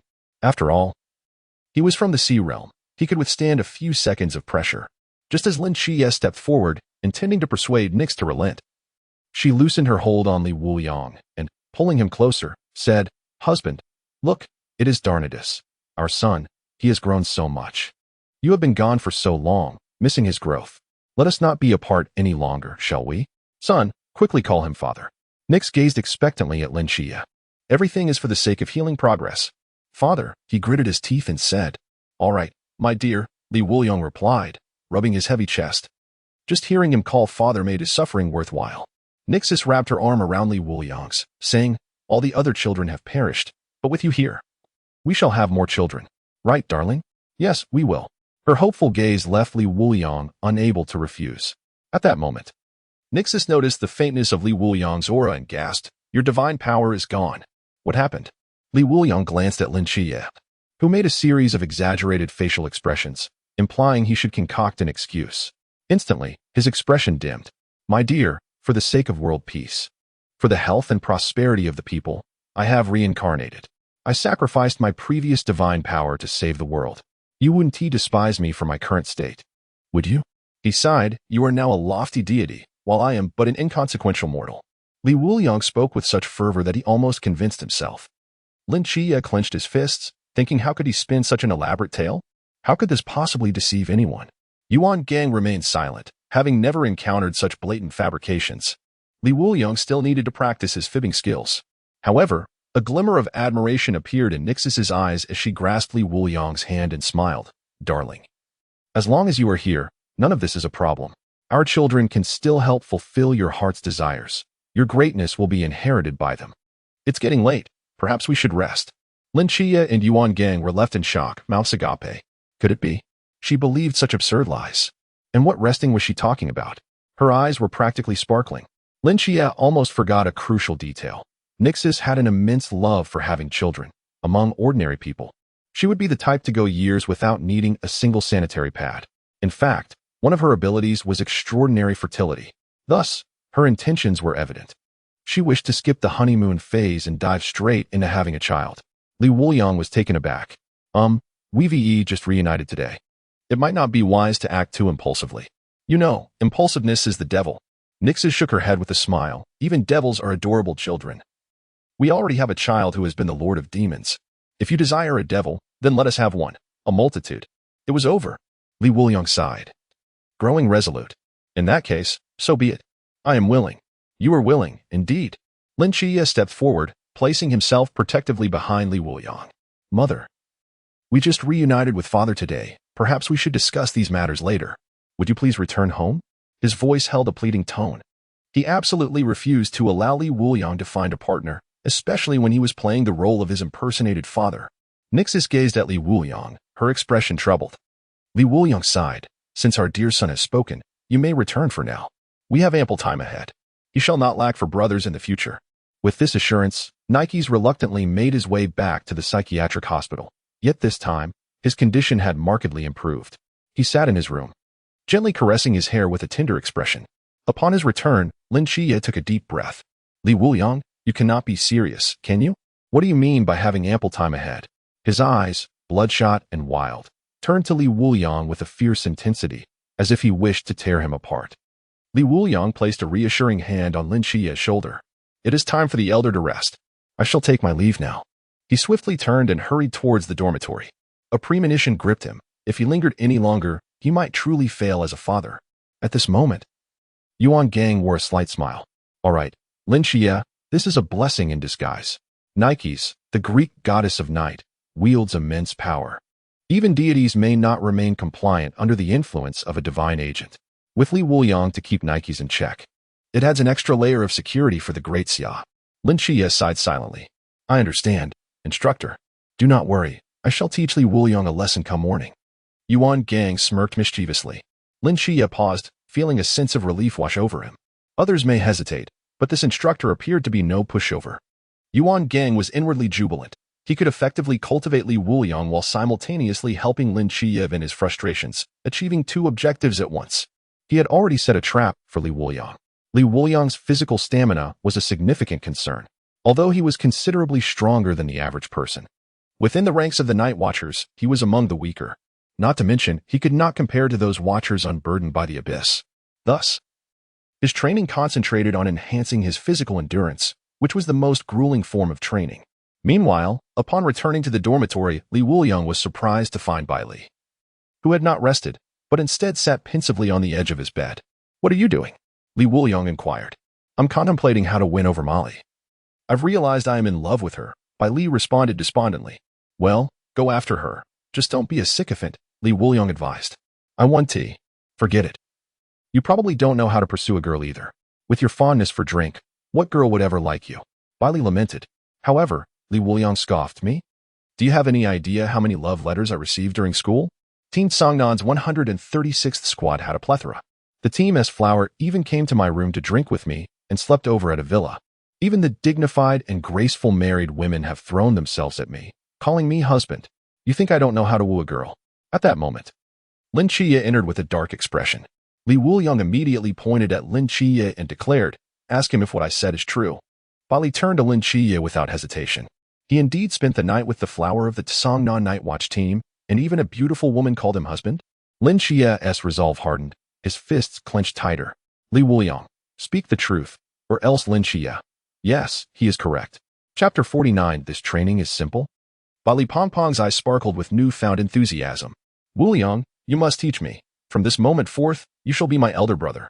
Li Wuliang, sitting cross-legged, spoke heavily. Pursuing a woman essentially entails showcasing your charm. Your current allure is far too mundane. She seeks nothing trivial. Consider this. As a successor of the Imo family sword sect, does she truly need your trifling offerings? Moreover, if you advance further, you risk becoming a mere sycophant. If you take a step back, the distance remains too great, revealing your wavering resolve. Bai Li Pang nodded earnestly. Brother, your words resonate deeply. I too feel my trifles are insignificant. I have been rather superficial. What should I do? At this moment, Lin Qiye perked up, sensing an inexplicable truth in Li Wuliang's words. Gift something. Bai Li Pang scratched his head. Didn't you say not to be a sycophant? Li Wuliang shook his head again. Superficial. Utterly superficial. You must present her with something she genuinely needs, something she cannot refuse. What kind of thing? Bai Li Pang inquired. For instance, a forbidden item. She currently requires a blade, a forbidden item akin to Gu Yuan's. When you present it, do not appear overly eager. Merely state that you represent the Bai Li family in seeking to establish a long-term, amicable partnership with the Imo family sword sect. This shall serve as your introductory gift. If a young master merely spends money, he is but a wealthy heir, nothing extraordinary. However, if he possesses vision, he becomes a true pioneer. Charm is cultivated through the minutiae. Follow my advice, and you shall not falter. Bai Li Pang appeared contemplative. He then asserted with determination, I understand now. I shall prepare it at once. By the way, brother, do you desire anything? I can have them bring it along as well. Li Wuliang glanced at his hands and replied, I lack for nothing, but my hands feel a tad empty. I wish to adorn my neck with something. The wrists are out of the question, as they would hinder my sword play. Bai Li Pang's eyes brightened, and he chuckled, understood, understood. Meanwhile, Lin Qiye helplessly closed his eyes. The following morning, gather. With a piercing whistle, Bai Li Pang sprang upright. Gather? Wuliang, Qiye, it's time to assemble. He hastily donned his attire and dashed outside, only to abruptly halt at the doorway. For the two individuals in the adjacent beds remained utterly still. Yet, when he turned, his eyes widened in astonishment. There lay Li Wuliang, who had drunk too much, with his arm draped over the upper bunk, while a wine bottle rested beside Lin Qiye's pillow, a swollen bruise marking his head. Most notably, Li Wuliang's foot was positioned awkwardly upon Lin Qiye's face. A seamless sequence of events unfolded before his eyes. Li Wuliang, having indulged in drink, inadvertently caused the wine bottle to strike Lin Qiye awake. Upon awakening, Lin Qiye startled Li Wuliang, prompting him to sit upright, resulting in his foot landing on Lin Qiye's face. It was utterly dizzying. I shall procure a fine deception, declared Bai Li Pang. Upon learning this, Yuan Gang personally came to assess the situation. The scene was nothing short of a visual reimagining, even more outrageous than what Bai Li Pang had described. Their beds were separated, and from now on, the training camp would not feature bunk beds. It was his first encounter with such a scenario, leaving him at a loss for words and frustration. Before long, the two awakened from their slumber and gathered outside. However, Lin Qiye exhibited a palpable sense of resentment. He swore that the previous night would forever remain etched in his memory. He had never experienced such a reversal of fortune. Today marked the commencement of formal training, which was divided into two segments. The first would impose restrictions on your forbidden realms, preventing you from utilizing any abilities beyond your physical prowess. This phase would last for 6 months. During this time, you would master the combat skills and strategic techniques essential for every night watchman, as well as learn to leverage the terrain for support and retreat. The second segment would encourage you to employ your forbidden realms to the fullest extent, pushing you to the brink of exhaustion and instilling a sense of fear. You would also learn to confront various mysterious scenarios, equipping you with the knowledge to overcome or evade the unknown. At this juncture, murmurs began to circulate among the crowd. There was a prevailing sentiment that fleeing was somewhat disgraceful. Everyone believed they would stand firm until the end. Yuan Gang, upon overhearing this, smirked coldly. What? Do you all find fleeing shameful? If you successfully escape from a formidable mystery, I would actually commend you for it. Each night watchman is a carefully selected individual, diligently nurtured by the great Xia. Each one is incredibly precious. Retreating when faced with insurmountable odds is entirely reasonable. The ability to relay information and mitigate disasters is a skill in itself. Among the night watchmen, there exists a group dedicated to exploring the capabilities of mysterious entities. Some of you should be aware that they are known as the Watchers. Indeed, they are the ordinary individuals devoid of forbidden realms and forbidden objects. Their presence ensures that the night watchmen receive accurate intelligence, allowing them time to analyze and address the mysterious occurrences. Li Wuliang remained silent, contemplating. Zhao Kongcheng was one of the Watchers, a character from the original narrative who met his demise at the hands of the Ghost-Faced King. That most stylish of strikes ultimately amounted to naught. Despite his assistance, subsequent crises only intensified. To ensure Zhao Kongcheng's survival, he would either need to be incapacitated, rendering him incapable of serving as a Watcher, or he must grow stronger. At that moment, Yuan Gang addressed Li Wuliang. Your training will differ from the others. I will train you individually. The others promptly followed their respective instructors away from the training grounds to commence their swordsmanship practice. Bai Li Pang remarked, Wuliang. We shall proceed ahead. Li Wuliang nodded, harboring a persistent sense of foreboding. He quickly retrieved a flask of liquor from his system and took a hearty swig. Finding solace in the act, Yuan Gang's smile froze upon his face. Has that item been activated? Yes, Commander. Then from where did he procure it? This lad certainly harbored secrets. He took a deep breath and approached Li Wuliang. Training on anything other than one specific discipline is merely a waste of time. What training? Inquired Li Wuliang. Endurance, came the reply. Begin running laps, 20 in total. Once completed, you may rest. Should you stop midway, you will need to add 2 additional laps. Now commence. Li Wuliang nodded and began his run. The keen-eared Shen Qingzhu immediately relayed this information to the others. Yuan Dada's training for Wuliang is to run 20 laps. So simple. The crowd was momentarily taken aback. Although each of them possessed varying levels of physical ability, 20 laps were manageable, with only Bai Li Pangpang likely to struggle a bit. Yet, it hardly seemed a daunting task. This is rather simplistic, isn't it? There must be additional training involved. Li Wuliang's prowess is commendable. Surely there are areas for enhancement, remarked Molly. In her early days of knife training, she would always warm up with laps, a rather standard practice. However, Li Wuliang completed 10 laps with remarkable ease, just when he thought he could afford to relax. He found himself at the 8th lap, feeling quite comfortable. The 9th lap proved slightly more taxing, but by the 10th, he was nearly spent. The 11th left him gasping. And by the 12th, he muttered, "Please, just cover me with a layer of dirt." Chapter 50. His only flaw is his lack of shame. Has he collapsed? Shen Qingzhu and the others stared in disbelief at the figure on the track, resembling a lifeless corpse. Surely, his stamina could not be this poor. How could he be outdone by someone of larger stature? The crowd erupted in murmurs. Their training had only just begun. Some were still engaged in their exercises while the instructor had just finished explaining the techniques of the night watchman's swordsmanship, urging them to practice. Meanwhile, over here, one had been forced to end prematurely. They too began to feel astonished.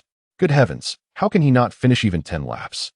Initially believing that Li Dazhang would find the task the easiest, they were taken aback by his unexpected performance. No wonder he drinks so often, without a doubt. His endurance is lacking. The crowd buzzed with speculation, and Molly raised her brows slightly, an expression of doubt crossing her face. When she trained with blades, her stamina had never been so feeble. Whether training with knives, swords, or any weapon, physical strength reigns supreme. Without sufficient endurance, it is difficult to withstand prolonged combat. At that moment, she turned to Lin Qiye and asked, "Qiye, since you have been with him, is Li Wuliang's approach to combat remarkably swift? Like a quick resolution?" Lin Qiye pondered for a moment before nodding. His combat speed is the fastest within the Cangnan squad. It is said that prior to my joining the Night Watchman, he once operated beyond his limits, in a 10-kilometer sewer laden with bombs set by the ancient god sect. He not only eliminated the ghost-faced men but also dismantled the explosives, completing the entire endeavor in under 15 minutes. Following that, he took down a ghost-faced king and afterward slept for 2 days. Others have mentioned that his calves and arms were in constant spasms afterward. Had it been anyone else, they would have suffered severe injuries, rendered incapacitated. His words immediately struck awe in the hearts of those present. They were well aware of who the ghost-faced king was. The mysterious realm of Chuanjing possesses the forbidden ground governed by the ghostly visage of the land. No one can swiftly extricate themselves from its grasp. At this moment, Molly nodded, as understanding dawned upon her. He is, in fact, a genius, yet merely a genius, for he has never truly exerted himself. As she spoke, a hint of difficulty crept into her voice. She comprehended the sentiment all too well. Some individuals can effortlessly achieve results that others toil for, investing ample time and effort. What appears inscrutable to the average person is as simple as eating and drinking for him. However, such brilliance carries a significant drawback: physical frailty. With minimal practice, his stamina remains insufficient to repeatedly transcend limits. Li Wuliang embodies this type of individual. Molly, cradling her head in exasperation, remarked, "Instructor Yuan's tailored training for him is indeed fitting. For a genius like him, there is no need for other pursuits. Merely running laps to enhance his endurance suffices." Such a notion is rather infuriating. To claim that they were not envious would be disingenuous. At that moment, the instructor addressed them. "What are you all staring at? Keep your eyes on your training until you finish running." They promptly snapped back to reality and resumed their exercises. Yet Molly and Shen Qingzhu continued to steal glances at Li Wuliang. At that moment, Li Wuliang lay on the ground, gasping for breath. "I can't go on." Yuan Gang approached him. "I'm dying. I can't run anymore." Li Wuliang intended to surrender outright. He then retrieved a flask and took a swig. Aware that this was training and that he was merely sipping peach blossom wine, he was not extravagant enough to drink the rare mountain brew for recovery during training. "Get up and continue. We'll discuss it when you faint." Yuan Gang did not relent. "Are you a demon?" Li Wuliang weakly shouted. "Thank you for the compliment. Everyone from Wang Mian's cohort praises me thus." Yuan Gang replied with a grave expression that brooked no refusal. He continued, "You must complete 20 laps before you can drink. This is our agreement. You are a person of your word, are you not?" Li Wuliang's eyes widened in despair, realizing this fellow had been waiting for him. Fine. Let us run. Time flew by, and a month passed in the blink of an eye. The trainees observed Li Wuliang, still running laps. His eyes now cold and somewhat vacant. Shen Qizhu crossed his arms and remarked, in a month, he has increased to 40 laps without gasping. This guy is absurdly strong. Those behind him chimed in, Boss, in our hearts, you are the strongest. You can surely run 40 laps, right? Shen Qingzhu's mouth twitched. Me? Absolutely not. He dared not agree to such a notion. Yet, everyone was astonished by Li Wuliang's rapid progression. He seemed less than human. Generally, surpassing one's limits once a year is commendable, achieving it twice is remarkable, and 3 times is already overwhelming. Yet, Li Wuliang had directly exceeded his previous capabilities threefold. What concept does this embody? It is no exaggeration to say he has undergone a profound transformation. In the distance, Yuan Gang observed the scene before him, his gaze reflecting not only astonishment but also a profound sense of gratification. He then turned to Wang Mian and remarked, Wang Mian, it has been a month already. Why have you not sought your master's guidance on a few techniques, instead of merely training your team here? The faceless team had remained in Songnan for a month, primarily due to the recent frequent appearances of the ancient god sect, necessitating timely intervention. Wang Mian replied, He has instructed me. I am indeed practicing. Yuan Gang, taken aback, inquired, What has he taught you? Wang Mian answered, To swing the sword continuously, starting with 5,000 repetitions daily, with no upper limit. Yuan Gang was momentarily speechless. Wang Mian continued to elucidate, Initially, I did not comprehend the significance of this, but as time passed, I realized my swordsmanship has indeed improved, with significant enhancements in both speed and power. Moreover, my master mentioned that during the upcoming break, he would introduce me to 2 additional training regimens, or perhaps allow me to train with senior brother Zhao Kongcheng, who could guide me as well. Yuan Gang expressed confusion. Then why not pursue that opportunity? Wang Mian admitted, I experience a degree of social anxiety. Yuan Gang's expression shifted dramatically. He regretted not having arranged for Wang Mian to undergo some social training earlier. Astonishingly, despite now being the captain of a special team, he had yet to overcome this affliction. Sighing in resignation, Yuan Gang said, Very well, then wait until he concludes his tasks. Li Wuliang had been squandering his potential, and Yuan Gang's mission was to fully harness it. You know, I have never encountered an individual whose potential is akin to a treasure, capable of reaching such heights. Before he could finish his thought, he noticed Li Wuliang had already completed 42 laps. Li Wuliang called out to Yuan Gang, I added 2 laps today. I'm off to rest. Without a backward glance, he headed towards the training area of others, gesticulating animatedly. This display caused Yuan Gang's lips to twitch in exasperation. What audacity! I previously encouraged him to add 2 laps daily to spur his progress, yet he has managed to decrease that number. Now he can run at least 50 laps. He has yet to witness such a brazenly talented individual. Every other guardian's prodigy strives diligently, fiercely competing, except for Li Wuliang. His sole passion now lies in hastily finishing his laps, only to swagger over to others' training areas to indulge in drinking. Chapter 51. Is this your special training? Initially, Li Wuliang would return directly to his dormitory after training. However, now, running dozens of laps seemed trivial to him.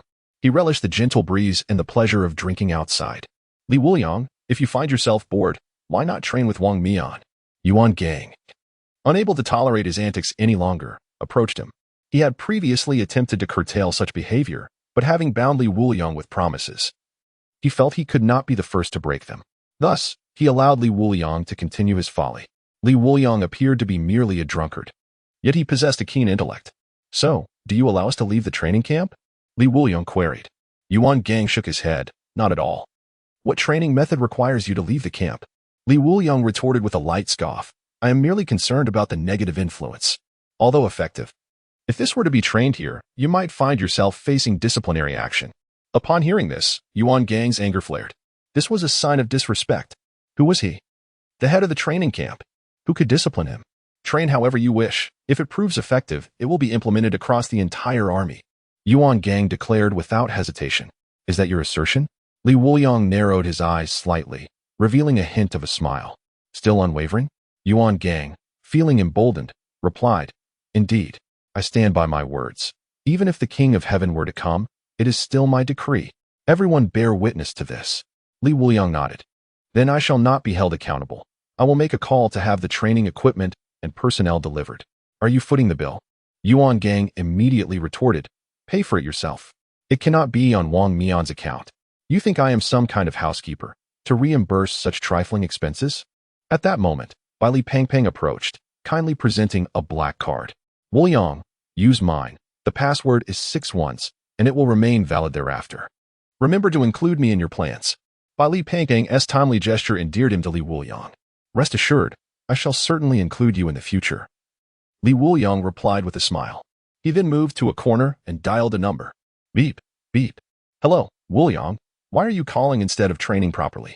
I, too, am engaged in special training with Xiaolian. On the other end was Zhao Kongqing. Bring Xiaolian and Xiao Hong along to the training base. Also, bring a set of equipment. Your second apprentice must commence special training as well, so come over to demonstrate. Be swift. After hanging up, Zhao Kongqing's expression became fixed, although his eyes gleamed with excitement.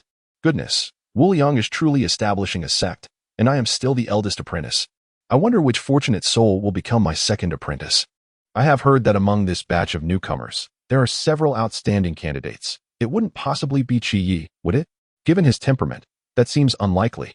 With these thoughts in mind, he turned earnestly to Xiaolian. Your brother's educational matters have been settled.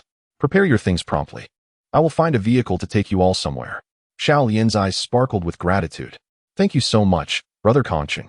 In the future, whenever you need me, I shall offer you free overtime. You have treated me so well. How can I repay you? Perhaps next time you recharge your card, I can give you an 80% discount, and Xiaolian 1T profit from you. Zhao Kongqing's expression suddenly turned serious. Silly girl. How could your brother Kongqing allow you to work for free? Do not concern yourself with me. Everything proceeds as usual. Recharge another 1,000. Ding.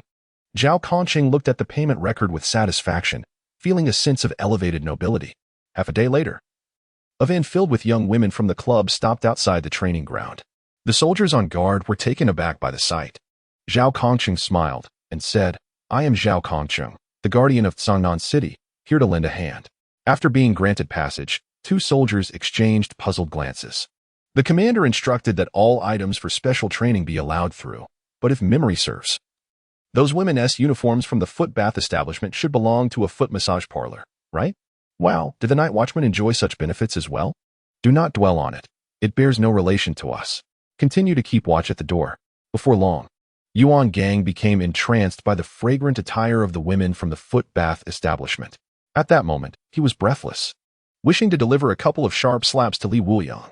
Although the night watchmen were shrouded in secrecy, the area had now been sealed with prohibitions on both items and activities, rendering it no different from an ordinary training camp for new recruits. Yet, this was utterly absurd. Li Wuliang glanced at Xiaolian and the others, nodding in satisfaction. Have you brought everything? Xiaolian replied with a smile. Of course, Brother Wuliang. To reward you, we even brought ear cleaning tools at half price.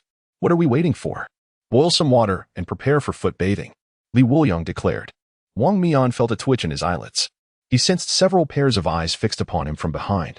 It was evident that they belonged to the likes of Xuanwu and Yuegui. The intensity of their gaze grew increasingly fervent. He immediately approached Li Wuliang and inquired, Master, are you certain this is special training and not something else entirely? Of course, it is.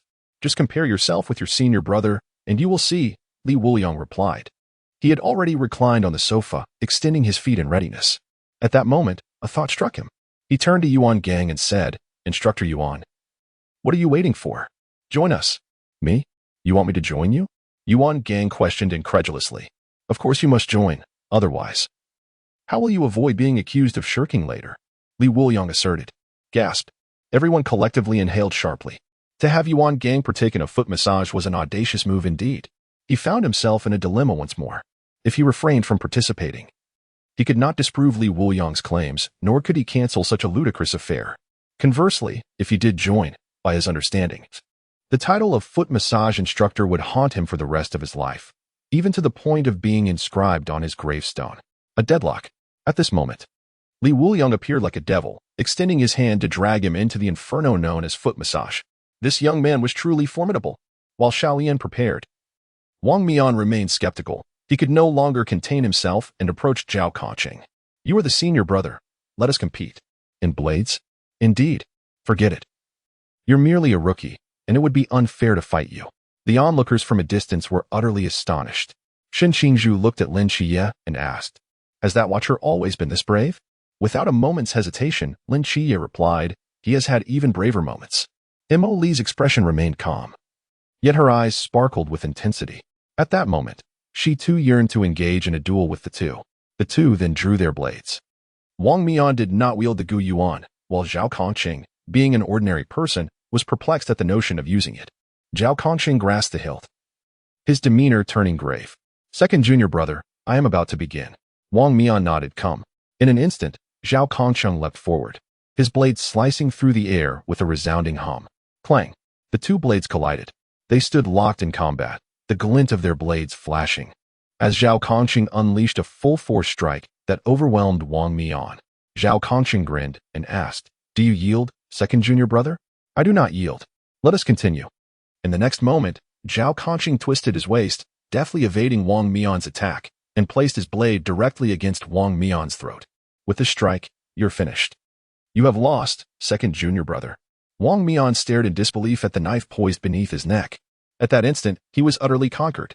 Observing Wang Mian's dejection, Zhao Kongqing stepped forward to offer words of comfort. "Follow Wuliang's teachings. His ideas may be unconventional, yet they hold value. You are still quite young. Who knows? Perhaps one day you could even become the captain of a special team. If I could awaken the Forbidden Ruins, I too would surely be a genius." His gaze drifted towards the individuals within, brimming with envy. Even the most mediocre of Forbidden Ruins could gain entry into the Night Watchers, rather than merely becoming a sentinel.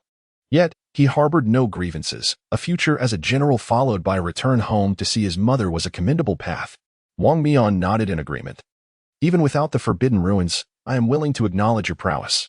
I hope that one day we can collaborate." His tone was sincere. The sentinels were vital, akin to the eyes of the Night Watchers, indispensable in their role. With a sentinel of Zhao Kongqing's caliber, Songnan was fortunate indeed.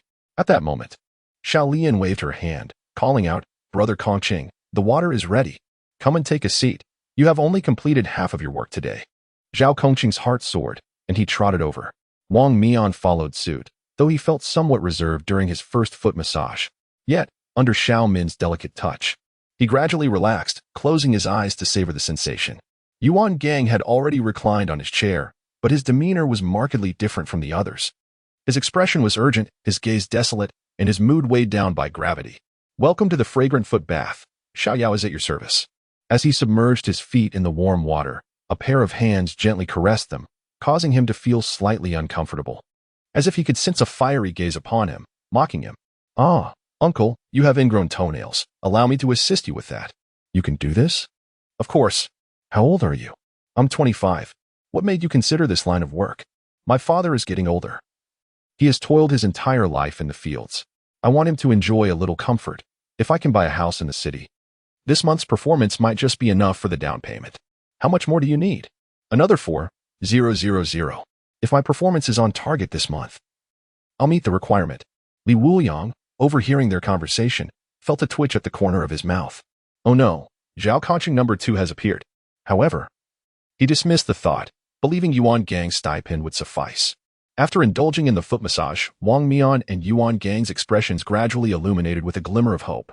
The long stagnant bottleneck of their physical abilities began to loosen. The foot massage was indeed effective.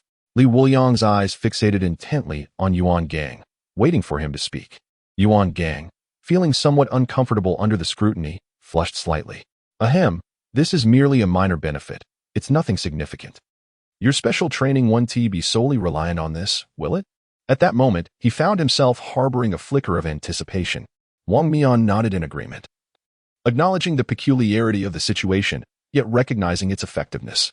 Observing this, Li Wuliang promptly handed over a bottle of peach blossom wine, asserting that the addition of alcohol would enhance the results. Without a moment's hesitation, Wang Mian seized the bottle and began to drink heartily, devoid of any reservations or doubts. "What comes next, master?" he inquired eagerly. "Next, we shall open the dragon spine," the master commanded. "Lao Zhao, demonstrate." Zhao Kongqing immediately dropped to the ground, writhing as if he were a larva on the surface. The two observers were rendered speechless. "What a disgrace!" Yuan Gang exclaimed in astonishment. "He has truly lost his way." Li Wuliang smirked mischievously. Instructor Yuan, you wouldn't consider giving up, would you? Everyone is watching you now. Surely you wouldn't want to tarnish your reputation at this stage? Yuan Gang gritted his teeth. Very well. Wang Mian, we shall do this together. He vowed to remember this slight and ensure that Li Wuliang would face repercussions in the future. Crack, crack. The sounds of their bodies produced a series of sharp noises as they began to twist with increasing intensity and amplitude. Both men, being martial artists, had physiques that were already quite remarkable compared to the average person. Any training regimen would yield immediate results, provided it was indeed effective. After circling the field 3 times, they finally stood upright once more. Yuan Gang turned to Zhao Conching and asked, How long have you been practicing this? Just a little over a month. Zhao Conching replied candidly. Yuan Gang pondered this. He couldn't fathom how such a seemingly ridiculous movement could genuinely yield results. The flexibility of the body was being distinctly enhanced. Under these circumstances, practicing swordsmanship would be exponentially more effective. In that moment, Yuan Gang experienced an epiphany. So that was the reason for your foot therapy sessions. They had been rigorously training for years, their bodies and minds perpetually tense. While relaxation was the goal, their muscles were not under conscious control. Hence, external intervention was necessary. The activities involved in foot therapy forcibly induced relaxation, allowing the body to achieve a genuine state of rest. He had to admit, your method was indeed effective. Upon concluding his thoughts, he glanced towards Xiao Yao, who was waving at him. If that is the case, let us invite others to join. In an instant, the atmosphere became electrified. Bai Li, plump and spirited, dashed forward. For my friends, each of you will receive a 10,000 yuan gift card. All expenses will be covered by me. Young Master Bai Li. The ambience surged to a crescendo. Xiao Lian and the others beamed with delight. The magnitude of this gesture surpassed their annual earnings. It was sufficient to open an additional foot therapy establishment. Shen Qingzhu's subordinates chimed in. Boss, you must have frequented such places before. Do you have any wisdom to impart? Shen Qingzhu's cheeks flushed. He had never actually visited such establishments. Yet, he could not allow his pride to falter. Of course. Listen carefully. First, enter the water slowly. It's easy to get burned. I am Xiao Ai, delighted to assist you. I am Shen Qizhu, pleased to meet you, Xiao Ai. In that moment, his nerves caused him to fumble over his words. Lin Qiye casually took a seat, savoring the moment with great enjoyment. Oh, my dear brother. I see you have joined the military. No wonder you haven't visited the shop, the technician remarked with a smile. This elicited profound admiration from those present. Without uttering a word, they were granted an extension of time. No wonder he had grown up alongside the esteemed Li. Meanwhile, Li Wuliang, having achieved his goals, stepped aside and retrieved a bottle of 4th-tier spirit liquor, Dragon's Breath. This special-grade liquor enhances one's dragon might, a capability that left him feeling somewhat ambivalent. After all, he was human. What need had he for dragon might?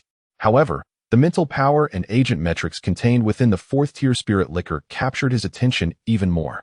Dragon's Breath was limited in quantity, merely a small vial of approximately 400 milliliters. With just a few sips, Li Wuliang consumed it in one go. The liquor was fiery and intense, akin to swallowing a blazing inferno. This alcohol was exceedingly potent. Consuming 4th-tier special-grade spirit liquor, agent progress increased by 10. Current progress, 67. Dragon's Breath had now become the most potent liquor he had ever consumed, and it was unlikely that anything would surpass it in the future. In the next moment, Li Wuliang felt the fiery energy within him brewing, spreading throughout his limbs. He sensed he might explode. He immediately tilted his head back. The dense aroma of alcohol coalesced into a mass, which he expelled forcefully, the overwhelming pressure instantly enveloping the entire training ground. Only the ordinary individuals felt a slight dizziness and discomfort, oblivious to the true nature of his power. Yet, those possessing the forbidden abyss aura turned their gazes towards Li Wuliang. Yuan Gang narrowed his eyes, finally noticing a hint of the truth. This aura belonged to a dragon. Chapter 53. The Technicians of the Ancient God Cult? Before Yuan Gang could revel in his excitement for even a minute, a troubling thought struck him. The situation seemed to have grown more complex. A dragon wielding a sword? Whose deity might this be? There were no records of such a being. In Songnan City, Li Jin looked on in dismay at the foot massage parlor, which had unexpectedly closed for business. Never mind, little black, let us return for today, he sighed. Like Lin Qiye, he believed that good things should be shared, beyond sharing food and drink. Li Wuliang had kindly brought Li Jin to the foot massage shop and even procured an 888 membership card for him, ensuring he could indulge in the pleasures of life at least once a month. Given their close relationship, Little Black was allowed to join in for a warm medicinal soak. Recently, however, he had sensed something unusual about a new technician. He intended to investigate further today, having no other motive. At that moment, a wave of dragon might brushed past. Li Jin's pupils constricted as he gazed in the direction from which the dragon might emanated. A dragon? Could their kind still be present in this era? What should we do? Should we go? Little Black spoke, articulating human words. There's no need. That area belongs to the Night Watchers. If anything were to happen, they would have their means of handling it, Li Jin replied in a solemn tone. The man and his dog exchanged a glance before turning back. Within the training camp, Li Wuliang regained his composure, letting out a burp. Her cheeks flushed, exhibiting the unmistakable signs of inebriation. Yet, at that moment, the crowd turned their attention away from her and focused on the technicians, more specifically, one of them. Yuan Gang approached slowly, inquiring about the situation. At that juncture, Wang Mian grasped the technician's hand and declared, "She is problematic." The other technicians exhibited signs of fainting and chest discomfort, but she showed no such symptoms. I suspect she is not an ordinary person. Upon hearing this, Yuan Gang immediately instructed, "Take the technicians to rest for a while." Xiao Lian and the others became anxious, unsure of the conversation's content. Yet sensing that the newly arrived sister posed a potential threat, Xiao Lian then remarked, "Her name is Xiaowan. She arrived at the establishment 2 months ago. She typically shows little interest in making money, which is indeed atypical for someone in our line of work." The others nodded in agreement. They were well acquainted with the many customers they served, easily discerning who was motivated by profit. The saying goes that one must love their profession. Xiaowan had the highest complaint rate and had even struck a customer, nearly facing dismissal. After Xiao Lian spoke, Xiaowan shot them a fierce glare. Once they departed, Yuan Gang approached her and said, "You were dispatched here as a technician. The ancient god sect truly spares no expense. What is your name?" Xiaowan's demeanor shifted to one of cold arrogance as she replied, "I am Qiye Yu, a follower of the ancient god sect." "You guessed correctly. I have awakened the forbidden ruins. Now that you have captured me, I have nothing more to say. Before long, our deity will descend upon the great Xia to exact vengeance for me." Yuan Gang's expression hardened at her audacity. Captured yet still so defiant. Let us see if your resolve truly holds. Take her away for rigorous interrogation. We must uncover the true intentions of the ancient god sect. The forbidden ruins were indeed sealed here. 2 soldiers easily restrained her and escorted her away, where she would face not only questioning but also severe punishment. Ultimately, the fasting chamber would be her only refuge. However, even without her confession, Wang Mian and Yuan Gang could surmise a great deal. Concurrently, 2 enigmatic agents appeared, one of whom was a representative of Michael. The ancient god sect could not afford to overlook this. Likely, Li Wuliang frequently brought Lin Qiye for foot massages, prompting the sect to send someone to infiltrate and seek opportunities. Unfortunately, as fate would have it, she had just arrived when the 2 joined the Night Watchers, rendering her efforts ineffective. Ironically, a person blessed with the forbidden ruins, who should have basked in glory, ended up washing feet for a group of uncouth individuals for 2 months. It must be said that she still had the potential for transformation, had it been anyone else. Their mental state would have crumbled, resulting in a spree of violence. However, the level of violence tolerated within the ancient god sect was, to put it mildly, remarkably benevolent. Hence, Yuan Gang opted for interrogation first. If she divulged some information, her treatment in the fasting chamber would be somewhat better. She would not be classified as a serious criminal. Becoming one would lead to utter despair. Whether she could seize this opportunity would depend solely on her. At that moment, Wang Mian interjected, "Instructor Yuan, I suspect the ancient god sect has more than this single scheme in motion. The deity is on the verge of arrival, and it is very likely that it pertains to those preceding seats." Yuan Gang nodded slightly. He turned to gaze at Li Wuliang and Lin Qiye, his expression gradually becoming serious. "It matters not. They shall be safe under my protection." As his words echoed, the imposing presence of Li Wuliang caused him to drift into slumber. Upon awakening, a familiar blood-red hue reflected in his pupils, reminiscent of his previous experience. Yet the ground was devoid of the numerous corpses that had once littered it. "You have arrived," the middle-aged man remarked, turning to face Li Wuliang. Li Wuliang produced 2 bottles of sweet potato liquor, offering one to his companion. "This is the sweet potato liquor you requested last time. It may not be easy to procure in the future, Being at the first tier of spiritual liquor, he had now attained the pool realm. And the foes he would encounter henceforth would only grow stronger. The first-tier mysteries were indeed hard to find. After all, he was not a member of a special team and could not roam freely. Within the Night Watch, only special teams could respond to disturbances promptly. However, by that time, the mystical realms from which he would need to draw strength would be formidable. I merely wish to taste it. I do not particularly enjoy drinking. The middle-aged man replied in a low voice. The sweet, aromatic fragrance wafted through the air, and a subtle smile crept upon the man's lips. It seemed he had a fondness for this flavor. Very well, as I mentioned before, if you provide me with a bottle of sweet potato liquor, I shall teach you a sword technique. Are you prepared? Wuliang shook his head. Why all this talk about drinking? I did not bring you the liquor merely for that sword technique. We are companions in the realm of drink, are we not? The middle-aged man appeared somewhat taken aback, then chuckled wryly. You truly share a temperament with my brother. So will you learn? Yes. Haha, you are quite decisive. Pay attention. This technique is called the 100 Steps Flying Sword. Within 100 steps, it seals the heart and cuts the pulse, a guaranteed lethal strike. In an instant, the sword at the middle-aged man's waist leapt from its sheath, hurtling towards a distant boulder. He followed the sword, maintaining a delicate distance between himself and it. With his heart synchronized with the sword, the two became one. At the moment the middle-aged man grasped the hilt, both he and the sword vanished from sight, reappearing directly behind the target. The intent to kill was restrained, shadowing its prey. As he returned to Wuliang, the giant stone stood unchanged. Wuliang smirked, about to speak, when the boulder disintegrated into fine powder. Have you mastered it? At that moment, a sudden voice from the system startled Wuliang, almost making him feel as if he had returned to reality. With the system's notification, a smile graced his lips. I have learned it. Chapter 54. Is that truly all it takes? Young friend, you jest. I have practiced my 100 steps flying sword. The middle-aged man's smile abruptly froze as he witnessed Wuliang casually pick up a wooden stick, treating it as a sword. 100 steps flying sword. He hurled the stick with tremendous speed, mirroring the velocity of the sword, perfectly matching the middle-aged man's own pace. The two movements were nearly identical. Just at that moment, the wooden stick unexpectedly transformed into sawdust, scattering with the wind. Wuliang's steps faltered, yet propelled by inertia and the momentum of his sword. He flew forth until he collided with several trees, coming to a halt only then. The middle-aged man's gaze became somewhat vacant. He recalled that it took him 30 years to create the 100 steps flying sword, mastering the technique over a decade. Such confidence is not easily acquired by the average individual. He had hoped that Wuliang would call him master, allowing him to impart knowledge gradually during future encounters, providing companionship in this world. Yet, having merely observed once, Wuliang had already grasped it.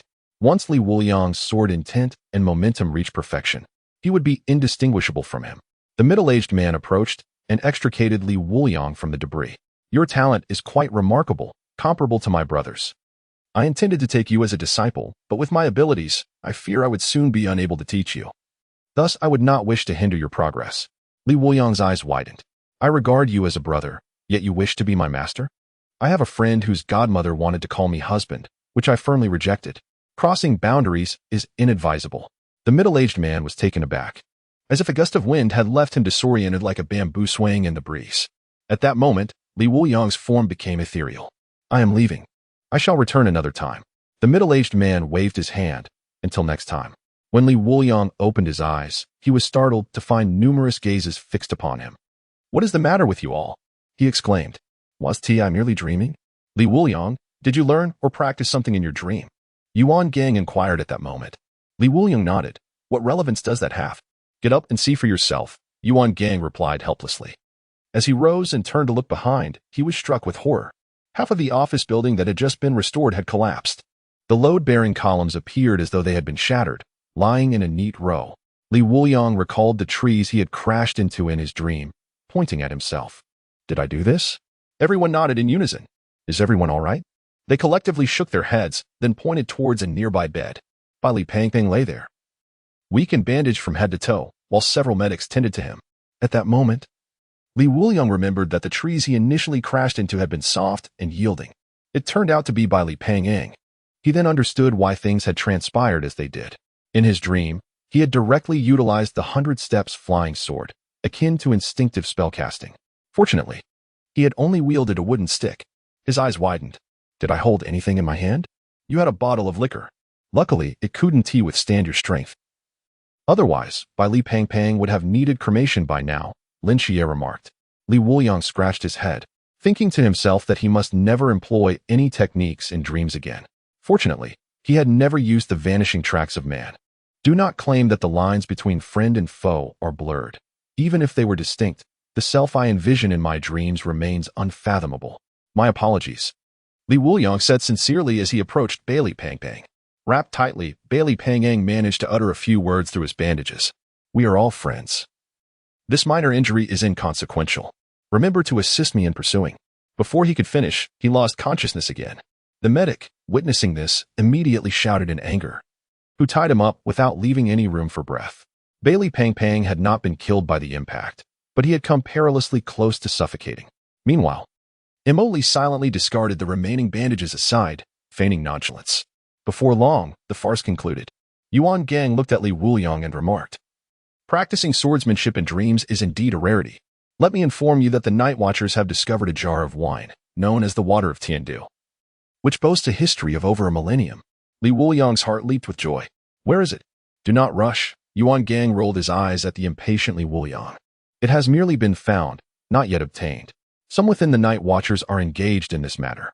Your significance is regarded far more highly than that of Lin Qiye, who serves as the proxy for the Archangel Michael. Do you understand why? Yuan Gang's gaze was profound, akin to a night sky that concealed its mysteries. After a moment of hesitation, Li Wuliang slowly replied, could it be that they believe I am backed by the deities of Huaxia? You are indeed astute. Yuan Gang's expression became fervent. Our great Xia is devoid of gods. Is this reasonable? It is most unreasonable. Your existence embodies our hope. Even if not, you must not voice such thoughts. Maintain your enigma. Life thrives on spirit. The true answer is of little consequence. Yuan Gang's words left Li Wuliang feeling somewhat uneasy. The deities of Great Xia had never truly vanished. They had merely adopted a different manner of safeguarding this land. After pondering for a while, Li Wuliang smiled and said, Instructor Yuan, regardless of your views, I have but one thing to say. Abundant wine, and gods shall be struck. Yuan Gang patted Li Wuliang on the shoulder and chuckled. Very well, let us leave it at that. It is quite late. Go back and rest. By the way, I have arranged for wine to be delivered to your dormitory. There will be special supplies of Maotai, sauce-flavored, and fragrant varieties. Drink sparingly. He dismissed Li Wuliang's final 6 words, considering them merely youthful bravado. With that, he stood and departed. From a distance, Yuan Gang's silhouette appeared more resolute under the moonlight.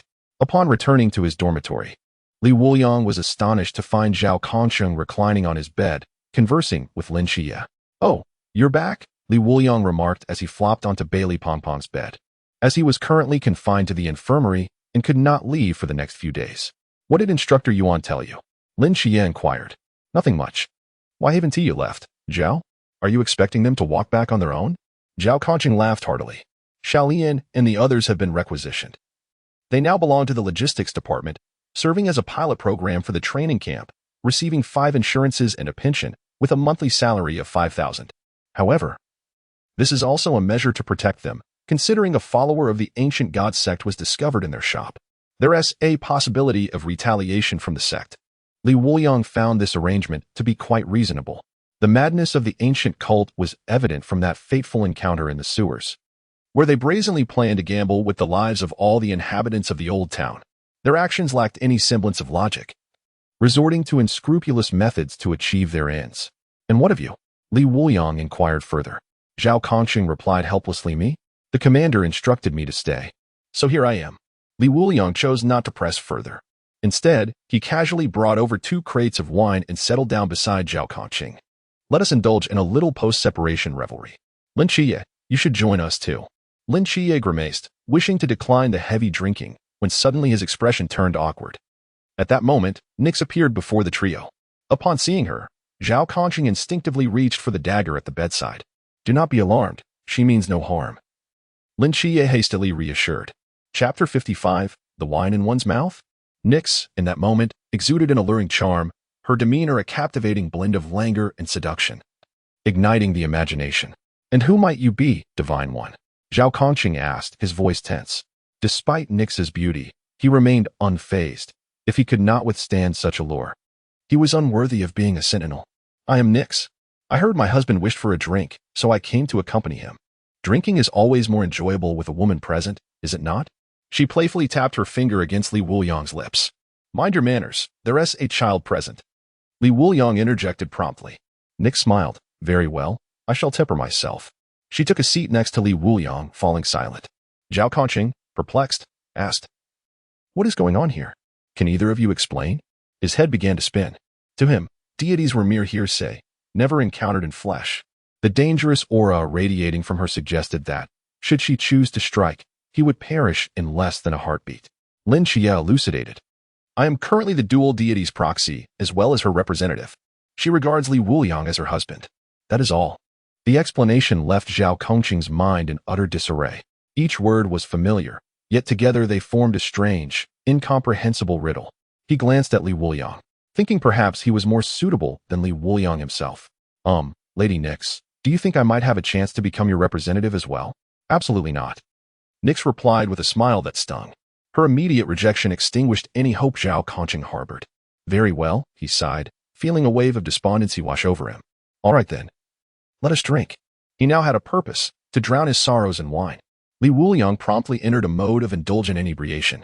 The more, the merrier. And the accumulated strength would surely be greater, especially with a deity present. Surely a bit of Sichuan spirit should suffice? As Yuan Gang said, both the fragrant and the saucy varieties exist, but a true man only drinks the latter. The heady aroma of alcohol enveloped the room. My dear husband, I toast to you. Sweetheart, take your time drinking. Allow me to feed you. Would you care to sample the wine from my lips? Gasped. Zhao Kongqing and Lin Qiye discovered that the more they drank, the more uncomfortable it became. This wine lacked flavor. However, it perfectly filled the void. The absence of snacks was inconsequential, for the sight of Nix and Li Wuliang, sulking, could easily consume 2 bottles of liquor. Meanwhile, Yuan Gang had arranged for a room to interrogate Qiuyu. Qiuyu, let us discuss the nature of your forbidden domain, he said. Electric disease, the absolute hand. Qiuyu proudly declared. Sequence 215, electric disease, the absolute hand, enhances the speed of hand movements, and as the velocity increases, it can unleash an equal current. Yuan Gang's eyes were filled with a sense of regret. A forbidden domain ranked around 200 is quite commendable within the training camp. Yet, a beauty like you. How unfortunate to be a thief. Now tell me about the deity you mentioned. Which god is it? Yuan Gang continued to inquire. Qiuyu snorted. Why should I divulge anything? The deity will come to rescue me. Yuan Gang shook his head. Each member of the ancient god sect I have captured has uttered the same words as you. However, their ultimate fate has been singular. They were sent to the penitentiary. I can offer you an opportunity for redemption. If you speak, you may yet see the light of day, albeit briefly. Suddenly, Qiuyu laughed. The penitentiary is a one-way street. It is our execution ground. However, since you are so eager to know, I might as well tell you, the Lord of Murmurs is soon to arrive in Songnan. When he arrives, it shall be your end. Upon hearing this name, Yuan Gang's expression remained unperturbed, as if he were already aware. Have you ever taken a life? Of course. Yuan Gang's gaze sharpened. Speak the truth. Not yet. Qiuyu gritted her teeth. She had only joined the ancient god sect for less than half a month before visiting a foot massage parlor, if one were to count. She had at least scraped off dozens of pounds of dead skin. Yuan Gang nodded at this response, saying nothing as he exited. To those outside, he remarked. She is merely a deceived young girl. Let her be educated and confined in a regular prison. What if they inquire about the penitentiary? Speak the truth, they will understand. Just as he was leaving, Xiao Lian and her companions were waiting outside. Do you have something to discuss? Xiao Lian nodded. That little Qiuyu isn't a bad person. Her skills are quite commendable. If she hasn't committed a grave crime, could we not allow her to join us here for atonement? Yuan Gang's eyes flickered with intrigue before he replied, I will consider it. The following morning, Li Wuliang and his companions had already succumbed to slumber, having consumed enough to last until dawn. After covering the two with blankets, Nix sat at Li Wuliang's bedside. Even when the whistle blew, none of them stirred. One had consumed an entire case of Matai. Not even the apocalypse could rouse them. Yuan Gang, in a fit of anger, kicked the door open, intending to scold them, but instead closed the door and turned to leave. A fellow instructor asked, Chief, shall we not wake them? Yuan Gang waved his hand dismissively. No one is to enter. Let them sleep. What a farce. The oldest Greek goddess sits by the bed, looking coldly upon him. Does he dare utter a word? They are merely enjoying a long slumber. Let them rest, as if on holiday. When he awoke, it was already afternoon. He opened the system and unexpectedly discovered that he had triggered another achievement. Host successfully achieved the Wine of the Good People accomplishment, receiving a reward. 10-year aged 3-tiered spirit wine, Jade Face Snow. 3-tiered spirit wine, Jade Face Snow, crafted over a century by a northern female immortal. Specially prepared for her beloved. Unique effect, increases charge time by 1 second. Charge, increases sword power by 10 per second. Current maximum charge time, 1 second. Wuliang narrowed his eyes. Hiss, these female immortals, instead of seeking enlightenment, seem to be obsessed with matters of the heart or concocting peculiar items. Is this really the work of a serious female immortal? As usual, Wuliang naturally awoke and went outside, preparing for his daily run. His running regimen had become significantly less strenuous. However, his speed had slowed considerably, nearing the current limit. At that moment, Yuan Gang called out to Wuliang. Starting today, you need not run anymore. Your stamina has reached an impressive level. Further training will yield minimal gains. From today onward, your training will transition to burpees, starting with 400. Wuliang was taken aback. He had just gotten used to running, and now it was changing. Moreover, burpees were even more grueling than running. Fine, I shall jump. He did not argue with Yuan Gang, nor did he cause a scene. Previously, he had effortlessly learned the 100 steps flying sword technique. Not solely due to the system, but also because his stamina and agility were sufficient. It was akin to a skill book. To master a corresponding skill, one must first possess the requisite level and attributes. Otherwise, even if one learned through external means, using it once could render one completely immobile, leading to dire consequences. Just like running. By the time he reached 200 burpees, Wuliang could no longer rise. He could barely move, let alone jump. Yuan Gang wore a knowing smile. Continue. Do not slack off, otherwise, you will be in breach of contract. Gritting his teeth, Wuliang pressed on. It was only by evening that he finally completed the task and headed to the cafeteria. However, upon his arrival, he discovered that everyone else had already departed. Chapter 56, Jinan Mountain. How strange, where is everyone today? It would be one thing if no one were here. But Wuliang was further taken aback by the offerings in the cafeteria. Goodness, why is there only porridge and pickled vegetables today? Where's the meat? The chef chuckled. The pickled vegetables are specially made. They are quite delicious. Just try them, and you won't regret it. Wuliang, with a peculiar expression, sat down at a table. However, after just a few bites, he suddenly recalled a critical detail. The kitchen, the pickled vegetables, the missing people. How could I have forgotten this? Bang! He knocked his head against the table. At that moment, Yuan Gang walked in, nodding in satisfaction. For this lad, I have truly gone to great lengths. It is time for their periodic assessment. He hasn't woken up early, has he? Rest assured, Chief, I prepared enough to knock out an elephant, the chef said proudly. To ensure a smooth progression of the periodic assessment, he had devised numerous strategies. Wuliang's physical strength has drastically improved. It is no longer an easy task to ensnare him effortlessly. Yuan Gang's gaze reflected a hint of helplessness. He had not intended for things to unfold this way. But Wuliang's previous physical limitations were too pronounced. Within a mere 20 minutes, he would have been easily captured, offering little in terms of effectiveness. Moreover, the training at Jinan Mountain aimed to enhance cohesion and foster a sense of belonging, thereby alleviating suspicions among colleagues, which would ultimately facilitate future developments. However, Wuliang's proposal for a banquet immediately bridged the gap between them, causing the matter to be postponed indefinitely. As night descended, Wuliang gradually awakened. Groggily lifting his head to behold a sky adorned with countless twinkling stars, each one resplendent. Had he been elsewhere? He would have eagerly uncorked a jar of wine to toast the celestial bodies. Yet, at present, he found himself ensnared in a muddy pit, with only his head protruding above the surface. Beside him, Bailey Pang Pang, Lin Qiye, and Xiao Yuan remained in a deep slumber, showing no signs of waking. At that moment, a venomous snake slithered menacingly closer, its tongue flicking in and out. With a fierce glare, Wuliang startled the snake, causing it to retreat hastily into the underbrush. Fortunately, the serpent's fear was likely due to the snake gall liquor he had consumed earlier, which served as a deterrent against such creatures. With that, he wriggled his body and emerged from the muck, pulling the others out as though they were mere turnips. The pit was excavated perfectly, filled to the brim. Lin Qiye was the first to awaken. After surveying their surroundings, he grasped the gravity of their predicament. Instructor Yuan intended to conduct a field training exercise, but it was unlikely to be straightforward, he remarked calmly. Li Wuliang nodded in agreement. He had a rather dark disposition and could concoct all manner of ideas. The training at Jinan Mountain was merely an expression of Yuan Gang and the other instructors' wicked sense of humor, compelling participants to divulge their most shameful secrets. Before long, an announcement resounded. Welcome to the Jinan Mountain Night Watch Special Training Base. There is no need to speculate on why you have been brought here in this manner.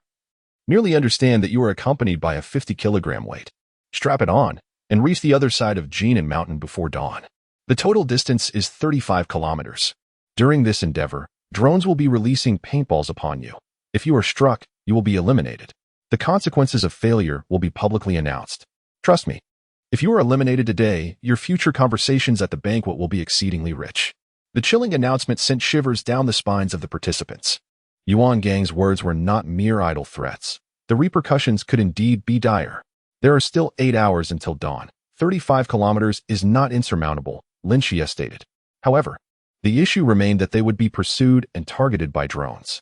The four fell into a momentary silence before donning their weights and sprinting forward, opting for a less traversable path to evade drone attacks. Watching this unfold via the monitor, Yuan Gang couldn't help but smile. Did they truly believe they could evade capture so easily? How naive. Deploy all drones, he commanded. In the next moment, a resonant buzzing filled the air around Jinan Mountain. Drones, grouped in fives, pursued the recruits engaged in training, and before long, some were swiftly eliminated. Hello? Can everyone hear me? Please, let the unfortunate first casualty introduce himself. I am Su Long. Now, share with us your most embarrassing moment, so that we may remember you better. When I was in kindergarten, I kissed a little girl, but later, when she accompanied me to the restroom, she stood to urinate too. The crowd's pupils dilated in shock. How mortifying. Is Yuan Gang being too ruthless? Bai Li Pang Pang exclaimed in astonishment. We must flee immediately. We cannot afford to be captured.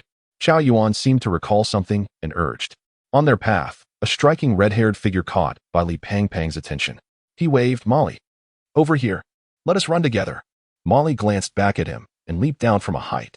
However, before he could revel in the moment, 5 drones followed suit, turning the pursuers into a total of 10. Li Wuliang burst into laughter. Well, this challenging ordeal has transformed into a hellish nightmare. Pang Pang, you shall owe me a drink later. Before Bai Li Pang Pang could respond, he stumbled and nearly fell. Molly instinctively reached out to pull him up, but Chao Yuan interjected, grasping Bai Li Pang Pang firmly. Are you all right? Gazing into Chao Yuan's clear eyes, Bai Li Pang Pang found himself at a loss for words. You are truly a good brother. Enough chatting, we must run. The drones are closing in, Lin Qiye urged. Soon after, another was caught. Introduce yourself. I am Lu Sanwan. What is your most shameful secret? I once had athlete's foot in my mouth. Pfft. Li Wuliang roared with laughter, while the other 4 continued their desperate flight. Who would have thought that Li Wuliang could find humor even in this predicament? Bai Li Pang Pang panted. The other 2 exchanged glances, speechless. It seemed that amidst the training camp, only Li Wuliang could find amusement. His laughter not only disrupted their concentration, but also their resolve. Yuan Gang's strategy was indeed insidious. This was not merely a test of physical endurance, but an ultimate trial of willpower. The challenge was aptly named, the No-Laugh Challenge. Seeing Li Wuliang actually laughing, Yuan Gang pointed at the screen. Look, he truly is laughing. Double the drones for them. Before long, 20 drones had caught up, cornering the 5 into a dead end. I suspect he has no friends. This is too much. Li Wuliang gritted his teeth. As he spoke, he casually retrieved a bottle of liquor from his space to drink. It was refined and refreshing. Something's off. I haven't tasted this before. Yu Yanxue. During their time in the training camp, everyone had come to recognize his prowess, leading to no challengers daring to confront him, resulting in his stock being gradually depleted. In a moment of forgetfulness, he realized that his supply of first-tier peach blossom brew had run out, leaving only these second-tier and above spirit liquors. Chapter 57. Even within 100 paces, I shall still strike you down. Unlike the name of Yu Yanxue, upon consuming the liquor, Li Wuliang felt an unbearable heat enveloping his entire being. His muscles tensed and expanded incessantly, transforming him into a creature akin to a prawn submerged in boiling water, his skin radiating a fiery redness. What has happened to you? Li Wuliang? Chao Yuan exclaimed, concern etched upon his face. Yet, the moment he reached out to touch Li Wuliang, he recoiled from the searing heat. Why are you so hot? Qiao Yuan's words elicited a frown from Lin Qiye, who surmised that the peculiar nature of the liquor had induced some changes within Li Wuliang's body. Fear not, this phenomenon has occurred before within Team 136. Lin Qiye reassured them. However, is it truly appropriate for him to undergo such transformations at this moment? Molly interjected. With a helpless sigh, Lin Qiye pinched the bridge of his nose. At that juncture, the sound of drones outside resonated ominously. Lin Qiye furrowed his brow, recognizing the persistence of their pursuers. Molly, keep an eye on Li Wuliang here. I shall divert the drones. At this moment, Li, the rotund figure, chimed in. Qiye, allow me to take this on. With my bulk, I cannot run far. It would be better to be eliminated outright. Besides, I have nothing to hide. Just then, Li Wuliang regained his composure and spoke up. Everyone, hold on. Qiye and I will venture out to draw them away. You three lack the stamina and speed to lead them far enough. Moreover, that fellow Yuan gang has always targeted the two of us. If they must choose, they will undoubtedly select us. Lin Qiye concurred, rising to his feet. Wuliang is correct. We two are the most suitable targets. You should rest here and then head straight for the finish line. Qiao Yuan seemed poised to protest, but Li Wuliang interrupted. Our best option is to disperse. We will regroup at the finish line. Let us not hinder their progress. Only by acting independently can they wield their powers effectively. Molly looked toward Lin Qiye and Li Wuliang with concern. Do take care. Exchanging a resolute glance, the two launched themselves into action. Upon noticing them, the drones unleashed a barrage of paintballs, pursuing them relentlessly. A commander inquired of Yuan Gang. There are still 3 individuals in that cave. Should we send drones over? Yuan Gang smirked. Dispatch 5. Our targets are these 2. Send all available drones. He discerned their intentions with ease. However, the underlying condition was whether they could bear the cost of becoming heroes. Before long, they realized something was amiss. Sir, these 2 have deviated significantly from their path. Yet they are advancing directly toward the finish line. Yuan Gang was taken aback and suddenly recalled the Dark Goddess. Night was her realm. Perhaps she had a hand in this. Do not concern yourselves. Maintain your vigilance, Yuan Gang commanded. But just then, a red alert blared abruptly. His pupils constricted as he swiftly turned to investigate, only to witness a multitude of monitors shattering instantaneously. This is troubling. There is excessive fluctuation in the forbidden zone. The monitors have been compromised, and those drones were annihilated by some unseen force. Li Wuliang and Lin Qiye's locations have vanished. What? Yuan Gang's face paled in shock. Quickly, dispatch someone to investigate what has transpired. Meanwhile, on another front, what a fortunate encounter with 2 individuals. This is simply splendid. At this moment, one person stands ahead, fiddling with a coin, wearing an enigmatic smile while gazing at the 2. Faced with this sudden apparition, Lin Qiye's eyes grew increasingly frigid. This individual was undoubtedly not aligned with the Night Watchers. Who are you? Lin Qiye inquired coldly. I am a follower of the ancient god church, under the revered Whisperer, occupying the 16th seat. You may address me as Father Lu. Lu Liang regarded the 2 with palpable disdain. In his eyes, they were merely insignificant beings of lower realms. Unworthy of his engagement. Dog food? Lu Liang was momentarily taken aback, his expression subsequently morphing into one of fury. What did you call me? Li Wuliang straightened his posture and sincerely reiterated, dog food. Are you satisfied now? If not, I can provide you with 3 entirely new variations of the term. Lu Liang was incensed to the point of laughter. As a member of the 16th seat of the ancient god church at the pinnacle of the Chuan realm, it was his first experience of such humiliation. No wonder the revered Whisperer had tirelessly instructed him to ensure that he brought back your head, even prioritizing it above capturing Lin Qiye. Your tongue is truly insufferable. In the next moment, he surged forward, reaching out to grasp Li Wuliang by the neck. Lin Qiye attempted to intervene, but was instantly ensnared by an abundance of vines, binding him to a stone pillar. I will deal with him first, then attend to you. Lu Liang did not waste time questioning whether the 2 intended to join the ancient god church. Their expressions clearly indicated otherwise. Li Wuliang sidestepped, retaliating with a kick to Lu Liang's back, sending him crashing to the ground. However, Lu Liang was not so easily subdued. Vines ensnared Li Wuliang's feet, toppling him to the ground with a violent impact that left him gasping, nearly spitting blood. Is this all you can do? Lu Liang scoffed. At that moment, Lin Qiye managed to break free from the vines, landing a punch squarely on Lu Liang's face. Don't forget, I am still here. But Lu Liang retaliated, sending Lin Qiye flying once more, surrounding him with vines once again. Lin Qiye, remain still. Once I have dealt with him, I will handle you. Seizing the opportunity, Li Wuliang rose from the ground. He produced the remaining Yu Yin Shui and drank deeply. After finishing one bottle, he took out another, Guoshan Qing, and gulped it down. Lu Liang, catching the scent of the fragrant liquor, licked his lips. A dying man indulging in such exquisite wine is truly a waste. I will give you one chance. Reveal to me who your divine patron is and join the ancient god church, and perhaps I shall spare your life today. Yet, in the next instant, his pupils constricted. He sensed a threat emanating from Li Wuliang, who was now beginning to sway, already succumbing to intoxication. Liang sneered, youngster. You lack a sword, do you not? I have heard that your swordsmanship becomes formidable when inebriated. However, since you have come here to train, your sword has been left in the dormitory by that old fellow Yuan gang. What can you possibly do now? Li Wuliang's gaze turned icy as he reached for a nearby branch.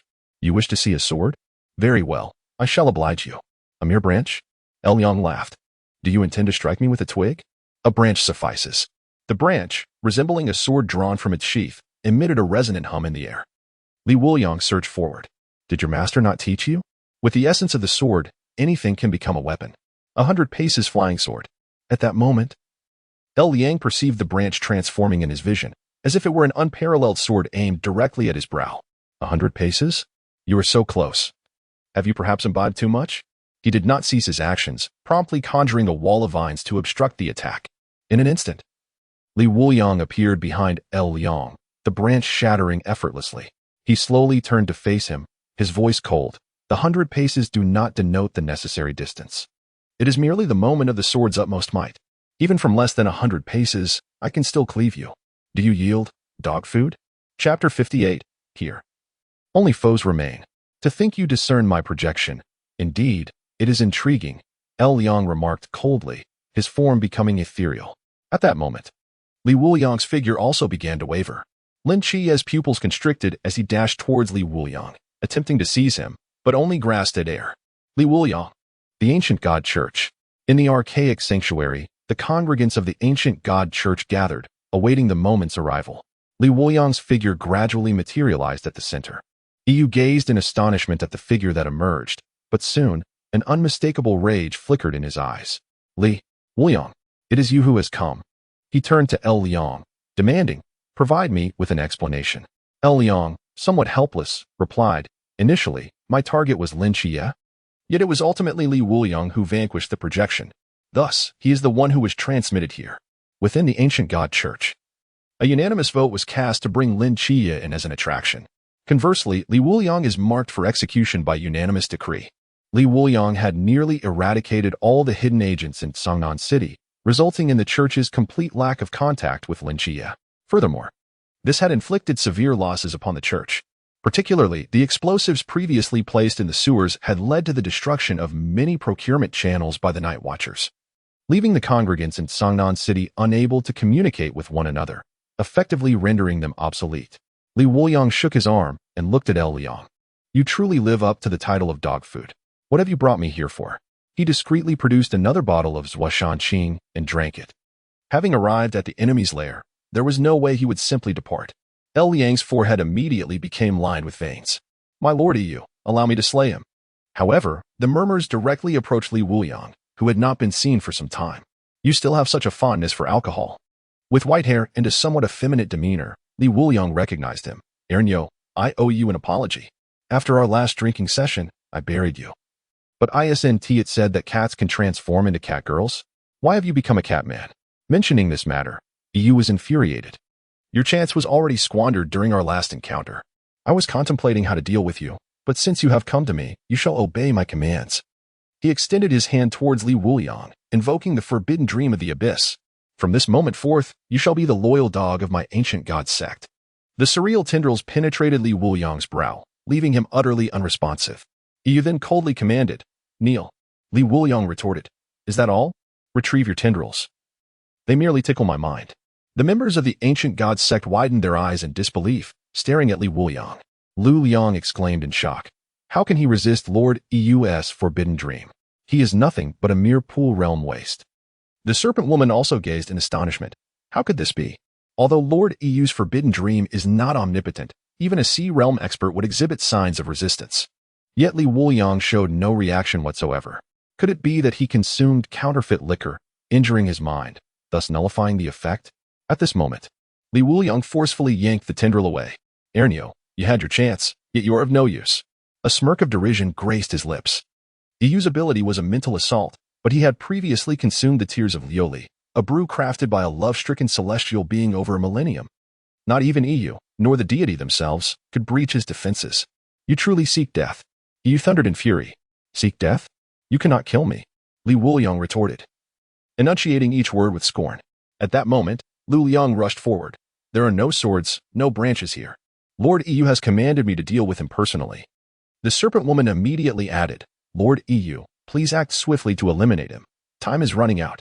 Yet, at that moment, an aura of overwhelming murderous intent erupted from Li Wuliang. His presence was robust and formidable, as if a most heinous being confined in the depths of hell had escaped. A sword? Who said I had none? He cast a playful glance at Lu Liang. Dog food? It is not that I lack a sword, rather. You are unworthy of its use. Behold, my sword. Sword, come forth. Meanwhile, Yuan Gang was addressing the crowd. Suddenly, a buzzing sound erupted from the corner, accompanied by ghostly laughter. What is happening? As he approached, Yin Luo's laughter instantaneously unsheathed. Yuan Gang spun around swiftly, the sword barely grazing past him. In that moment, he seemed to hear the anguished cries of the wronged souls within the blade and glimpsed the horrors of the underworld. The terrifying aura contained within was unlike anything he had ever encountered. It was Li Wuliang's treasured sword. Gazing at the sword soaring skyward, Yuan Gang's expression gradually turned grave. This sword, Li Wuliang claimed, was a reward bestowed upon him by a deity, who, one might wonder, possesses such a ghostly aura in their sword. Could it be that same figure from the underworld? At this moment, he noticed the halo surrounding Li Wuliang becoming increasingly enigmatic, elusive to grasp. Yuan Gang approached the corner, retrieving the scabbard adorned with intricate patterns that resembled some terrifying, mysterious skeletal structure rather than mere embellishment. Li Wuliang's sword undoubtedly bore the strength of Wang Su, its current capabilities allowing it to heed its master's summons, while other abilities remained shrouded in mystery. On the other side, a sword is coming? Ha ha. Have you watched too many movies, kid? Lu Liang's hands were enveloped in sharp vines, aiming directly at Li Wuliang's heart. Die. Meanwhile, Yi was not idle. A dagger appeared in his hand, poised to strike at Li Wuliang's brow. In a critical moment, boom, the colossal Yama's laughter shattered the cathedral's dome. It then swiftly shrank, landing in Li Wuliang's grasp. The sword is now mine, he declared, his murderous intent directed at Lu Liang. Not good. Li Wuliang immediately liberated the accumulated power of his drunken state, ascending to the initial stage of the Chuan realm. Gathering strength for a fleeting second, no traces of humanity remain.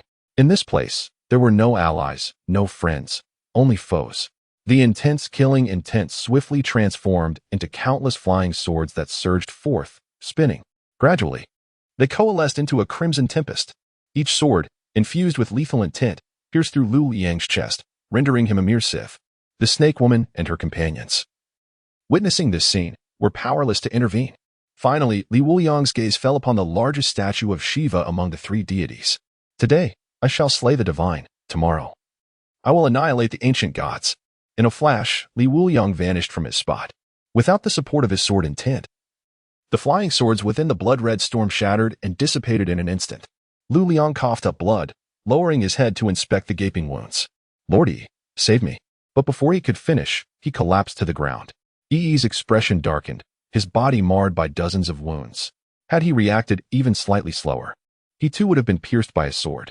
At that moment, a series of ominous cracking sounds sent chills down the spines of Yi and his companions. Crack, crack. A violent friction emanated from above the statue of Shiva. Chapter 59. Wine, you must drink. Yi and his companions turned in shock. Boom. In that instant, the head of the Shiva statue shattered upon hitting the ground. A fragment fell before Yi, who bent down to retrieve it. The cathedral was enveloped in a profound silence. The crowd exchanged glances. The snake woman stared at Lu Liang's lifeless body, now lying on the ground, yet she dared not utter a word. Inform all the congregation that from this day forth, Li Wuliang is to be met with death upon sight. His parents, friends, none shall be spared, even a dog. I demand its demise. Upon finishing, Yi clenched the shard tightly in his palm, blood dripping from his hand. Throughout, He had not cast a single glance at Lu Liang's corpse. Meanwhile, at Jinan Mountain, upon being teleported back, Li Wuliang felt utterly drained, half kneeling on the ground. Yama's laughter resonated with the sound of unsheathed swords. At that moment, a pair of hands helped him up. "Let us return," Lin Qiye stated. As for what Li Wuliang had endured, it was beyond his conjecture, but the lingering aura of murderous intent and weakness emanating from him hinted at a fierce battle. Otherwise, how could the swords still resonate with echoes? The host has slain the 16th seed of the ancient god sect, El Liang, and received the reward, 4th-tier spirit wine ancient sword secret cell. The host has vanquished 21 minions of the ancient god sect, receiving 21 bottles of 1st-tier spirit wine peach blossom brew. 4th-tier spirit wine ancient sword secret cell. The sword master embodies both slaughter and sentiment. The ancient sword's killing strikes the heavens, while its emotions astound the four corners. Carefully brewed by the master of the ancient sword sect, savor the wine and the sword. Unique effect. Increases sword mastery by 30. The host has triggered the Living Yama series of achievements. Yama grants you a seat. Receiving the reward. 10-year aged 3rd-tier spirit wine Yama's laughter broth. 3rd-tier spirit wine Yama's laughter broth, specifically for the Yama to nourish the sword, not for human consumption. The host's current agent progress has risen to 97. Li Wuliang could hear none of the system's announcements, only the incessant sound of drunken snoring. Lin Qiye carried Li Wuliang to the focal point of Jinan Mountain. As the sun gradually rose, its golden rays illuminated the two. Yuan Gang descended from the vehicle and approached. "You have triumphed. I'll take it from here." Lin Qiye nodded and promptly lay down on the ground. Exhausted from the long journey and the ordeal with El Liang, Yuan Gang hurriedly pulled him back. "What are you all staring at? Come help." That night, in the soothing hot spring, Lin Qiye submerged his head halfway, alleviating much of his fatigue. "Is Wuliang all right?" At this moment, Chao Yuan sat beside him. "He simply drank too much and is a bit weary. A couple of days of rest should suffice," Lin Qiye replied. However, a flicker of concern crossed his eyes. After Li Wuliang had vanished for a few minutes last night, upon reappearing, he was covered in a web of blood vessels. His body swollen as if he had exhausted all his strength. Recovery of his muscles and sinews would require time. Yuan Gang had not reappeared after hearing the events of the previous night. Chao Yuan, filled with worry, suggested, "Shall we go check on him?" Bai Li, plump and attentive, perked up. "I think that's a good idea. Let's bring Li Wuliang some wine. Perhaps it will rouse him. My family just sent over a century-old wine, specially for him. If he drinks it, he might recover instantly." Lin Qiye shook his head, his expression grave. This time, it is not so simple. As the three continued their discussion, a sudden splash echoed through the pool, sending a cascade of water into the air. Emerging from the center was a burly man with a scruffy beard, flashing a grin at the trio. "Oh, are the little ones sharing secrets? Count me in." Zhao Kongqing. Lin Qiye, drenched with water, felt a surge of discontent. Since his last visit, he has been practicing swordsmanship alongside Wang Mian, effectively being reassigned to this location. The two have made rapid progress through their mutual sparring. However, Zhao Kongqing remains oblivious to the fact that Wang Mian is, in fact, the captain of the fabled special squad. Wily Fatty reiterated his thoughts, to which Zhao Kongqing promptly nodded in agreement, exclaiming, "What a splendid idea. That rascal Li Wuliang cannot be assessed through conventional means. He grows stronger with every drink." The trio conspired, which swiftly transformed into a quartet of scheming minds. At that moment, Li Wuliang was lost in a dream. He found himself in a frozen landscape, surrounded by swirling winds and snow, with ice glistening all around. Could this possibly be a mountain of ice? Li Wuliang mused. Surprisingly, he felt no chill from the snow. Instead, warmth enveloped him. Drawing from previous experiences, he surmised he had once again ventured into the territory of that formidable individual. Spotting an ice cave, he ventured inside. "Is anyone there?" he called out, only to pause mid-sentence. Before him stood a woman adorned in translucent robes, pouring wine at a table. "Come in, take a seat," she said, raising her gaze, only to be momentarily taken aback by his youthfulness. Li Wuliang? After sitting down, he naturally lifted the wine cup and took a sip. The flavor felt vaguely familiar, yet he could not quite place it. It was certain that the woman before him was one of those romanticized figures the system had described, a celestial being scorned by her past. He hesitated to drink further, fearing the potential consequences. "Do you find me beautiful?" the celestial maiden inquired. Li Wuliang scrutinized her closely, her skin like refined jade, her figure enchanting indeed, She was breathtaking. The maiden beamed. That is splendid to hear. Once you finish this cup, I shall teach you the art of sword control. It is easy to learn. You will grasp it swiftly. Sword control? Li Wuliang suddenly envisioned the immortal practitioners from films, effortlessly summoning swords to soar through the air. Can it really allow one to fly? He immediately asked. The maiden appeared puzzled. Who told you that sword control enables flight? You are referring to sword flight, an advanced version of sword control, which you are not yet equipped to learn. Not at this moment, at least. What level is required to achieve flight? Li Wuliang pressed on, unwilling to relent. You must achieve complete mastery of sword intent. Your sword intent is on the verge of perfection. Perhaps the next time you visit. You will be ready, the maiden replied softly. With that, she rose, her fingers forming a delicate gesture, and a sword ascended into the air. Watch closely. Your time is limited. Whether you can learn this is entirely up to you. In the realm of reality, Wily Fatty and the others stealthily made their way into the medical room, akin to thieves. I told you, Yuan Gang pays no mind to Wuliang. There's not a soul here. Wily Fatty complained. Forget that, bring out the wine. Zhao Kongqing urged anxiously. Buzzing, what is that sound? Chao Yuan inquired. It must be some sort of machinery. Wily Fatty quickly sealed the wine, and the aroma wafted through the air, prompting him to pour a cup and rush to Li Wuliang's side. Who has some cotton swabs? What do you need cotton swabs for? Aren't they necessary to wet and feed? Chao Yuan asked in astonishment. Zhao Kongqing paid little heed to the situation and promptly seized a cup, pouring its contents into Li Wuliang's mouth. What you have is water. This is wine. They cannot be the same. It must be done this way. You must drink. Only a vigorous guzzle will yield any effect. At that moment, a buzzing sound resonated once more. Chao Yuan was taken aback as it echoed again, seemingly emanating from beneath the bed.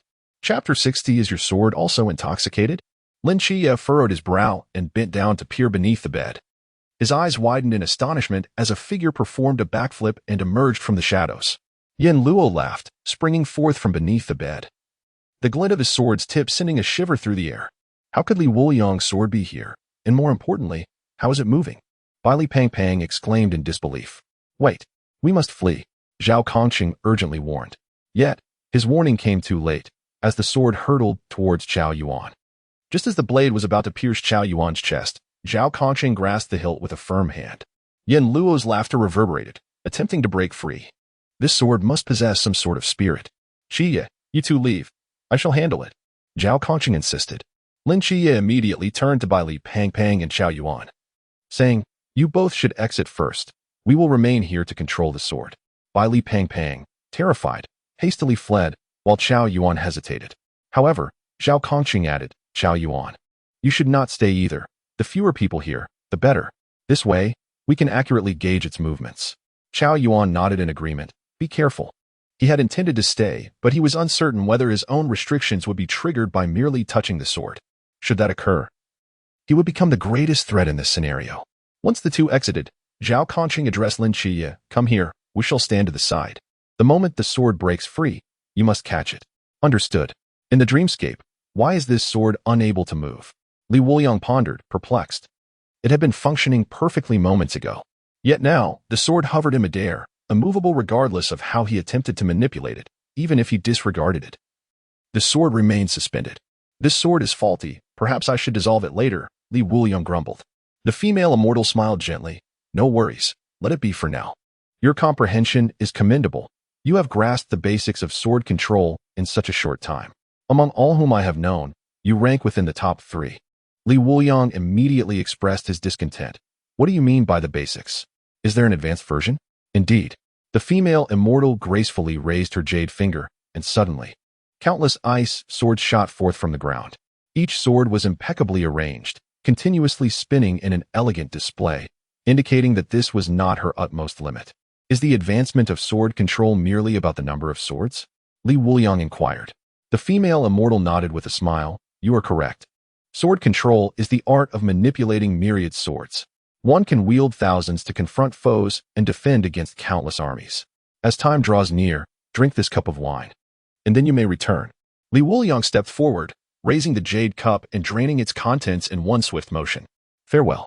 His figure gradually became ethereal. The female immortal rested her chin on her hand, watching as Li Wuliang departed. Upon awakening, Li Wuliang was immediately engulfed by a scorching sensation in his throat.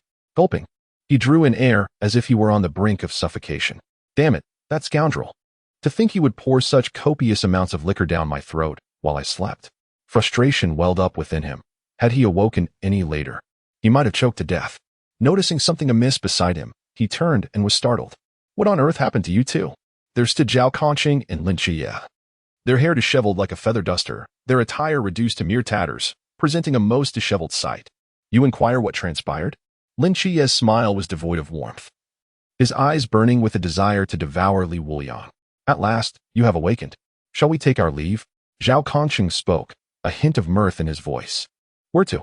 Just then, Yuan Gang entered, but he appeared markedly different from before, prompting curiosity among the trio. Li Wuliang pointed at Yuan Gang, exclaiming, What happened to your hair? Yuan Gang cast a somewhat embarrassed glance at Luo Xiao, his facial muscles twitching in a struggle to suppress an outburst, striving to maintain composure. Yet, Lin Qiye and Zhao Conqing, having shared a similar experience, quickly grasped the situation. No wonder there was no one else around. They too had fallen victim to Luo Xiao's onslaught. You two should step outside. I have matters to discuss with Li Wuliang. As Luo Xiao spoke, he began to tremble once more. The trio gasped, Li Wuliang, you must command your sword to cease its movements. Taken aback, Li Wuliang promptly employed his sword control technique. But to no avail. Luo Xiao was in a frenzy, darting about erratically, exuding an aura of intense agitation. What is happening? Yuan Gang was utterly astonished. What manner of sword is this? Li Wuliang responded, It is the ghost sword, Luo Xiao. So, it is indeed the ghost sword. Quickly, summon some death row inmates to offer as sacrifices for the sword. Yuan Gang ordered without hesitation. Li Wuliang, do you realize that the ghost sword, once drawn to kill, absorbs the soul of its victim? If not properly soothed, it will spiral out of control. The sacrificial offering serves as a means of appeasement. Yuan Gang's explanation left Li Wuliang with a throbbing headache. Soothe the sword? How could he possibly accomplish that? Zhao Conqing seized the moment, declaring, I shall tame it. You two must find a solution. Do not return until you have one. He felt helpless. If a sacrifice was to be chosen, it could only be him. This was his duty. At that moment, purple veins began to snake up Zhao Conqing's arm, as if a malevolent force was using the sword to invade his body. Li Wuliang's mind was a whirlwind of confusion. He had not anticipated such a turn of events. Yet, the sword bestowed by the system should not have such adverse effects. Suddenly, he had an epiphany. If the sword was a reward from the system, it must be connected to the liquor. Yes, the liquor. He quickly accessed the system, and the ensuing prompt illuminated his thoughts. Indeed, while he was unconscious, the system had granted another wave of rewards. Yin Shaoting was brought forth, and Yin Luo Xiao gradually floated over. Li Wuliang poured the wine onto the blade. Instantly, Yin Luo Xiao ceased to tremble. Instead, it became tranquil, continuously absorbing the liquor. The sword was drinking. This astonishing scene left the onlookers in a state of bewilderment. Li Wuliang, is your sword also a connoisseur of wine? Lin Qiye exclaimed in astonishment. Yuan Gang was equally taken aback, unable to fathom how the sword had been pacified in such a manner. Was this truly the infamous ghost sword he had heard about? After a small portion of the wine from the jar had been consumed, Li Wuliang promptly withdrew it from the container, cautious not to waste the precious liquid until he was certain it could soothe the sword. Yin Luo Xiao, dissatisfied, quivered and flung a droplet of wine onto Li Wuliang's face. You little rascal! If you continue this mischief, I shall withhold every drop from you next time. Li Wuliang scolded firmly. At that moment, Qiao Yuan returned, exclaiming, Li Wuliang, you have finally awakened. His excitement was palpable, just as a smile broke across his face. Yin Luo Xiao splashed a few drops of wine into his mouth. In an instant, Qiao Yuan erupted. Without a weapon in hand, his Black King-esque strike resisted the pressure of the town ruins monument, surging forth once more. What chaos are you stirring up? Li Wuliang exclaimed, raising Yin Luo Xiao and striking Qiao Yuan on the head with the blade, dispersing the armor like smoke. At that moment, Qiao Yuan trembled. He was utterly stunned. I didn't even touch a sword. What is happening? He lamented, on the verge of tears. Li Wuliang hastily retracted Yin Shaoting. From now on, this wine must be kept far from Qiao Yuan. Chapter 61, Can Destiny Not Be Altered? Yin Luo Xiao was the personal sword of the King of Hell in ancient times. No matter how powerful the Black King-esque strike was, Qiao Yuan remained feeble, making it effortless to suppress him. Yet, Qiao Yuan, like a startled rabbit, scurried to the back, gazing at the sword in Li Wuliang's hand with a look of shock. Wuliang, why does your sword instill such a sense of dread in me? He felt an instinctive fear, hesitant to approach. The malevolent spirits once restrained by the Black King's strike now dared not show themselves, instead granting him a long-lost sense of inner peace. This amalgamation of emotions left Chao Yuan's mind in turmoil. Part of him was afraid, while another part yearned for this tranquility to endure. What brings you back? Yuan Gang reproached. Bailey Fatty and I heard the commotion subside and wanted to check on Wuliang. And where is Bailey Fatty? At the door. As they turned to look, they saw a small mound of flesh lying on the ground, with a large bump on the back of his head. It was not difficult to surmise that Chao Yuan's transformation had startled him, causing him to collide with the doorframe and knock himself unconscious. After placing Bailey Fatty in Li Wuliang's previous position, the group exited the medical room. Instructor Yuan, what did you wish to ask me earlier? Li Wuliang inquired. Yuan Gang's expression turned grave. Tell me, what exactly transpired last night? Do not conceal anything. In that moment, he was no longer merely Li Wuliang's instructor, but a vigilant guardian of the great Xia, bound by duty. Anyone connected to the ancient god sect must be interrogated. However, Li Wuliang had no intention of concealing anything. To hide and hoard information is the mark of a petty individual. He had accomplished something significant, and speaking of it would only elevate his standing among the night watchmen. Consequently, his quest for wine would proceed far more smoothly. Since he had joined the night watch, it was imperative to place trust in his comrades. Yet, upon concluding his statement, those around him fell into silence. Lin Qiye felt a twinge of regret. Why had he joined the night watch? Was it not to restrain Li Wuliang? After all, he had ventured into the enemy's territory, slaughtered a dog, and returned. Who was truly restraining whom? Meanwhile, Chao Yuan's eyes gleamed with admiration. My brother Wuliang is truly remarkable. I hold him in even greater esteem. Yuan Gang interjected. Can you truly stand by your words? Is every syllable you utter accurate and devoid of exaggeration? His skepticism grew. If Li Wuliang were merely engaging in casual conversation, it would be far more believable than this. Just then, Zhao Kongqing's phone rang unexpectedly. Let me take this call. Oh, how surprising. Honging has thought to call me. I've only just arrived a few days ago, and she already misses me. Really? Is that true? Understanding dawned upon him. After hanging up, Zhao Kongqing sighed. Chief. It appears Wuliang was largely correct. The remnants of the ancient god cult have become so deranged that they have even set fire to a foot massage parlor. Team 136 apprehended 7 or 8 members of the ancient god cult in a single day. They seemed almost brainwashed, incessantly chanting about killing Li Wuliang. The ancient god cult has truly lost their sanity. Li Wuliang's expression shifted to one of concern. Will those related to me suffer retaliation? Do they have any protection? Zhao Kongqing hesitated before replying. Wuliang, it's not that I wish to criticize you, but how have you managed all these years? The only people closely associated with you, aside from Lin Qiye's family, are that cleaning lady, who has also been assigned to the military for logistical support. The reason the ancient god cult has gone mad is that they cannot find many people connected to you.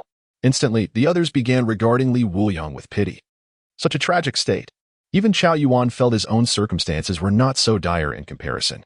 At least the monks from that temple maintained a decent rapport with him. Though fearful, they still showed concern from time to time. Many others continued to tolerate him. In that moment, Li Wuliang suddenly felt a chill coursing through his body. It was not a chill from illness, but rather a coldness of the heart. How splendid.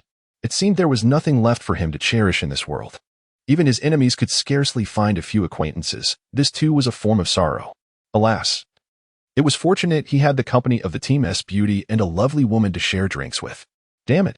Lin Qiye's fist had softened, and instead, he felt a surge of anger. If he did not kick this shameless fellow to the curb, he would surely drive himself to madness. The others could only shake their heads in resignation. The following morning, as Li Wuliang awoke, he was summoned by Yuan Gang. What could Instructor Yuan want with me? Yuan Gang's tone was somber. There is something I must inform you in advance. Have you not found it strange that Zhao Kongqing has been absent these past few days? Li Wuliang was momentarily taken aback, his expression gradually turning grave. What misfortune had befallen old Zhao? Had he not been in the training camp recently? How could anything have gone awry? Yuan Gang continued. Do not be alarmed just yet. Ever since that day he came into contact with your Yanluo smile, it seems he has been afflicted. The power of Yanluo smile has now seeped into his heart as pulse. The sudden ill tidings constricted Li Wuliang's pupils. He had believed that aiding Zhao Kongqing in evading the calamity posed by the Ghost-Faced King would ensure their safety. Yet, unexpectedly, he had become a harbinger of another misfortune for him. Was it truly impossible to alter old Zhao's fate? Take me to see him, Li Wuliang commanded solemnly. Yuan Gang nodded in acquiescence. Before long, the two arrived at a secluded room in the training camp. Instead of medical apparatus, it was filled with gym equipment. Zhao Kongqing was lifting weights, his focus unwavering. Upon hearing the door creak, he cheerfully remarked, "Commander, you're delivering meals quite early today, just when I was getting hungry." But as he turned around, he froze in astonishment. "Wuliang, what brings you here? Wasn't it instructed not to inform you?" Upon turning, Li Wuliang's gaze fell upon the vascular-like traces of erosion on Zhao's chest. These markings resembled creeping centipedes, strikingly prominent. They spread across Zhao Kongqing's upper body, even appearing on his neck, rendering concealment impossible. "Why did you not confide in me?" Li Wuliang's voice was low and intense. Zhao Kongqing opened his mouth as if to explain, but Li Wuliang swiftly seized him by the collar. "What? Do you wish for me to hear Yuan Gang narrate at your funeral how Zhao Kongqing perished alongside some enigmatic or ancient cult? Should I then pour a libation upon your grave and carve a tombstone for you, all while mourning with Hongying? You do not regard me as family." Li Wuliang's words left Zhao Kongqing rooted to the spot, a look of guilt washing over his face. "I apologize, I truly did think that way. But I genuinely consider you my closest brother. You must believe me." "I believe you, my foot," Li Wuliang bellowed. "Sword, come." Yin Luo's smile flew from the dormitory and into Li Wuliang's grasp. "Return your power this instant. Hurry," he commanded Yin Luo's smile. Yet, Yin Luo's smile shook its blade, appearing somewhat innocent. It had been engaged in relentless combat. Saving people was beyond its capabilities. Chapter 62. Is this still watered-down liquor? "Wuliang, do not fret. I have long been prepared," Zhao Kongqing reassured him in return. Yuan Gang watched this scene unfold, his heart heavy. Such a remarkable guardian should not perish at the hands of foes, but instead face demise by the sword of a dear friend. The greatest burden of guilt lay upon Li Wuliang. However, this was a hurdle he must overcome himself. At that moment, Li Wuliang suddenly pondered. If Yin Luo soup could soothe Yin Luo's smile, might it also suppress the sword's detrimental effects on the human body? After all, the core issue was that Zhao Kongqing was not the sword's master, thus suffering the backlash. Perhaps, just perhaps, it could truly work. Upon realizing this, he promptly produced Yin Xiaotang and handed it to Zhao Kongqing. "Take a sip and see if it can suppress the situation. We must not surrender until the final moment." Yuan Gang's eyes brightened. How could he have overlooked this crucial detail? Indeed, Zhao Kongqing, give it a try. It may indeed prove effective. However, you and Wuliang must also be prepared for the possibility that drinking it may lead to immediate death, leaving no chance to bid farewell to others. Even if there are ways to save you afterward, it would be of no avail. Li Wuliang's expression shifted, and he instinctively reached to take it back. "Old Zhao, you should at least say goodbye to your mother. And what about Team 136? They likely remain unaware of your situation." However, Zhao Kongqing swiftly snatched the bowl away. "If there is a death that includes farewells, then it is not a sacrifice. For the sake of my posthumous reputation, I shall drink this cup." With that declaration, he downed the contents in one gulp. Once he finished, Zhao Kongqing's expression turned peculiar. "What's wrong?" Li Wuliang and Yuan Gang anxiously examined Zhao Kongqing's condition, only to find no apparent changes. Zhao Kongqing then remarked oddly, "Wuliang, that is your sword, isn't it? Can't we give it something better to drink? Why is this wine so insipid?" "What?" Li Wuliang was taken aback. Taking the wine jar to taste a bit with his finger, his eyes widening in realization. "This wine, forget seasoned drinkers like me, even a novice could tell. It's been diluted. It's barely half strength, mixed with a whole jar of water. Incredible! The system is also peddling watered-down liquor." An astonishing thought flashed through his mind. "Instructor Yuan, please summon Qiao Yuan." Before long, the training Qiao Yuan was called over. Upon seeing Zhao Kongqing's condition, he exclaimed in shock, "Kongqing, what happened to you?" Li Wuliang interjected, "Don't ask questions, just drink this bowl of wine. We'll talk afterward." Although bewildered, Qiao Yuan complied without hesitation and drank it down in one go. 1 second, 2 seconds, 3 seconds. No reaction whatsoever. Seeing the grave expressions of the three, Qiao Yuan felt a chill run down his spine. "What is going on?" Li Wuliang nodded and proceeded to prepare a second bowl. This time, he dipped Yin Luo Xiao into the wine bowl. "Here, Xiao Qiao, drink up." Qiao Yuan shivered and was compelled to down it. Boom. He exploded, with a crisp sound. Qiao Yuan's armor was shattered. Yuan Gang and Zhao Kongqing immediately grasped the situation. It turned out that it was not the wine that caused his transformation, but rather the wine that had been in contact with the sword. Zhao Conqing's eyes flickered with insight. Does this mean the sword is poisoned? And thus he is experiencing a poisoning reaction? Li Wuliang casually tossed the wine bowl aside, looking pityingly at Yin Luoxiao. Sensing his master's gaze, Yin Luoxiao trembled slightly. The previous owner of this sword was utterly inhumane. Oh right, he wasn't human to begin with, but I didn't expect him to be so despicable. What is wrong with giving the sword a bit of wine? How could it be diluted? Li Wuliang fumed. Now he understood why the system warned against giving it to people. This drink would expose everything. A diluted spirit. What use is your decade-long aging? Yuan Gang sighed silently. Yet Zhao Conqing had lost that final glimmer of hope. The outcome remained unchanged. Zhao Conqing merely laughed. I have long been prepared, and you, Wuliang, must not feel guilty. Otherwise, I shall never find peace in death.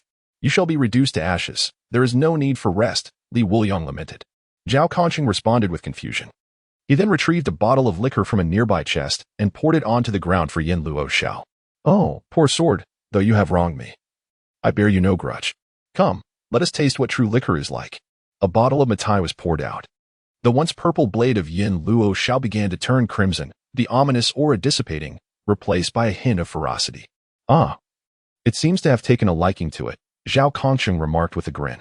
He reached out to caress the blade, pouring a little more. Yuan Gang found himself caught between amusement and exasperation.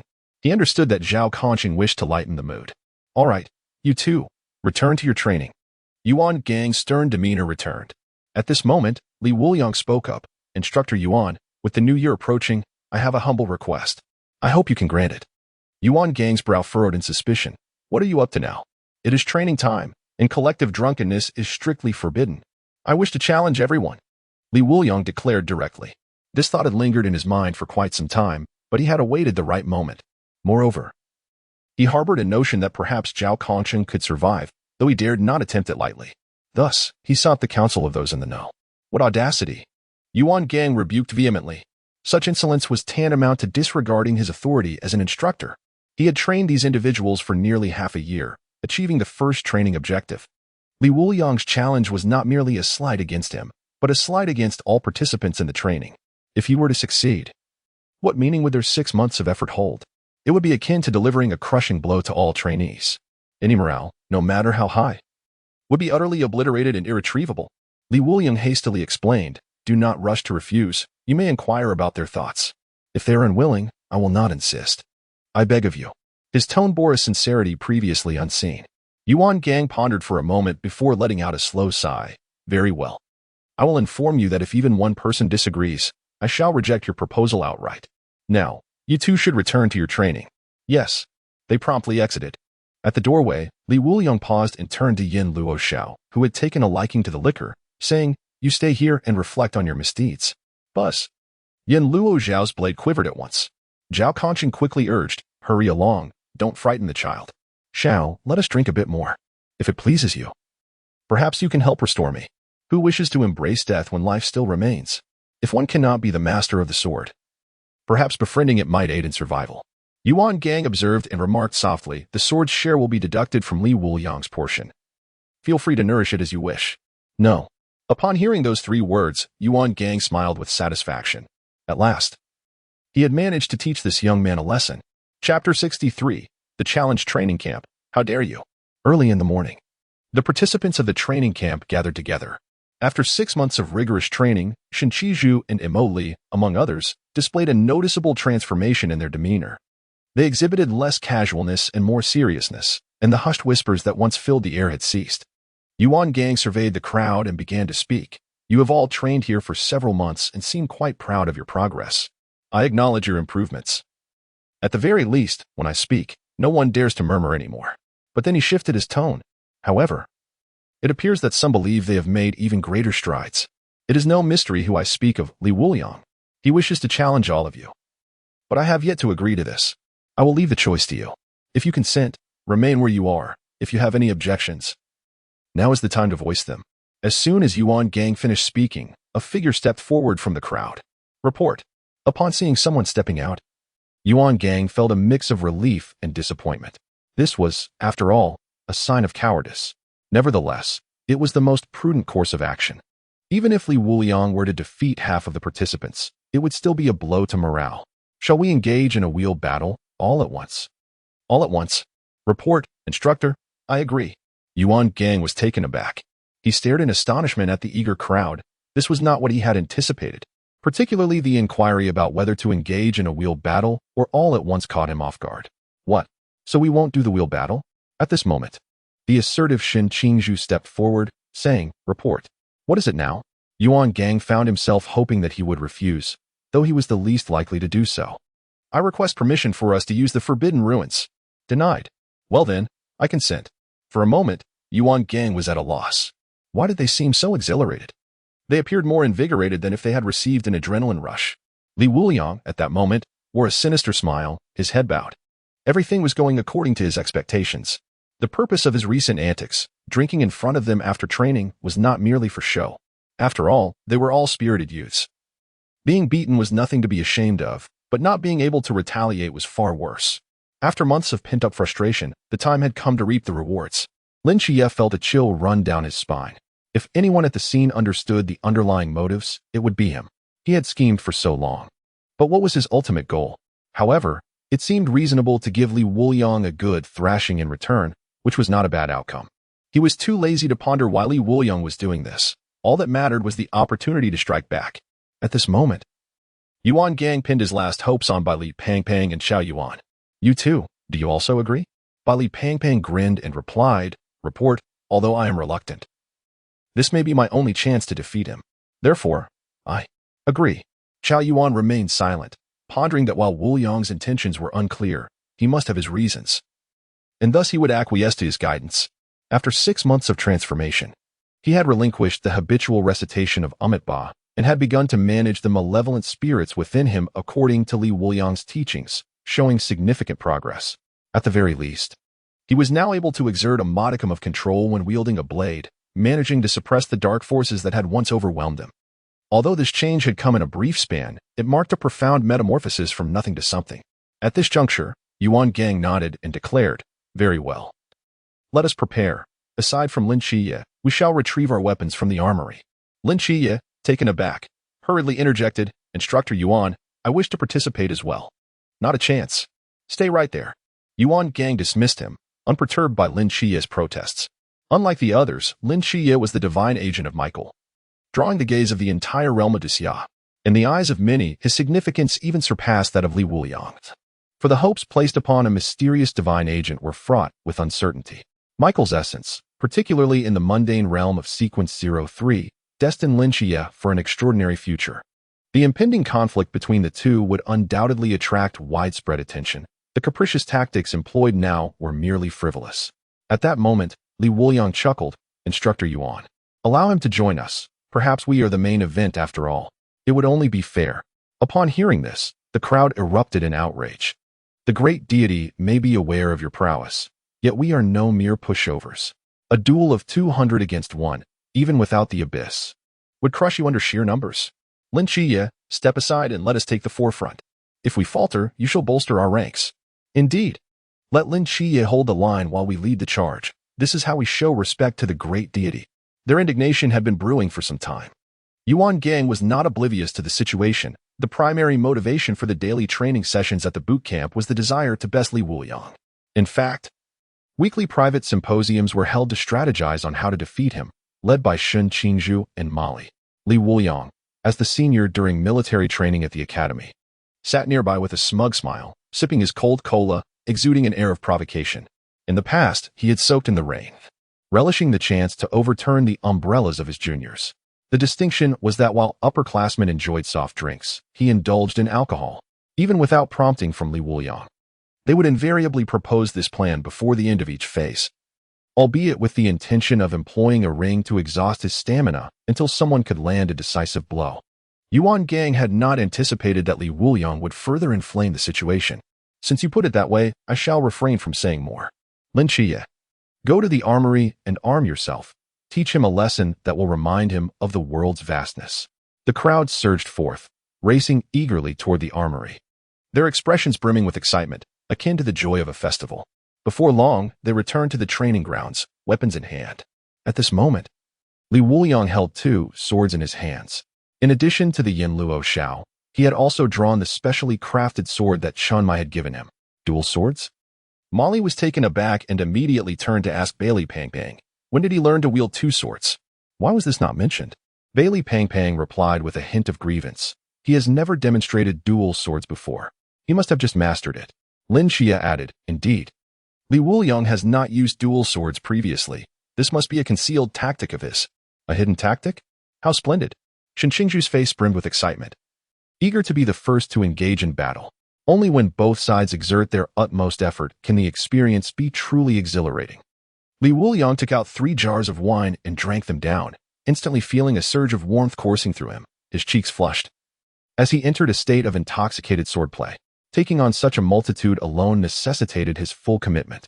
This chance to reap victory was singular. He could not afford to be careless. In the next moment, he faced the front line. Chao Yuan, step up. A furious shout erupted from the crowd. Chao Yuan seized the straight sword, and the Black King's cleave was unleashed. Chapter 64. He had another trick up his sleeve. Having Chao Yuan lead the charge significantly drained Li Wuliang's strength. These youngsters had truly prepared well. Yuan Gang observed with a hint of distraction before sighing. I was merely overthinking. Chao Yuan is indeed at a disadvantage against Li Wuliang. Clang. Li Wuliang firmly gripped his dual swords, effortlessly deflecting Chao Yuan's powerful descending strike. This was an attack executed with all might and no retreat. Take one blow. You may exit the stage now, Li Wuliang chuckled wickedly, swinging the Yin Luo Shao with force that drove Chao Yuan into the ground, shattering his transformation. The spectators did not anticipate Chao Yuan's swift defeat, causing tension to ripple through the crowd. Had one of our commanders fallen so easily? Fear not. We still have 2 more commanders. The advantage in this battle is ours. However, this time, they did not approach one by one. Instead, they charged forward as a united front. Li Wuliang rolled up his sleeves and grinned. Now this is more like it. One at a time is quite bothersome. He moved like an arrow released from a bow, the dual sword lights shimmering under the sun. Each flicker signified another opponent losing their combat capability. Li Wuliang's movements were swift and highly skilled, unmatched by these challengers. Quick, block him. He is attempting to circle around to the warehouse. We cannot unleash our full potential in there. This is bad. Bailey Pong Pong's item was struck aside like a tennis ball. We must retreat from the warehouse. Lin Qiye, stationed outside, observed Li Wuliang's every action. Shen Qingzhu, take position outside the warehouse to ambush.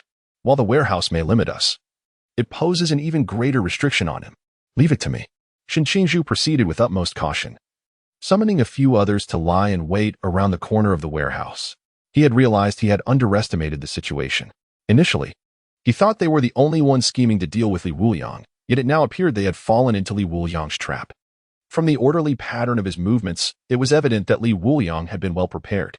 In the distance, Yuan Gang observed the unfolding scene with a smile playing on his lips. It appears that Shen Qingzhu has indeed made significant progress, no longer resembling a mere brute. Li Wuliang had long anticipated this, orchestrating events to unfold according to his meticulous plan, which proved far more convenient than having others follow suit. I wonder what other surprises await. At this moment, Li Wuliang observed a steady stream of individuals entering the warehouse, allowing him to exhale a sigh of relief. I was genuinely concerned you might choose to set fires or employ toxic tactics outside. You all are still rather inexperienced. With that, Li Wuliang poured himself another sip from a jar of wine. He resembled a celestial swordsman, every strike aimed perfectly at an opponent's vulnerability, incapacitating them with a single blow. None could approach him, vividly illustrating the concept of navigating through a myriad of blades unscathed. Blades whizzed past him, only to be deflected by a single stroke of his sword. To ensure these individuals did not abandon their resolve, he fought on while taunting them. Oh, Li, why the fuss? If you find me displeasing, why not strike me? With a resounding clap, he declared, Li. Next, the crowd erupted in furious indignation. Yet, astonishingly, they maintained their formation, exhibiting a semblance of order. Lin Qiye stood outside, his eyes narrowed. Li Wuliang had yet to engage seriously. Was it by choice? Or were there constraints at play? If Chao Yuan had not entered the fray, he could have seized the opportunity to test his mettle against Shen Qingzhu. For now, only Bai Li Pang Pang and Mo Li were available for the endeavor. With this thought, he promptly shared his intentions with the duo. Upon hearing that he would team up with Mo Li, Bai Li Pang Pang felt a surge of excitement internally, though his exterior remained composed. One method to avoid appearing overly eager is to mask one's emotions. Li Wuliang, Mo Li, let us advance, I shall provide cover, Bai Li Pangpang proclaimed with a grin. Emily nodded. Do exercise caution. Do not allow him to exploit any weaknesses. In recent days, Bai Li Pangpang had indeed demonstrated differences from the dandy she had previously envisioned. Although she was not yet fond of him, her aversion had notably diminished. At that moment, Li Wuliang emerged from the warehouse. Host has achieved a feat. Master of consecutive strikes. Reward. Second-tier spirit wine. Bamboo wine. Second-tier spirit wine. Bamboo wine. The Guardian of Graves can only extract 1 drop per day. Each cycle of withering and flourishing is the culmination of the Elder's efforts. Unique effect. Sword bone modification. Note: please perform modifications in solitude. The process is irreversible. Defeated 143 owners of the Forbidden Ruins. Rewarded with 143 bottles of first-tier spirit wine, Peach Blossom Brew. What is sword bone? Li Wuliang found himself momentarily lost in thought upon hearing the system's voice. Just then, Li Wuliang, lost in reverie, are we? Take this blade. Shen Qingzhu struck with a sudden attack. A sneak assault, indeed. At the moment Li Wuliang was intoxicated. He deftly deflected Shen Qingzhu's direct strike and subsequently kicked him aside. The entire maneuver flowed seamlessly. A sneak attack? I pondered the possibility of hidden adversaries behind the warehouse. Yet I did not anticipate it would be you, Shen Qingzhu. You've merely presented me with the opportunity to eliminate them one by one, Li Wuliang jested. Shen Qingzhu rubbed his abdomen and spat. Who said I was alone? Pang Pang, Emily. In the next instant, a sharp blade surged forward. Molly strike bore no flaws, causing Li Wuliang to stagger backward. With a cold gaze, she declared, Li Wuliang, you are not the only one advancing here. I am not standing still. Almost immediately, Bai Li Pangpang reached into his trousers and produced several small orbs. My apologies, Wuliang. These are not hidden by my comrades intentionally. However, engaging you in close combat would be unwise. The orbs unfurled like wings, shooting forth like bullets that ricocheted around, striking Li Wuliang's body. Bang! Bang! One hit his shoulder. Another his leg. The remaining 2 were severed by a sword. At that moment, Shen Qingzhu continued, have you not noticed that there are dozens of others absent? They are not inclined toward close combat. Brothers, reveal yourselves and let our esteemed Li God take a look. Instantly, rows of individuals wielding exorcism guns emerged from various directions. Their gun barrels aimed at Li Wuliang. Shen Qingzhu clenched his fists, excitement etched on his face as he exclaimed, so, Li God, how does it feel? Impressive, isn't it? Yet, Li Wuliang simply covered his head and chuckled. Indeed, this is the sensation. You have truly gone to great lengths to deal with me, but it's still insufficient. Shen Qingzhu was taken aback and promptly urged, fire. Bang, bang, bang. The sound of gunfire erupted, filling the air with smoke. Their firearms were specially designed training weapons, possessing some lethality, yet they would not pierce the skin, merely inflicting pain. Lin Qiye's expression grew increasingly serious. Something was amiss. Although he wielded dual swords, his combat style remained unchanged, and the second sword seemed more ornamental. Realizing this, alarm bells rang within him. Shen Qingzhu, Molly, Bai Li Pangpang, get away from him. He sensed the impending counterattack. Suddenly, the twin swords soared from the smoke, knocking the new recruits unconscious one by one. The blades danced like agile serpents, weaving through the crowd with astonishing speed, leaving only brilliant trails in their wake. As the smoke dissipated, Li Wuliang appeared somewhat tattered, with numerous bruises. Yet none of his vital areas were harmed. However, the consequence was a complete annihilation from a distance. Li Wuliang extended one hand, fingers poised to command the swords, while the other hand grasped a jar, drinking deeply from the peach blossom brew. Thud thud thud. Now, only the 4 of you remain. Chapter 65 record this. This is his moment of greatest despair. At this juncture, only Molly, Shen Qingzhu, and Lin Qiye remained capable of fighting, as Bai Li Pangpang would undoubtedly be the first to fall in a confrontation. Yuan Gang observed this scene, his expression shifting to one of helplessness and confusion. Indeed, he was still practicing swordsmanship in a dream. Having mastered the sword technique, one wonders what other secrets this young man conceals. Chenmai, oh Chenmai. You wish to leave a legacy for Changnan, yet with these 2, you may struggle to retain them. Currently, Li Wuliang regarded the few before him without haste to strike. The remaining individuals were the elite of the elite and would not be easily resolved. Excluding Lin Qiye, the combination of Molly, Bai Li Pangpang, and Shen Qingzhu posed a formidable challenge. Even if one continuously exploits weaknesses, another will inevitably compensate. Thus, it is imperative to avoid close combat as much as possible. maintaining a safe distance from Lin Qiye. Otherwise, he can guarantee that Lin Qiye will pursue relentlessly. Moreover, Wuliang's stamina is nearing its limit. He initially withstood the onslaught of 100 adversaries, managing to defend himself in the confined space of the warehouse, and subsequently employed sword control techniques, both of which demanded immense physical and mental exertion. The overwhelming intoxication now could no longer withstand the fatigue of his body. Lin Qiye spoke. Wuliang's stamina is nearly depleted. We can win. Molly, stay close. With that, he charged forward wielding his straight sword. Molly followed closely, her technique from the Imo family sword sect being exceptionally sharp. However, Wuliang promptly summoned Yin Luo Xiao back, flinging a wine jar towards Molly. Crack! The jar split open, and Molly's pupils constricted as she caught sight of the sword's tip through the shards. Molly, be cautious. Bali Pangang rushed in but was swiftly knocked unconscious by a second blade. In the next moment, both Lin Qiye and Molly found swords pressed against their throats. You have lost, Nia Minta declared. Wuliang, his speech slurred from intoxication, appeared somewhat weakened. Lin Qiye and Molly sighed, relinquishing their weapons. We have lost. Wuliang. You truly are a monster, Molly lamented with a hint of melancholy. For others, it may not matter, but today marked perhaps the darkest day of her life. The heir of the Imo family sword sect had suffered defeat while allied with others. How humiliating. Lin Qiye, in contrast, wore an expression of ease and indifference. Oh well. In truth, our defeat wasn't catastrophic. Had those guns been loaded with real bullets, Wuliang would have been riddled with holes long ago. Molly shot him a glare. If that is your perspective, why not just use the Forbidden Realm freely? Do you think we possess the strength of a captain from the masked team? Lin Qiye found himself momentarily at a loss for words. After considerable reflection, he ultimately concluded, at the very least, we made him suffer, did we not? This scene ought to be immortalized, the bruised and tattered figure of the great Li, who may never have the chance to witness this again. Yet this time, Molly did not retort. After all, their initial intent was singular, to unleash their frustrations upon Wuliang. Reflecting on this, a sense of relief washed over them. Wuliang, with a smile gracing his lips, tossed a jar of peach blossom brew to both of them for stamina restoration, retrieving another for himself before striding towards Lin Qiye. The two stood in the center of the playground, locking gazes. Let us have a drink. Wuliang slurred jovially. With a hearty gulp, he downed a jar of peach blossom brew, regaining a modicum of energy. He had consumed 6 jars today, his stomach swollen. This was the peak of Wuliang's capacity for alcohol, and also the moment when his swordsmanship reached its zenith. It seems you need not rest. Lin Qiye tightened his grip on his straight sword, his expression turning serious. Then let us engage directly.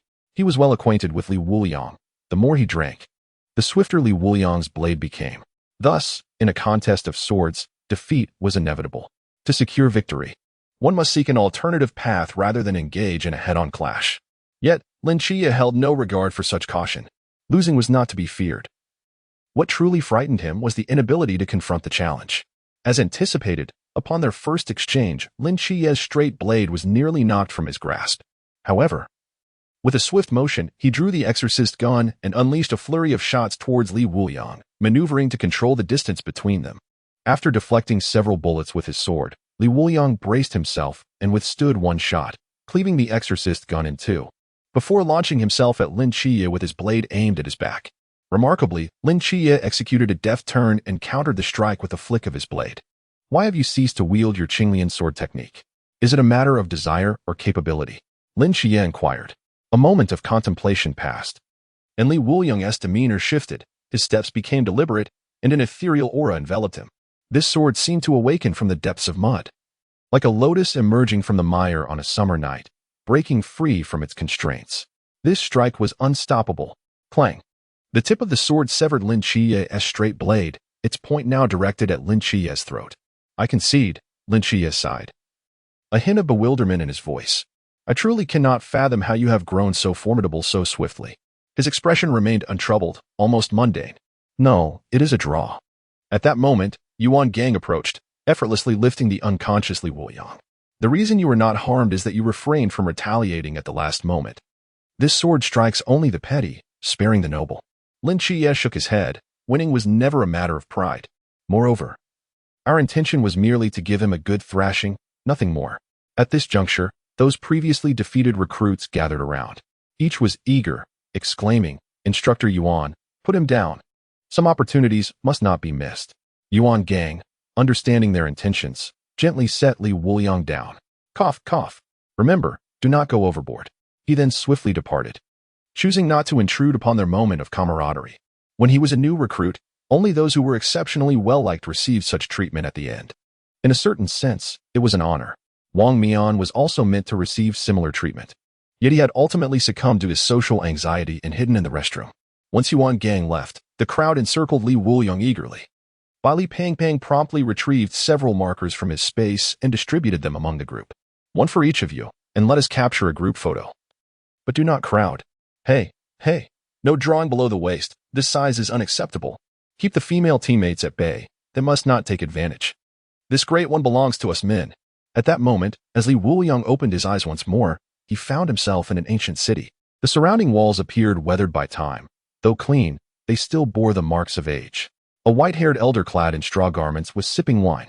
Oh, it seems we have a guest, he remarked as Li Wuliang, feeling at home, took a seat at the table and downed the yellow wine the elder had just poured. A subtle tang, tinged with bitterness, yet imbued with warmth. Esteemed elder, there is a matter of urgency. Might you respond to me? Do not fret, young friend. Feel free to inquire, the elder replied with a gentle smile. I have a companion who, after wielding a cursed sword, suffered a backlash. How might he survive? Li Wuliang inquired. The elder paused, contemplating, before responding, is your friend merely an ordinary person? Indeed, Li Wuliang chuckled. An ordinary person struck by the curse of the sword would surely perish, likely in an instant. Yet, he must still be alive, otherwise, he would not seek my counsel. Chapter 66 Old Zhao, good news is on the horizon. This struck Li Wuliang as peculiar. His expression became one of confusion. Zhao Kongqing was, without a doubt, a true layman, having only wielded forbidden arts at the brink of death in a past life. And it was unlikely he would be able to summon divine forces in this lifetime either. My friend bears unmistakable marks of being consumed by the cursed sword. His chest and back are entirely covered. The elder pondered for a moment before laughing. Young friend, you jest again.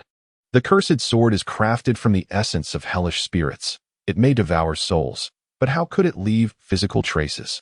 Upon hearing this, Li Wuliang's eyes widened in realization. So, all this time, the true culprit was not my sword. I have wronged it. Yet, another question arose. What, then? Was the source of the afflictions on Zhao Kongqing's body? I shall take my leave for now. Esteemed elder, I will return another day, Li Wuliang declared, preparing to depart. Yet, time slipped away, and 3 minutes later, he found himself still present, with the elder pouring him another cup of warm yellow wine. Here. One could not simply come and go at will. A deep sigh escaped Li Wuliang's lips. His mind was a tumult of confusion, leaving him uncertain of his next steps. At that moment, the elder remarked, the symptoms you describe resemble another condition. What condition? Li Wuliang asked eagerly. The elder sighed again. I have lingered here for quite some time, with no one to engage in conversation. I am but an old recluse, my son has passed, and my disciples are at odds over my legacy. In these years, no one has shared heartfelt words with me. Li Wuliang pressed. Then, what might that condition be? Alas, if only someone could keep me company, I might recall it. Li Wuliang's expression turned peculiar. It dawned upon him what the elder implied. He poured a cup of wine for the elder, saying, Please, esteemed elder, I am all ears. Ah, what now? I have so much to say. Yet I know not where to begin. Li Wuliang inhaled sharply. In this moment, for the sake of old Zhao's life, he must endure. Shall we start from the beginning?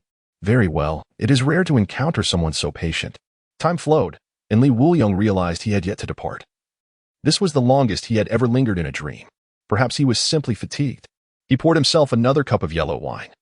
Relieved that intoxication was not a concern here, otherwise, he would have to endure drunkenness even within his dreams. The elder spoke tirelessly, and suddenly, his voice faltered as he turned to Li Wuliang, declaring, I remember now. Your friend seems to possess a force within, yearning to break free. Yet it is restrained by another power, leading to a blockage in their meridians. This internal struggle manifests externally, creating an evident tension. Li Wuliang's eyes widened in realization. He had forgotten this crucial detail. However, he felt he had discovered the answer. The old man's explanation sparked a possibility in his mind. It is difficult to ascertain what longs to emerge, yet he is well acquainted with the nature of suppression. The Jinshu Monument, retrieved by Yuan Gang from the headquarters of the Night Watch, prevents all within its range from utilizing their forbidden grounds. This implies that Zhao Kongqing's forbidden ground has awakened for some reason, but has been coincidentally subdued by the Jinshu monument, resulting in the current predicament. Thank you, esteemed elder. I shall ponder how to return and ensure he does not explode from pent-up energy. Li Wuliang expressed his gratitude. At that moment, the old man placed a small, unopened jar of yellow wine on the table. Take this jar back to share with your friend. It is not exquisite wine, but it is beneficial for the stomach. Li Wuliang respectfully bowed and gradually vanished with the yellow wine. Host has received a gift of wine from a friend. Acquiring 4th grade spirit wine, ancient yellow wine. 4th grade spirit wine, ancient yellow wine, brewed by the esteemed ones of Tianjin City. It nurtures itself daily with sword and tint and is plentiful enough to satisfy. It purifies the digestive system. Unique effect, enhances comprehension of the sword path. Host proxy value is full. Would you like to draw a new ability? Draw ding. Congratulations, host. You have drawn a Divine Ruins level ability. Sword Chi Great Wall. Sword Chi Great Wall. The air stirs the universe. Swords forge a great wall. One person with one sword is a formidable barrier. Li Wuliang gradually awakened. And as he opened his eyes, he felt an unexpected chill. What the heck? Where are my clothes? At that moment, he found himself scantily clad, with only a piece of cloth covering the essentials. His skin was adorned with various patterns drawn by markers. There was no need for speculation about the culprits. It was undoubtedly the work of a gang. Outside, darkness had enveloped the sky. He stealthily planned to head to the bathhouse to wash away the ink. Just as he stepped outside, a sudden jolt of realization struck him. He saw everyone lined up, standing together. It was then that Yuan Gang's voice echoed over the loudspeaker. Li Wuliang, report back. Yes. Li Wuliang clenched his teeth, determined to remember who had suppressed their laughter, vowing to settle the scores later. Both men and women were stifling their laughter. However, before he could dwell on it further, the announcement resumed. Starting today, you all have a break. However, no one is permitted to leave the confines of Songnan City. Buses are waiting for you outside the training camp. You are dismissed. The announcement carried a sense of urgency. The crowd exchanged puzzled glances. What is going on? Wasn't the training camp supposed to last a year? Why are we receiving a leave so early? Never mind the details. It's perfect timing for the new year to enjoy some dumplings and gather together, to relax a bit. It feels as if we've almost disconnected from the outside world. Just then, a figure approached. You and Lin Qiye will not be returning to your aunt's house. I will take you back to Team 136. At this moment, Zhao Kongqing donned a mask, yet it could not entirely conceal the marks upon his visage. However, Li Wuliang had relaxed this time. You must treat me to a fine drink later, he jested. Why should I? You've left me with a hefty renovation bill. Zhao retorted. What renovation bill? Have you forgotten that I set your house ablaze? Ah, right. But that can't be converted into cash, Zhao scoffed. Get lost. That is out of the question. Before long, Li Wuliang, having changed clothes and washed away the ink stains, boarded the bus. Wuliang, I suspect something is awry at the training camp. Otherwise, how could this holiday be so peculiar? Lin Qiye pondered, his mind brimming with questions. Yet he was almost certain that something was indeed amiss at the camp. They were no longer safe here. Otherwise, why would they have chosen to disperse to Songnan City? Perhaps someone was plotting against the training camp. Why dwell on that? Our immediate priority is to congratulate Zhao Kongqing, Li Wuliang remarked with a smile. What is there to celebrate? I feel like I'm on the brink of death, Zhao Kongqing replied, a look of confusion etched upon his face. It seemed that for the past 6 months, fortune had eluded him. Nevertheless, his military achievements were indeed more numerous than those at 136, especially since in Songnan City. Hong Ying and the others were fervently claiming kills. He scarcely had a chance to slay a mysterious creature in a month. Li Wuliang grinned. Soon, your good news will arrive. The next moment, as the bus burst through a thin veil, the spirits of the passengers surged. I have unexpectedly broken through to the late stage of the Lantern Realm. So have I. I feel I am but a step away from the Pool Realm. You all are quite pitiful. I have already reached the early stage of the Pool Realm. At that moment, Li Wuliang's aura surged uncontrollably, propelling him to the late stage of the Pool Realm. Chapter 67. Zhao Kongqing Awakens.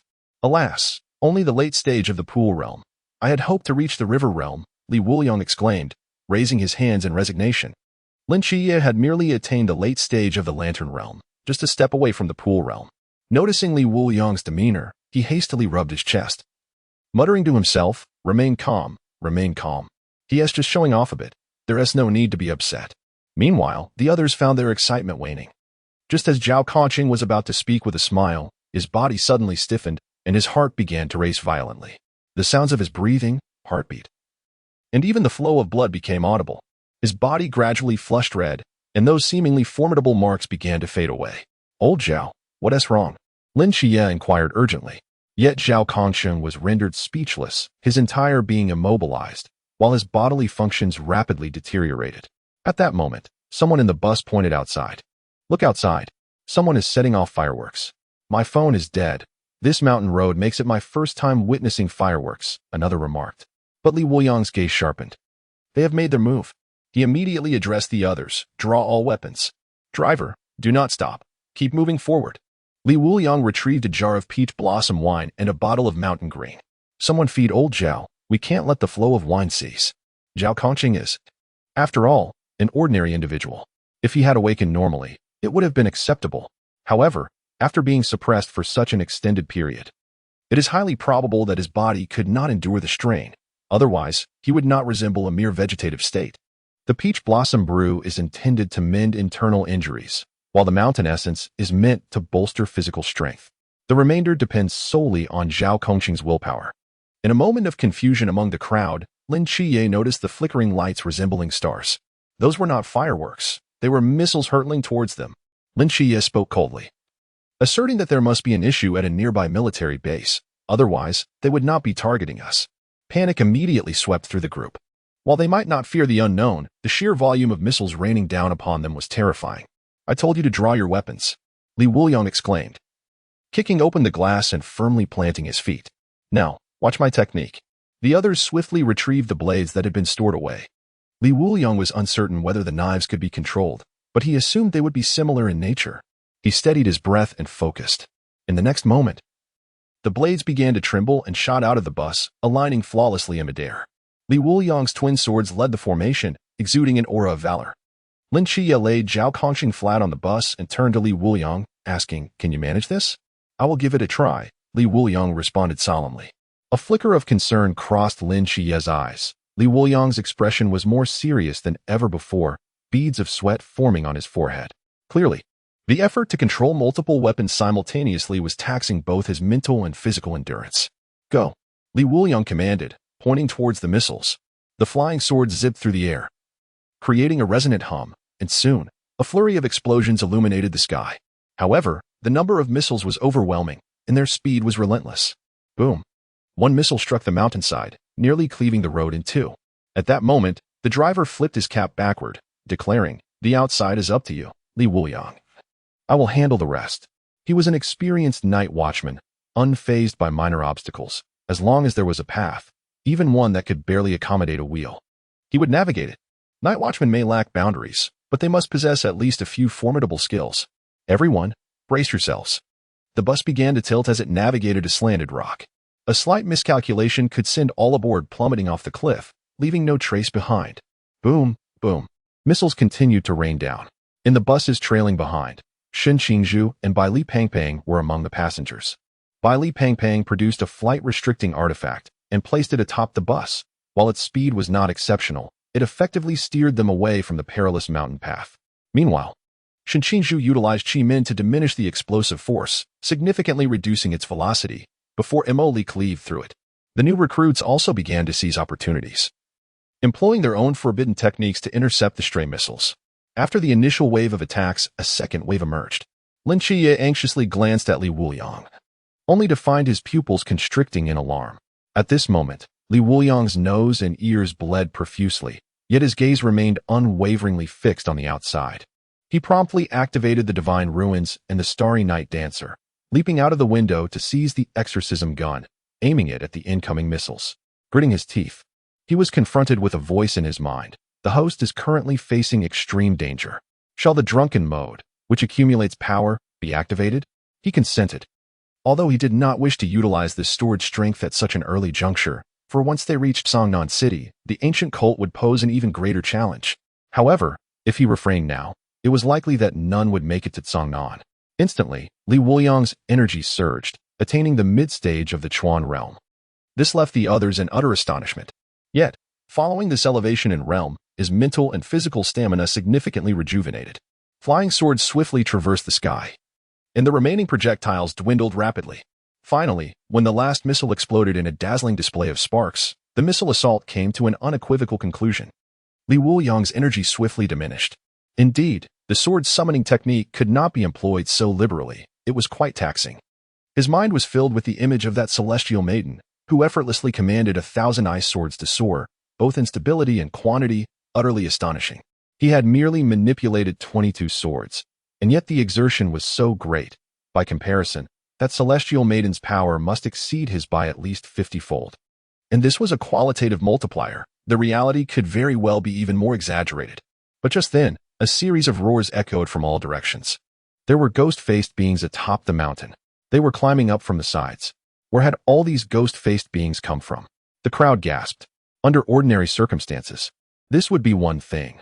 But now, they had just endured tremendous exhaustion, their combat capabilities reduced to a mere fraction. At that moment, Lin Qiye exclaimed, "Open the door. Let me out." He turned around in shock at Zhao Kongqing. "Old Zhao, have you awakened?"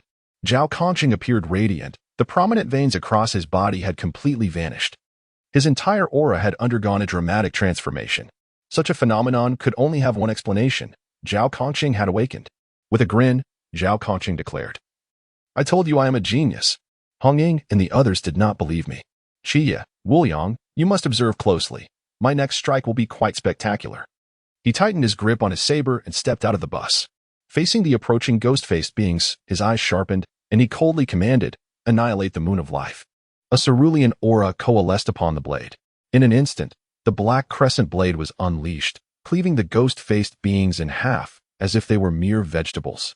Astounded, Li Wuliang, having regained some of his strength, casually retrieved a jar of peach blossom brew and took a sip.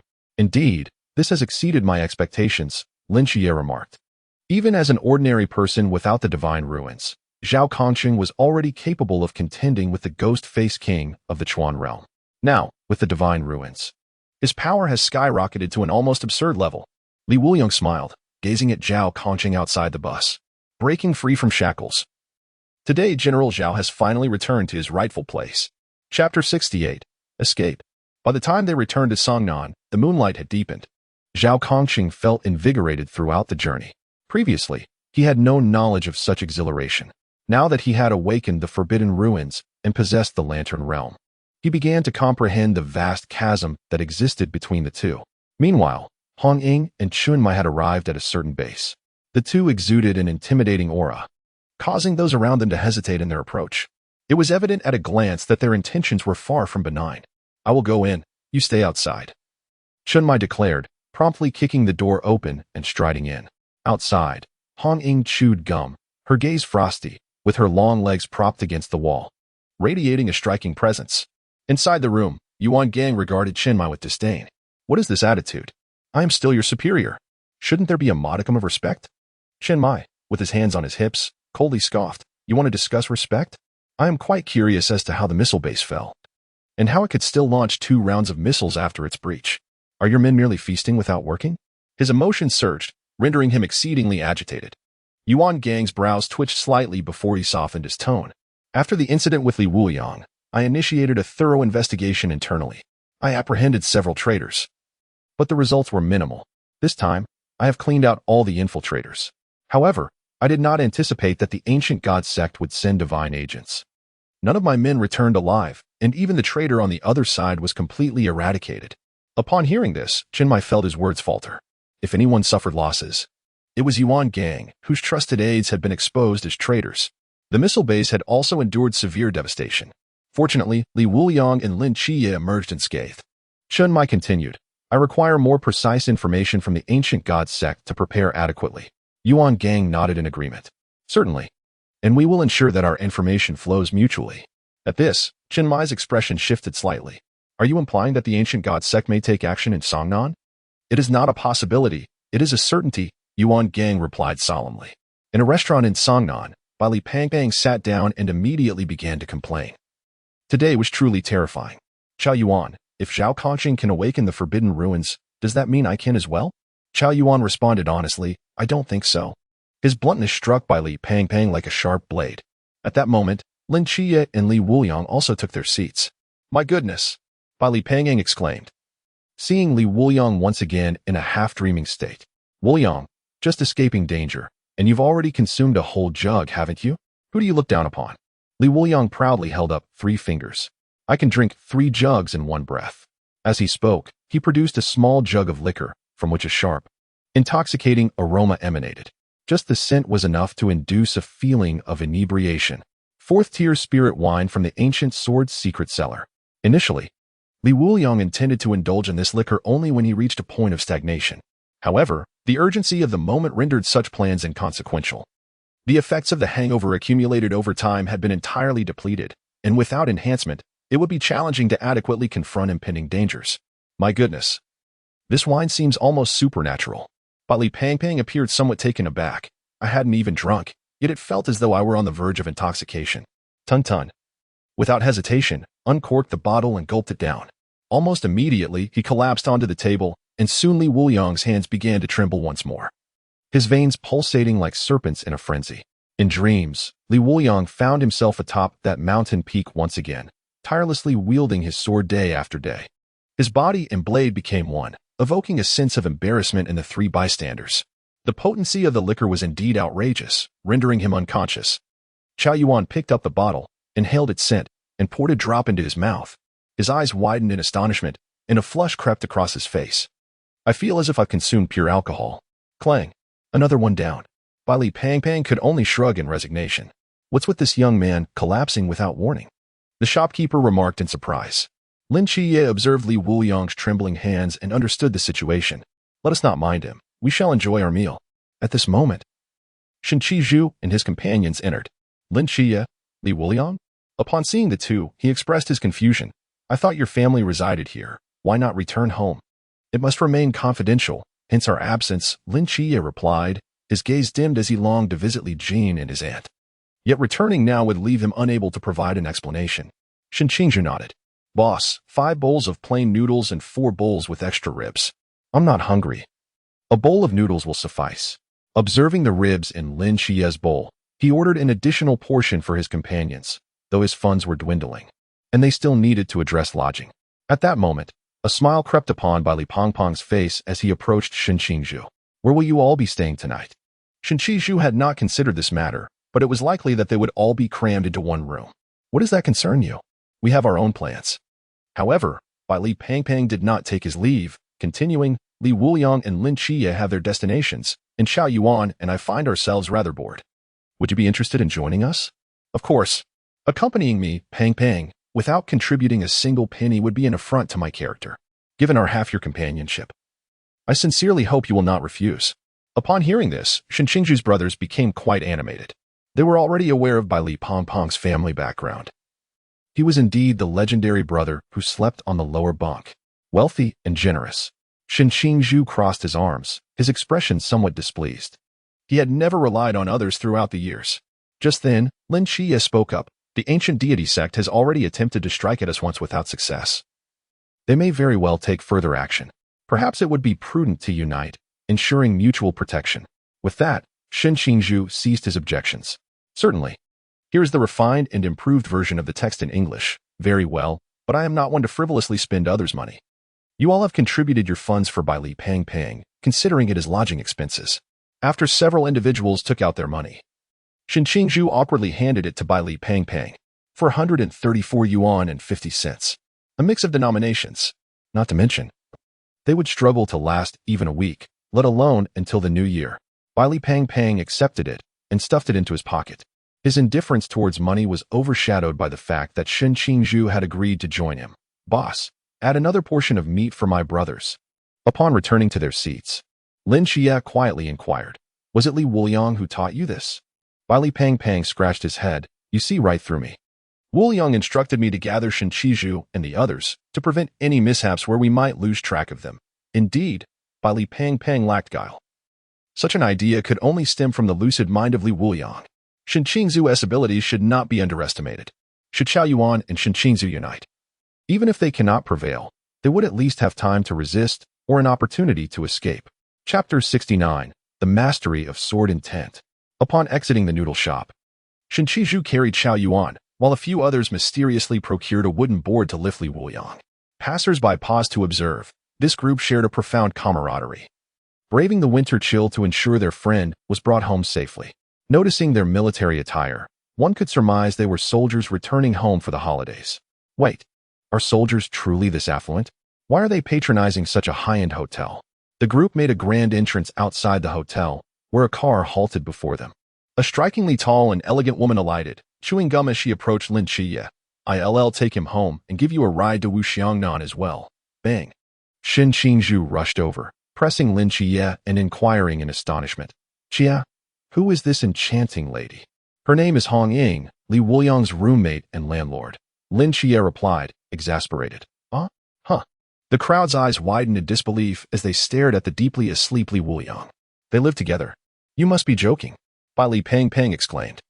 Lin Qiye shook his head, feeling too weary to explain.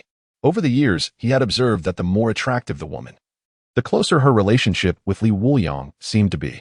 It remained unclear whether they were drawn to him due to his intoxicating aura or the extreme odor of his feet. Clang. Hong Ying cradled Li Wuliang gently in her arms, her gaze filled with tenderness. "This guy, has he drunk so much again? I'll brew him some hangover soup when we get back." Turning to Qiye, she continued, "Qiye, don't want her off in the next few days. Tomorrow, I'll take you shopping." "What about the captain?" Lin Qiye asked. "Songnan is likely undergoing a thorough cleaning. The captain has gone to attend to some matters. We just returned from your instructor Yuan's side. Fortunately, we managed to negotiate an apology from Yuan Gang," Hong Ying said, leaning against the car with a smile. "A thorough cleaning? Is it true that members of the ancient god sect have infiltrated?" Lin Qiye pondered before continuing. "Yes, and they are quite significant. Enough of that. I must take this drunkard home now. Until we meet again." As she spoke, Hong Ying swiftly vanished from their sight with a press of the accelerator. Soon after, the car returned. With a hint of confusion, Hong Ying asked, "Why didn't you get in the car?" Lin Qiye replied, "I was slow to react." The vehicle set off once more, this time without looking back. Bai Li Pang Pang shook his head and sighed. I already have Imoli. I shouldn't be so fickle. Shin Qizhu, hurry back and freshen up. I'll take you out for a delightful evening." "Huh? Shin Qizhu?" He looked at her in shock, noticing a tear glistening at the corner of her eye. "Are you crying?" Bai Li Pang Pang inquired, puzzled. "No. It's merely a conclusion to a romance that never truly began," Shin Qizhu replied, her expression dim. He couldn't comprehend. What was it that made such a captivating beauty share a living space with Li Wuliang? At the Peace Affairs office, Lang Xin exclaimed, "Old Zhao, you've awakened the Forbidden Ruins?" When Qimo responded, "My heavens, if old Zhao has awakened the Forbidden Ruins, does that make me the weakest in our squad?" The theatrical antics of the two brought immense joy to Zhao Kongqing. This sensation was truly exhilarating. Previously, they wouldn't allow him to take the lead. From now on, he would ensure they never touched the mysterious edge. Zhao Kongqing laughed heartily. "We owe it all to Wuliang. That kid has certainly elevated our status in the training camp." He proceeded to recount Li Wuliang's impressive feats during their training. Long Xian and the others stared in disbelief, repeatedly exclaiming, "No way. Is that true? Don't joke with us." This trio of disbelief echoed through the room. Finally, Wu Xiangnan suddenly asked, "Is your second junior brother Wang Mian? Can you confirm that?" Zhao Kongqing nodded, "Absolutely. We even practiced together for a while, but then he disappeared somewhere." Wu Xiangnan's lips twitched slightly. This Wang Mian was no mere rookie in the training camp. If memory served, the leader of the masked special squad was known as Wang Mian, with his real name being Wang Mian. Gah! Zhao Kongqing's eyes widened in realization. "Are you saying my second junior brother is the captain of the special squad?" Wu Xiangnan nodded. "Undeniably, if what you say is true, it's highly likely." "Oh no," Zhao Kongqing lamented, wishing he had thought to inquire if the special squad could take him along. That would mean a wealth of military merit. Surely, this connection wouldn't hinder his position within the team? Long Shen remarked, "The key point is that the captain of the special squad has become Li Wuliang's disciple. Don't you find that absurd?" Wu Xiangnan replied, "While it is absurd, it also seems quite reasonable. The special squad's thirst for power far exceeds that of ordinary individuals." At that moment, Hong Ying pushed open the door and entered. "I heard everything from outside. 7 nights, I brought you directly. And I'll leave the vice captain duties to you." Wu Xiangnan smiled at Lin Qiye. "Welcome back. You should rest for a while. We have a mission to undertake soon." Lin Qiye stated firmly, "I'm going too." Hong Ying patted his shoulder. "No need. You should focus on resting. We'll handle these matters. Moreover, as Lao Zhao has just awakened the Forbidden Ruins, we are eager to witness the flickering of the Moon of Oblivion." Meanwhile, within the villa, Li Wuliang gradually regains consciousness. his arm overwhelmed by a sensation of numbness and soreness. The effects of the alcohol are indeed substantial. Observing a glass of water at the bedside, he reaches for it, only to have it shatter upon his grasp. Water splashes across his face, and Li Wuliang stares in astonishment at his hands. Has a mere 40 proficiency led to such a consequence? The enhancement is so pronounced that his consciousness struggles to keep pace. Shortly, however, he gains control over his strength, and the discomfort in his arm dissipates entirely. At this moment, his aura is exceptionally profound, akin to an ancient sword, its sharpness contained yet not to be underestimated. The essence of the sword is now fully realized. Next time he encounters that celestial maiden, he shall inquire about the art of sword flight. The mere thought of soaring upon a sword evokes a thrill within him. The most significant distinction after mastering the sword intent is that previously, he needed to wield an object to serve as a sword. Now, even a drop of water cast forth can be enveloped by a sword intent. His strength has undergone a qualitative transformation. At this juncture, Li Wuliang accesses the system. Li Wuliang, mid-stage of Pool Realm. Abilities: Flame Blade, Poison Blade, Sword Control Technique, Enlargement, 100 Steps Flying Sword, Blue Lotus Sword Art. Proxy Techniques: One sword opens the heavens, all paths vanish. Sword Chi Great Wall, Activated Mode, Hangover Mode, Proxy Progress. 9. Is this the extent to which a 4th-tier Spirit Liquor increases progress? A new 3rd-tier Spirit Liquor previously yielded 15 proxy points. Now, the 4th tier brings only 9. It seems rest is not an option. Glancing at the sky outside, he quickly sheds the pink leopard pajamas adorned by Hong Ying, donning athletic wear instead, before exiting the villa. If memory serves, the initial assault began at the domain of Fatty Bailey. The disciples of the ancient god cult are known to offer fine liquor. Chapter 70. New Year's Cleanup. Hotel. This is life. Comfortable, indulgent. Look outside. Doesn't something feel amiss? What is going on? Awakening. Chao Yuan strides to the window, his pupils widening in alarm. Quick, get out. Boom. An advertisement board is hurled inside, landing directly in front of Fatty Bailey. Immediately, a shadow races up the exterior wall of the hotel. Someone is scaling the hotel's outer wall. Chao Yuan exclaims. Shen Qizhu furrows her brow, foregoing clothing to retrieve her sword and exorcism gun. She steps outside, firing relentlessly at the intruder. Yet, the bullets merely graze the individual, having no effect whatsoever.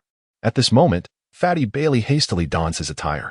However, as he approaches to strike, an arrow is loosed in his direction, a radiant shield manifesting to intercept it. His protective artifact, the Yao Guang, proves its efficacy.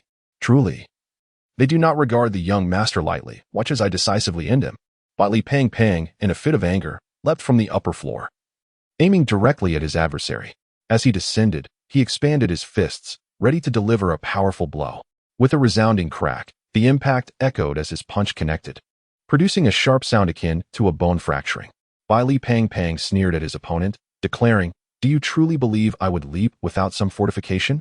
My undergarments are specially designed for such encounters." The sensation of striking steel, exhilarating, is it not?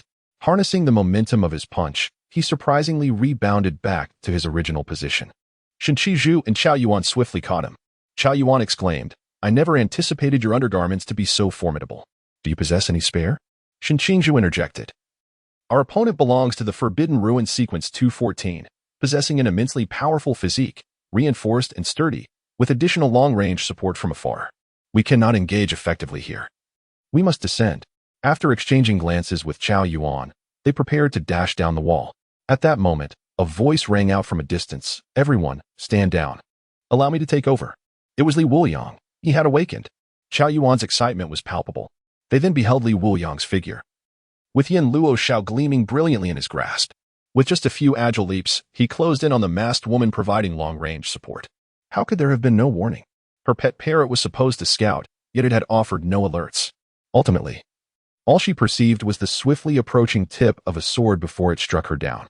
Defeated the ancient god cult's Forbidden Ruins owner. Received reward. 3rd Order Spirit Wine. Harmonized Elixir. 3rd Order Spirit Wine. Harmonized Elixir. Brewed during the reign of the ancient sword Emperor Yao Qiang, inviting sword masters from across the realm to partake. Made from diverse spiritual materials, exhibiting remarkable effects for healing and cultivation. Upon reading the description, Li Wuliang comprehended its significance.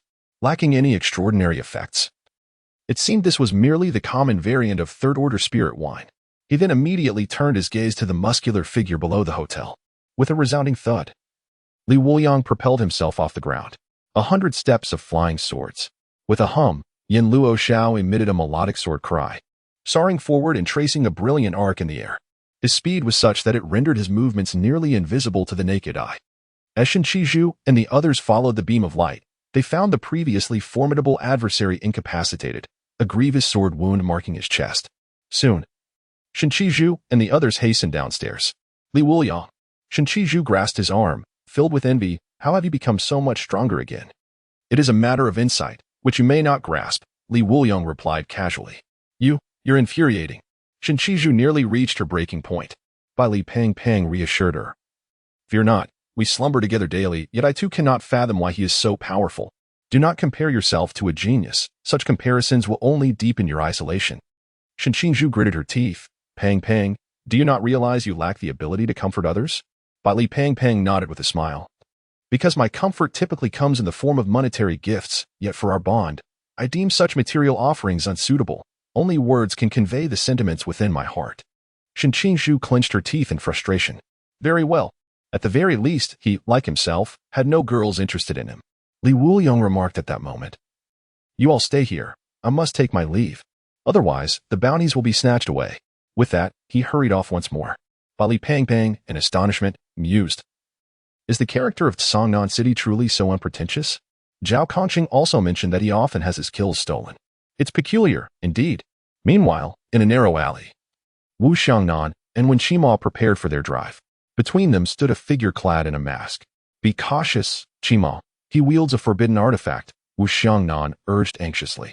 Wen Qima, shaking his neck, activated the forbidden abyss and his inner demons. Watch closely. The three men locked eyes, and the battle commenced. The alley echoed with the clash of weapons. Suddenly, a glint of cold light descended from above, and a sword sliced down. It was Li Wuliang. His unexpected appearance took both men by surprise. Logically, Li Wuliang should have been inebriated by now. What brings you here? I'm here to assist. It's a thorough cleaning. With the new year approaching, who doesn't clean their home? Li Wuliang grinned widely. He then directed a light admonition at his opponents. Yama's laughter. In an instant, a bizarre purple flame erupted from the sword of Yama's laughter, swiftly corroding the dagger in the opponent's hand. This is a ghost sword, the man exclaimed in horror. A discerning eye. In the next moment, the dagger shattered, leaving a bloody mark on the assailant's body. Defeated the owner of the ancient god sect's forbidden artifact. Received a reward of 3-tiered spirit wine and nectar. Put away your sword. Li Wuliang commanded the two. I'm off to my next destination. Wu Xiangnan and Wen Qima exchanged glances. Why is he in such a hurry? Uncertain, but he still reeks of alcohol. On his journey, Li Wuliang's gaze flickered. He sought the snake woman, the divine agent of Medusa. Her divine realm was formidable, and others might struggle to breach it. Just then, he spotted a familiar figure emerging from the sewer. And Qingyu? And Qingyu looked up, her expression brightening. What a coincidence after half a year. Where are you headed? Li Wuliang inquired. Taking advantage of the night, I thought I'd stroll by the riverside, and Qingyu replied candidly. All right then, see you later. Noticing Li Wuliang's urgent demeanor, and Qingyu shook her head in resignation. After 6 months apart, this fellow seemed to be in quite the rush. Yet, there was no sign of the snake woman by the riverside. How odd. Where could she be? Suddenly, Li Wuliang felt a chill run down his spine. He swiftly turned around to find a fissure forming less than 5 meters behind him, revealing snake-like eyes that stared intently at him. Little brother. Are you searching for your sister? The snake woman emerged from the shadows, her alluring smile concealing a heart brimming with hatred and fury. Li Wuliang had not only slain Lu Liang, but had also destroyed the statue of Shiva. Such sins could not be easily absolved. She had initially intended to seek Lin Qiye, but now found Li Wuliang a worthy target. Instantly, the ground was covered with snake scales, and numerous serpent eyes opened wide. Did you enjoy the missile baptism from before? Thank you, dear sister. I truly relished it. Li Wuliang spoke in a chilling tone. I knew you would enjoy it. Sister has always cared for you, gifting you 2 rounds. Well, allow me to present you with a gift as well. Li Wuliang drained the liquor from the jar and spoke coldly. The serpent woman chuckled ominously. Sister is a divine agent. She is not like those insignificant creatures you encountered before. Your sword is feudal within my domain. Chapter 71. A mistake, perhaps. Li Wuliang narrowed his eyes.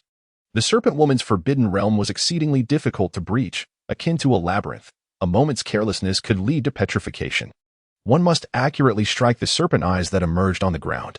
Lin Qiye possessed extraordinary dynamic vision, having relied on Xingyu to break this forbidden realm at the last moment. As the serpent woman stated, without finding her true form, one could not unravel the forbidden realm. She was, in essence, semi-invincible. Regardless of the opponent's realm, they would be easily petrified, reducing them to mere rubble. What? Are you so agitated because I dispatched your lover? That Wuliang does not seem particularly impressive. Allow me to offer you a suggestion. A wise bird chooses a good tree to perch upon. I have a far better option here. Would you care to consider it? However, after Wuliang spoke, a tongue emerged from the wall. Little brother, at this juncture, do you wish for sister to accompany you? Haha. I didn't expect you to be a little lecher as well. Clearly, the serpent woman was intrigued. Wuliang replied, it is not me. It is the little black one from Lin Qiye's household who is in need of a wife. Little black? The serpent woman suddenly recalled information about Lin Qiye. He has 2 people and a black dog at home. You are deceiving me. Oh my, you just realized that. Wuliang feigned surprise, after all. Medusa was a tragic female mythological figure, so how could she choose such a wanton as you? Instantly, the serpent woman erupted in fury. I shall flay you alive. Yet, Wuliang revealed a cold smile. My serpent gall liquor is not consumed in vain. He seized the serpent's head, and the serpent woman immediately felt a primal fear emanating from her very bones.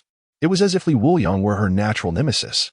Soon after, numerous fissures began to appear within the forbidden realm, and many false eyes shattered. To slay the serpent woman, this divine agent, one must fulfill 2 conditions. The first is to locate the 3 eyes within the forbidden realm. The second is to eliminate her 3 bodies. Wuliang extended his hand to command his sword, and Yin Luo instantly unleashed a purple flame, transforming into a flying sword that pierced toward the 3 eyeballs on the ground. The space shattered like glass. The serpent woman let out a piercing shriek. Your heart is unsteady, Wuliang admonished, shaking his head in a manner reminiscent of one who despairs over wasted potential. This scornful expression only fueled the serpent woman's rage further. Wuliang, I will certainly kill you. Serpents slithered in from all directions, their malevolent eyes abundant and chilling. However, Wuliang simply stamped his foot upon the ground. The small serpents halted in place, their gazes suddenly becoming clear. Wuliang once again pulled out a jar of wine and took large gulps, casually washing his hair in the process. Although the snake gall liquor is merely a first-tier spirit wine, the ingredients used in its brewing are genuinely exquisite spiritual materials. The primary ingredient, the snake gall, must be from a fully matured spirit. The snake woman was frightened but still capable of movement, while the small snakes she controlled were rendered powerless. Upon seeing the ancestor, why did they not bow in reverence? The small snakes immediately trembled, prostrating themselves on the ground, hardly daring to breathe. Move. Why do you not move? The snake woman was beside herself with rage. She could still move because she was not a snake but a human chosen by Medusa. Yet, her instincts left her trembling. Wuliang, what have you done? Wuliang remained calm, and as he moved, the snakes retreated in fear. What have I done? I have done nothing at all. He approached the snake woman, and with a swift motion, severed her head from her body. The first. Immediately, a larger form appeared beside Wuliang. However, the snake woman had lost her will to resist, only wishing to flee. But in the next moment, her body was cleaved in 2. The second. Soon, the last incarnation of the snake woman emerged. She gazed at Wuliang in terror. You cannot kill me. I am the agent of the divine. Slaying me would be to enrage the gods. You will die without a grave. Spare me. I will withdraw from the ancient god sect, and from now on, I shall be an ordinary woman. Even if you let the night watchman take me away, I am willing to pledge my allegiance to the great Xia. Wuliang approached slowly, coldly observing the snake woman. You are only worthy of exchanging your life for a few cups of wine. The snake woman, in a state of confusion, perished beneath his sword. Host has slain the ancient god sect snake woman, acquiring 3rd-tier spirit wine, walking mountain Qing. TCH. This is rather disappointing, merely a special variant. Is this what one calls a divine agent? Wuliang felt a sense of disdain. The reason he eagerly sought the snake woman was to see if he could obtain some fine wine. In the end, he only acquired walking mountain Qing. Nonetheless, he was relieved to know that a bigger catch still awaited. In the next moment, Medusa's projection emerged from the snake woman's corpse. The divine aura was unmasked, causing every night watchman in Songnan City to stand on end. At Lin Qiye's home, should we go lend a hand? The little black dog said in a deep voice. Li Jin shook his head. The time is not yet right. This is merely a projection of the divine, and they surely have their own methods. There is no need to be overly anxious. The little black dog nodded, about to speak when suddenly it twitched its nose. Annie brought out a plate of bones. Li Jean, come quickly and eat some ribs. Your brother's unit has sent over more than 10 pounds. The little black dog immediately ceased speaking, barking twice before lying by the table, wagging its tail in anticipation of a treat. Meanwhile, Chen Mai's gaze was icy. How dare the divine manifest so casually? Do they truly believe that Great Xia is without defenders? The ancient god sect. He hurried towards the scene, hoping to arrive in time. At this moment, Li Wuliang looked at Medusa, his eyes flickering. The snake woman was not particularly strong, so this projection likely possessed only the strength of the Chuan realm. It was worth a try. Humanity, you dare to provoke the majesty of the divine. What awaits you is a fate worse than death. Medusa glared at Li Wuliang with fury, the serpents adorning her head hissing menacingly. No, I have no intention of suffering such a fate. In fact, I intend to test my sword against you.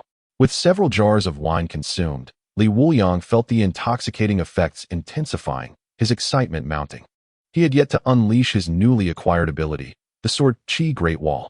Medusa, being a deity, was the perfect opponent to engage. In the next moment, Li Wuliang held his sword aloft, a potent aura and sword intent surging within him, exhilaratingly tumultuous. Sword Qi Great Wall. The sword intent radiated outward, as if conjuring an impassable chasm. Yet, immediately after, silence enveloped the air. Li Wuliang maintained his stance, while Medusa prepared her defense. Neither moved. What is happening? Li Wuliang was bewildered. Soon, the sword intent dissipated, and the chasm vanished. You tricked me. Medusa seethed with rage. Yet, Li Wuliang was the most innocent party in this affair.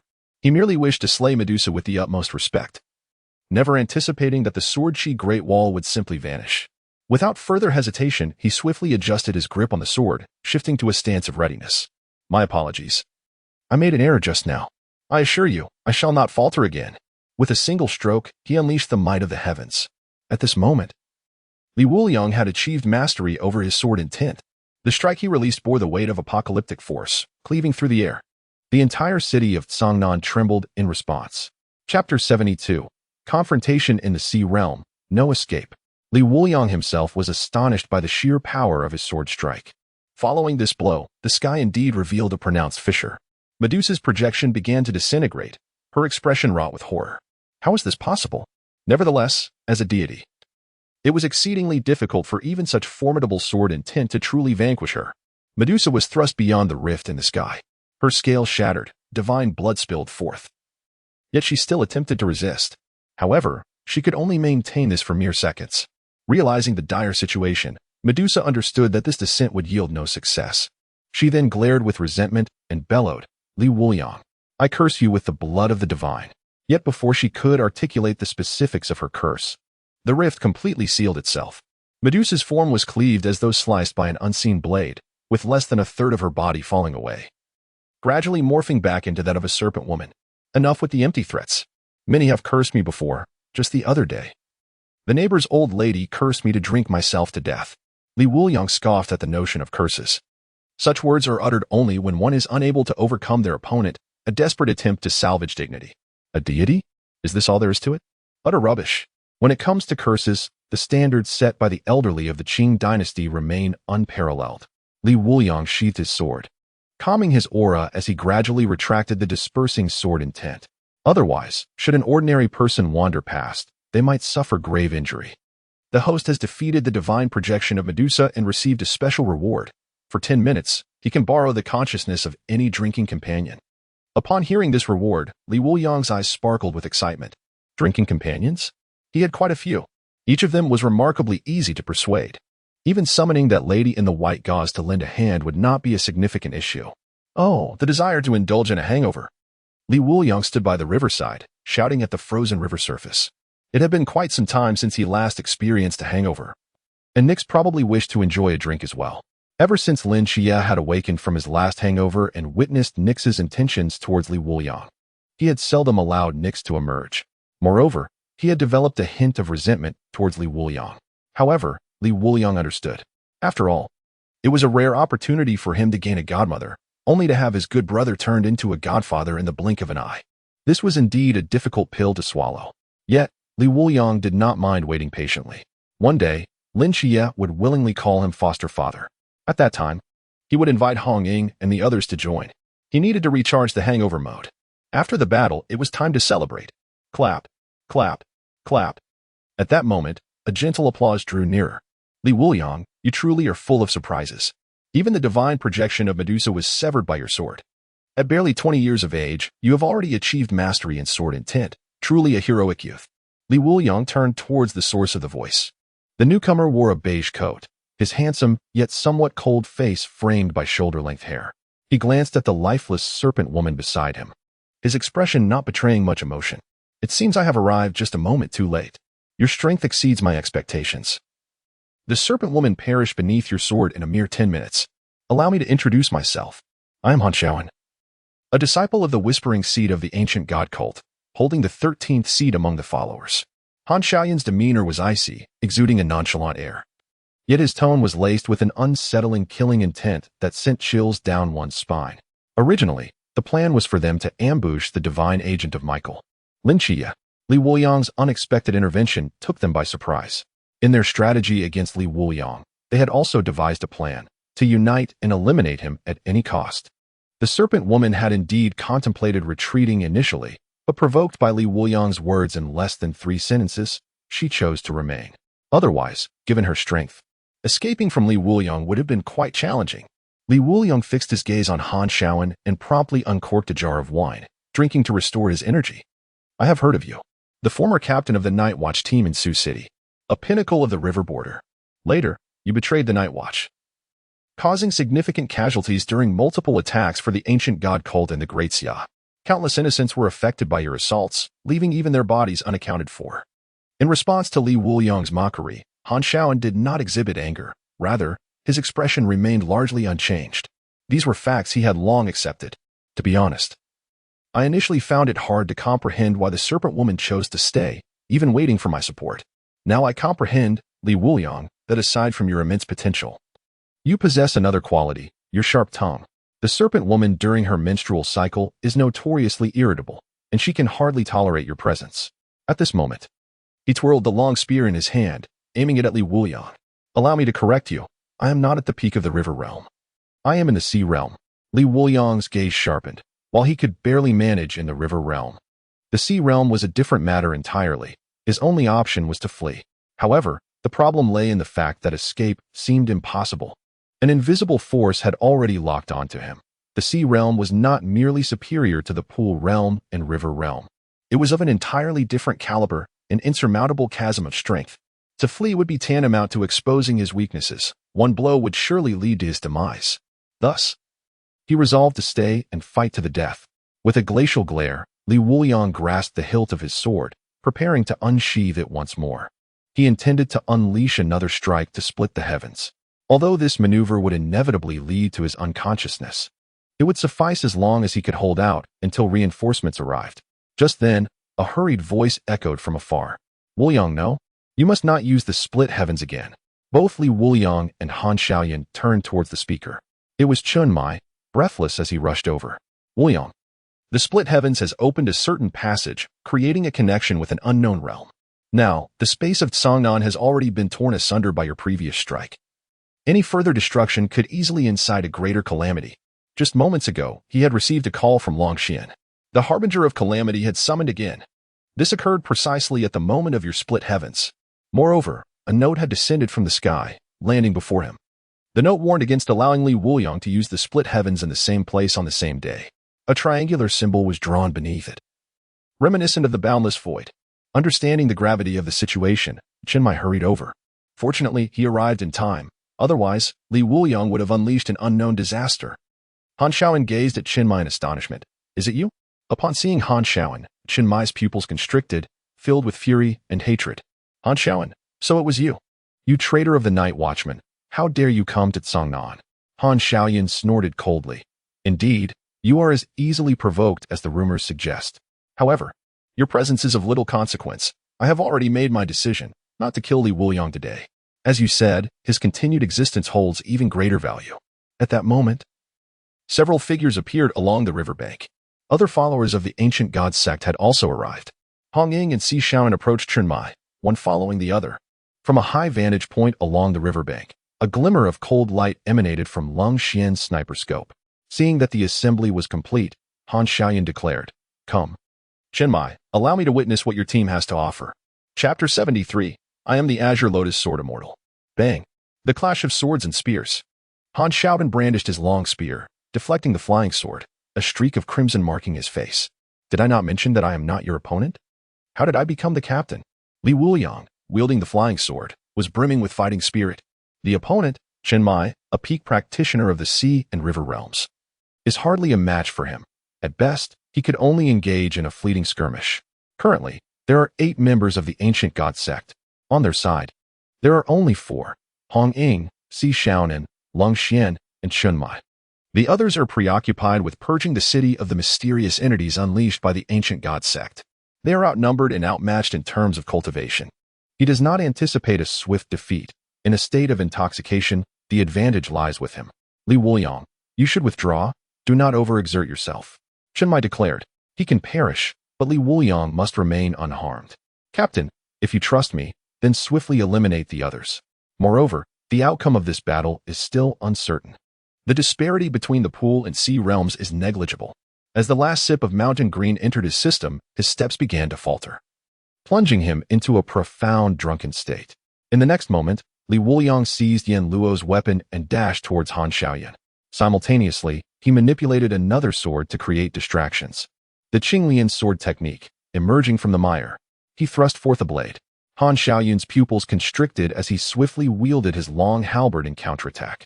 Emerging from the mire is a technique designed to break defenses, and Han Xiaoyan discerned this, prompting him to mount the most effective defense. Offense. Clang. Clang. His halberd was exceptionally sharp, with minimal openings. Yet, Wuliang's attacks were astonishingly swift. Whenever Han Xiaoyan exposed even the slightest vulnerability, he would be struck by the dual impact of the second-tier intoxicated sword state, causing his hands to tremble. After just a few exchanges, blood had already seeped from the tiger's mouth of Han Xiaoyan's hands. Undeterred, Wuliang retaliated with the twin lotus. Bang!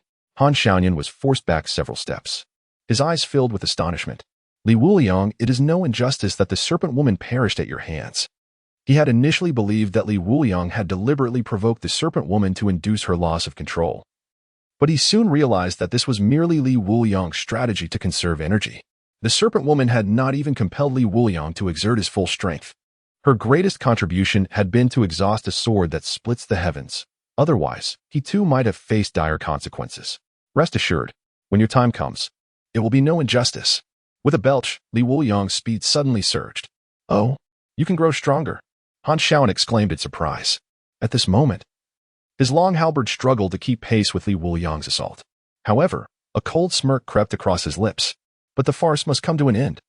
Han Xiaoyan had lost patience. It was time to conclude this battle. He soared into the air, conjuring a turbine-like vortex in his hands. The wind will rapidly expanded in midair. Fortunately, it was winter, and the river was frozen, preventing any water from being swept up. Forbidden Ruin Sequence 79. An ultra-high-risk Forbidden Ruin. Great Wind Disaster. Wuliang recalled that even the previously ranked 89 ultra-high-risk Forbidden Ruin possessed the devastating power to obliterate an entire city. If left unchecked, Sangnan City would be annihilated in an instant. Shen Qingzhu. Wuliang shouted loudly. His qi could manipulate oxygen, rendering the Great Wind Disaster ineffective within the confines of the room. At this moment, where has Shen Qingzhu run off to? The situation has turned chaotic, and yet he is nowhere to be found. After dispatching a member of the ancient divine sect, Hong Ying shouted to Wuliang, "Except for that nimble chubby fellow. The other 2 have been knocked out by Han Xiaoyan. They are with Lin Qiye." Wuliang was taken aback. He had instructed Bailey Pang Pang and Chao Yuan to follow Shen Qingzhu, anticipating their assistance at a critical moment. What a disaster! Little did he expect that Han Xiaoyan, unable to aid the snake woman, would encounter them instead. Unbeknownst to him, he had eliminated his greatest adversary ahead of time. Ultimately, they were merely novices from the Lantern Realm. Even with restraint, they stood no chance against the Sea Realm. Surviving was likely due to Bailey Pang Pang employing some hidden trump card, coupled with Han Xiaoyan's urgency to provide support. With this realization, Wuliang's gaze shifted. System. I require the assistance of my drinking buddy. Host utilizes a special reward. Please connect with one of your drinking buddies online. With a maximum of 3 chances for refusal, thereafter, the reward will vanish. The white-veiled fairy. Beep, beep, beep. The system emitted a sound akin to a telephone ringing. Ding. The other party has declined your call and left a message. I'm in the bath. Please do not disturb. This excuse nearly broke Li Wuliang's resolve. At that moment, the calamity began to escalate rapidly. Han Shaoan was hovering in the air, casting a cold glance at Li Wuliang. Chen Mai, witnessing the situation, gritted his teeth, his expression growing increasingly frigid. In the end, could he not escape this fate? As he contemplated activating his forbidden domain, Black Wuchang, Li Wuliang bellowed, "Captain, trust me." Chen Mai was taken aback, then nodded in agreement.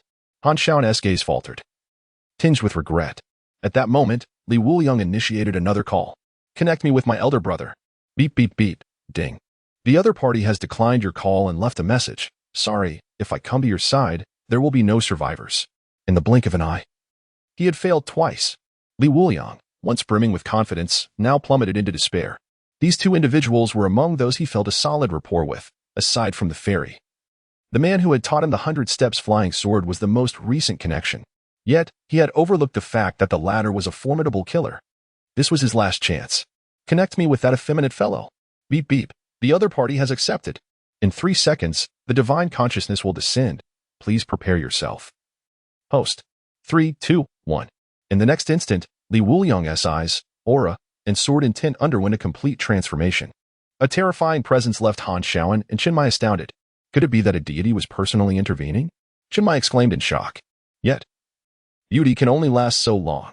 Li Wuliang staggered and collapsed onto the steps, clearly intoxicated. Oh dear, where have I been brought to? Oh right, the connection. I'm in the body of my little friend. He hastily stood up, brushing off the dust. I mustn't let my little friend get his clothes dirty. He'll blame me for it. Who are you? Han Shaoan loomed above, gazing down at Li Wuliang. He could sense that at this moment, Li Wuliang was not himself. Me? Li Wuliang brushed off his lower garments and performed a bow, declaring, I am the celestial sword immortal of the Azure Lotus.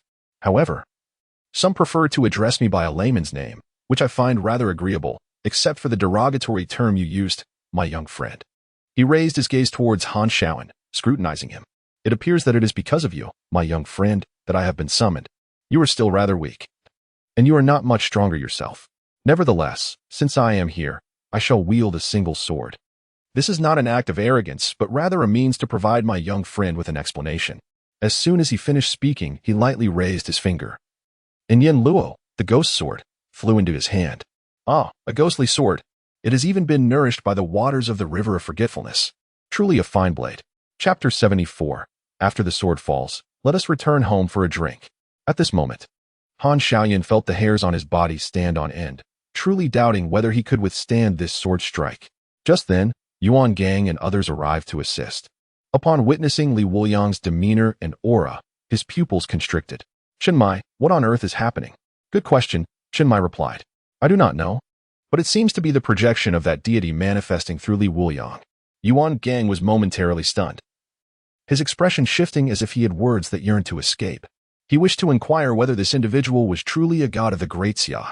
But in the next moment, as Li Wuliang raised his sword, azure lotuses burst forth, breaking through the icy surface, blooming one after another. A majestic sword intent surged, creating tumultuous waves. Yuan Gang's pupils trembled. Draw the sword, raise the azure lotus. The azure lotuses were indeed tangible. Could this be the legendary state of mind?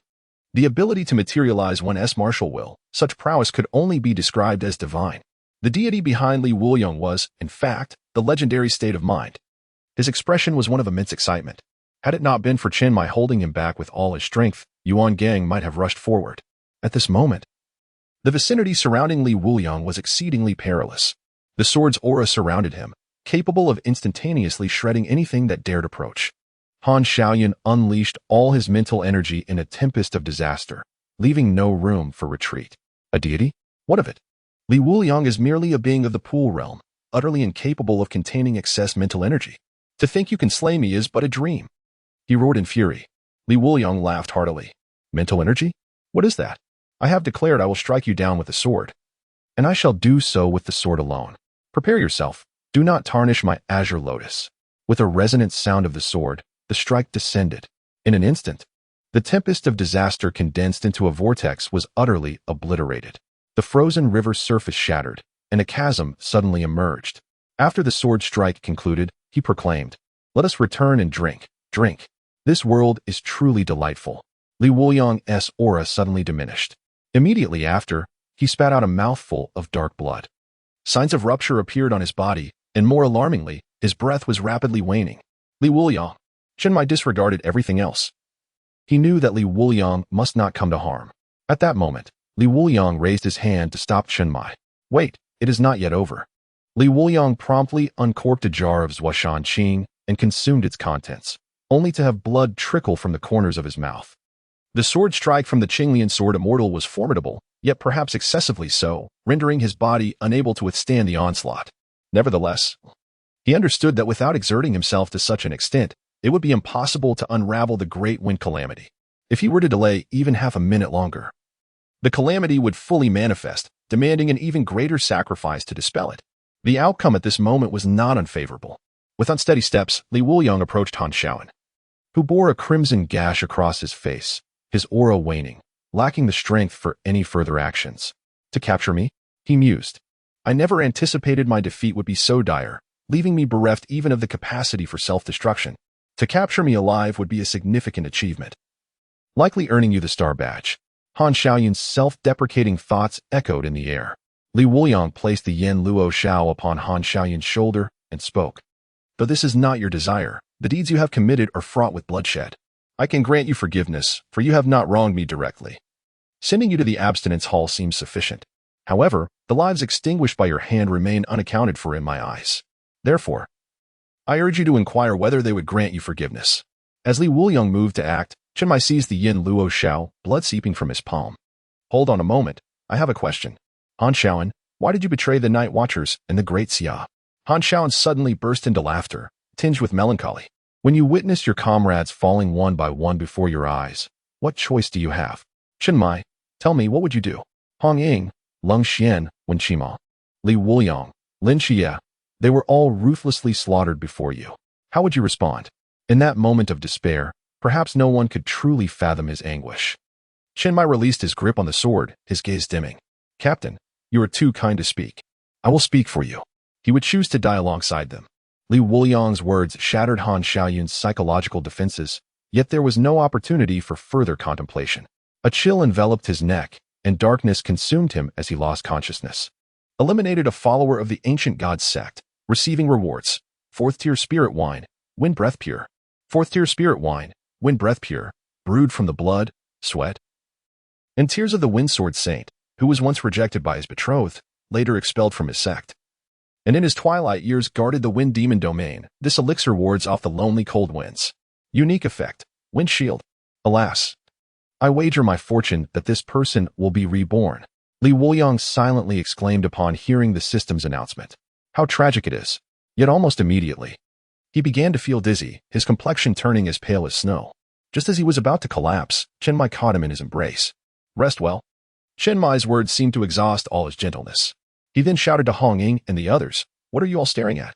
If we do not cleanse all the mysteries and followers of the ancient god sect in Songnan City within these few days, the new year will pass us by. Your holidays are hereby cancelled, and so too are your year-end bonuses." Hong Ying, albeit worried, breathed a sigh of relief after assessing Li Wuliang's injuries. "It's merely excessive blood loss. A minor issue. I understand, Captain. Let us proceed at once." Si Shaonan pouted in defiance, saying, "Captain, you always withhold our allowances. I can hardly afford new clothes." Yet, her protest was met with Chen Mai's cold gaze. Playfully, she stuck out her tongue and swiftly darted away.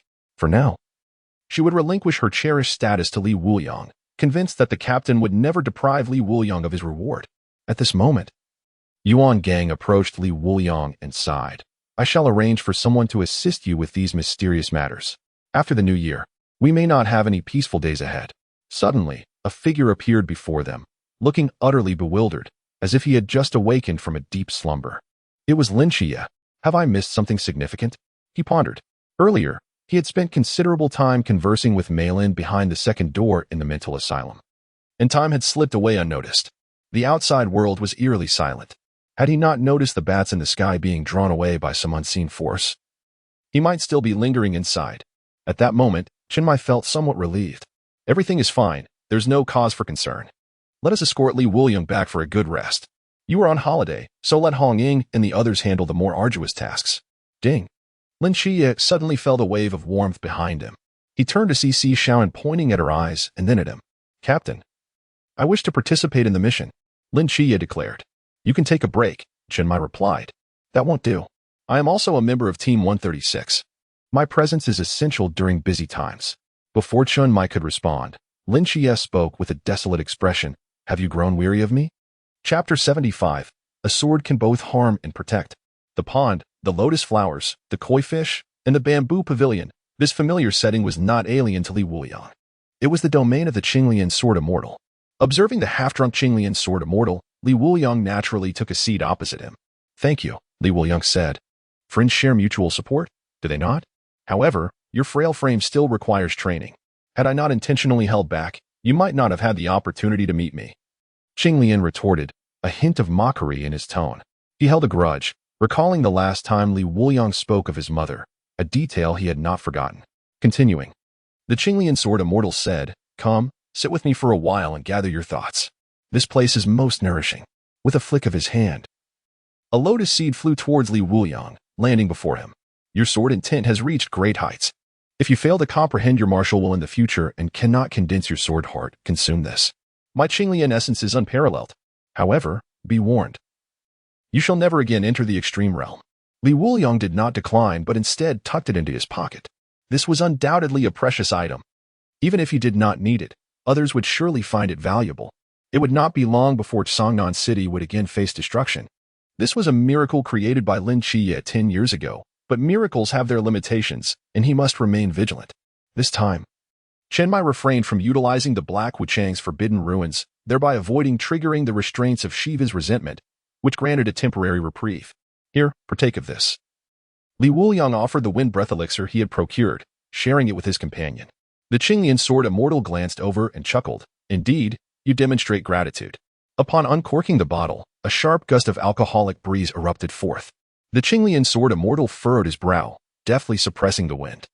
Is the potency of this liquor quite formidable? After consuming a cup, Li Wuliang felt as though countless voids had been inflicted upon his body. As the wind traversed through him, he could sense it, yet could not grasp it. What is this beverage that evokes such a sense of solitude and desolation? What experiences must the brewer have endured to create such a concoction? The expression of the Qinglian Sword Immortal shifted. Li Wuliang smirked slightly. The origin of this liquor brings sorrow to the listener and tears to the observer. Best to refrain from discussing it today. The Qinglian Sword Immortal nodded in agreement. After several rounds of the drink, Li Wuliang inquired, if there exists a sword technique with no discernible effect, do you know the reason for its ineffectiveness? He remained haunted by the events surrounding the Sword Qi Great Wall, which had nearly led to his demise. An absence of effect indicates a flaw in your approach. The Qinglian Sword Immortal replied, rising to flick a finger, resulting in the sudden emergence of a Qinglian lotus in the pond. Do you see? This too is a sword technique, albeit one that merely produces a single lotus bloom. A sword technique need not solely embody lethality, it can both harm and protect. My strike, with myriad Qinglian lotuses blooming in unison, what would you classify that as? With the Qinglian Sword Immortal's elucidation, Li Wuliang grasped a semblance of understanding. He harbored a premonition that the Sword Qi Great Wall might not be as straightforward as it seemed. He simply had yet to discover the correct method of application. There is another possibility. What is it? You are too feeble. Even after learning, you can only manifest a mere fraction. Will you drink this? If not, I shall take my leave. No, it is not your weakness but the sword's fault. Is that satisfactory? The following morning, Li Wuliang awoke languidly, a sweet aroma of fruit wafting into his nostrils. He gazed at the ceiling, feeling an unusual ache throughout his body. Upon rising, he realized he was in the office. Nearby, Hong Ying and the others lay sprawled across the floor, with Wen Qima appearing the most serene. The fruit fragrance emanated from Hong Ying. A sin he recognized all too well, having purchased the perfume with money given by Chenmai the day before heading to the training camp. At that moment, Li Wuliang noticed a few individuals piled in the corner, including Shun Qingzhu and the others, precariously stacked in a human pyramid, with Bai Li Fatty on top, threatening to crush them all. Just then, Lin Qiye entered, bearing a large assortment of breakfast. Ah, you're awake. Come, let us have breakfast. After the meal, Bali Fatty lamented, in my entire life, this is the first time I've experienced the taste of being overlooked. Shen Qizhu and Chao Yuan remained silent, still reeling from the overwhelming defeat they had suffered the previous night, having been rendered unconscious without even managing a single strike against the adversary before them. Li Wuliang merely smirked. These unfortunate souls truly seemed to be cursed, encountering Han Shaoan even while merely strolling. At that moment, he noticed two individuals were absent, Old Zhao and the captain. Hong Ying remarked, Old Zhao is still hard at work. Ever since he obtained the Forbidden Ruins, he has been like a person invigorated by a jolt of adrenaline, unable to pause. Team leader Chen seems to have gone to discuss matters with your instructor.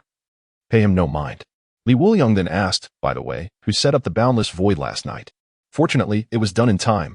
Otherwise, Han Shaoan might have wreaked havoc right beneath our noses. Upon hearing this, the others fell silent. Li Wuliang's expression shifted dramatically. You did not arrange the Boundless Void? The group averted their gazes. Wu Xiangnan explained, your bonuses and salaries have already been redirected to repair the gas pipeline explosion on the river.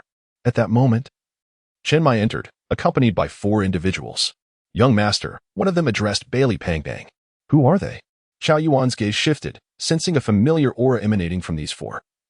Each of them bore the stains of blood. Bailey Pangang responded, they are my family's forbidden item keepers. There are some high-risk forbidden items that require supervision, and they are responsible for that task. They are also my bodyguards. Li Wuliang suddenly understood. It was not merely luck that spared these individuals. It was the arrival of these 4 after their unconsciousness that compelled Han Shaoyan to forego their demise. Chun Mai interjected, all right, they have been observing from outside. I initially thought they were from the ancient god sect. Fortunately, I let them in to meet. He continued, Li Wuliang. You and Hong Ying should go purchase items for the New Year celebrations. Bring your friends along. Let us all celebrate together. The brothers of Shen Qizhu appeared somewhat awkward. You all should join as well, Chen Mai added. Instantly, their faces lit up with joy, and Shen Qizhu nodded, as if giving himself a silent affirmation. After all, their expenses had already been covered by Bailey Pangbang. This was not merely a case of mooching. Subsequently, Chen Mai retrieved a small vial from his pocket and handed it to Li Wuliang. What is this? Li Wuliang inquired. The water of Tiandu, Chen Mai replied. Placing the vial on the table, Yuan Gang has agreed to this. Originally, he intended to deliver the wine personally, but he feared that upon seeing you, he might lose control and seek clarification. Any member of the Night Watch would struggle to restrain their emotions. Thus, it is best for me to handle it. This time has allowed him to process his feelings. Li Wuliang hurriedly took the vial, eager to open it, but Chen Mai continued, by the way. Yuan Gang said to keep this. There is only one bottle containing just a single sip, which could be crucial in a moment of peril. Suppressing his trepidation, Li Wuliang stored it away. If it could save his life, it was best to hold on to it. At that moment, a forbidden item keeper placed a box in front of Bailey Pangbang. Upon opening it, golden light shimmered. It contained the specialty products of the Bailey family, various luxury watches. Members of the Songnan team, this is a small token of my local specialties. Please accept it graciously. Chen Mai, unlike Yuan Gang, was not pretentious. What are you all staring at? Hurry up and express your gratitude. Chapter 76. The 7 Steps to Enlightenment in Swordsmanship. This year, Li Wuliang experienced an unusually joyful celebration. In the past, he often indulged at his aunt Lin Qiye's home, but this time, he brought Lin Qiye along and offered a toast outside her residence. However, all miracles must eventually wane. To this day, he has yet to discover a means to retain Captain Chen. The affection bestowed upon him by Team 136 transcended mere friendship, resembling familial bonds. His urgency to eliminate Han Shaoan stemmed largely from a desire to evade the truths he had long shunned, namely, that this cherished bond would one day dissipate with the fading of miracles. Perfection is a myth in this world. Yet, Li Wuliang remains resolute in his pursuit for one last chance. At present, his sword intent has reached a remarkable level of mastery. The Qinglian sword immortal, having borrowed his body, has also facilitated some advancement in his swordsmanship, which could easily be described as half a step away from perfection. Why the melancholy so soon after the new year?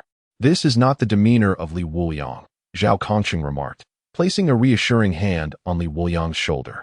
Nothing to worry about, just craving a drink, Li Wuliang replied with a smile, producing a jar of ancient yellow wine, preparing to indulge. When did you become so selfish? Share some with me, Zhao Kongqing, now also bitten by the drinking bug, urged. According to Chun Mai, Team 136 was on the verge of being renamed the Drunken Squad. with each member, including Lin Qiye, expected to consume no less than 2 jin. Even Si Shaon could plunge a straw into a wine barrel and take a hearty sip. Especially during this festive season, a small agency had managed to thrive by selling wine bottles, allowing several scrap collectors to enjoy a prosperous new year. Even Fuging could pour out a few bottles. Yellow wine? Isn't it supposed to be served warm? Zhao Kongqing inquired. Li Wuliang's expression turned to one of astonishment. Oh. Lao Zhao, you're quite knowledgeable. Zhao Kongqing beamed with pride. Absolutely. Next, Li Wuliang unveiled Yanluo Shao. Ignite. A flame surged from the blade. The wine was perfectly warmed. Moreover, Yanluo Shao possessed a consciousness that ensured the ideal temperature.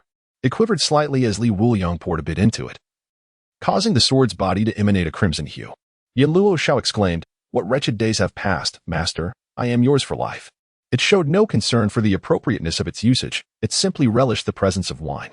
As a cup of yellow wine slid down his throat, Li Wuliang was suddenly engulfed by a torrent of warmth surging through his mind. His consciousness felt as though it were being consumed by an inferno. The agony caused his body to spasm uncontrollably. However, swiftly, it was as if a hand had traversed through his hair, pressing into his consciousness. A refreshing sensation alleviated the overwhelming heat. Li Wuliang, what is happening to you? Zhao Kongqing exclaimed in alarm, startled by Li Wuliang's distress. Isn't it just a drink? Why are you convulsing? With great effort, Li Wuliang grasped Zhao Kongqing's clothing, pulling himself upright. His awareness gradually returned. A process akin to having one's brain and consciousness scorched from within, while an iron hammer relentlessly pounded away. The world around him faded to utter darkness. Save for that cool sensation, which merely sustained a thread of his clarity amidst the chaos, utterly incapable of dispelling the torment. In merely 10 fleeting minutes, Li Wuliang felt as though he had traversed a chasm of time. Upon reopening his eyes, the blinding sunlight seemed strangely unfamiliar. "I'm fine," he murmured, just suddenly stronger. Zhao Kongqing, perplexed, raised an eyebrow. At that moment, a glimmer of brilliance flickered in Li Wuliang's gaze. His mind had never felt so lucid. Grasping the sword Yanluo Shao, he fixed his gaze ahead and took a step forward, then gently waved his sword. Instantly, a surge of sword intent erupted. The essence of the sword surged wildly, its momentum rebellious. At this juncture, figures hurriedly ascended to the rooftop. Chenmai turned to Zhao Kongqing and inquired, "What is happening with him?" Zhao Kongqing shrugged. "We were drinking, and he just suddenly transformed, claiming he had grown stronger." With no answers forthcoming, the onlookers could only fixate on Li Wuliang, who had entered a profound and enigmatic realm, poised to take that final step. Li Wuliang's pace was measured. With his second step, a grand door materialized before him. The surroundings ceased to be the rooftop, transforming into an ethereal sea of clouds. With each step he took, clouds rose beneath his feet, bearing his weight. It felt distant. The door appeared as though it were separated from him by an expanse of 10,000 miles. Though he seemed to hesitate, his resolve remained unwavering. His expression gradually solidified. It was near, just within reach. Each subsequent step felt as though he were traversing 1,000 miles, continually closing the gap to that door. In reverence, he bowed with each step, while every stride he took cleaved a path uniquely his own. At last, he stood before that door. 6 steps taken, only one remained. In that moment, he beheld the door's appearance. Devoid of a handle, adorned solely with 108 golden studs, it appeared rather stark, lacking something essential. In the depths of his intuition, he sensed that the opportunity to knock upon this door might come but once. This occasion was of utmost significance. Yet, no matter what, he found himself unable to advance. Suddenly, the door began to recede, revealing a widening chasm before him, which expanded ominously. Yet, Li Wuliang stood resolutely in place, feeling utterly powerless. Like Zhao Kongqing, who, in moments of distress, sought solace in drink, he too craved wine to soothe his worries. With a flicker of thought, a jar of aged yellow wine appeared in his grasp. He exhaled a deep breath, feeling as though life surged anew within him. The secret of that old man's brewing eluded him. The wine, though yellow, contained no impurities whatsoever. Impurities? A flash of inspiration struck. He understood. His mindset had been clouded by impurities, which had hindered his final step towards the door. Even this yellow wine could purge all impurities, transforming into spiritual nectar. He recognized the root of his dilemma, a fear that a decade of miracles would dissolve into mere illusions. Mastery of the sword demands a heart unclouded. The Yanluo Shao in his hand erupted with a piercing sound of the sword, reverberating throughout the space. A smile graced Li Wuliang's lips as the chasm before him vanished in an instant. He once again stood before the grand gate, yet unlike before. This time he raised his sword. Now, Li Wuliang brimmed with confidence that he could succeed. His formidable aura surged rapidly, and the intent of the sword seemed on the verge of an explosive release. This strike was named Wuliang. With a resounding clash, the sword struck the door. Bang! The sound echoed like the tolling of a colossal bell, reverberating endlessly. The might of this strike remained undiminished, its momentum boundless, its spirit enduring. With a deep breath, Li Wuliang, slightly intoxicated, stood before the gate, exhaling a cloud of turbid air. This was the most exhilarating strike he had ever delivered. It was also the first sword move he had ever created, paving his own path. At that moment, the gate swung open. He took the final step and entered. The world before him was as he had envisioned, a boundless sea of wine. Yin Luo laughed, releasing an exhilarated sword cry to celebrate the birth of this moment. At this juncture, the reality of Li Wuliang gradually returned to focus, his consciousness awakening. He lifted his gaze to the sun above, which had not shifted, clearly indicating that little time had passed. Yet, to his astonishment, he discovered that the surroundings were utterly silent. Am I in the boundless void? Li Wuliang exclaimed in disbelief. What else could it be? Chapter 77. Return to the training camp, the award ceremony. Upon turning, Li Wuliang beheld several members of Team 136, their attire disheveled, resembling beggars to a fault. Wen Qima, who cherished his hair, bore a lightning-split crown atop his head, and half of his beautiful long hair was gone. Xiaoyan's newly purchased long dress had been transformed into a short skirt. Hong Ying clenched her delicate fist, wearing a sardonic smile as she regarded Li Wuliang. Wuliang, care to explain? Explain well, and we'll send you back. Explain poorly, and we'll send you down. Li Wuliang was certain that his fate would be dire. Well then, everyone, allow me to perform a little act, he declared. Without hesitation, he dashed down from the rooftop, so decisive that the others had no chance to react. Hong Ying's cheeks flushed with fury, resembling two stuffed apples. I can't let him get away with this. Zhao Concheng quickly interjected, come on. We're all grown-ups here, what's the point in competing with Wuliang? Look at me. I've lost my stylish wolf tail and will have to sport a buzz cut like Tianchen. I Haven T complained, so take it easy. As he spoke, he fished out a handful of currency from his pocket. Instantly, the bills scattered across the ground. 19 notes had transformed into 38. Zhao Concheng maintained a calm demeanor before promptly drawing his blade and charging forth. This kid is just asking for a beating. I'll go trim his branches. Before long. Shen Qizhu and Lin Qiye heard Li Wuliang's laughter, wild and wolf-like.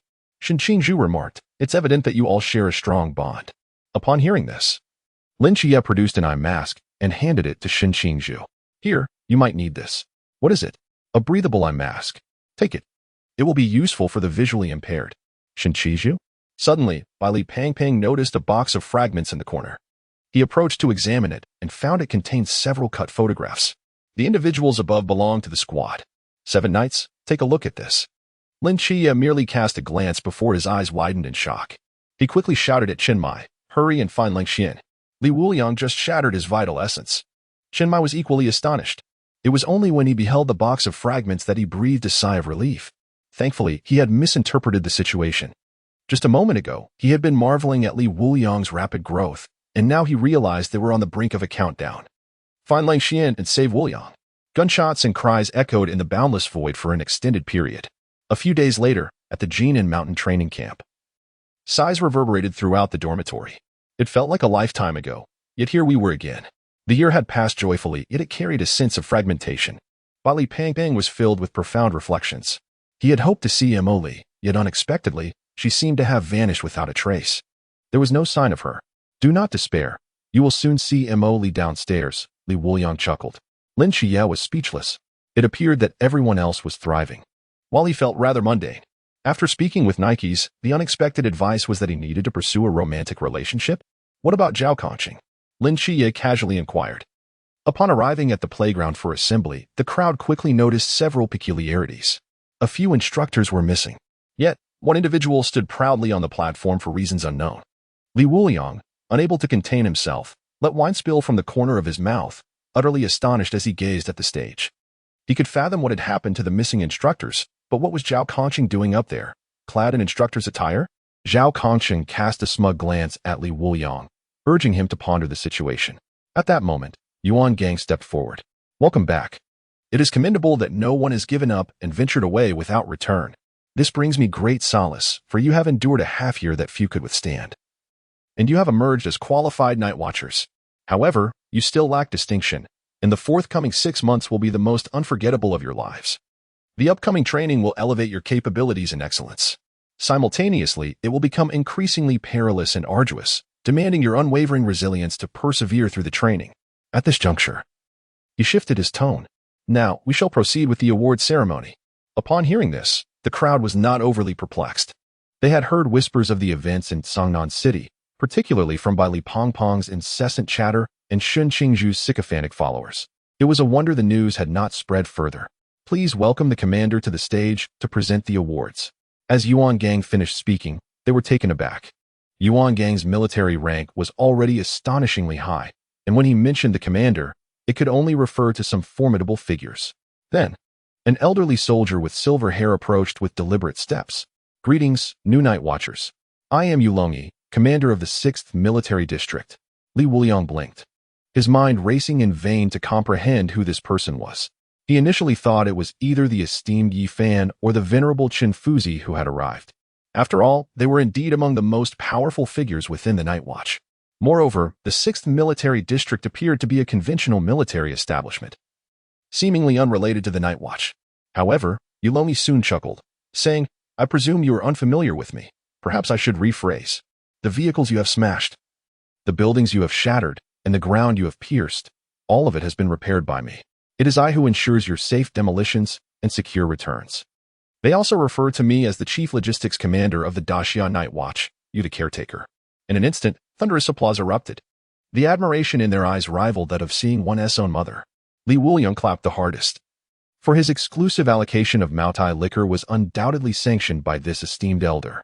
It is well known that soldiers have a cadre of caretakers, those responsible for logistics. First, let us welcome Lin Qiye, Bai Li Tuming, Chao Yuan, and Shun Qingzhu to the stage. The Night Watch's Lin Qiye had eradicated numerous cultists and believers of the ancient gods during the battle in Songnan City, dismantling 3 hideouts and confiscating 9 prohibited items. Bai Li Tuming, Chao Yuan, and Shun Qingzhu had thwarted the cultist Han Shaojin during the same battle, buying ample time for the subsequent extermination efforts. Thus, we bestow upon them the Spark Medal. In an instant, applause resounded once more. The Spark Medal, the Starlight Medal, the Stardust Medal, the Starsea Medal, these were akin to new recruits returning from leave with a second-class merit. It was undeniably enviable. Lin Qiye accepted his medal with dignified grace, while the other 3 scratched their heads in confusion, as if they had not accomplished much at all. They had even been knocked unconscious. How could they possibly be awarded a medal? At that moment, Zhao Kongxing whispered, had it not been for your intervention during that minute, Li Wuliang would have been ambushed by 2 opponents, and the outcome would have been uncertain. You have rightfully earned this honor. Zhao Kongxing was envious too. But there was little he could do, as Lin Qiye had fervently claimed all the glory. Now, Songnan was devoid of any cult strongholds. Next, I find myself witnessing this for the second time. The Night Watch's Li Wuliang took the stage to present the honors. In the Battle of Songnan City, he had turned the tide, saving the citizens and minimizing all losses. Thus, we present him with the Starsea Medal. Chapter 78. Rejecting the Starsea, yet another star awaits. The Starsea Medal. Surely, I must have misheard.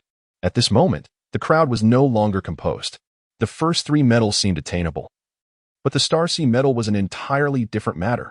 Yuan Gang looked bewildered, unaware of the circumstances surrounding this event. The Starsea Medal is notoriously difficult to adjudicate. Those who receive it are undoubtedly deserving. He leaned towards Zhao Kongxing and whispered, did Li Wuliang accomplish something remarkable during the battle in Songnan? Zhao Kongxing replied, I'm not certain. What I know is likely similar to what you know. Both men were somewhat perplexed. Lin Qiye also sensed something amiss. Could it be that the Night Watch intended to elevate Li Wuliang directly? However, it seems rather frivolous. Wuliang gazed at the crowd and continued.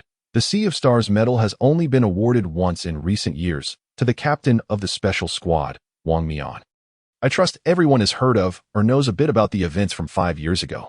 Officially, it was declared that a tsunami struck Donghai, but in truth, it was the Divine Sequence 040, Yamada no Orochi, attempting to forcefully land on our Great Xia territory. Wang Mian, the captain of the massed squad, single-handedly reversed time, returning 1 hour prior, leading his team to thwart Yamada no Orochi, holding out until support arrived from the pinnacle of humanity in our Great Xia. The entire upper echelon of the Night Watchmen unanimously agreed. Wang Mian is undoubtedly deserving of the Sea of Stars medal. Upon hearing this, The new recruits were filled with fervor. So there was this story. The ability to reverse time, Captain Wang's power is truly extraordinary. I had previously heard of the masked squad slaying a formidable foe from the sea realm. It turns out this was merely one of his lesser achievements. So cool. One day, I too shall earn a medal. Stop dreaming. With your meager abilities, even igniting a spark would be a challenge. Alas, I am getting ahead of myself. Doesn't that mean Li Wuliang accomplished something equally remarkable? Amidst the chatter, everyone began to anticipate just how impressive Li Wuliang's deeds truly were. Which youth is devoid of a hero's dream? And these medals signify that you have become a hero of great Xia. The boastful dreams of childhood have resurfaced in the heart at this moment. Shen Qizhu glanced at his spark medal, feeling somewhat disenchanted. It seems I must strive harder and strengthen my abilities. Had I not fainted so early, I might have also been awarded a Starshine medal. At this moment, he had a new goal. One day, he would collect all the medals. Chao Yuan lamented. Is it possible that had you not fainted, you would have been buried directly? Shen Qizhu was left speechless. Wily Fatty echoed, but that was from the sea realm, who could contend with that. Shen Qingzhu fell into despondency. Meanwhile, Yuan Gang was also gazing at Yulongyi, unable to decipher the situation. Although Li Wuliang's accomplishments were remarkable, the significance of the Sea of Stars medal is profound. It represents a monumental contribution to humanity. Such an achievement is worthy of being inscribed in history and highlighted. Conversely, the Star Medal would be more fitting for Li Wuliang's current accomplishments, without any intent to undermine its value, a truly deserved recognition. It would not greatly impact his future. However, were it to be the Sea of Stars medal, there might be dissent. Unless, of course, Li Wuliang had other undisclosed accomplishments. Li Wuliang stepped onto the stage. It is indeed an honor that you have managed to stay sober. Yulongyi chuckled lightly. I don't drink all the time. Li Wuliang replied, slightly embarrassed. As if he drank at every opportunity, he only abstained when there was no alcohol available. Yet at this moment, Yulongyi did nothing but silently observe Li Wuliang. After a brief pause, he spoke. You are quite special. The reason I am here to present the medal today is that I can offer you a choice with a more objective perspective. What choice? Li Wuliang inquired, slightly perplexed. Yulongyi, there are two options. The first option is to accept the Starry Sea medal, in which case nothing significant occurs. The second option is to decline the Starry Sea medal, leading to a transformation in the Night Watcher's standard weapon from the Starblade to the standard sword. Time is fleeting. Yet a minute for contemplation is still afforded. Yuan Gang's pupils constricted. He seemed to grasp the implications. In the past, the Night Watchers wielded an array of weapons, each suited to individual preference, lacking any unified standard, as long as they could vanquish the mysterious. It wasn't until a commander of the Night Watchers ventured to Kunlun ruins that they were equipped with the sharper and more resilient Starblade. Consequently, the casualty rate among the Night Watchers significantly diminished. Guardians like Zhao Kongqing could utilize Kunlun Dao to confront certain enigmatic entities, thereby achieving a timeless merit. Should Li Wuliang opt for the second choice, his intentions would be unmistakable. He aimed to cultivate him further until he ascended to the pinnacle of the Night Watchers. At that apex, there would be no need for medals to earn the admiration and reverence of comrades. Without hesitation, Li Wuliang declared, I choose the second option. The curvature of Yulongyi's lips widened. May I inquire why? Li Wuliang responded, because none here wielding blades can surpass me. I am not versed in sword techniques. Yet I can still offer guidance in swordplay. The sword training trio I have developed is exceptionally practical. Yuan Gang swiftly interjected, blocking Li Wuliang's words with an urgent gesture. What folly! When he discussed the funding for foot massages, he had referred to consumable training equipment. Those technicians were still lurking behind. If this information were to surface, funding might be halted, and he could face repercussions. Yuan Gang smiled at Yulongyi. Commander, this is our training camp's experimental secret training. It must not be disclosed. I trust you understand. It was the first time the others witnessed Yuan Gang display such humility. However, they too had to remain tight-lipped. After all, this training not only accelerated their strength, but also offered unparalleled enjoyment. Should it vanish, they would have no place to lament. Yulongyi pondered for a moment, then cast a somewhat resentful glance at Yuan Gang. Very well, I shall refrain from further inquiries. He then turned to Li Wuliang and smiled. Your reasoning is commendable and aligns with my thoughts, making the consumption of the Night Watcher's entire stock over these past months worthwhile. What if my answer does not satisfy? Li Wuliang queried. Yulongyi maintained his smile. Supply will be cut off. As I said, even the commander cannot approve it. A chill ran down Li Wuliang's spine. If that's the case, I shall take my leave. Standing on the platform, he felt awkward after declining the honor. This elder appeared to be affable. Yet he struck at the heart of the matter. Although there remained ample stock, should a drinking spree commence, it would soon prove insufficient amidst a crowd. It was still most prudent to choose the Moutai. Primarily, this was not an opportune moment for indulgence, as the wine bug had already begun to complain. The ceremony has yet to conclude. Why do you intend to leave? Huh? Li Wuliang paused, perplexed. Did I not decline? You refused the Starry Sea medal. Yet this starry medal bears no insignificance. Wuliang affixed the medal to Li Wuliang's chest. His gaze was filled with the tender affection of an elder. And he even helped Li Wuliang adjust his clothing. Go ahead, the commander said. I have a request. Something to drink? Yes. Approved. Chapter 79. The new special training commences. The latter half of the training camp does not focus primarily on enhancing physical stamina or honing willpower. Instead, it emphasizes mental fortitude and the mastery of the Forbidden Realm. In simpler terms, the initial phase was aimed at ensuring the survival of these newcomers. The next phase is to empower them to strike back, proficiently wielding and controlling the Forbidden Realm. The following morning, in the cafeteria, by Li Pang's side, I can't take it anymore. I've never liked studying theoretical knowledge since childhood. I can't remember a thing from the lectures. Shin Qingzhu responded, Huh, is that why I am so strong now? By Li Pang retorted, because you're reckless. Shin Qingzhu shook his head, no, it's because I dislike attending classes, so I spend every day fighting. In my neighborhood. I've already become invincible. By Li Pang smirked, so you admit you're reckless? Chao Yuan, sitting nearby, sipped his porridge, appearing content in the tranquility of life. Classes are great. No need for fighting. I wish these peaceful days could last forever. By Li Pang dismissed him. I still think skipping class is better. It makes my head feel heavy. What about you, Qiye? Lin Qiye replied, I think school is quite nice. My classmates are very interesting.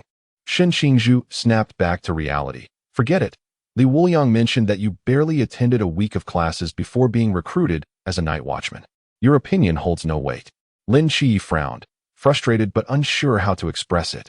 At that moment, the familiar scent of alcohol wafted through the cafeteria. Li Wuliang had arrived.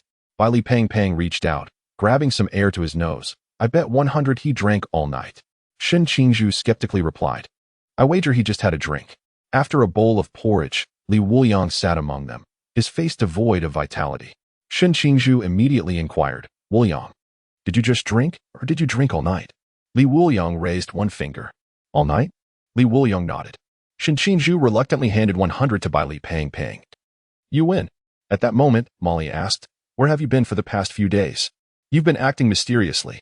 The others also looked curiously at Li Wuliang, who had been increasingly elusive, rarely returning to the dormitory. Li Wuliang lifted his head, speaking quietly, what is the point of drinking this alcohol? Instantly, everyone looked at Li Wuliang in horror. Bai Li Pang exclaimed, Wuliang, don't scare me. You might be able to forego your life. But how can you forsake alcohol? Lin Qiye added seriously, if something is troubling you, feel free to talk to me. I can help. But don't say things like that. Chao Yuan, with a serious expression, stated, is someone bullying you? I'll take care of them. It is a well-known fact that Li Wuliang's drinking habits are relentless. Yet now he claims that drinking holds no meaning. What could he possibly have experienced? Li Wuliang, Yuan Gang led me into a small room, insisting that I compile a sword manual for future training, aware that I could not sleep without alcohol. He relentlessly poured drinks down my throat. Hiss. They gasped in shock. How cruel. What was once passion was now twisted by Yuan Gang into a means of coercion, forcing Li Wuliang to labor. This was more devilish than any fiend, a presence that even Satan could not subdue. Compassionate glances were cast towards Li Wuliang. Yet that was all it amounted to. His eyes were hazy. Fortunately, he had activated his hangover mode from the start, recharging himself. 2 days of drinking had not been in vain. The instructors who drank with him had already succumbed after 2 rounds. The reason they did not join for breakfast was that they had reached the point where the mere scent of alcohol made them nauseous. At this moment, Li Wuliang opened his interface. Late stage of Pool Realm. Abilities. Flame Blade, Poison Blade, Sword Control, Giantization, 100 Steps Flying Sword, Qingyan Sword Technique, Wuliang Sword Style. Proxy Techniques. 1 sword opens the sky, all paths erased, Sword Chi Great Wall, Activated Mode, Hangover Mode, Proxy Progress. 45. The progress had reached 45. But it was stagnant. With a sigh, Li Wuliang downed his kanji in 1 gulp and rose to leave. By Li Pang, aren't you going to practice with the gun? Lin Qiye immediately stopped by Li Pang. Don't let him practice. It's unnecessary. He can fly the sword. By the time he reloads, everyone else will have already finished their tasks. Li Wuliang returned to the dormitory and slept from morning until dawn. When he awoke, Lin Qiye was already dressed. "You're up early," Li Wuliang remarked. Lin Qiye pointed to the clock. "It's already 6 o'clock. Normally, Yuan Gang would blow the whistle by 5. Don't you find that suspicious?" Lin Qiye's expression was grave. "The last time it was this strange, we were undergoing specialized training in Jinan Mountain. This time, it might be another special training, and perhaps even more exaggerated." Li Wuliang's eyes brightened. He suddenly recalled that it seemed about time. And this time, the content of the specialized training involved those 3 mysteries. No wonder they let him return yesterday. It was to prepare him for the special training. Old Deng is quite mischievous. Given the silence in the dormitory area after the incident, it was likely the work of the little spider. Li Wuliang remembered that this little spider was rather cute, still a juvenile. It was an easy target for bullying. The two woke up the still dreaming by Li Pangpang and stepped out of the dormitory, only to see Chao Yuan rushing over. Upon spotting the two, Chao Yuan exclaimed, "Wuliang. Qiye, it seems something has happened." "No seems about it. Something has indeed happened. It might even be part of old Yuan's special training," Lin Qiye said solemnly. "What shall we do now? Let us wake up the others and see how many people are around." "That sounds good." Li Wuliang followed behind, silent, his eyes scanning for hidden cameras along the way. He had finally managed to relax, and he was not about to waste his holiday. Now, not only the dormitory area but even the instructors, cleaning staff, and Shaolian had all vanished without a trace. Within the entirety of the training camp, few remained. Counting them, there were fewer than 40 individuals, necessitating a separation for their search efforts. At that moment, a series of faint sounds echoed. Lin Qiye abruptly turned around, catching a fleeting glimpse of a grayish-white figure darting past with remarkable speed. Something was amiss in that direction. He immediately pursued it, while Li Wuliang narrowed his eyes and followed suit. Suddenly, as they moved, Li Wuliang halted, saying, "You all go ahead. I need to take care of something." Lin Qiye nodded, advising him to be cautious before dashing towards the previously observed direction. After the others departed, Li Wuliang stealthily approached the door of a small storage room. He stood at the threshold, rubbing his face, a wicked grin spreading across his features. He leapt inside, making a ghastly face at the door. "Here comes the ghost to devour the little spider." Squeak! A massive, grayish-white spider dangled from the doorframe, its eyes rolling in terror, nearly fainting. Fortunately, the spiderling possessed 8 eyes. However, after being startled, it plummeted to the ground with a loud thud. Chapter 80. Intoxicating the spiderling. In a panic, the spiderling lost all composure, crashing into various items within the storage room. "Wah! Mommy! Baby is scared." It stumbled and slipped, fortunately landing on a web, which somewhat alleviated its fear. Had it not been for those nefarious individuals tricking it into this predicament, it would never have found itself here. The spiderling paused, glancing up, only to find Li Wuliang standing before it, who then let out a dramatic shout. "Wow! Don't eat the little spider." "Huh? Fainted? What a weakling." "I haven't had my fill of fun yet." Behind the monitor, Yuan Gang covered his eyes, unable to watch. "Who brought this thing here?" Instructor Hong scratched his head. "That was you, sir. You signed off on it. We exerted considerable effort to capture it." "You call that a waste of effort? Explain how it was wasted." Yuan Gang, his expression darkened, retorted, "If it's such a waste, you can deal with it." Instructor Hong's face flushed as he turned to another person. "Xiao Chu." "What do you say?" Instructor Chu glanced at yet another individual. "Xiao Lu, your thoughts?" Instructor Lu, realizing no one was left, reluctantly replied, "I was squatting under a tree eating my lunch when it came over and spat silk all over my face, and then it captured me." Yuan Gang was about to explode with anger when Instructor Hong interjected, "Trust me, I've spoken with it. As long as it allows these people to sleep, it's quite simple. Isn't it executing its task effectively?" Yuan Gang sighed, conceding that as the only option we have left. "Remember, anyone who doesn't wake by 6 o'clock will lose 25 points. 25 points? Sir, that seems excessive." Instructor Hong exclaimed. Yuan Gang, with a grave demeanor, asserted, "This soul-weaving spider intends to act while they sleep. They would be dead before they even had a chance to resist. Is 25 points too much? Not at all."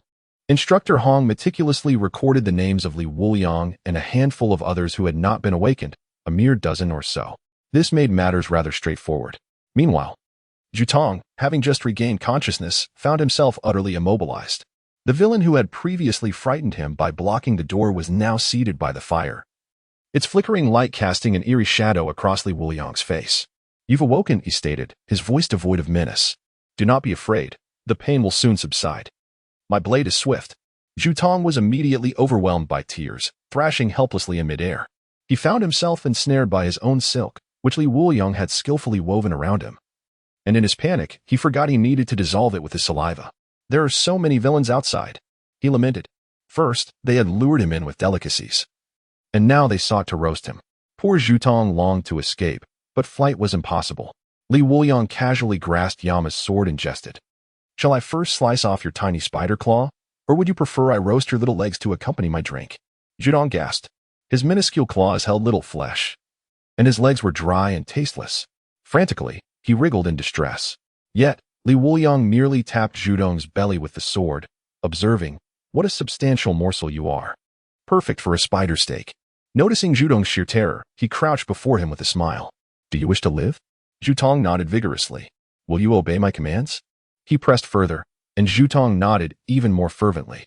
"Withdraw your powers and find a place to hide, ensuring no one discovers you. Others will not be as benevolent as I." Zhu Tong's fear intensified. It dawned on him that among humans, this constituted kindness. How terrifying. His life was indeed wretched. He longed to return home. Seeing Zhu Tong grow even more frightened, Li Wuliang shook his head in resignation. "Look at you, such a coward. No potential, utterly useless." A thought suddenly struck him. Given Zhu Tong's timidity, he might easily fall prey to Yuan Gang and his ilk for repurposing. If that were to happen, it would catch him unawares. "No, I must not allow you to leave." After taking a sip of wine, Li Wuliang narrowed his eyes and turned to Zhu Tong with a grin. "Can you drink?" Zhu Tong shook his head. "No matter, I shall teach you." Li Wuliang replied with a smile. What did this mean?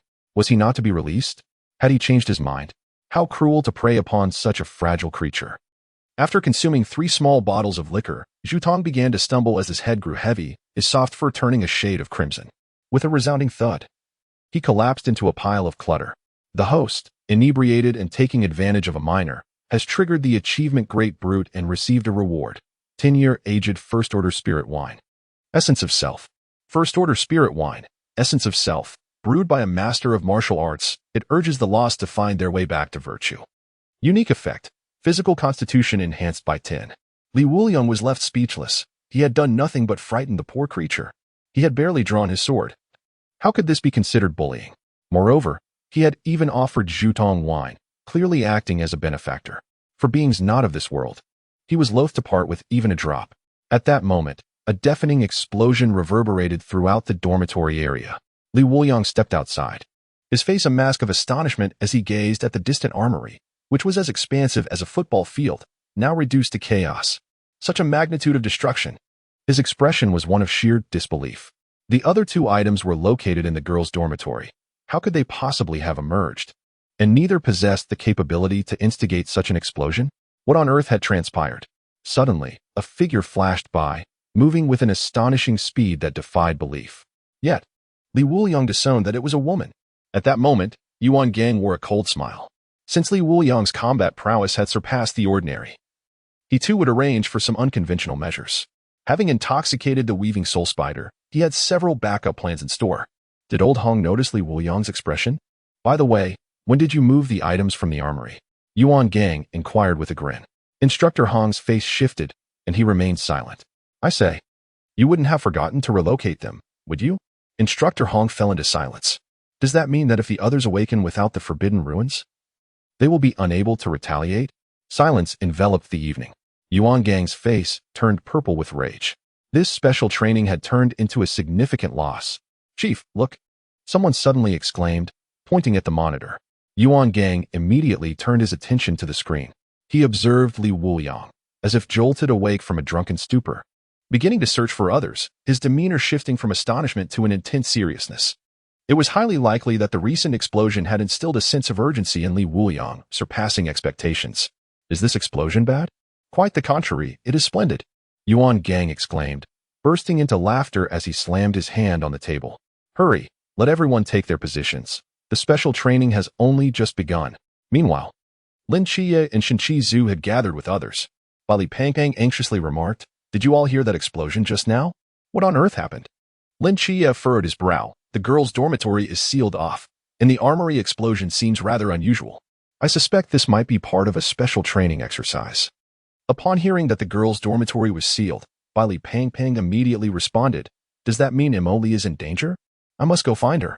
It's too perilous to scatter." "We should all head to the girls' dormitory to ensure mutual safety," Lin Qiye suggested. Chapter 81. Is this still special training? While they were en route to the girls' dormitory, Lin Qiye and Xin Qingzhu abruptly halted. Both turned their heads towards the adjacent storage room. Did you notice? Indeed. Their exchange left the others somewhat bewildered. Li Pang exclaimed, "What is going on? You two are making me feel rather foolish." Lin Qiye pointed toward the storage room, saying, "Can't you smell that strong scent of alcohol?" As they passed, the aroma had already wafted out. No wonder they couldn't locate Li Wuliang. It turned out he was hiding here, drinking. Li Pang declared, "Watch me go in and bring him out. With him here, we will be safe." With that, he stormed inside. Yet, an extended silence ensued. Chao Yuan remarked, "He hasn't been pulled in to drink, has he? I'll go look for them." Subsequently, Chao Yuan also ventured inside. 2 minutes passed. Why is there not a single sound? Xin Qingzhu entered with a look of skepticism. Suddenly, he was struck by a shocking sight, a spider. He had barely stepped inside when he spotted the arachnid swaying unsteadily in the room. Its 8 crimson eyes glowed ominously in the darkness. Lin Qiye raised an eyebrow, questioning, "What spider has startled you so?" But in the next moment, his pupils constricted. The blue aura surrounding Lin Qiye flickered as his azure protection was activated. He too beheld those 8 red eyes lurking in the shadows. What a colossal spider! Lin Qiye had never encountered one of such magnitude, and he quickly warned, "Xin Qingzhu, be cautious. It possesses psychic abilities." At that moment, the spider seemed disoriented. "I can't drink anymore. It feels terrible." "Right," that Huiran said to hide. "Yes, hide." The arachnid's eyes suddenly gleamed with excitement. With several long legs, it bolted away. Crash! The spider scuttled sideways like a crab, colliding directly with the wall. As it gazed at the blurred figures before it, its expression shifted, transforming into one of fear. It was Huiran. In a wild panic, it smashed through the wall and sprinted toward the dormitory. This scene left Lin Qiye in a state of shock. Why did this gigantic spider move like a crab? However, the spider showed no intention of attacking, prompting him to rush in alongside Xin Qingzhu's companions. Upon entering, they found Bai Li and Chao Yuan groggily sprawled on the ground, already ensnared. They soon roused. "A spider!" Bai Li shouted as he regained consciousness. Spotting Lin Qiye, he burst into tears, exclaiming, "In all my years, I have never seen such a large spider. It's terrifying. How can there be something fiercer than the flying cockroaches from our region? Shall we pursue it?" Xin Qingzhu inquired. "No," Lin Qiye replied decisively. "The mysterious entity from the Chuanjing region appears brazenly in the dormitory area. This undoubtedly signifies a form of special training. Wuliang likely discerned this, which is why he chose to intoxicate the spider rather than eliminate it outright." The others nodded in agreement, acknowledging his reasoning. Wuliang allowed only 2 types of mysteries, those that could drink with him and those he could not defeat. The gray-haired spider belonged to the former category. Just then, a dark figure flashed past. Instantly, a warm liquid splattered upon Lin Qiye and his companions. The earlier smiles froze on their faces as a metallic scent pervaded the air. Xin Qingzhu's eyes widened in shock, transforming into a fierce glare. Li Liang. In an instant, Li Liang's body exploded into fragments, leaving only a scattered mess and blood splattered across Lin Qiye. Li wiped his face, his pupils dilating in horror. "Blood. It's warm, hot. Qiye, blood." His panicked demeanor sent tremors through Lin Qiye's hands. Xin Qingzhu knelt, tears streaming down his face. "I'm so sorry, Li Liang. Rest assured, I will take care of your brother. The several of us grew up together in the orphanage. I have stated before that since I have brought you out, I shall certainly return you. Wait for me. I shall avenge you." At this moment, he wrapped the shattered pieces in his clothing and then rose to face Lin Qiye. The fury in his gaze was palpable. "Qiye, do you still dare to call this special training? My brother Li Liang is dead." In the surveillance room, Yuan Gang observed the despondent Lin Qiye with great satisfaction. "A bunch of unruly brats. If I don't show you some severity, you truly do not regard us instructors as anything significant. Killing enemies is merely fundamental, however. Witnessing a companion perish before one's eyes and still maintaining the resolve to persist, that is the essence of advanced training." I was pleased with Lin Qiye's reaction, but regrettably, Li Wuliang was absent. I must find a way to arrange something for him as well. Instructor Hong nodded, wiping the cold sweat from his forehead. At last, I am somewhat satisfied. He had anticipated that the earlier reaction of the Weaver Spider would provoke Yuan Gang's ire, but fortunately, timely remedial action had been taken. Meanwhile, Lin Qiye was engulfed in doubt. The blood was real, and a person had indeed died before them. But what on earth was that thing? At that moment, Lin Qiye suddenly activated the Forbidden Ruins. A dark figure swiftly darted across his field of vision, aiming to strike Shen Qizhu. Lin Qiye immediately drew his blade to parry the attack. It was then that everyone recognized what had assailed Li Liang. It was a puppet, adorned with peculiar patterns, seemingly forged from some formidable material. Yet its speed was so swift that the naked eye could scarcely perceive it. The puppet possessed strength akin to that of the river realm, yet it bore no trace of life. Lin Qiye spoke, Shen Qizhu. It appears that the Qi Min is ineffective against it. At least now we understand how Li Liang met his demise. I shall avenge him. You all head to the girls' dormitory. I will pursue that puppet.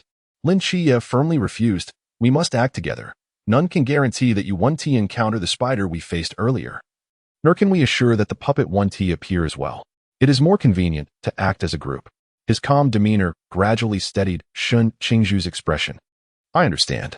The Night Watcher's greatest taboo is impulsiveness. The mysterious and unpredictable may lead one into a deadly trap if one acts rashly. Lin Qiye's expression grew solemn. Li Wuliang would not simply vanish without reason. He must have discovered something significant and thus pursued it. Let us not concern ourselves with him for now. We must first deal with the black puppet.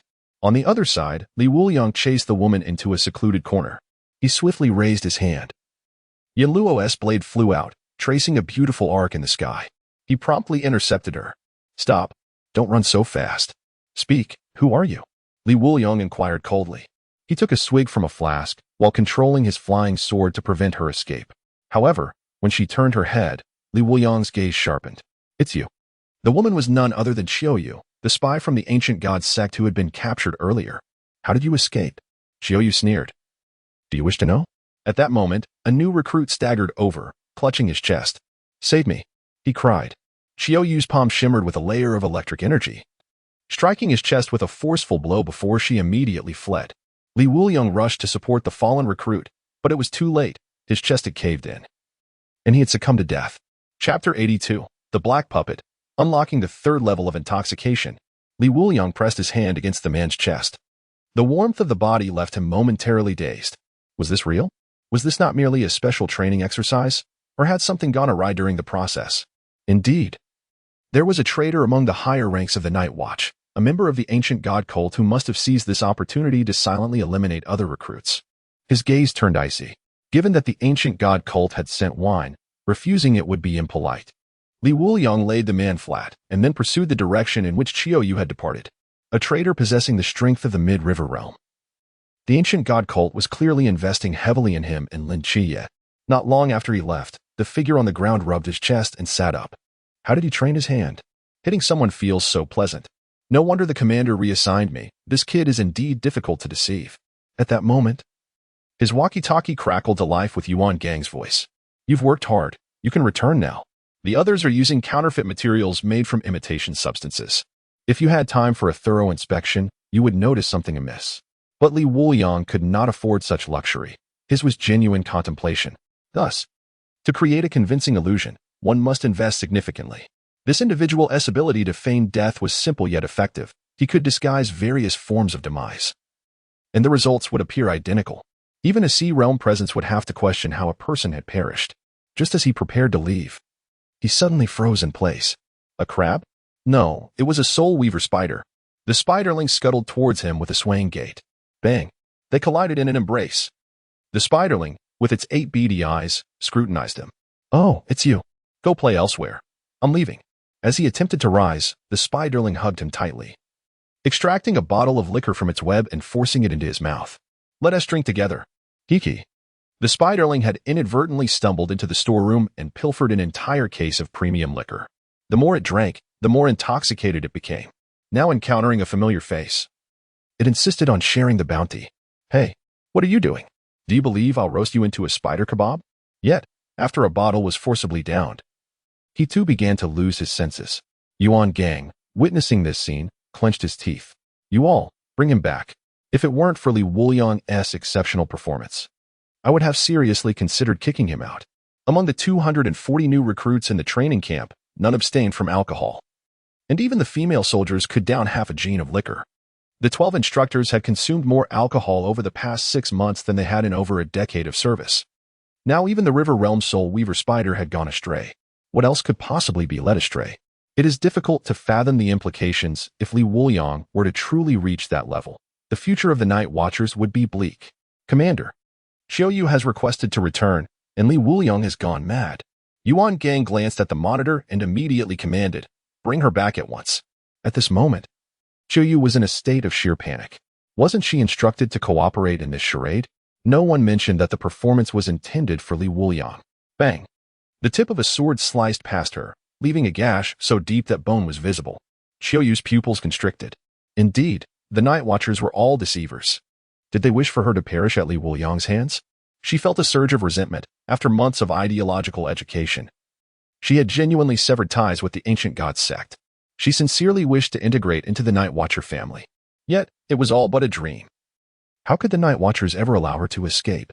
Xiaoyu chuckled bitterly to herself before collapsing to the ground, just as Li Wuliang prepared to deliver a fatal blow. 2 black puppets appeared, colliding forcefully with him. In that instant, it felt as though a vehicle had struck him.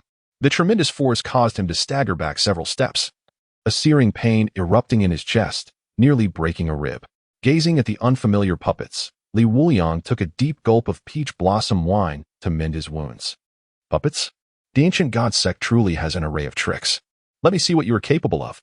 He dragged his fingers along the sword's blade, and a flame surged forth. Fiery blade. 100 steps flying sword. The sword soared through the air as Li Wuliang dashed forward, instantaneously appearing behind one of the puppets. Zing. Zing. Boom. A massive melted gash appeared in the puppet's body, followed by a violent explosion. Yuan Gang watched in astonishment. A puppet forged from celestial star steel is notoriously difficult to breach, even for peak practitioners of the Chuan realm, yet he dispatched one in a single strike. He had no intention of losing the puppets, as the method to control them was straightforward, by donning a device and skillfully harnessing mental energy. One could render them inoperative through the energy conduits within. Typically, a 6-person team could easily neutralize one. It served to hone their cooperation and observational skills. But now, was that it? Such an exorbitantly priced creation. He might even face disciplinary action. There were scarcely 10 like them among the Night Watchers. Instructor Hong murmured, "I fear both may need to be scrapped." Yuan Gang gritted his teeth. "Why send 2? Were you afraid they wouldn't hold them back?" Upon hearing this response, he fell silent. Meanwhile, Xiaoyu seized the opportunity to be taken away.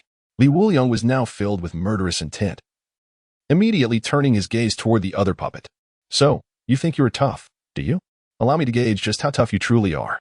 He promptly downed a jar of liquor, entering a state of drunken swordplay. Clang, clang, clang. The blade struck incessantly, achieving a series of rapid successive blows, each impact resonating as if igniting a vibration. The black puppet was rendered immobile. Even the sound of internal cracking could be faintly heard. Li Wuliang's speed accelerated further, until each strike produced a delayed echo, fissures beginning to form on the surface.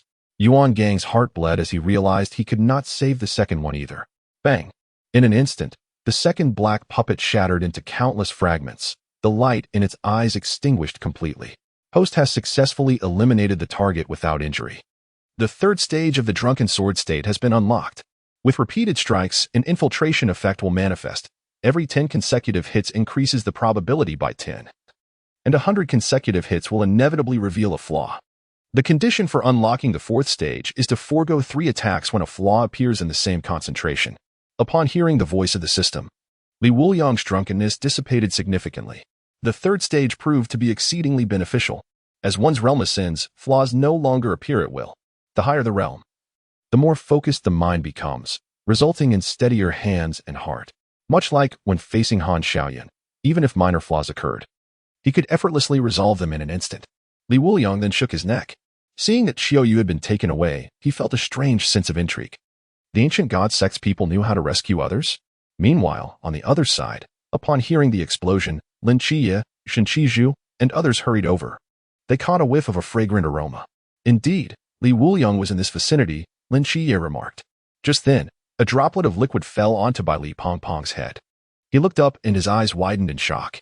That enormous spider was also present. Zhu Tong hung upside down outside the dormitory building, sipping from a wine bottle, seemingly entangled in its own web. Observing Zhu Tong's drunken state, Lin Qiye sighed, "Let us first find Li Wuliang and inquire if he knows anything. It is not worth our time to waste on this fellow." Even the furious Shen Qingzhu nodded in agreement. He is already intoxicated. We can deal with him later. Chapter 83. The Shattered Illusion. Zhu Tong was completely overlooked by the others. Although he was in the Chuan realm, he had already hung himself on the southeastern branch, and taking out his frustration on him would seem inhumane. Ahead, Wuliang. Li Wuliang turned to see Lin Qiye and the others. "Finally found you. Have you discovered something?" Shen Qingzhu inquired hastily. Li Wuliang nodded. "I spotted the ancient god sex trader, Qiye, in the foot massage parlor. If it weren't for these two iron clumps obstructing me, I would have dealt with her." Lin Qiye crouched down to examine the two shattered black puppets. They were of the same kind as the one that had killed Li Liang. It seemed that the matter had intersecting points. At that moment, Shen Qingzhu exclaimed in fury. So the ancient god sect exploited a gap. The thought of Li Liang's demise filled Shen Qingzhu with immense guilt, believing it to be his fault. "All right.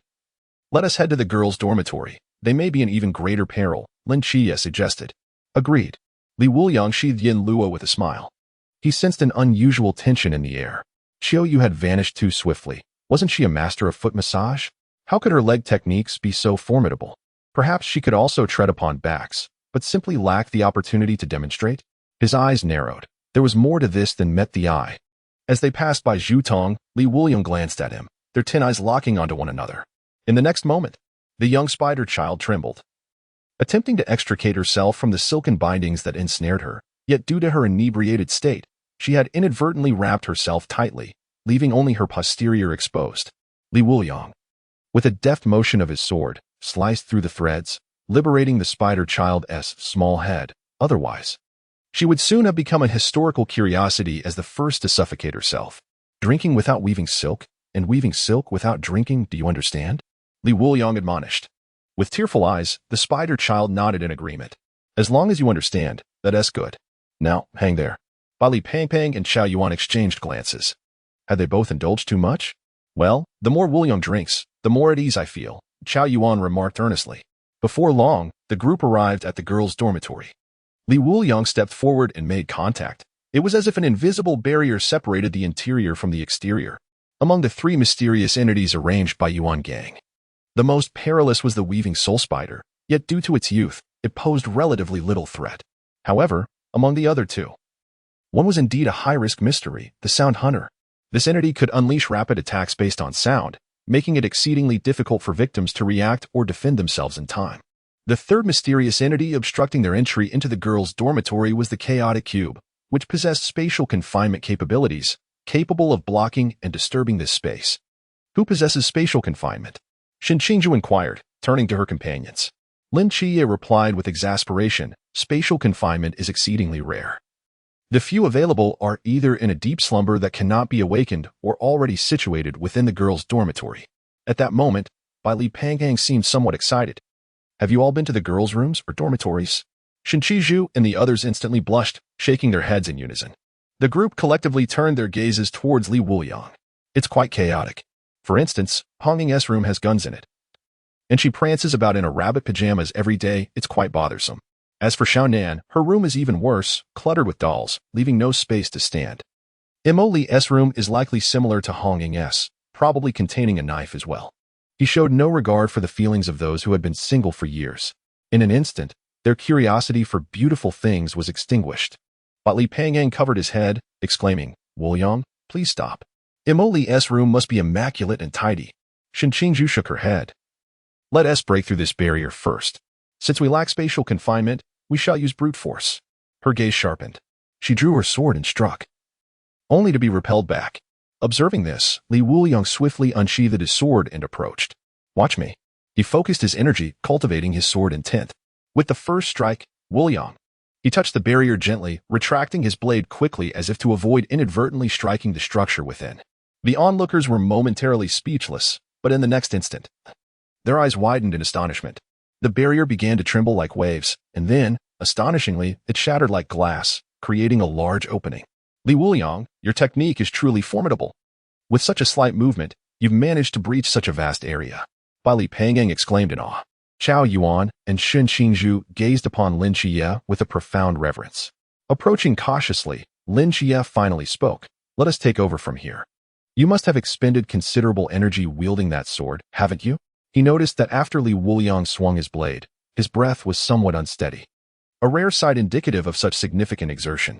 Could this be what the master meant by lifting weights with ease? Chao Yuan inquired. Li Wuliang shook his head. Controlling my strength is quite taxing. If I fail to manage this move, the girls' dormitory will be in ruins. You wouldn't understand, sometimes. Being overly powerful can lead to complications. The first sword technique is named Wuliang. It requires maintaining a delicate balance between sword intent and sword momentum before unleashing a single strike. However, his current proficiency was insufficient to wield it with complete mastery. In fact, the lower limit of this technique was exceedingly high. Regardless of Li Wuliang's self-praise, the group proceeded with caution into the girls' dormitory. Driven not only by urgency, but also by an insatiable curiosity. The girls' dormitory often sparked the purest imaginations of the male students. Meanwhile, Yuan Gang found himself perplexed by the design of this special training. He sighed, deciding to let it be. Turning his attention to the still trembling Qiuyu, he remarked. You have done well. Qiuyu, with a hint of trepidation, asked, Am I truly going to survive? Yuan Gang replied coldly. Since you haven't committed any grave offenses after joining the ancient god sect, if you perform well, you may even find yourself enjoying a bit more freedom. To retain Qiuyu, he had undergone considerable inner turmoil. He secretly hoped that Qiuyu was merely feigning allegiance, which might draw out more troublesome elements later. Moreover, she was equipped with a proximity bomb. If she exceeded the designated distance, it would detonate, leaving no chance of survival, even in the Chuan region. Qiuyuan's eyes glimmered with understanding. I see. At that moment, the group had already entered the girls' dormitory building. One individual opened a dormitory door and stepped inside, only to vanish in an instant. Lin Qiye, now grave, remarked, The space here is chaotic. Once we separate, the likelihood of reuniting is slim. Let us proceed with caution. Shen Qizhu added, The girls' dormitory consists of 3 floors, each with 9 rooms, accommodating 2 to 3 occupants per room. We are merely a group of over 40. They have likely banded together. Li Wuliang reminded them, Have you forgotten about that soul weaver spider?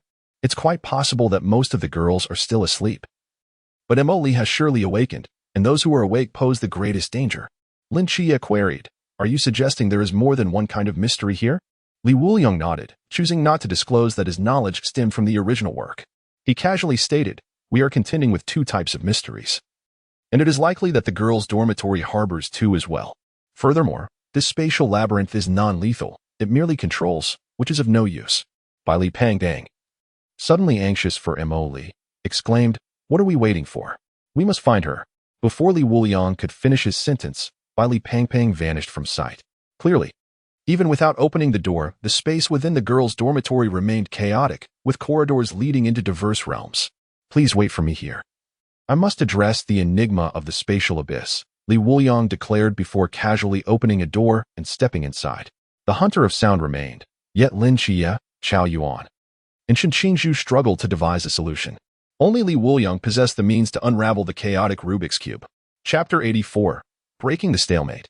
Although Li Wuliang had clearly instructed them to unite, Shen Qizhu, fueled by anger, was unwilling to bide his time. He rolled up his sleeves, asserting, Qiye, stay here. I shall enter as well. However, he was promptly pulled back by Chao Yuan. Release me. Shen Qizhu protested. Chao Yuan replied, Since Li Wuliang has advised us to stick together, it is prudent we do so. Being alone in this disordered space is perilous. Let us wait a moment. If no changes occur, we can then act independently. What do you think? Shen Qingzhu nodded. Very well, we shall wait 10 minutes. Once that time has elapsed, I must go in. Meanwhile, upon pushing open a door, Li Wuliang found himself in a girl's dormitory. 3 pairs of wide eyes were fixed on him from the corner. Ah, it's Li Wuliang, they exclaimed, rushing towards him in their pajamas as if he were their savior. Wrong room, Li Wuliang retreated a step, only to find himself in another space. This time, it was a girl's washroom. One girl, seemingly relieved, exclaimed, Li Wuliang, what on earth is happening? I just left the dormitory and ended up here in the washroom. Stay here, do not wander or make a sound, Li Wuliang instructed, offering little explanation. The shifting spaces of the girls' dormitory were dictated by the continuously transforming chaotic Rubik's Cube, governed by certain patterns. Moreover, as there was no actual connection between the 2 spaces, Direct use of sword techniques to break through was futile. Most importantly, he was not adept at solving Rubik's cubes, making it challenging to discern the patterns. At that moment, he conceived a plan, but first, he needed to access the rooms of those wielding melee weapons to gather arms. He proceeded to another dormitory, where only one occupant remained. "Where are the others?" Wuliang inquired. The girl rushed over to silence him, whispering, "There's a monster. Do not make a sound." The other two were dragged away. "Can you lead me out?" she implored, her face pale with evident fear. Wuliang firmly refused. "You should remain here. You will be able to leave shortly. First, hand me the weapons." "Oh," she complied, presenting 3 straight knives from the room. This cycle continued until he reached the 6th dormitory, where he encountered Molly. Her surprise was palpable upon seeing him. "You made it in. Be careful. A mysterious entity attacks based on sound." "I know. Now give me the weapons," he commanded. "What do you need weapons for?" Molly questioned, puzzled. "To break the stalemate," he replied. Suddenly, a large, golden glowing orb careened in from outside, colliding with the wall and tumbling onto the bed. "Pang Pang?" Wuliang exclaimed in astonishment. Upon hearing a sound, Li Pang Pang laboriously turned over and sat up. "Fortunately, I possessed a protective artifact. Otherwise, I would have been pierced through." As he discerned the figure before him, his excitement surged. "Wuliang, it is truly splendid to see you here. And Molly, I have finally found you." A mysterious and ferocious entity lurked outside, initiating an attack upon their encounter. Wuliang rubbed his temples and advised, "Stay here with your Molly. Do not wander aimlessly. I shall take my leave." At that moment, Molly interjected in the girls' dormitory.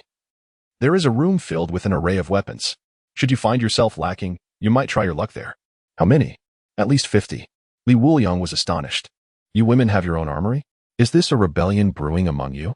Molly rolled her eyes. Most girls wield demon exorcising guns, while others possess their own weapons. Thus, the remaining starfall blades must be stored together. Were it not for the spatial disarray, that room would be adjacent to us. Due to her long-standing familiarity with blades, she couldn't bear to return the starfall blades to the storage unmaintained, so she tended to them in her spare time. "Right next door," Wuliang exclaimed, suddenly exhilarated. If it were indeed so close, he could simply shatter the wall, much like breaching the external spatial barrier. The chaotic cube could not immediately repair the damaged space. After moving the bed, Wuliang swiftly executed a sword technique, demolishing the wall, causing the entire dormitory to tremble at that moment. Chao Yuan remarked, "Did it just feel like an earthquake?" That tremor was intense. Shen Qingzhu observed, "The ground is quaking incessantly. It's likely Wuliang is demolishing the place," Lin Qiye noted. "Time's up. Let's proceed," Shen Qingzhu said, glancing at the clock, eager to find the others. Suddenly, the individual who had been teleported away moments ago was hurled back, with a grotesque entity savagely gnawing at his arm. Shen Qingzhu's pupils constricted. She immediately employed her qi to halt the assailant's attack, yet its gaze shifted toward her. It had come right to her doorstep. In response, Chao Yuan swiftly drew a starfall blade from behind and executed the Black King's decimation, charging forward. Through rigorous training, not only had his strength significantly amplified, but his control over the Black King's decimation had also extended considerably, lasting a full 3 minutes. As he swung his blade, it was akin to a vengeful spirit unleashed, targeting the foe's very essence. Blood sprayed forth as the assailant emitted a pained wail, attempting to flee. However, its retreat was immediately obstructed by Shen Qingzhu. Lin Qiye activated the Forbidden Ruins, further barring its escape. The creature extended its claws in a desperate swipe. Lin Qiye narrowly evaded while Chao Yuan launched a counterattack. Their coordination was seamless. Lin Qiye struck with precision and under the influence of enhanced dynamic vision. The adversary's movement slowed significantly. Realizing the precariousness of its situation, the creature lunged at Chao Yuan but swiftly dodged into a nearby door, escaping to another location. "It's fleeing. Pursue it," Shen Qingzhu shouted in fury as she dashed inside. In the next moment, blood began to flow from his nose. He found himself transported into a girls' dormitory, where the attire of the female occupants was rather surprising. "Get out," one girl exclaimed through gritted teeth. "Huh. I'm here to protect you," he protested. "Leave," she insisted. Reluctantly, before departing, Shen Qingzhu cast a lingering glance, only to hastily retreat when a small bunny slipper flew towards his face. Meanwhile, on the other side, Wuliang knocked on the wall and discovered dozens of weapons neatly arranged, his eyes gleaming with excitement. "This is convenient," he exclaimed, immediately advancing towards them. With his hands clasped together, he employed his sword control technique, commanding all the weapons at once. Li Pangpang expressed his astonishment. Wuliang, can you really handle controlling so many weapons at once? Li Wuliang explained, I intend to use the flying sword to locate that object, not to attack. Controlling them for a few seconds is manageable. In the next instant, the weapons lifted off the ground and soared towards the door. Li Wuliang closed his eyes. Sensing his sword intent imbued within each weapon, he could perceive the presence of the target, and with a clear direction, he could proceed towards it.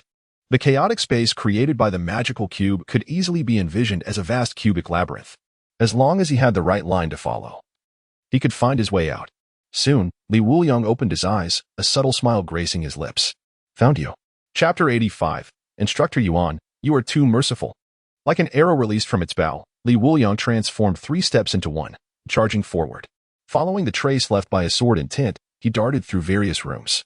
At this moment, it felt as if a 3-dimensional map had formed in his mind, with each teleportation bringing him closer to his goal. Suddenly, the heavily injured hunter appeared before him, attempting to launch an attack. Don't block my path, he shouted angrily, and in an instant, the hunter's body split in two.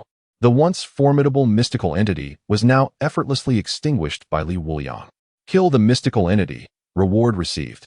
3rd-tier spirit wine. Mountain green soon. Li Wuliang arrived in the central room. A black cube pulsated in the center, twisting and turning desperately. It had sensed someone approaching rapidly and was frantically disrupting the spatial order. Still moving? Li Wuliang remarked, and as he spoke, the chaotic cube seemed to seize up, ceasing its movement and emitting creaking noises as if its bearings were unlubricated. He approached with his sword, and like the hunter, he cleaved it in half. Instantly, the space of the girl's dormitory returned to its original state. Kill the mystical entity. Reward received. 3rd-tier spirit wine, mountain green. Drunk through the sealed space. Achievement triggered. It's not that I'm drunk, but rather the road is uneven. Reward received. 10-year-aged 4th-tier spirit wine, peach garden spring. 4th-tier spirit wine. Peach garden spring. 3 people raise their cups, 1 returns. Brewed by a certain sword saint in memory of his 2 deceased brothers, its flavor is intensely strong. Yet the aftertaste is remarkably smooth. Unique effect. Absorb 1 fatal blow. Li Wuliang was astonished. Is this the effect that a 4th-tier spirit liquor should possess? The concepts of resisting a single attack and withstanding a fatal injury are distinctly different. Doubting the validity of his thoughts, he immediately inquired of the system. Can lethal injuries such as decapitation or heart extraction be resisted? Any fatal injury can be resisted, and severed body parts can regenerate. Li Wuliang felt an indescribable joy in his heart. He was so elated that he wished to embrace the chaotic cube, which was truly remarkable. Had he known, he would have applied some oil to it before its demise to ensure a complete fulfillment of its purpose, leaving no regrets. With this thought in mind, he promptly picked up the chaotic cube. I'll dig you a grave and personally carve a tombstone. Rest in peace, Brother Fong. However, immediately afterward, Li Wuliang heard a series of piercing explosions. Many girls were dragged away by the hunters in their sleep, still in their clothes from the night before. Due to prolonged training, their excess body fat had vanished. Their bodies, now healthily tanned, appeared as goddesses in the dreams of Shinchiju and others, utterly different from what they were accustomed to. Coincidentally, the place where the hunters had stacked them was on the opposite side of the first floor. This sight was a feast for the eyes of Shinchiju and the others. Shinchiju approached to awaken a few of them, hoping to leave a positive impression, but only succeeded in leaving a bright red handprint on one of their faces. The others were hastily kicked and punched out. Even Bai Li Pangpang was kicked like a ball by Mo Li, landing beside Lin Qiye. The winds today were particularly raucous. Lin Qiye looked up at the sky, a sense of desolation enveloping him. Have we forgotten something? Shinchiju said, clutching his swollen face. Right, where's Chao Yuan? At this moment, everyone realized that Chao Yuan had transformed for 3 minutes and had gone elsewhere. Where was he?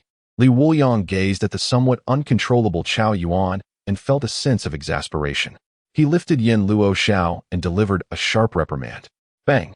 Chao Yuan's eyes suddenly regained their clarity. What to do when a child misbehaves? A good beating will suffice. I've lost control again.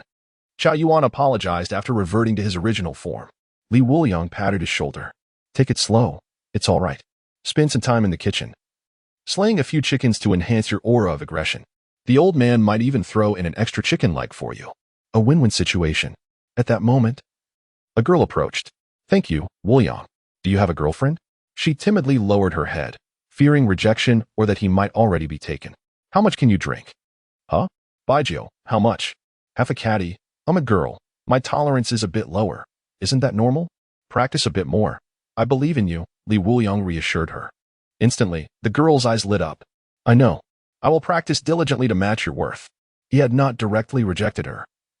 She felt assured that he harbored feelings for her. Yes, it must be so. Chao Yuan followed closely behind Li Wuliang, as if he had discovered a new continent. On the third floor, every time they passed a goddess's dormitory, someone would inevitably profess their deep affections. Remarkably, they all left with cheerful expressions. Wuliang, how on earth do you achieve this? What? Indeed, it is simply the case that one is favored by the fairer sex. Ah, this is innate. A quality that cannot be learned, practiced, or taught, Li Wuliang remarked casually. Chao Yuan looked perplexed. Generally, women merely influence the pace at which he drinks. Hong Ying can at least accompany him through the night, not to mention Nikes, who, aside from blushing during intimate moments, can drink endlessly without breaking a sweat. Consequently, their departure was quite slow. After a considerable wait, the crowd finally saw Li Wuliang strolling ahead with his hands clasped behind his back, while a crestfallen Chao Yuan trailed behind. Has everything been resolved? Lin Qiye inquired.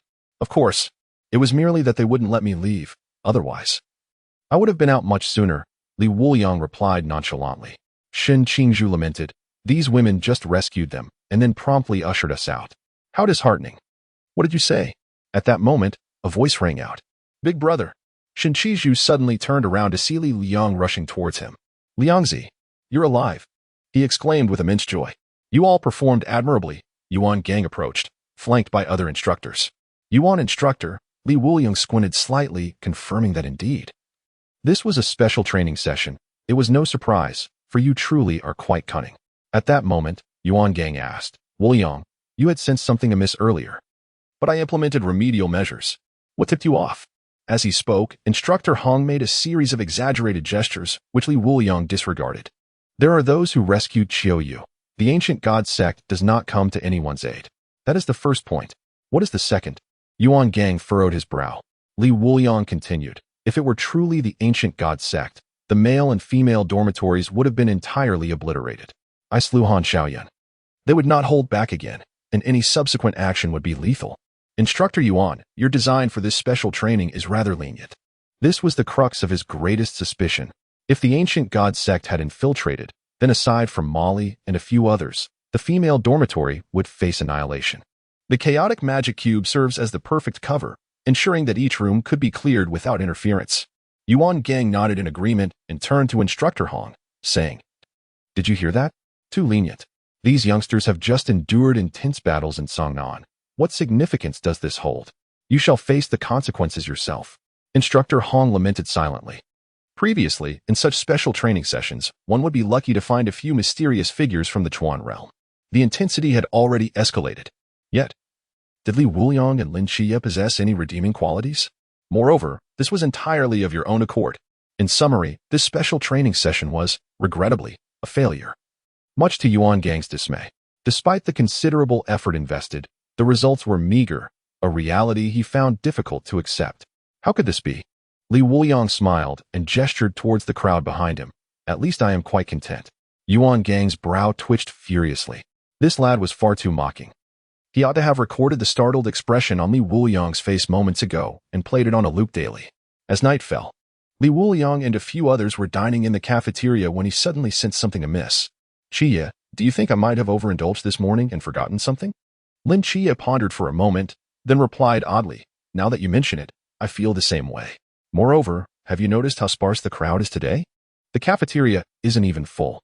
The group immediately glanced around, recognizing familiar faces from this morning. A chilling premonition crept into their minds. Chao Yuan remarked, Wuliang, do you think we forgot to deal with that little? Before he could finish, Li Wuliang silenced him with a bun. Let them enjoy their slumber. Tonight, I shall discreetly take care of that little creature. Little creature? Lin Qiye raised an eyebrow, looking at Li Wuliang with suspicion. You can't be thinking of keeping it. Can you? Feeling slightly embarrassed, Li Wuliang nodded. I do wish to keep it. That little thing can drink and is quite charming. It could serve as a delightful pet. Besides, old Zhao promised to compensate for the house he destroyed, And it's been nearly a year, surely it must be repaired by now. At this moment, Shinshiju interjected. Stop daydreaming. After graduation, we will be assigned to various locations across the country. If all goes well, you and Qiye, being so formidable, will likely be stationed in the capital. You might even form a special team. That little creature you speak of won't be able to stay. His words echoed the thoughts of the others. Lin Qiye remained silent. After all, as a divine agent of the god of Michael and a dual deity agent, it was unique in its own right. Its strength was exceptional, and claiming it as second in the training camp would not be an exaggeration.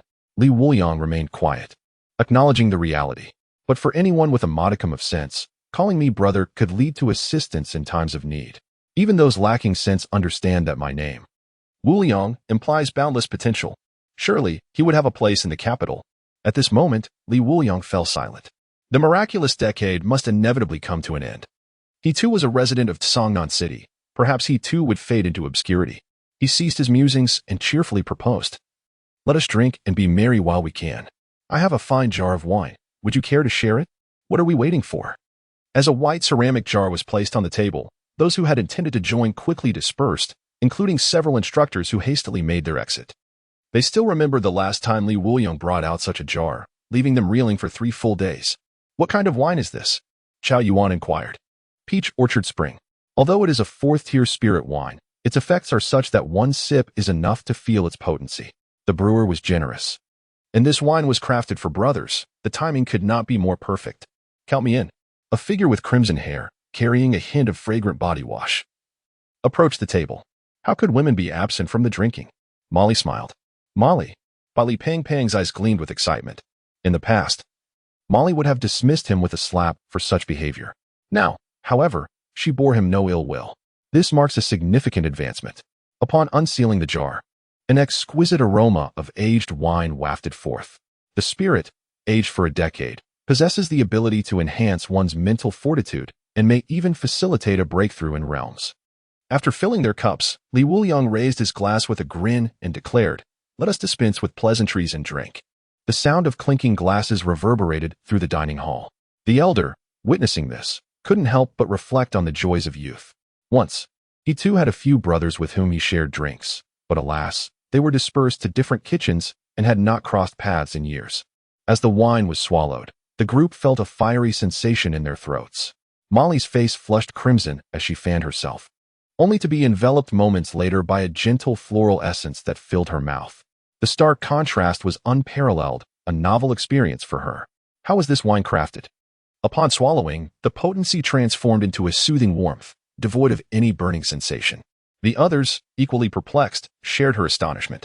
At that moment, Li Wuliang began to grasp the intricacies. The initial heat was akin to charcoal, eventually leading to a blistering sensation. However, once it reached the throat, the warmth became increasingly gentle and compliant.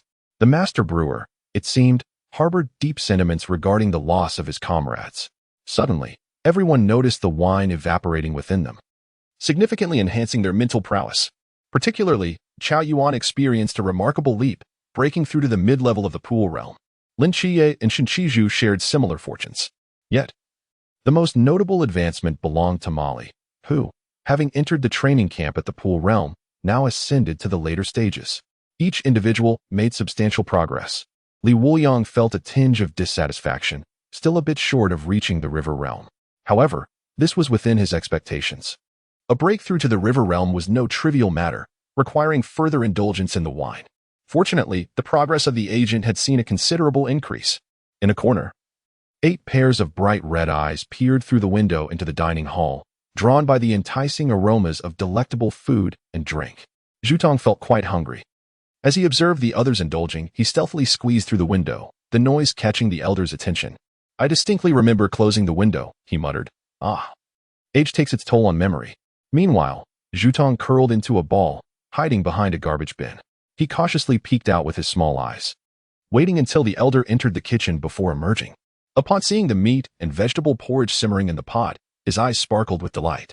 "Delicious," he exclaimed, eagerly devouring it while keeping a watchful eye, fearful of being discovered. At that moment, Zhutong's demeanor was steeped in mischief. However, he soon became entirely absorbed in his meal. "Is it tasty? Would you like a drink?" Zhutong nodded enthusiastically. Very tasty. But suddenly he froze, lifting his head to find 6 individuals smiling at him from the pot's edge, gazing as if they were about to enjoy a gourmet feast of fried spider legs. Zhutong backed away until he found himself cornered against the wall. Shin Qingzhu remarked, "Just what we need for a side dish. Shall we roast a spider leg?" Chao Yuan replied, "That seems rather cruel. Steaming would be a kinder option." Bailey Pang Pang, "I have heard that spiders possess remarkable regenerative abilities, and once raised, they can provide an endless supply of spider legs to feast upon." The young spider, terrified, felt its 6 eyes widen in fear. The outside world is so daunting. Molly cast a fierce glare at them and said, "All right, stop scaring him. I find him rather adorable." "You're so kind, sister." The young spider felt a surge of gratitude. "He is to be my pet." At that moment, Wuliang poured a bowl of wine for the young spider. "Drink this bowl of wine, and I shall protect you in the future." Chapter 87, The Peach Orchard in Spring. As night fell, Wuliang and his companions returned to their dormitory, all 3 quite inebriated. Yuan Gang had initially intended to take the young spider with him, but when the spider clung tightly to Wuliang, he had no choice but to let it be and accompany them back together. After drinking so much, I can't help but wonder if everyone in my training camp will emerge as drunken fools. A premonition began to form in his mind. The title of drunken instructor is inescapable now. Gazing at the slumbering Wuliang, Yuan Gang found himself lost in thought. In the great Xia, swordsmanship relies heavily on innate talent. Those who are well-versed in the way of the sword cannot create what an ordinary person may practice. Thus, only Wuliang could achieve this. The others might soon leave the training camp, while Wuliang's journey was just beginning. A genius, yet still youthful, possessing exceptional insight, yet remaining humble. The standard weaponry for the night watchman was currently being forged, and the accompanying sword techniques needed to be completed swiftly. The time for Wuliang to rest would never again be as ample as it was today. After his departure, the young spider, still in a daze, unwittingly released its restrictions.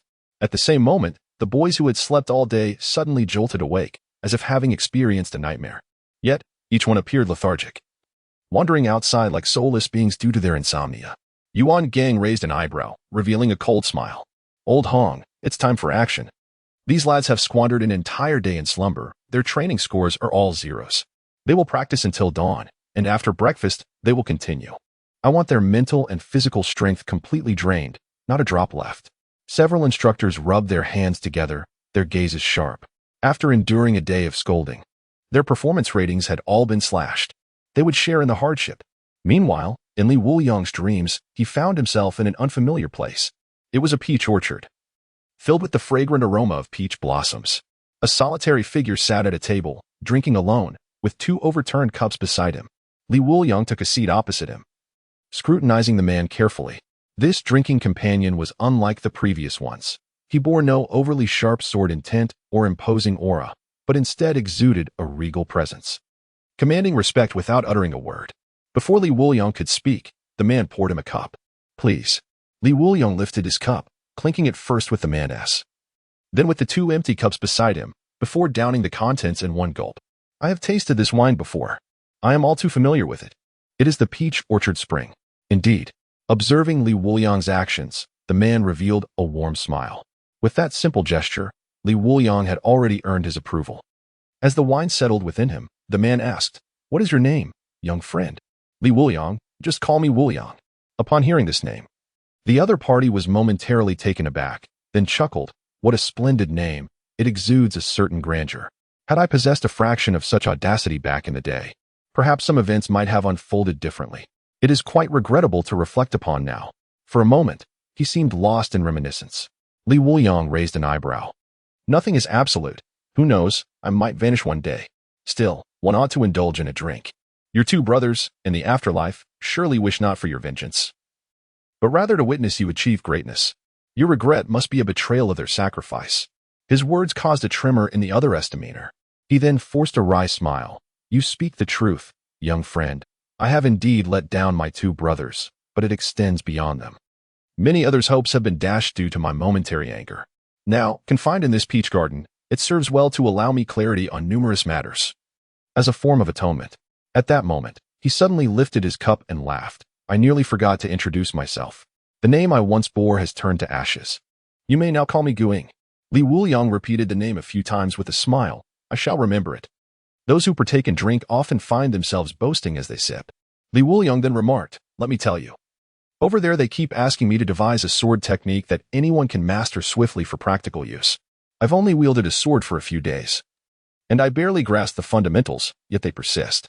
Fortunately, my innate talent is extraordinary, and I managed to create a set." Gu Ying's interest was piqued. "Let us practice it. I am quite curious about the wonders of this technique you've devised." Li Wuliang immediately seized a peach branch and began to demonstrate. However, Gu Ying transitioned from astonishment to skepticism, confusion, and ultimately, acceptance. After completing a sequence, Li Wuliang inquired, "Well, what do you think?" "Not much," Gu Ying candidly replied. "This set is of little use. It's more practical to simply engage in casual movements." He had practiced swordsmanship from a young age. Yet he did not expect anyone could produce such an unremarkable technique. No, to call it a sword technique would be an insult to the term. It's merely aimless flailing, albeit with some semblance of structure. Li Wuliang did not deny it, lamenting, "I have only these meager skills. I lack finesse. Is the purpose of your technique that even those without any comprehension of swordsmanship can learn it, akin to training soldiers?" Gu Ying inquired. Li Wuliang nodded, "Precisely." Gu Ying pondered for a moment. "I intended to teach you a balanced offensive and defensive technique that is easy to learn, but I utilize a double-edged sword. How fortuitous. I have yet to complete the crafting of the sword." Li Wuliang instantly became excited. It's as if a hungry child has just seen their mother. Seeing Li Wuliang's enthusiasm, Gu Ying felt invigorated as well. He promptly took up the double-edged sword and performed a demonstration of his technique. At that moment, Li Wuliang's eyes were filled with astonishment. Gu Ying seemed to spin endlessly, his speed increasing, as both swords danced in a harmonious interplay of offense and defense. Indeed, it appeared quite simple. There are merely 3 fundamental movements, yet the challenge lies in the necessity to rotate continuously and at a rapid pace. The faster one spins, the more potent the technique becomes. At this moment, his mind is filled with images of the night watchman whirling and engaging in mysterious combat.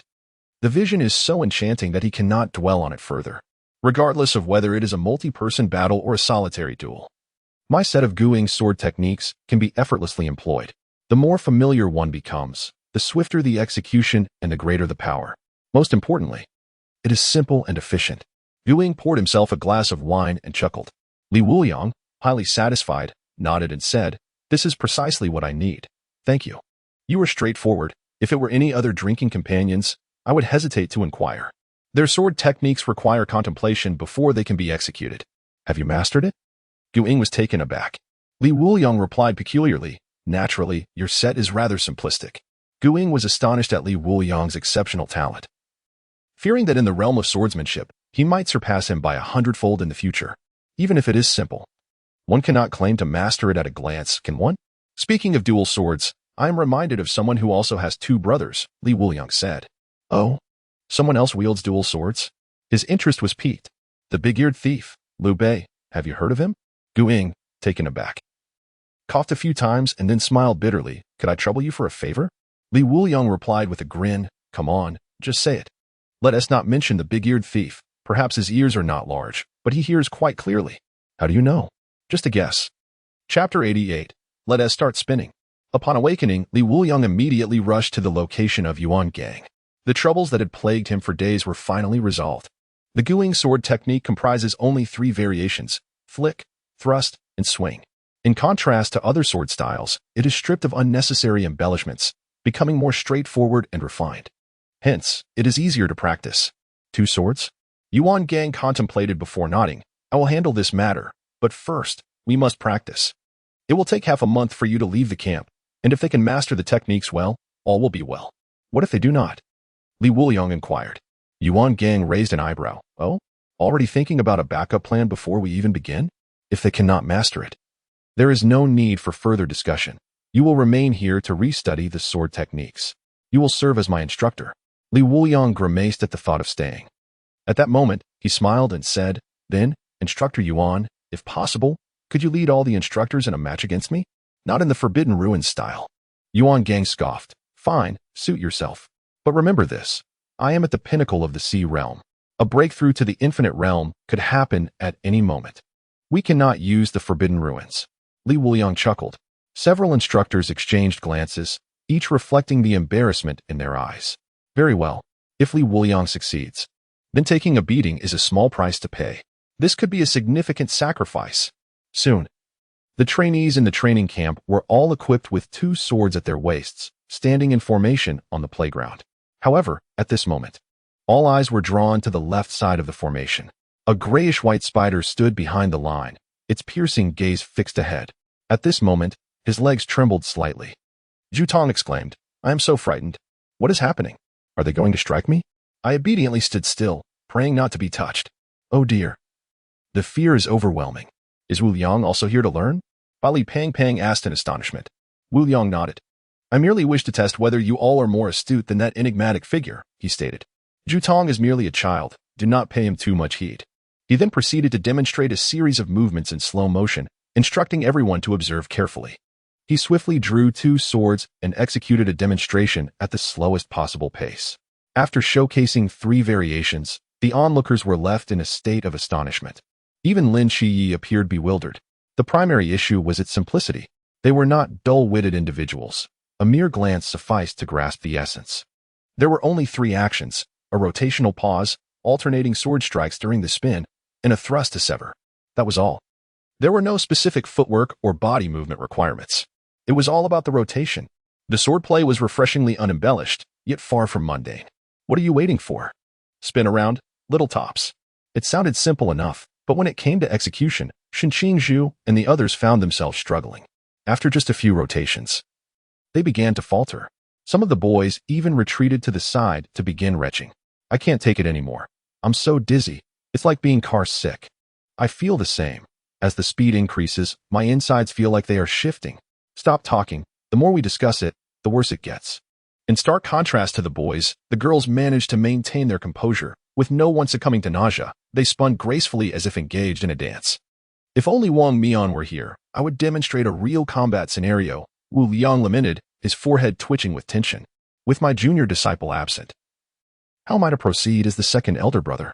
Zhao Kongqing approached, his starry blade resting on his shoulder.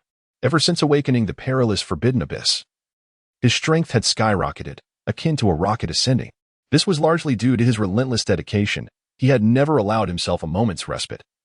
As if accumulating experience in advance, now translating into an explosive surge of power. He had recently entered the initial stages of the pool realm and showed no signs of waning momentum. You two can manage, Wuliang said, immediately adopting a stance. While Zhao Kongqing unsheathed his blade and charged. As he approached, Wuliang began to spin, effortlessly deflecting Zhao Kongqing's weapon. Clang! The blade embedded itself in the ground with a faint sound. Zhao Kongqing stood in stunned silence, his movements frozen in place. I wasn't ready. Let's try again. His weapon had been knocked away, leaving him feeling quite disgruntled. Wuliang, now warmed up, surged forward. The clash of their blades rang out in rapid succession, culminating in a decisive strike against Zhao Kongqing's side. Once concluded, he sheathed his sword. There was no need to continue further.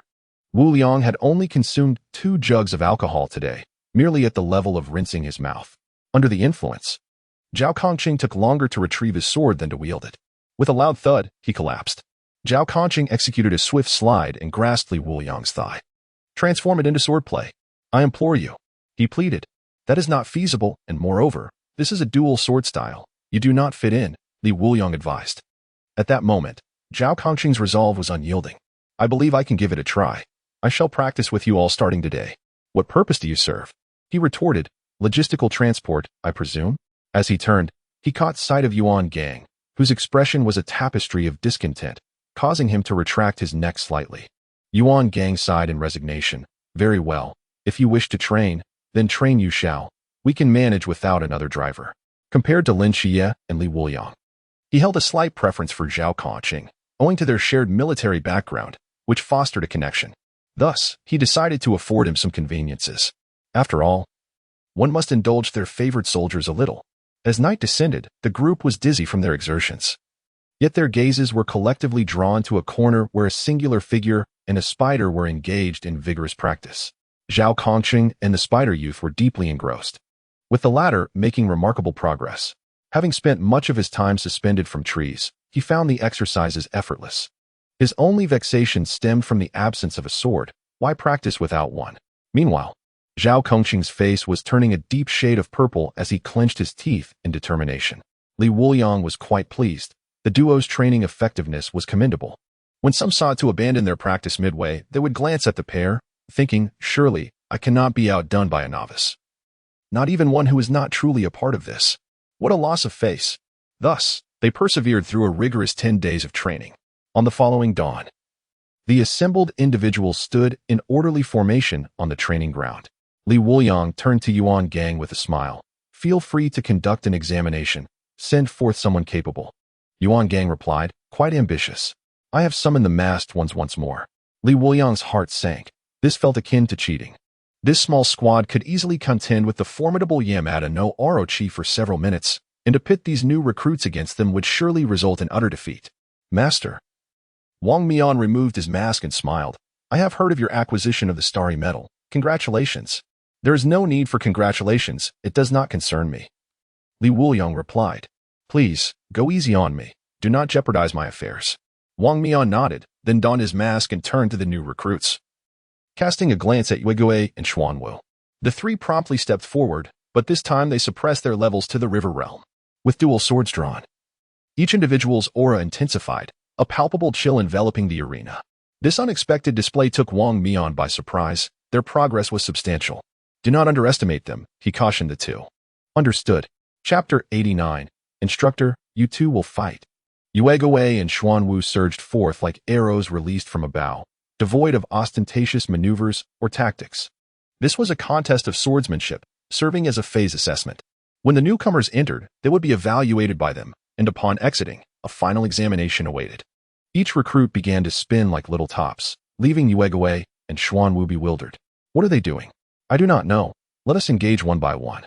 With that, they charged toward the nearest individual. In the next moment, in a fierce confrontation, the blades of the two combatants nearly slipped from their grasp, sent flying into the air. Before they could regain their composure, a relentless barrage of assaults came crashing towards them. One opponent could be managed, but surrounded by a multitude of these spinning figures, how could they retaliate? Standing back to back, they could only barely defend themselves, with the only hope for a counterattack lying in the activation of the Forbidden Void. Wang Mian swiftly joined the fray. However, it was not long before he, too, found himself in a back-to-back formation. His expression grave, he scrutinized the myriad of spinning figures before him, unable to discern their next move. Unless the Forbidden Void was employed to suppress them, breaking free was impossible. Wuliang stood by, arms crossed, contentedly observing the scene unfold. Many assumed that Gu Ying's swordplay was simplistic and lacked potency. Yet, quite the opposite was true. Its very simplicity allowed for significant enhancements in these three transformative techniques. If all went according to plan, the Night Watchers would soon begin to spin into action. Ultimately, Wang Mian activated the Forbidden Void, momentarily halting time to discern the movements of those around him. One by one, he dismantled their attacks. Yuegue, too, vanished from sight, utilizing the Forbidden Void in tandem with the whirlpool to commence their harvest. At this juncture, the others, having undergone rigorous training, had attained the strength of the pool realm. Their mental fortitude far surpassed their previous limits, rendering them no longer defenseless against the Forbidden Void. Among the spinning figures, Shen Qingzhu, Chao Yuan, and Lin Qiye concealed themselves, biding their time for the opportune moment. Lin Qiye activated the Forbidden Void, and with his dynamic vision, he spotted Yuegue and dashed forward, landing a punch squarely on Yuegue's abdomen. In the next instant, the others had blades poised at his throat. Chao Yuan immediately transformed, joining forces with Shen Qingzhu to subdue the whirlpool. Ultimately, only Wang Mian was left surrounded. At that moment, a colossal spider in the sky swung a massive web towards him and subsequently activated its own Forbidden Void. Wang Mian was taken aback by the sudden appearance of the web-spinning creature. How could there be a soul weaver spider as well? In an instant of mental disorientation, dozens of swords were drawn around him. The spiderling trembled as it grasped the web that ensnared Wang Mian, fearful of being dispatched by a single strike. You have lost, Lin Qiye whispered softly. Wang Mian sheathed his weapon, a resigned smile gracing his lips. Indeed, he had lost. It was well understood that he had not fought earnestly. Yet this was not a life-or-death struggle. For these new recruits who had joined the Night Watch merely a year prior, this was already a remarkable achievement. Moreover, this new sword technique had proven unexpectedly formidable, its suppressive power somewhat astonishing. Wuliang felt elated. He turned to Yuan Gang. Instructor Yuan, regarding that matter we discussed earlier, when shall we proceed? Instructor Yuan's forehead twitched with tension, his demeanor grave. I've been wanting to have a go at you for some time now. Let me inform you in advance, I will not suppress my realm. The instructors, at that moment, shed their outer garments, revealing their well-defined muscles, each at least of the river realm. Come now, Wuliang, do you wish to fight? We shall accompany you. Have we been mere night watchers all these years for nothing? Today, we shall give you a lesson. Have you ever encountered a fist as large as a sandbag? If there are those who still refuse to yield, they shall wait their turn after Li Wuliang has been dealt with. Within the confines of the training camp, you refer to us as instructors. However, upon stepping outside, you shall address us as commanders. The instructors advanced steadily towards Li Wuliang, brandishing demon-slaying guns and star knives, exuding an aura of intimidation. During their time in Songnan, these instructors had successfully vanquished numerous followers of the ancient deities and other mysteries. Li Wuliang sheathed one of his swords and relied solely on Yin Luo's laughter. The Guing sword technique was simply insufficient against them. He would need to employ the Qinglian sword technique. 1 jar, 2 jars, 3 jars, by the 6th jar of wine. Li Wuliang had begun to lose his footing, his entire form swaying. In the next moment, he vanished from sight. Buzz. Instantly, 3 instructors were sent flying through the air, crashing to the ground, unconscious. A single sweep of his sword had dispatched 3 of them. Yuan Gang stood at the back, arms crossed, showing no intention of intervening. It was only when the final instructor Hong was struck by Li Wuliang, blood spewing forth as he lost his combat capability, that Li Wuliang turned his attention to Yuan Gang. Yuan instructor, it's just you left. Yuan Gang was the only formidable marine-level opponent Li Wuliang had encountered thus far, and the outcome of this encounter would determine the fate of the remaining 22 agents. He licked his parched lips and downed another jar of wine, regardless of the outcome. He would surely succumb to intoxication after this fight. Yuan Gang's muscles bulged, causing the ground to fracture, before he launched himself like a cannonball, colliding with Li Wuliang. The violent impact inflicted grievous harm upon Li Wuliang's internal organs and ribs. Boy, how could you not understand that there are always greater beings beyond you? Today's special lesson is, when facing a marine-level opponent, do not hold back. Following this, another punch sent Li Wuliang flying. Just as Li Wuliang had displayed arrogance against the other instructors, he now found himself in a dire predicament. Yuan Gang showed no mercy. Each strike was delivered with brutal force, a relentless assault as if to strike until death ensued. Even Wang Mian watched with astonishment. Yuan Gang became an instructor due to his excessively violent and ruthless methods. It was said that this assignment was intended to temper his brutality. Li Wuliang had truly encountered a worthy adversary. Members of the masked squad prayed for him, hoping not only for victory, but merely to land a few blows on Yuan Gang. They were all trained by Yuan Gang, making it a shared dream to confront the instructor. Give it your all. Lin Qiye and Shen Qizhu eagerly awaited the outcome. They were no strangers to Li Wuliang's unpredictable antics, but this time, it genuinely surpassed their expectations. At the very least, they dared not engage Yuan Gang in combat. Before long, Li Wuliang, relying on his 3rd stage of the drunken sword state, managed to gain a slight advantage, gradually turning the tide. Yuan Gang had refined his physical form to an exceptional degree, especially after drawing his sword, his technique reaching a masterful level. Yet, even without flaws, amidst the continuous barrage of attacks, the odds began to stack against him, repeatedly triggered. Yuan Gang, battered and bruised, stood in silence. Yet Li Wuliang awaited another opportunity. Eventually, the odds of breaking through his defenses reached a staggering 100%. Instructor Yuan, this is my final strike. If you can withstand it, I concede, Li Wuliang declared earnestly. Yuan Gang spat blood casually, his voice cold as he replied, very well, bring it on. Let me see what extraordinary skills you possess. Taking a deep breath, Li Wuliang hurled his flying sword with all his might, employing the technique of the 100 steps flying sword. The system activated the hangover mode, enhancing his prowess to the initial level of the Chuan realm. Activation complete. The current hangover mode can be upgraded to the intermediate level of the Chuan realm. His aura surged dramatically, compelling Yuan Gang to defend with all his strength, wary of underestimating him. While blocking the 100 steps flying sword was feasible, the prospect of a guaranteed hit on a vulnerability changed the game. This time, regardless of where he struck Yuan Gang, his sword would breach his defenses, especially with the power accumulated from the hangover mode. The intensity of his strike soared once more. Buzz. A chilling sword intent swept through the falling leaves in an instant. A drop of blood fell from the tip of Li Wuliang's sword.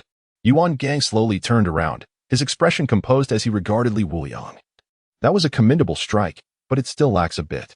He pressed a hand against his chest, where wounds gradually healed. Li Wuliang smiled faintly. You truly are stubborn. All right, let us call it a draw. Yuan Gang nodded. Indeed, a draw it shall be. You, young man, must strive harder. The host has defeated a half-step Wuliang realm sentinel, earning the 5th-tier spirit wine, Qiye. 5th-tier spirit wine. Qiye, the beloved of the ancient sword master Boozy, was slain by enemies.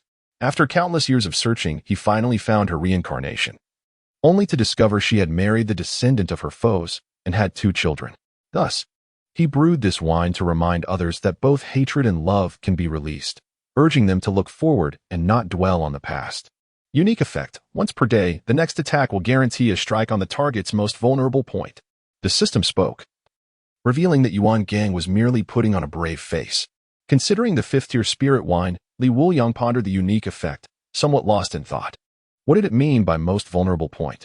Suddenly, he shook his head vigorously, dismissing any impure thoughts. He could indulge, but Yin Luo still possessed consciousness.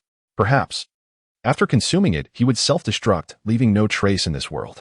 In high spirits, Li Wuliang approached the end of the training camp, finally securing the first blood against everyone, except for the chef.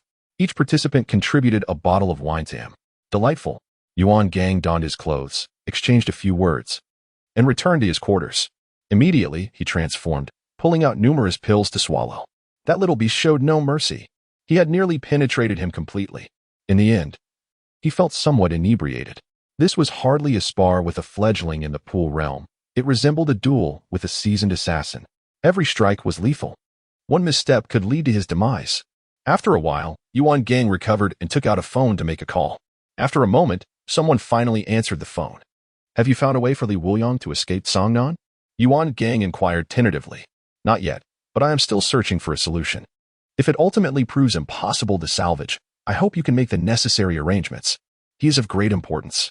Understood, came the reply before the call ended. A fleeting shadow of loneliness crossed Yuan Gang's eyes. Until the final moment arrives, nothing is yet determined. Surely, there must be a way. Absolutely. That night, Li Wuliang opened a bottle of Qiye and began to drink heartily. Hey, you're drinking it all. Hurry and share. Lin Qiye protested. The originally spacious 3-person dormitory now felt crowded. With the training camp nearing its end, there was no need to keep the lights on while drinking. Even the kitchen master had prepared an array of appetizers for everyone in advance. The master himself could enjoy a bottle of liquor in peace. Consuming the 5th-tier spirit wine Qiye, agent progress increased to 91. Astonishingly, a single bottle of 5th-tier spirit wine had boosted the progress by 13, with merely 9 remaining. There was no rush, especially since there was still some stock left. It would reach 100 in the coming days. Li Wuliang then poured drinks for everyone, even offering a cup to Zhu Tong. Beside them, Molly, catching the enticing aroma of the wine, had flushed cheeks and wore a look of contentment. Molly, this is the boys' dormitory. What are you doing here? Lin Qiye remarked. Molly shot him a glare. What business is it of yours? I'm here because I want to be. Li Pangpang quickly chimed in. Exactly. My Molly is here because she wants to be. What can you do about it? Shin the rogue? Fuming, Lin Qiye gritted his teeth. The thing I detest most is being called a rogue. You fat fool. Let us step outside and settle this before coming back to drink. Lin Qiye observed the scene with exasperation, finishing his drink and pouring another. From his understanding, Li Wuliang always brought out the finest wine first, only a limited amount, and once it was gone, it would be too late to indulge again. The bickering was truly unwise. Zhu Tong, on the other hand, was quite well behaved, sipping from his makeshift hammock. Li Wuliang, however, did not mind the commotion. A little noise added flavor to the drinking experience. A quiet gathering lacked excitement. As long as no one spilled the wine, all was well. Just then, Lin Qiye seized by Li Pangpang by the neck and shoved him toward a nearby bowl. Slurp. Half the bowl was gone. Oh, so you're choking me. Li Pangpang retaliated, pushing Lin Qiye towards Li Jia's bowl. Slurp. Another hearty gulp. And the antics continued. Witnessing this spectacle, Lin Qiye was taken aback. This scheme was undoubtedly conceived by Lin Qiye. Li Pangpang lacked the cunning. Hey, my wine. Brother. You two stop fooling around. I haven't even had a sip of my second bowl. You fat fool. If your face touches my wine, I swear I'll chop you up. Meanwhile, Li Wuliang sat cross-legged on the bed, a smile gracing his face as he savored each sip. By the time he realized it, the entire jar of wine had been drained. He had only managed to drink one bowl, leading to a profound sense of loss. Yet he had no choice but to bring out a few more jars. This, too, could be seen as a form of limitation. The collective alcohol tolerance of the group has significantly increased through countless nights of revelry with him. Initially, they could manage 3 jars in a night. But now they find it impossible to stop after 8. They also indulge in a bit of strong liquor to keep the spirits high. As the night progresses, the Shinchiju gang is completely vanquished, while Bai Li, Plump, and Content dozes against Jutong. Only Lin Qiye and Li Wuliang remain locked in a desperate struggle. This leaves Li Wuliang feeling somewhat dazed. The effects of the hangover have persisted for 4 hours. Just 2 more hours to go. And he hopes it won't all be for naught. Suddenly, Lin Qiye inquires, Wuliang, what would you do if someone were to constantly fantasize about a world that does not exist? Engage him in discussions about art while enjoying a drink. Li Wuliang responds bluntly, let us be serious. Lin Qiye presses further. Then enhance that imaginary world and have a drink, he continues. And after that, tell him that truth exists only in the eyes of a select few, allowing him to balance his imaginations with reality. Finally, share a drink and laugh it all away. Li Wuliang understands that Lin Qiye is referring to Merlin. However, it is akin to a man believing in certain giants. A touch of compliance is preferable. Well said. I raise a glass to you. Achievement unlocked. Toasting with a deity. Receiving a decade-aged 4th-tier spirit liquor, Snow in the Red. 4th-tier spirit liquor. Snow in the Red. Brewed from a unique red grass that grew atop the grave of a sword immortal in the snowy mountains. Its sole effect enhances swordsmanship. Upon receiving the notification, Li Wuliang suddenly looks up to see a man in a suit seated in the spot where Lin Qiye was just moments ago. Lin Qiye has succumbed to drunkenness. Allow me to introduce myself. I am Merlin, he says with a gentle smile. I have heard much about your exploits and have long wished to meet you. During my time in Songnan, I sensed a remarkable force. I believe we could complement each other well. For instance, you could help me refine my world, and I could assist you with a small dilemma. Chapter 91. The Grim Reaper retreats. Survivors shall live. My dilemma? Li Wuliang muses slightly. Merlin is erudite, a veritable repository of knowledge with expertise spanning various domains. Although he specializes in magic, let us step outside, he suggests. In an instant, the two find themselves on the rooftop. With Merlin still clutching a half jar of the fine liquor, clearly fond of it, downing cup after cup while continuing the conversation. You used a particular technique in Songnan. But it failed utterly, correct? Merlin states boldly, piquing Li Wuliang's interest. Indeed, after one attempt, my mental energy was nearly depleted, yet it yielded no results, Li Wuliang admits. Somewhat helplessly, before asking, you understand swordsmanship as well? Just a bit, but your current capabilities are sufficient, Merlin responds casually. With a mere flick of his hand, he transports Li Wuliang into an underwater realm filled with barrels and oversized pineapples. Exactly. Now help me refine this world, Merlin exclaims excitedly, his form flickering as he oscillates between genders. Li Wuliang took a sip and, with a mischievous smile, began to point in various directions. First and foremost, this is the ocean floor, undoubtedly teeming with marine life. For instance, within the grand pineapple resides a yellow sponge capable of crafting crab yellow buns, accompanied by his pet snail. As dawn broke, Li Wuliang surveyed the nearly completed underwater world, nodding in satisfaction. Indeed, this is the essence of it all. Merlin, with his hands tirelessly weaving narratives, was filled with fervor. It was astonishing, utterly incredible. The ideas were not only exquisite and peculiar, but also remarkably logical. Yet, one question lingered. To whom did they belong among the naval commanders? The atmosphere here radiated joy, devoid of any solemnity. Li Wuliang, with a grave tone, remarked, joy also requires guardians, and these 3 are the pivotal protectors of this ocean. You do not yet comprehend. Perhaps you shall realize it in due time. This is all knowledge. In his enigmatic manner, Li Wuliang managed to convince Merlin, who was already captivated to the brink of madness, unable to expect too much logic. Any semblance of reason would have prevented him from envisioning such a world. Excited yet composed, Merlin adjusted his attire and gazed at Li Wuliang with gratitude. Thank you. I knew there would always be someone who understands that world. Unlike Lin Qiye, who constantly nudges me to return to normalcy. Am I not perfectly fine? I feel utterly normal. Well then, it's time for me to fulfill my promise. Merlin drank down the wine, conjuring a sword that soared through the air. Your technique is no simple matter. It resembles a domain yet is entirely distinct from one. Just like this underwater realm I introduced you to. Achieving it requires a step-by-step approach. Why not begin at the inception? Contemplate what emotions lie within this technique. If you truly cannot discern it, seek out its creator. He will enlighten you. However, your intuition is commendable. This minor task is one you can manage on your own. Wuliang fell silent, wishing to inquire further. But Merlin had already vanished. Hangover mode has ended. Duration, 7 hours. Can accumulate growth to reach the pinnacle of the Chuanjing. Leaning against the railing, he gazed at the rising sun, its morning glow captivating his heart and mind. The sword Qi Great Wall, he recalled something the Qinglian sword immortal had once said. Everything arises from the heart. In a moment of clarity, Wuliang understood. This technique necessitates a refinement of my sword heart and a deeper comprehension of both the sword and this technique. If my thoughts align correctly, perhaps they too can enter this realm. The following morning, a thunderous roar echoed throughout the training camp, reminiscent of an impending storm. Li Pangang remarked, "It seems we won't be training outdoors today. It's an indoor lesson."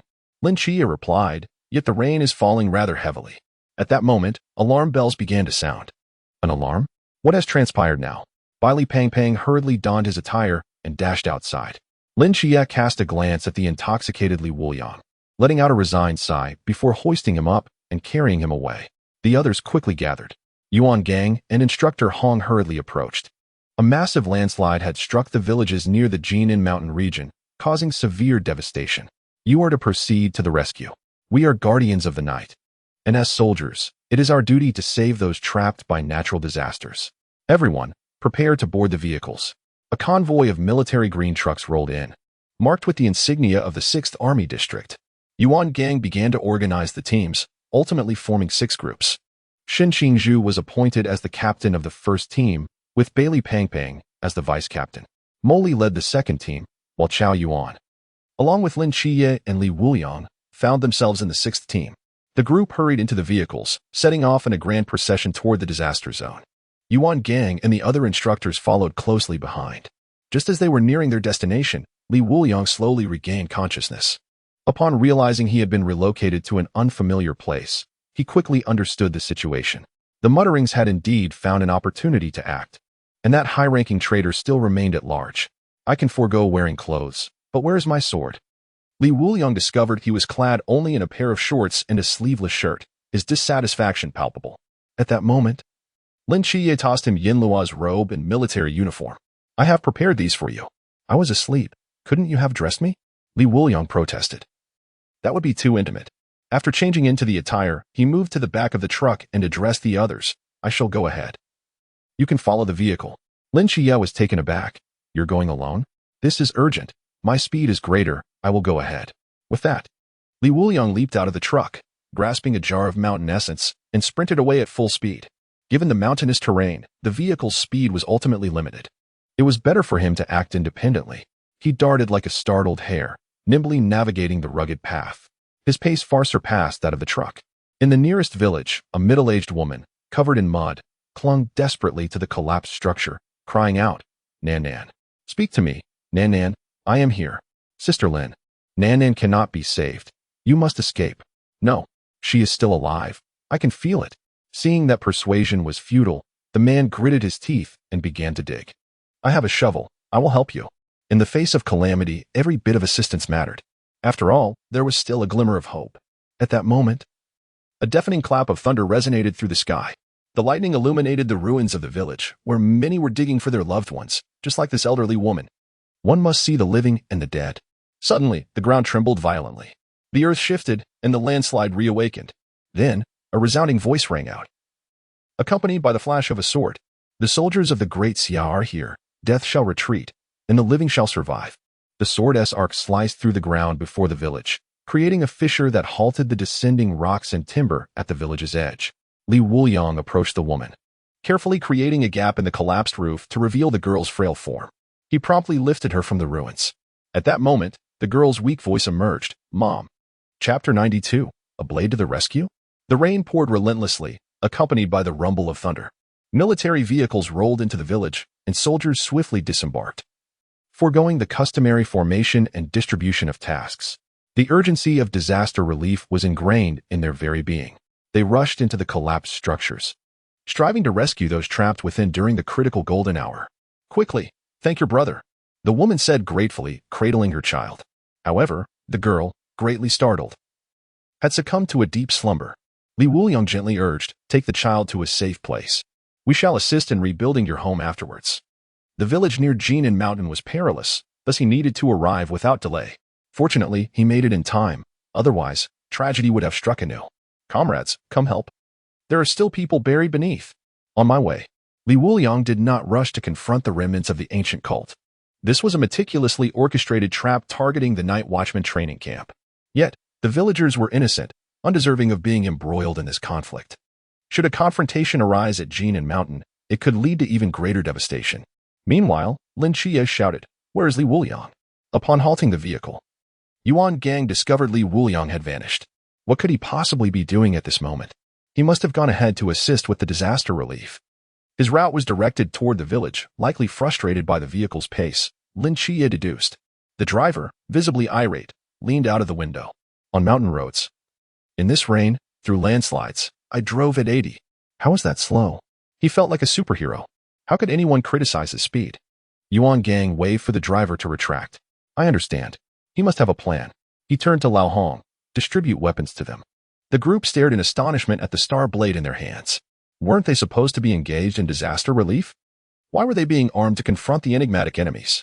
Yuan Gang spoke coldly. "According to the previously assigned teams, commence rescue operations in each village.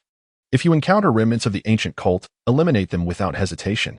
If you encounter individuals from the Chuanjing, retreat and alert others to encircle them. Do not go forth alone. They are unlike the few mysterious beings I have given you. You are not their match. Remember, this is an order. Move out now." With a commanding voice, he set the plan in motion. Shen Qizhu and Lin Qiye exchanged glances, then began to lead their respective teams away, each accompanied by 2 or 3 instructors. Yuan Gang narrowed his eyes, addressing Instructor Hong. "I need to step away for a moment. If I return, treat it as if nothing has occurred. Should I fail to return, ensure that this group of younglings is brought back safely. None must be lost. Do you understand?" Instructor Hong's pupils widened. "Sir, have you discovered members of the ancient cult? Is it still possible to call for reinforcements?" Yuan Gang's gaze was devoid of warmth. "I have already sought assistance, but you may proceed with your orders." With that, he placed his adorned military uniform onto the back seat and leapt directly into the forest. Shortly thereafter, he arrived at a small hill where 3 individuals awaited him. The leader donned a chestnut-colored overcoat, reminiscent of a young master from the Republican era. "Inyu, how dare you show your face here?" The name escaped Yuan Gang's lips with palpable fury. Even as he entered the mountainous terrain, he had sensed the presence of the sea realm. Clearly a deliberate summons to draw him here. It was either he would come, or they would seek out other newcomers. Such a scenario was utterly unacceptable. Not a single recruit from the training camp could be lost. If sacrifice were to be made, he would be the first. There was a traitor within the ranks of the Night Watch, which was precisely why he had ordered the Starfall blades to be brought along. Each Night Watchman possessed their own Starfall blade, and its previous wielders had already perished. Now, these blades returned to the battlefield to safeguard the hopes of the future. Yuan Gang, known for his strictness with recruits, was not cruel-hearted. Rather, his fervor stemmed from love. He understood all too well the madness of the mysterious and ancient cult. Fearing that if he showed even a moment of weakness, they would become lost during their missions. Inyu smirked. "Yuan Gang, I hold you in high regard and hope you can extend the same courtesy to me. With my current form, the presence of 3 from the sea realm makes for quite the spectacle, does it not?" Yuan Gang loosened his body and provocatively beckoned with a finger. "To escort me on my journey, you must be worthy. Not a single one of you sea realm scum shall escape today." Inyu remained unperturbed, continuing, "Oh, by the way, there are 6 loyal disciples from the river realm in pursuit of your recruits. What do you think? How many can they slay?" He had no expectation of how many would fall. Merely causing a disturbance for Yuan Gang was sufficient. Moreover, he had prepared a delightful surprise for Li Wuliang. Before his words could fully dissipate, a thunderous punch resounded, striking Inyu squarely in the face. The ancient cult certainly had a penchant for excessive chatter. Boom. Instructor Hong felt a sudden pang of unease, as though foreboding had settled within him. Yet, his gaze gradually firmed. The commander would be fine. Meanwhile, in the woods, Zhuangqi followed a muddy path, observing various traces. He unsheathed his long knife and sent a branch flying. The ground, which should have been washed clean by the rain, bore the imprint of a foot, sheltered by the branch above. No fewer than 8 individuals had passed this way, and they were no more than a kilometer distant. These fledglings truly lacked even the most basic experience in wilderness combat. Was it their instructor's failure to teach, or their own ineptitude? Zhuang Qi licked his lips, his eyes brimming with derision. At that moment, a man clad in a gray robe approached. These little brats are quite fleet of foot. I sensed a trace just moments ago, and then they vanished. It seems they are aware that someone is hunting them. Zhuang Qi cast his gaze toward a distant hill. The divine entity had already taken action, and their alertness was indeed justified. They were not far apart. Follow me, he beckoned. Wait. The man in the gray robe suddenly halted, his nose twitching. Do you smell something? Zhuang Qi furrowed his brow and took a delicate sniff, but detected nothing. Did you perhaps misinterpret the scent? Or is it that the aroma you encountered earlier has only just registered? The gray-robed man considered this possibility and chose not to pursue the matter further. What about that fellow? Where has he gone? Zhuang Qi scoffed. That man appears unassuming. Yet he is quite shrewd, claiming he wouldn't lay in wait in the village. The two then ceased their conversation and moved forward. Thunder rumbled. A flash of lightning illuminated the forest. Not far from them, on a tree branch, Wuliang sat with a drink in hand, a figure hanging beside him. Only 3 of them, all from the Sichuan region? Are they underestimating me? He never anticipated that a member of the ancient god sect would brazenly venture into his village. Despite possessing formidable strength, their defenses were feeble and their speed sluggish, akin to delivering a third-tier spirit wine as takeout. Fortunately, he had followed the path directly to them. Without hesitation, Wuliang seized the burly man's foot and flung him with force. Zhuang Qi's hair stood on end. He instinctively recoiled, witnessing the burly man's body crash into the mud, unconscious or worse. Instantly, their pupils constricted and they became alert. Who goes there? Step forward. Chapter 93, Ancient God Takeout. Mission accomplished? The two remained vigilant. Thunder crashed. In a flash of lightning, a figure flickered in and out of view, accompanied by a potent scent of alcohol wafting towards them. Indeed, I was not mistaken. He is drinking, the gray-robed man declared coldly. Drinking? This revelation suddenly reminded Zhuang Qi of one of their primary targets, Wuliang, the heretic who had defiled the Shiva statue. Zhuang Qi's expression turned grave. This is bad. It is Wuliang. Both Snake Woman and Han Shaoan fell victim to him. We cannot confront him alone. We must call for reinforcements. With that, the gray-robed man produced a flute and blew into it. The sound was extraordinarily peculiar. This was a forbidden item used by the ancient gods sect for communication, its sole purpose being to signal an encounter with Wuliang. Wuliang stood in the middle of the muddy path and called out, How many of you have come to kill me this time? Not many, just 6 from Sichuan, but I hadn't anticipated one of them would stumble upon you. Zhuang Qi, on high alert, feared that Wuliang might suddenly launch an attack. If it were only 3 of them, they might manage to maneuver. However, he did not expect a fool to walk into a trap. Within minutes, 3 more individuals appeared around them. Seeing Wuliang, they all drew their weapons. This brat is cornered. It seems we shall earn our merit. Once we present his head, who knows what treasures Lord EU will bestow upon us. 5 against 1. Wuliang would be hard-pressed to escape. Nevertheless, Zhuang Qi's face was exceptionally grim, while the others remained oblivious. His experience as a hunter allowed him to discern Wuliang's intentions.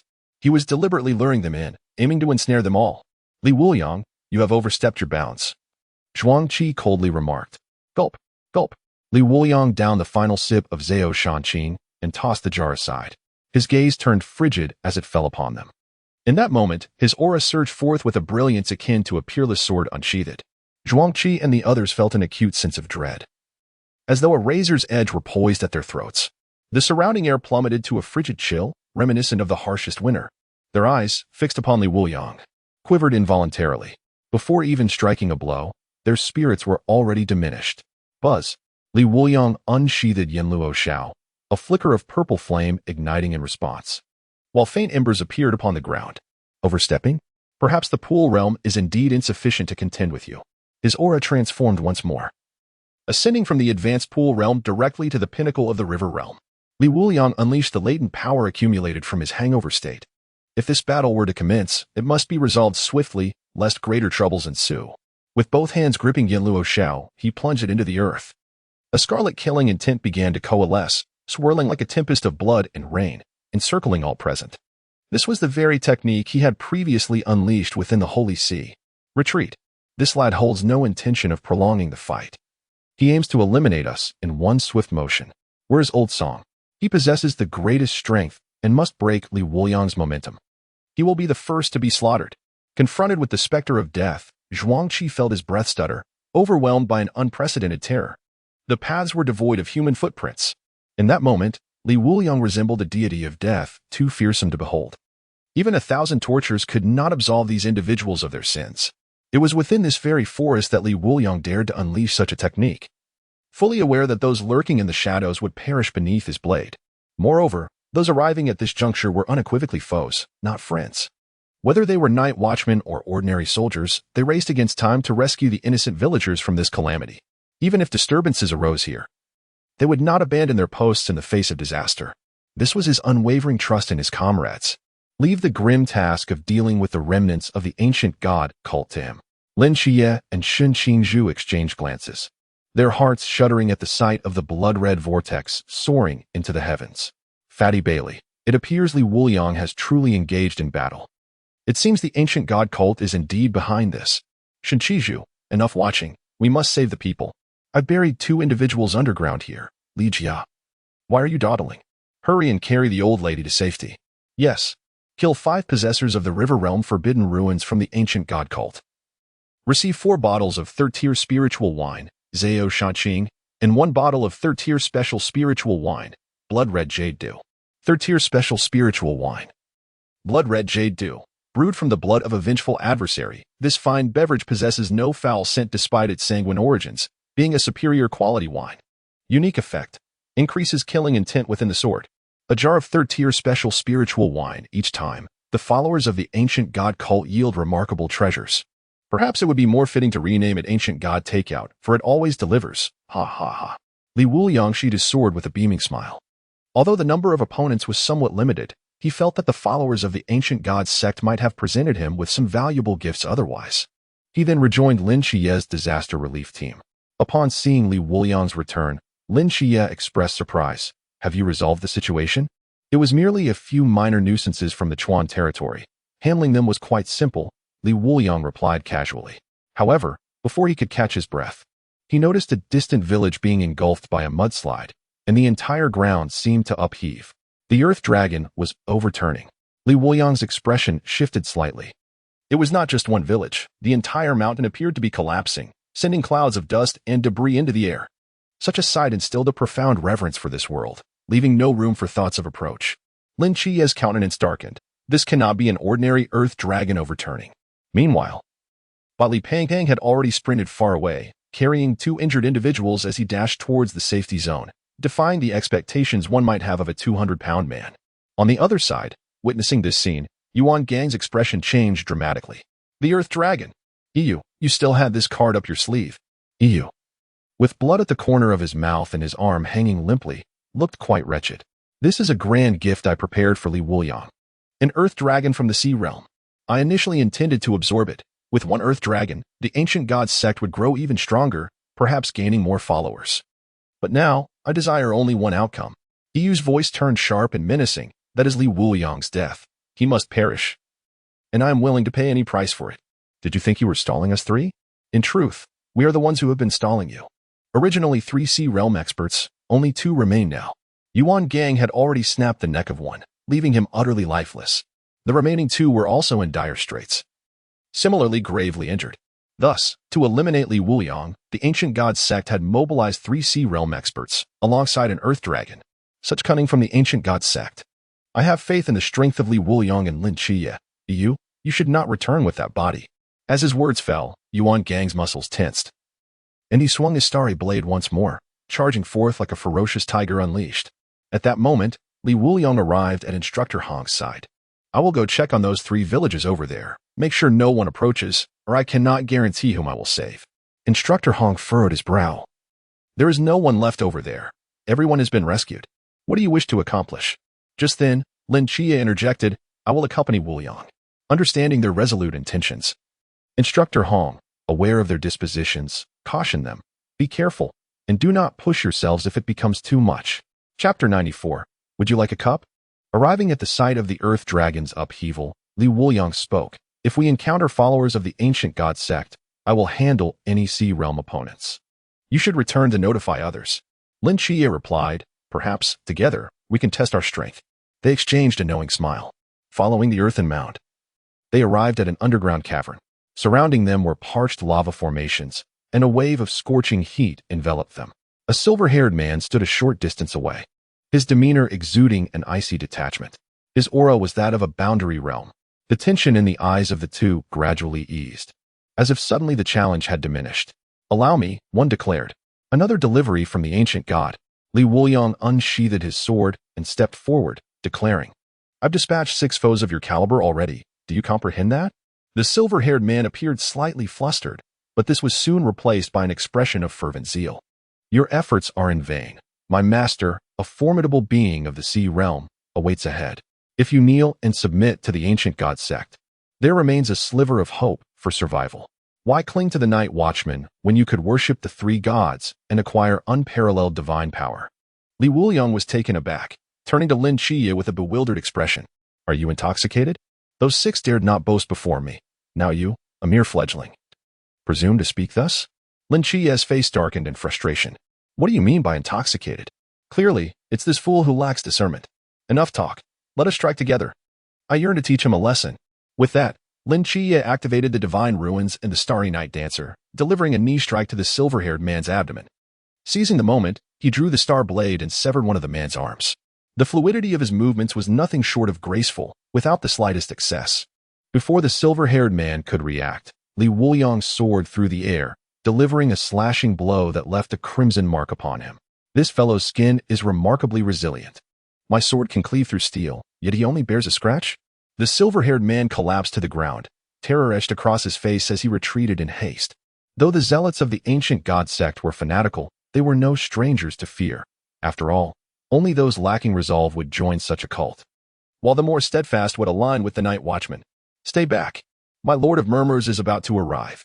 His visage was a portrait of dread, for despite being a level above the two, they loomed over him like deities, rendering him insignificantly small and abject. He had discovered this fiery dragon vein alongside the zealot Matani, yet due to his inadequate strength, he remained to await the taming of the dragon, anticipating the arrival of his master. However, how could it be that 2 abnormally powerful night watchmen appeared so suddenly? Wuliang was taken aback. "Do you not recognize us?" The silver-haired man shook his head. "I do not." Lin Qiye's expression turned peculiar. For reasons unknown, he had not given it much thought initially. But Wuliang's demeanor left him feeling irked. "How dare you, a member of the ancient god sect, claim not to recognize us?" The more he pondered, the angrier he became. Wuliang drew forth a wine jar and took a sip. "I am Wuliang, who severed the head of the Shiva statue in the chapel." With a splutter, he exhaled a mist of wine, muttering, feigning ignorance, "Are we?" The silver-haired man, visibly embarrassed, exclaimed, "I truly do not recognize you. But it is widely known within the ancient deity sect that anyone who frequently indulges in drink, reeking of alcohol, is none other than Wuliang. And who is Lin Qiye?" At this, Lin Qiye clenched his fists tightly, his resolve hardening. Suddenly, the silver-haired man's wound darkened, an aura of death emanating from his gaze. "Am I poisoned? I do not wish to die." Before he could utter more, his head tilted, and he succumbed to silence. Wuliang, aware of the man's resilience, had resorted to a poisoned blade, ensuring the tip was laced with venom. Should this man force it out of his system, it would require little effort. However, his psychological fortitude was alarmingly low, leading him to overlook the peculiarities of his own body. The poison had already infiltrated his vital channels without his realization. "Get another jar of wine." Lin Qiye gazed at Wuliang with intrigue. "You apply poison to your sword?" Wuliang replied, "Its efficacy is mediocre. A bit of caution renders it ineffective." "Would you disclose the presence of poison on your blade during a confrontation?" "No, you would not." "How then can they be prepared?" "It is left to chance."